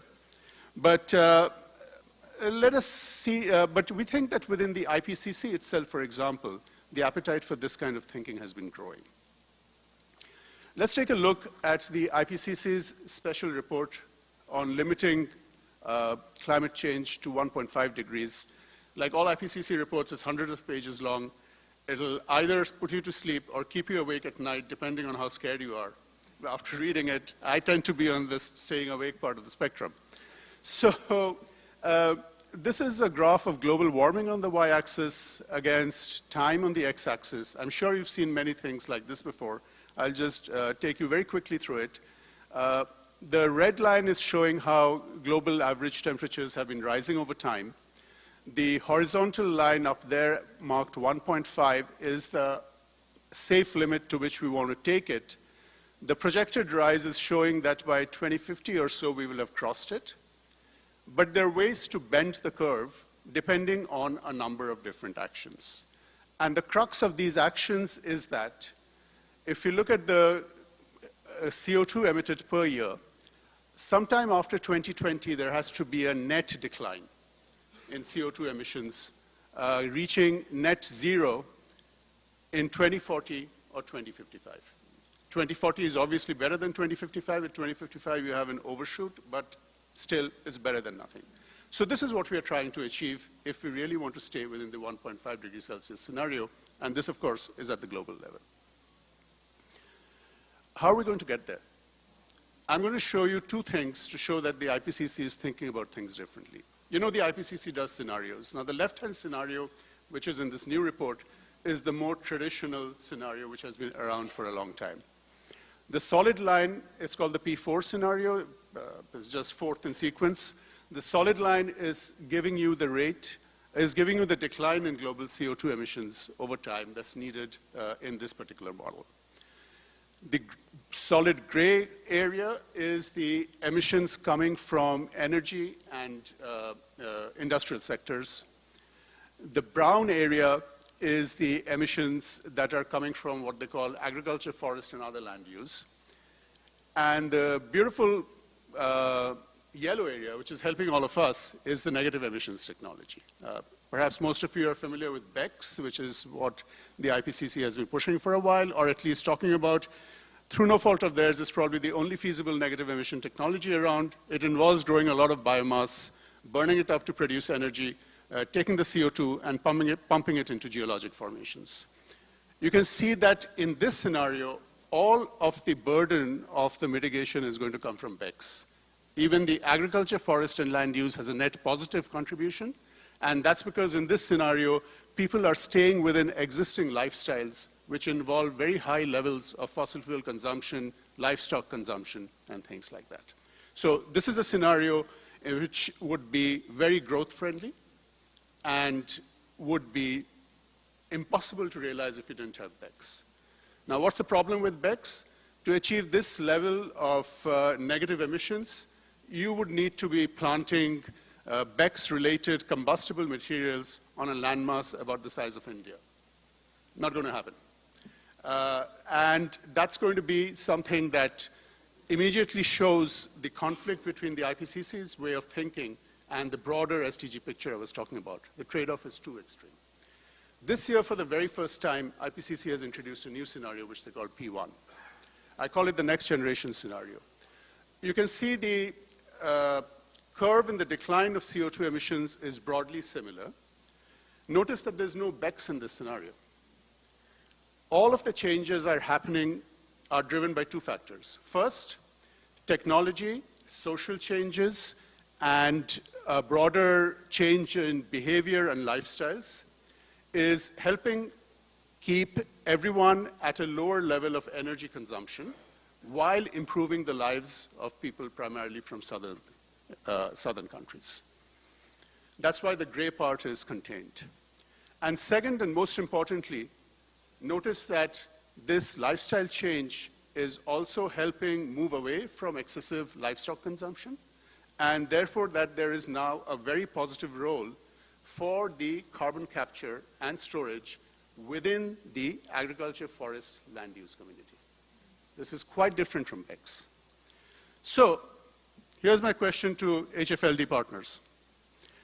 Are you ready to stake your claim to this part of the curve, which is showing negative emissions that will deliver through various kinds of carbon sequestration measures within the land system? As you know, HFLD is not the only claimant here. There are people who talk about more soil carbon. There are people who talk about more reforestation, afforestation, and so on. But a case can be made, and perhaps the political climate is right for making it. Why do I say a case can be made? We heard very persuasively in the morning, and this is actually a graphic from a scientific journal. I thought it was cool that they would draw something like this, showing the value of intact forests, that they're better at sequestering carbon, but then they also provide a huge range of benefits that are more SDG related, whether it's biodiversity, livelihoods, water, other ecosystem services, and so on. This picture is actually showing that the degree of carbon sequestration and the provision of services kind of decreases as you start moving away from intact forests because plants are shrubbier and less longer living. So I would say this evidence is right there already. And so the way this is woven together to make the case for HFLD is going to be critical. We have a meeting coming up in April on synergistic implementation between the Paris Agreement and the 2030 Agenda. And that would be a case where you could test drive this message. I welcome you all to it. Thank you.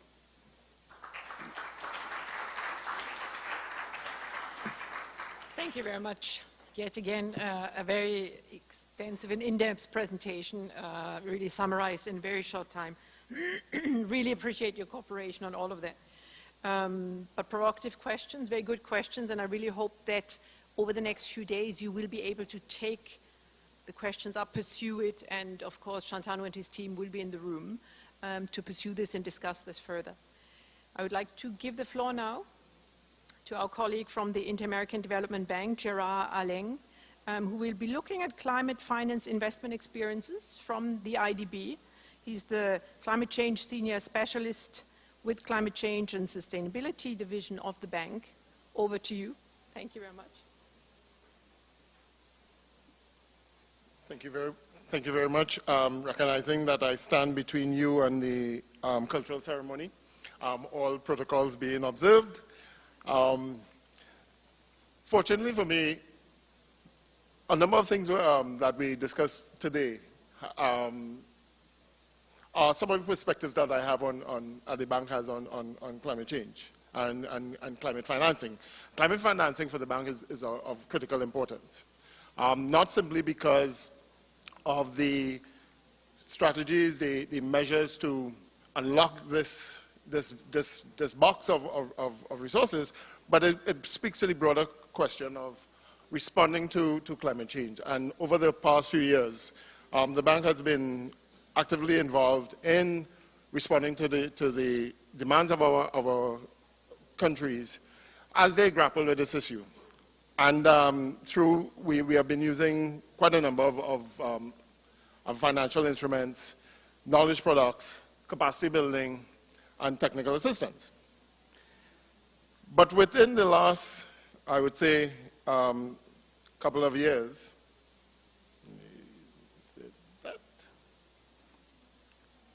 hold up, where am I pointing?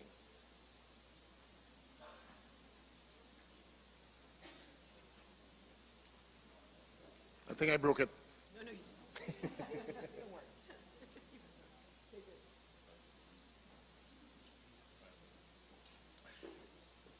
Just a couple of things to remember. As part of the run-up to the Paris Agreement, all the MDBs set targets for themselves. And for whatever region you're in, these targets are in play. And for us, within the Latin American and Caribbean region, the target was to double our climate financing by 2020, and which meant basically to move to about 4 billion per year. From, say, 2015 to 2020.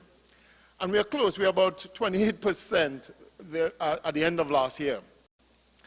But of equal importance wasn't simply to double the financing, but also to build the sort of infrastructure, the soft infrastructure. And this is critical for countries too, to manage that process, to drive that process. So there was institutional reform that took place. We built a new sector, a new climate change and sustainable development sector. But also, as part of our operational reform, to incorporate climate risk screening into all our programming by 2018, together with climate resilient assessments. That means you, governments, private sector, because this is across the group, for all projects coming in that we consider for financing, have to adhere to this climate risk screening. Because of the recognition of the importance, looking at issues like stranded assets, looking at the issues of de-risking, looking at the issues of the exposure that financial institutions would have to this. And that's one of the key elements or points that going forward that countries have to remember as you go into this whole realm of climate finance and unlocking it, that within the financial institutions, and I think now the Islamic Development Bank has also joined the group, to basically understand that there are targets that we have to adhere to those. And our board, all our boards are asking for this. How are we doing? What that means, though, is that we have to track, actively track how we are doing. And I think this morning there was a question about greenwashing.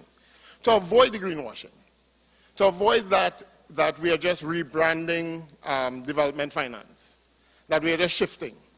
And so there is this joint methodology that the multilateral development banks are following. And it's all keeping everybody honest. But it's also to try to ensure transparency, to ensure that we are all playing along the same path and playing the same game. Well, I shouldn't say playing the same game, but playing according to the rules. And that's critical too as you interact with any financial institution. And it speaks about the issue about reporting, monitoring. We have to adhere to this. And you can always ask anyone with any banks, how are you doing? How are you applying the issues of the rules regarding mitigation and adaptation? And now we're also looking at both. We heard that today in terms of the co-benefits of adaptation and mitigation, and that has come into the methodology. And I know the methodology by 2020 will be tweaked, it will be fine-tuned, but it's a start to ensure this transparency in terms of this thing we call climate financing. We know that there's still a gap. And I think we were, in the previous panel, we were talking about the $100 billion gap. And we recognize that. And we recognize that there needs to be really considered effort to reduce that gap. And especially since the vulnerability within Latin America and the Caribbean and obviously within other regions adds to this uncertainty about the demand for building resilience. But there is a question of how do we increase, therefore, climate financing. I wouldn't go into this because there's I think, a background paper for this conference. Had a really nice expose on what are the various types of funds. The one that I would say, I don't know if the paper actually mentioned it, was the private sector. And this, again, talking about green bonds that came in, there was a discussion early on. But now I also have to put in country financing based on the experience of Costa Rica. So we need to, again, tweak that. But the big question still remains how to effectively access these resources. And I do not have a checklist like a 10-point way of accessing financing or 15 ways of accessing climate financing. But there are a couple of things that I think that we have seen are instructive. One, it requires some creativity and innovation. Because as you say, there's a range, menu of funds out there.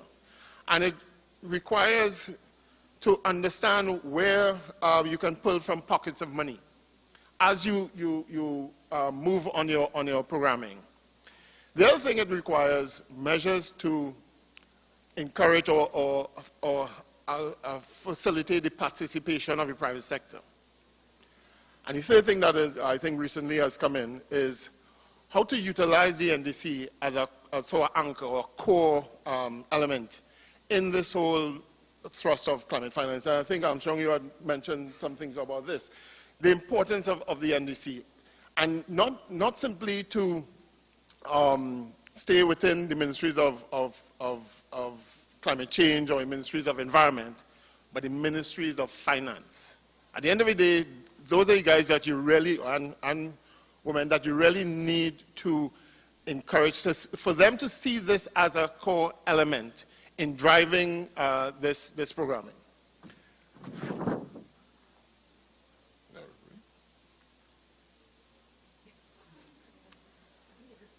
I think it's a sign.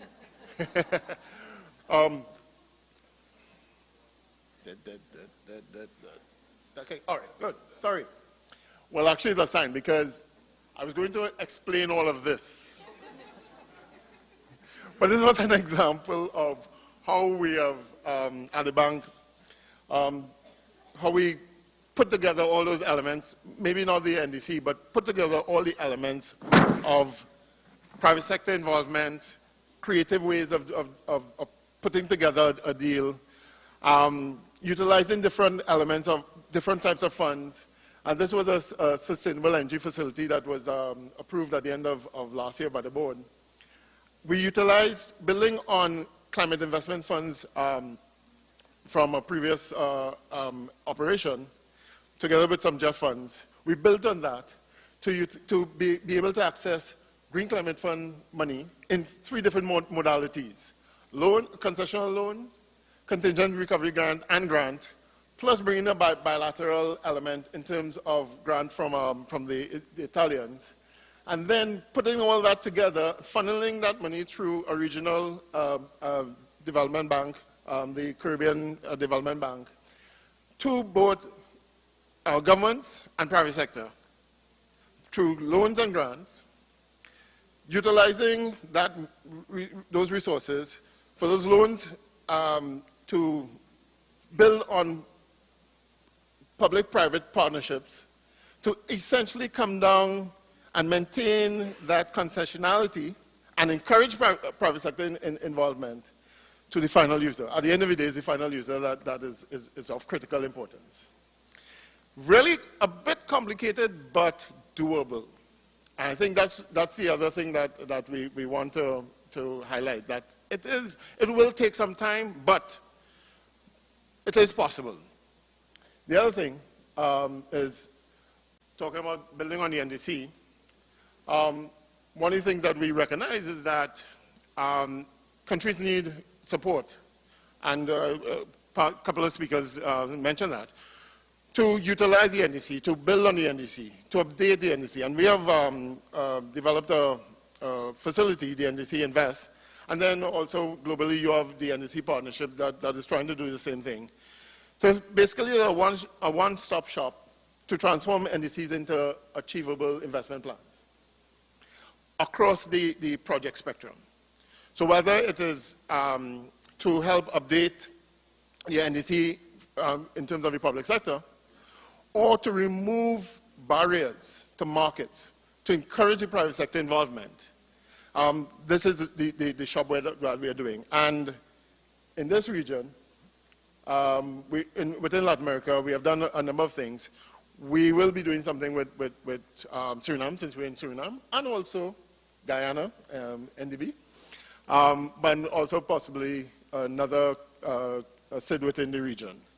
But it's all these things that I think are critical when you're looking at climate finance, that the involvement of the private sector, the creativity, and obviously the institutional building that will propel us forward in terms of this realm of climate finance. Thank you.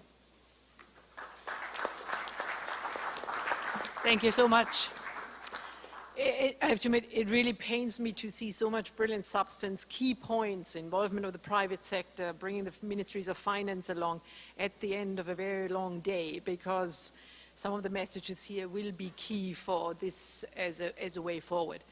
Over to Klaus-Martin Eckelmann, the face of FAO, Food and Agriculture here in Suriname. At the heart, he's a forestry officer and has been for 15 years in the region. So he's inside, outside forest, and I will challenge him to make the case on climate finance at the example of timber in 5 minutes. Good luck.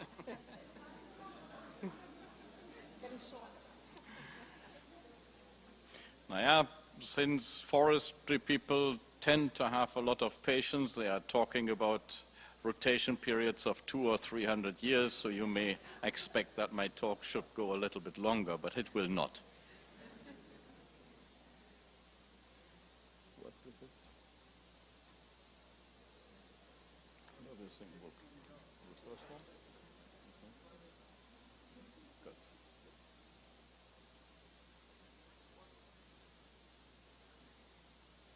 Good. FAO's work in forestry. Quickly, I would like to clean up a myth. It is not that FAO forces or convinces people to go into their primary forest and cut it down. FAO is a multinational organization. Our member countries are people who have forest and would like to know what to do with it. They are in need of wood, they are in need of firewood, they have forest which is degraded, which needs to be restored, and the sustainable use of this forest is the mandate of the FAO Forestry Department. Hence, for us, a key role is to make a connection between sustainable wood for a sustainable world. The focus is on strengthening the contribution of sustainable wood value chains, so of products, what comes out of the forest, to the sustainable development on climate change mitigation. I would like to make this linkage here between wood and climate change. It's an initiative between FAO, CIFOR, ITTO, the World Bank, and the WWF. have key objectives. One is to raise the awareness of availability of sustainable wood products and their wide use and benefits. Dispel the perception that wood is something which causes deforestation. Unlock the markets and finance for sustainable wood. Build the capacity for strengthening of sustainable wood value chains, and show how and when and where wood contributes to sustainable bioeconomic. We work at different levels: the policy level, the operational level, the science level, and the public opinion. It starts with the harvesting of wood, and I want to give you a very simple example how this can be operationalized. An example from Suriname. What you see here, every dot is a tree. Every dot was measured. It's 2 pieces of forest which we have measured together with the CELOS, the local research institution, and the National Forest Administration. It's a combined effort to work together to test how much wood we can harvest. The dots, the red ones, are the trees which are being cut. The green ones are the ones which are considered to be the harvestable trees for the future.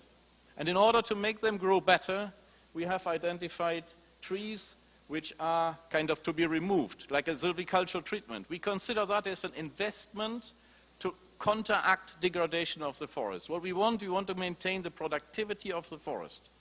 So that is, and what you can see here is that the yellow or the green bars are the trees which are expected to become harvestable trees in the future. So we are applying science, traditional science, nothing really new, in order to assess how much of the wood we can take so that we are sure that when we come back in 30 or 40 years, we can get the same amount of timber of the same quality again.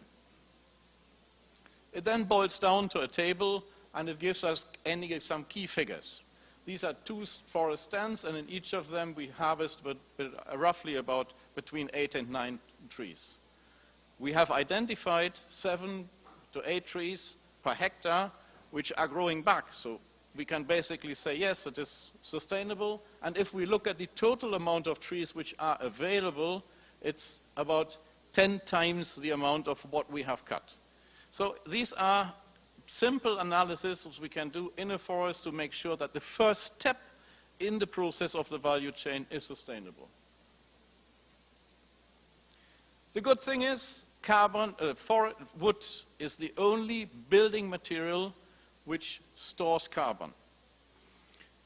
And it gives us the opportunity to reintegrate this carbon, once it is being used, back into the system. Nobody who produces fossil fuel can do that. It cannot go back into the soil. But in forestry, we can do that. So you see, we have the harvest, we have the transport, and in the end, we have the forest product. Wood, in comparison with other building materials, has 40% less carbon emission associated with it. We all live in buildings which are basically made out of concrete, but we don't realize that the production of these buildings produces far more carbon dioxide than a wooden building would do.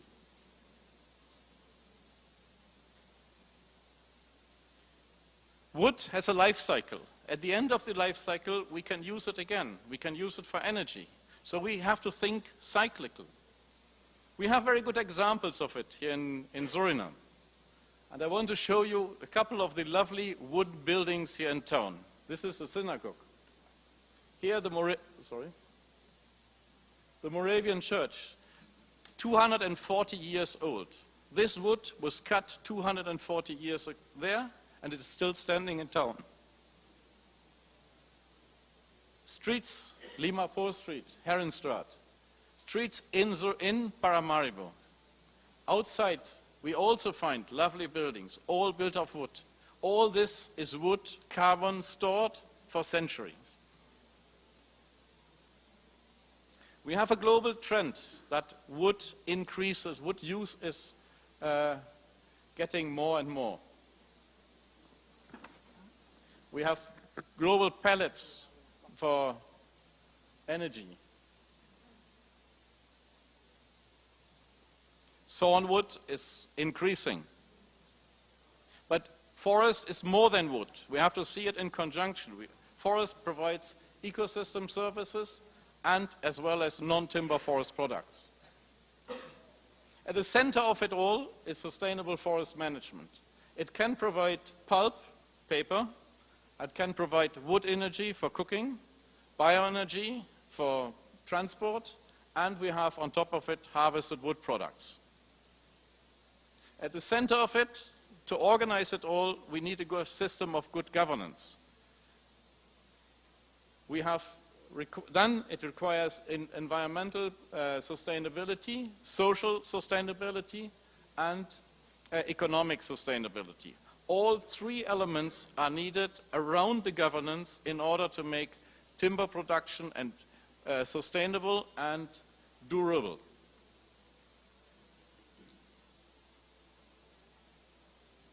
We need to reduce the transaction costs for the compliance with sustainable good practices. Connecting forest production with public procurement policies, that's an opportunity we have. Recognizing the climate change mitigation role of sustainable wood products, in particular in the construction sector. We need to connect REDD+, and with sustainable forest management, so the linkage between the plus and the REDD. We need to map relevant forest value chains and products, establishing indicators and identify policies for investment.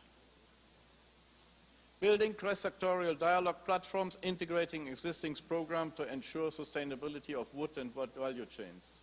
Designing specific instruments for sustainable forest management and forest producer associations. Combining social objectives such increase of social protection programs and conservation. Working together with the private sector in order to ensure that benefits are equally shared. So, with wood, we have a product which we can reintegrate into the carbon cycle. We have to think cyclically in order to think it through from the production side, from the forest, to the use of the wood, and then to look at the final recycling the material back into the ecosystem. Thank you very much, Grand Tangi, and bedankt voor uw aandacht.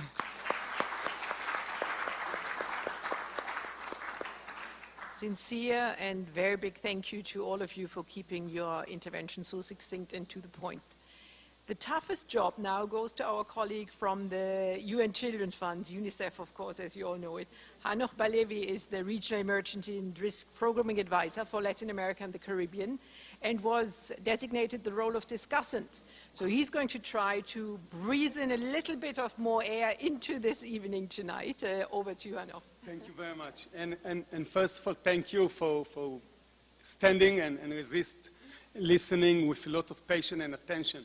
I think there was an image that we tried to capture, but if we want, we get it. If we're not, you know? Here it is. So just stand up.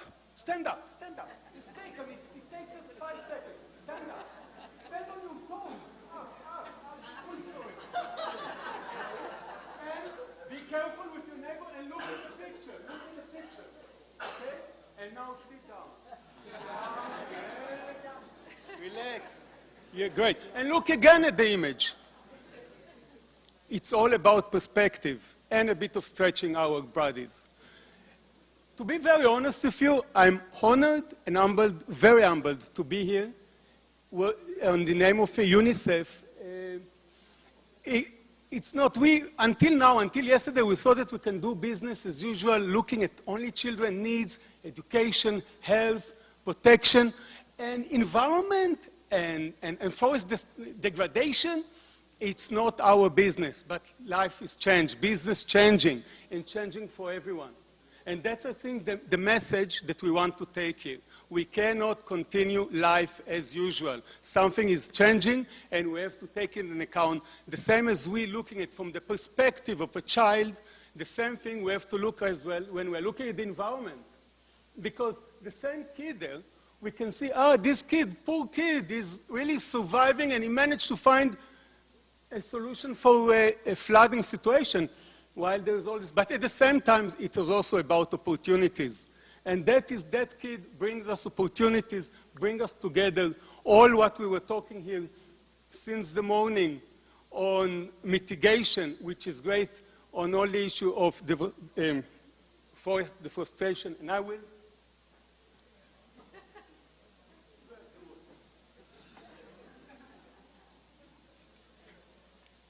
But mitigation is great, but not enough. We need also the adaptation. We also recognize it. We have to look, and when we're looking at adaptation, we have to look at different mechanisms to prompt the adaptation, looking at services, social services, public basic services, all that are coming together in a complementary fashion.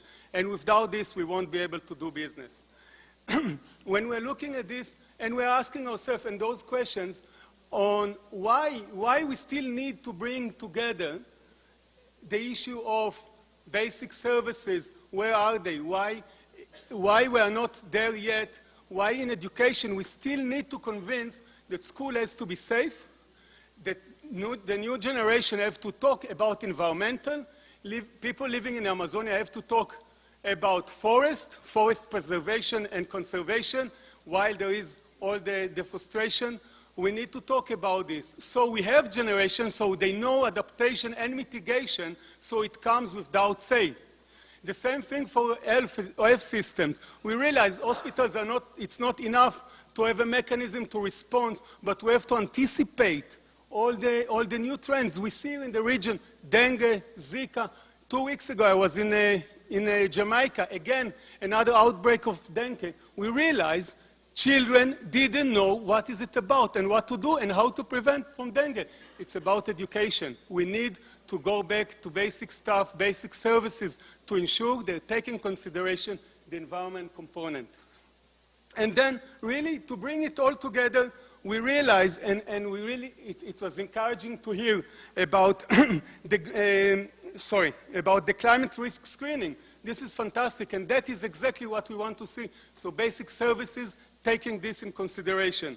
We also know, especially in this area, to talk about synergies between blue and green economies, so that they are linked with basic services and environment. We also heard about which is all comes within the framework of Sustainable Development Goal. We were hearing about convergence. Fantastic. This is exactly the kind of word that we have to see complementary. Something was very interesting and good to learn about monitoring framework, how we can really monitor not only a carbon emission, but also progress that we are doing in all front lines. And we actually understood that there are no quick gains here. It's a long process, has to be complementary and holistic way of doing it in a complementary fashion. I want to finish all what I say, and I hope that I didn't take too much of time.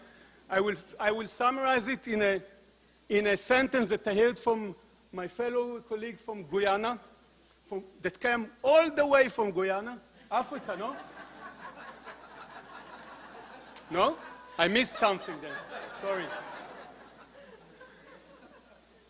All what we're doing here, and really coming all together, is to ensure that we have healthy, well-educated, and happy society, because we have Bhutan here, for a sustainable environment, within sustainable environment. Thank you very much, and have a good evening.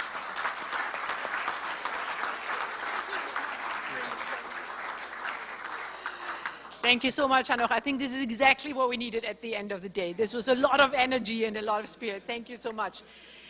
Dare I ask whether there are any questions? I'll do it. I'll ask, does anyone have a question that really needs to be asked right now?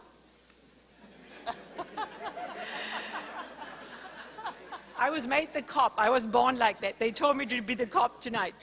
Most of the colleagues that you see here today on the panel will be there the next few days, so there is another chance to engage with them. Their presentations will be shared. I do look at your faces, and I think that probably this is the time to call it a day. A massive, massive thank you for the discipline and the playing along.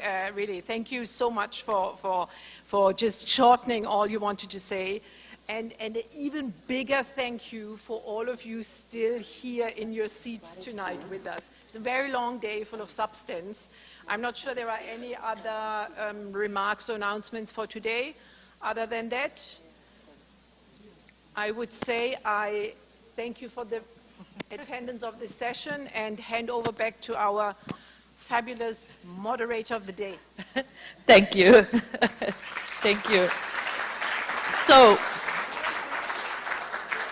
if we had to give out prizes today for which panel was the fastest, I think panel 4, hands down, would have won this challenge.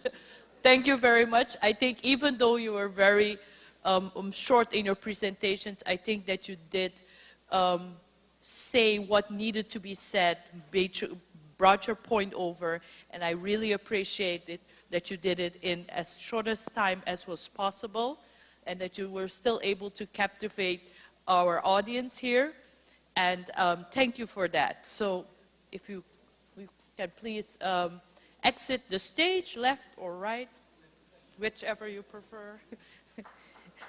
Thank you very much.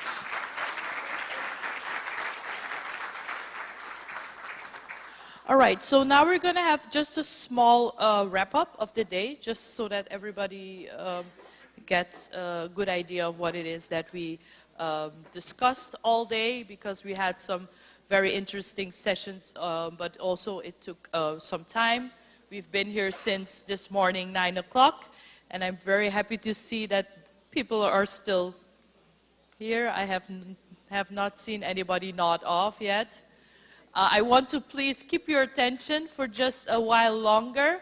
I have some small announcements that I would like to make while waiting for Mrs. Monique Pol to wrap up the session and do the conclusions. Please, when you exit the room, please leave your translation devices on the chairs.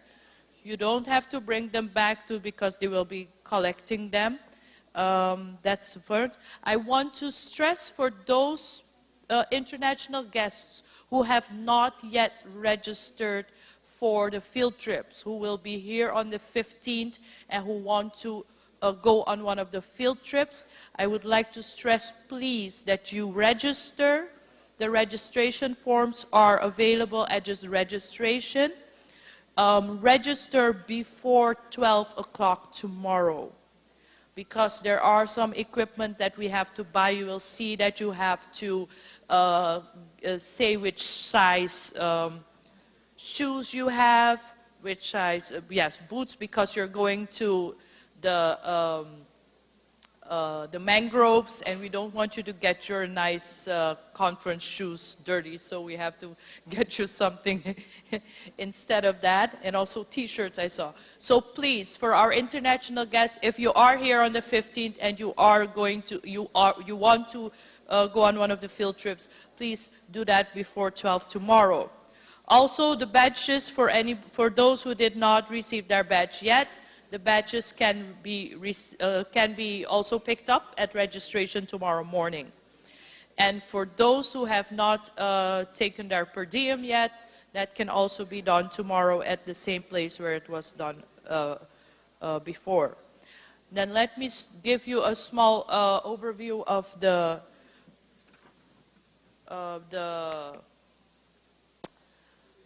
schedule for tomorrow. We have 2 sessions before lunch and after lunch. The session before lunch consists of 2 roundtable discussions with funding partners on specific topics. And in the second part, which will be chaired by the Honorable Minister of Foreign Affairs, Mrs. Ildis Beagley, that will be a closed session, so that is for the HFLD delegations, and that will be a technical meeting on the Krutu of Paramaribo Joint Declaration. Now, I do not see my, oh, she is coming in. After we've had the wrap-up, let me do that because then after the wrap-up we can exit immediately, then you don't have to listen to me anymore. After the wrap-up and the conclusions, I will ask you, or we will be asked to leave the room through the foyer because we have an Alakondre Prisiri cultural event.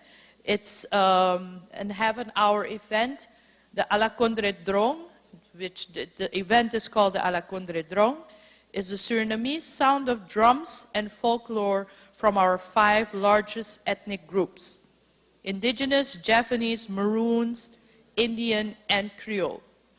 Mr. Henk Chon and Wilco Baren were the music directors and brought these cultures together in musical harmony. And Alakondre, what does Alakondre mean? Alakondre means every culture, every spirit.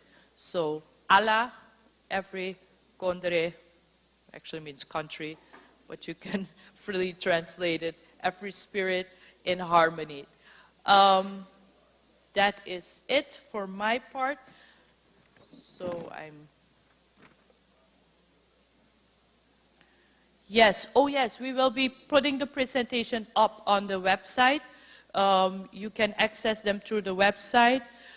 For other information also on the speakers that we've had today, if you did not register through the app, you will not have the app, but you can still go to the website to get that information. And I think that is it. I hope we keep waiting on people all day today.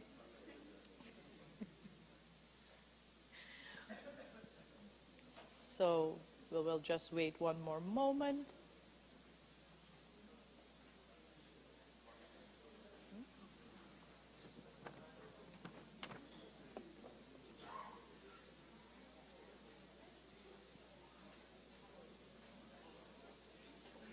Oh yeah.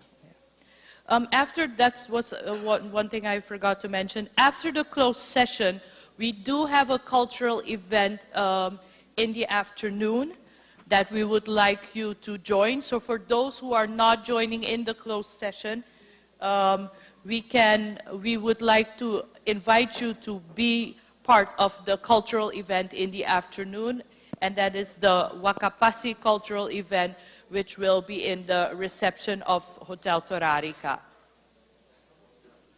outside of the reception of Hotel Torarica. Yes. All right, so we have our rapporteur, Ms. Monique Paul, who will give a short wrap-up and conclusion. Thank you.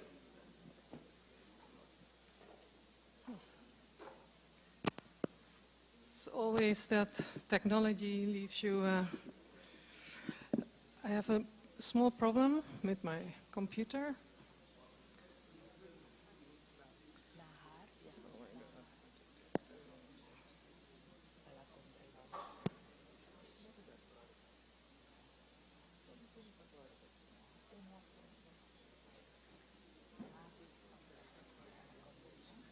Is it fast?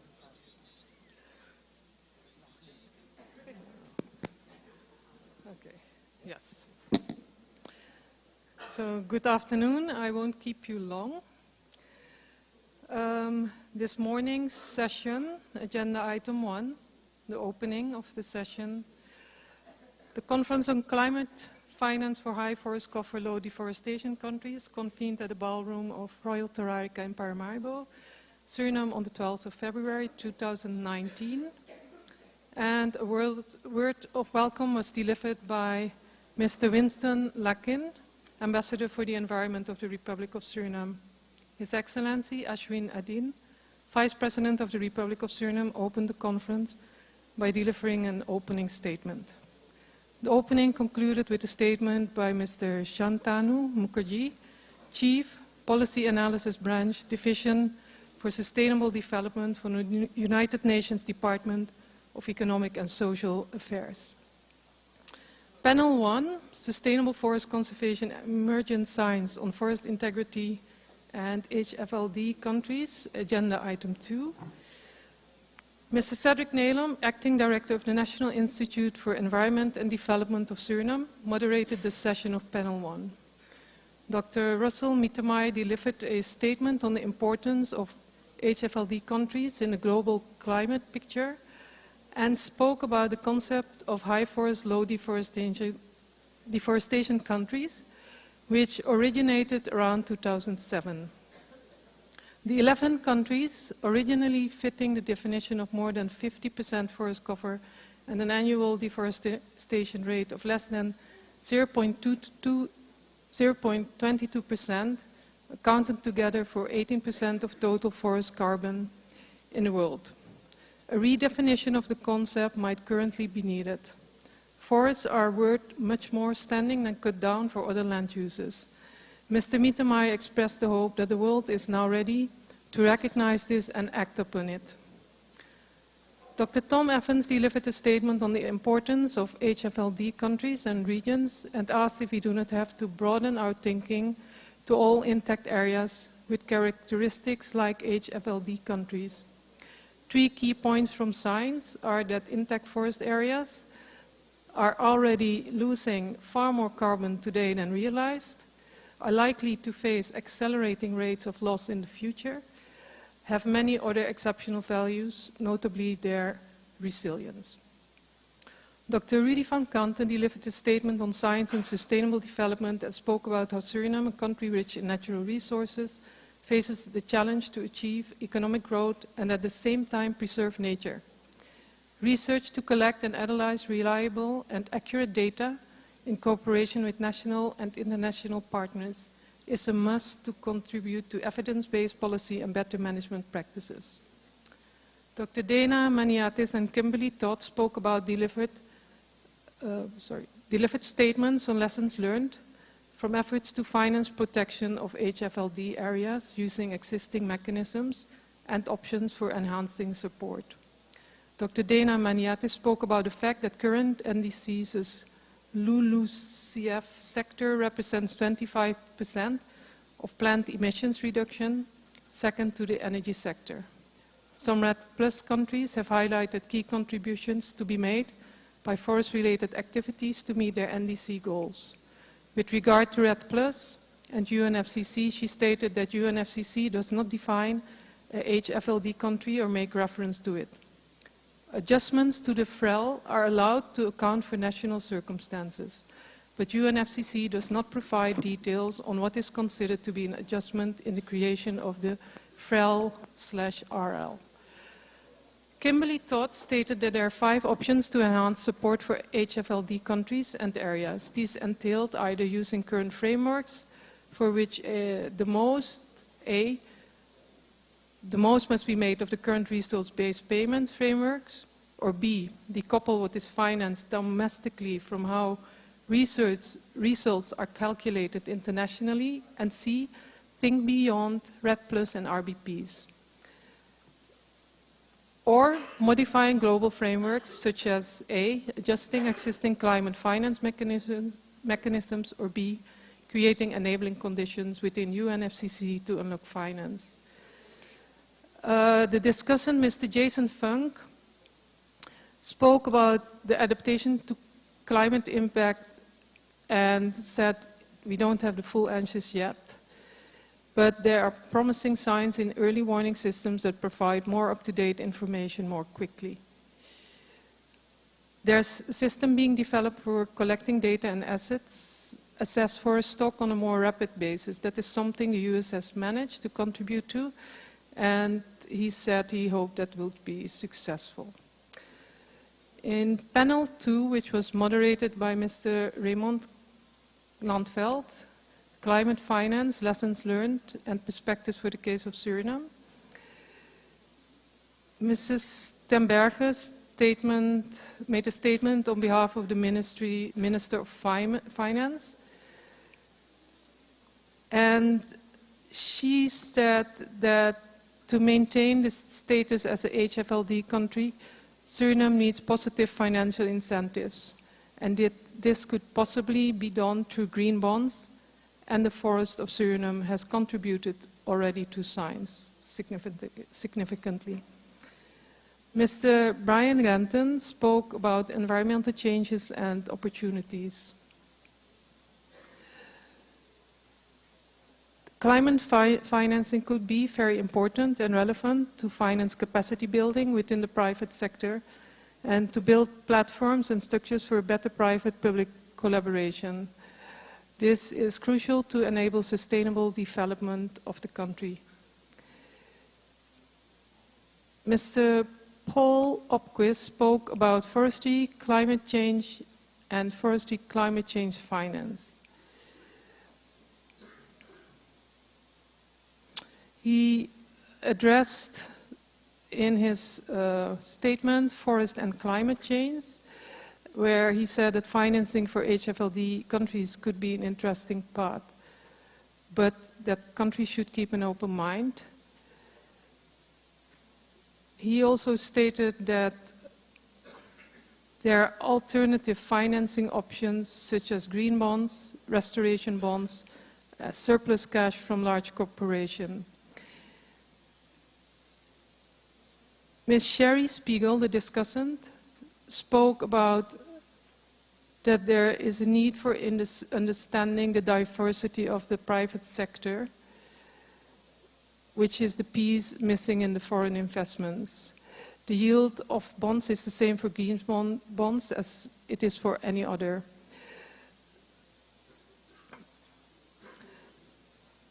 She said also that tax breaks could be a way to channel incentives, and spoke about creating a sovereign fund. There were a number of questions, and I'm not going to address these here in this second panel. I haven't received the notes from the rapporteurs for panel 3 and 4, so I should suggest that I can do those tomorrow morning quickly, or present them at the end of the day together with the other notes for the panels for tomorrow. I hope that is sufficient for now, and you will receive all these also more in-depth notes from us either tonight or tomorrow morning. Thank you. All right. Thank you very much, Monique Paul. So please, let me invite you to step outside for our A la Condre Drone cultural event through the foyer. Thank you very much. Have a good night, rest, and we will see you here tomorrow morning at 9.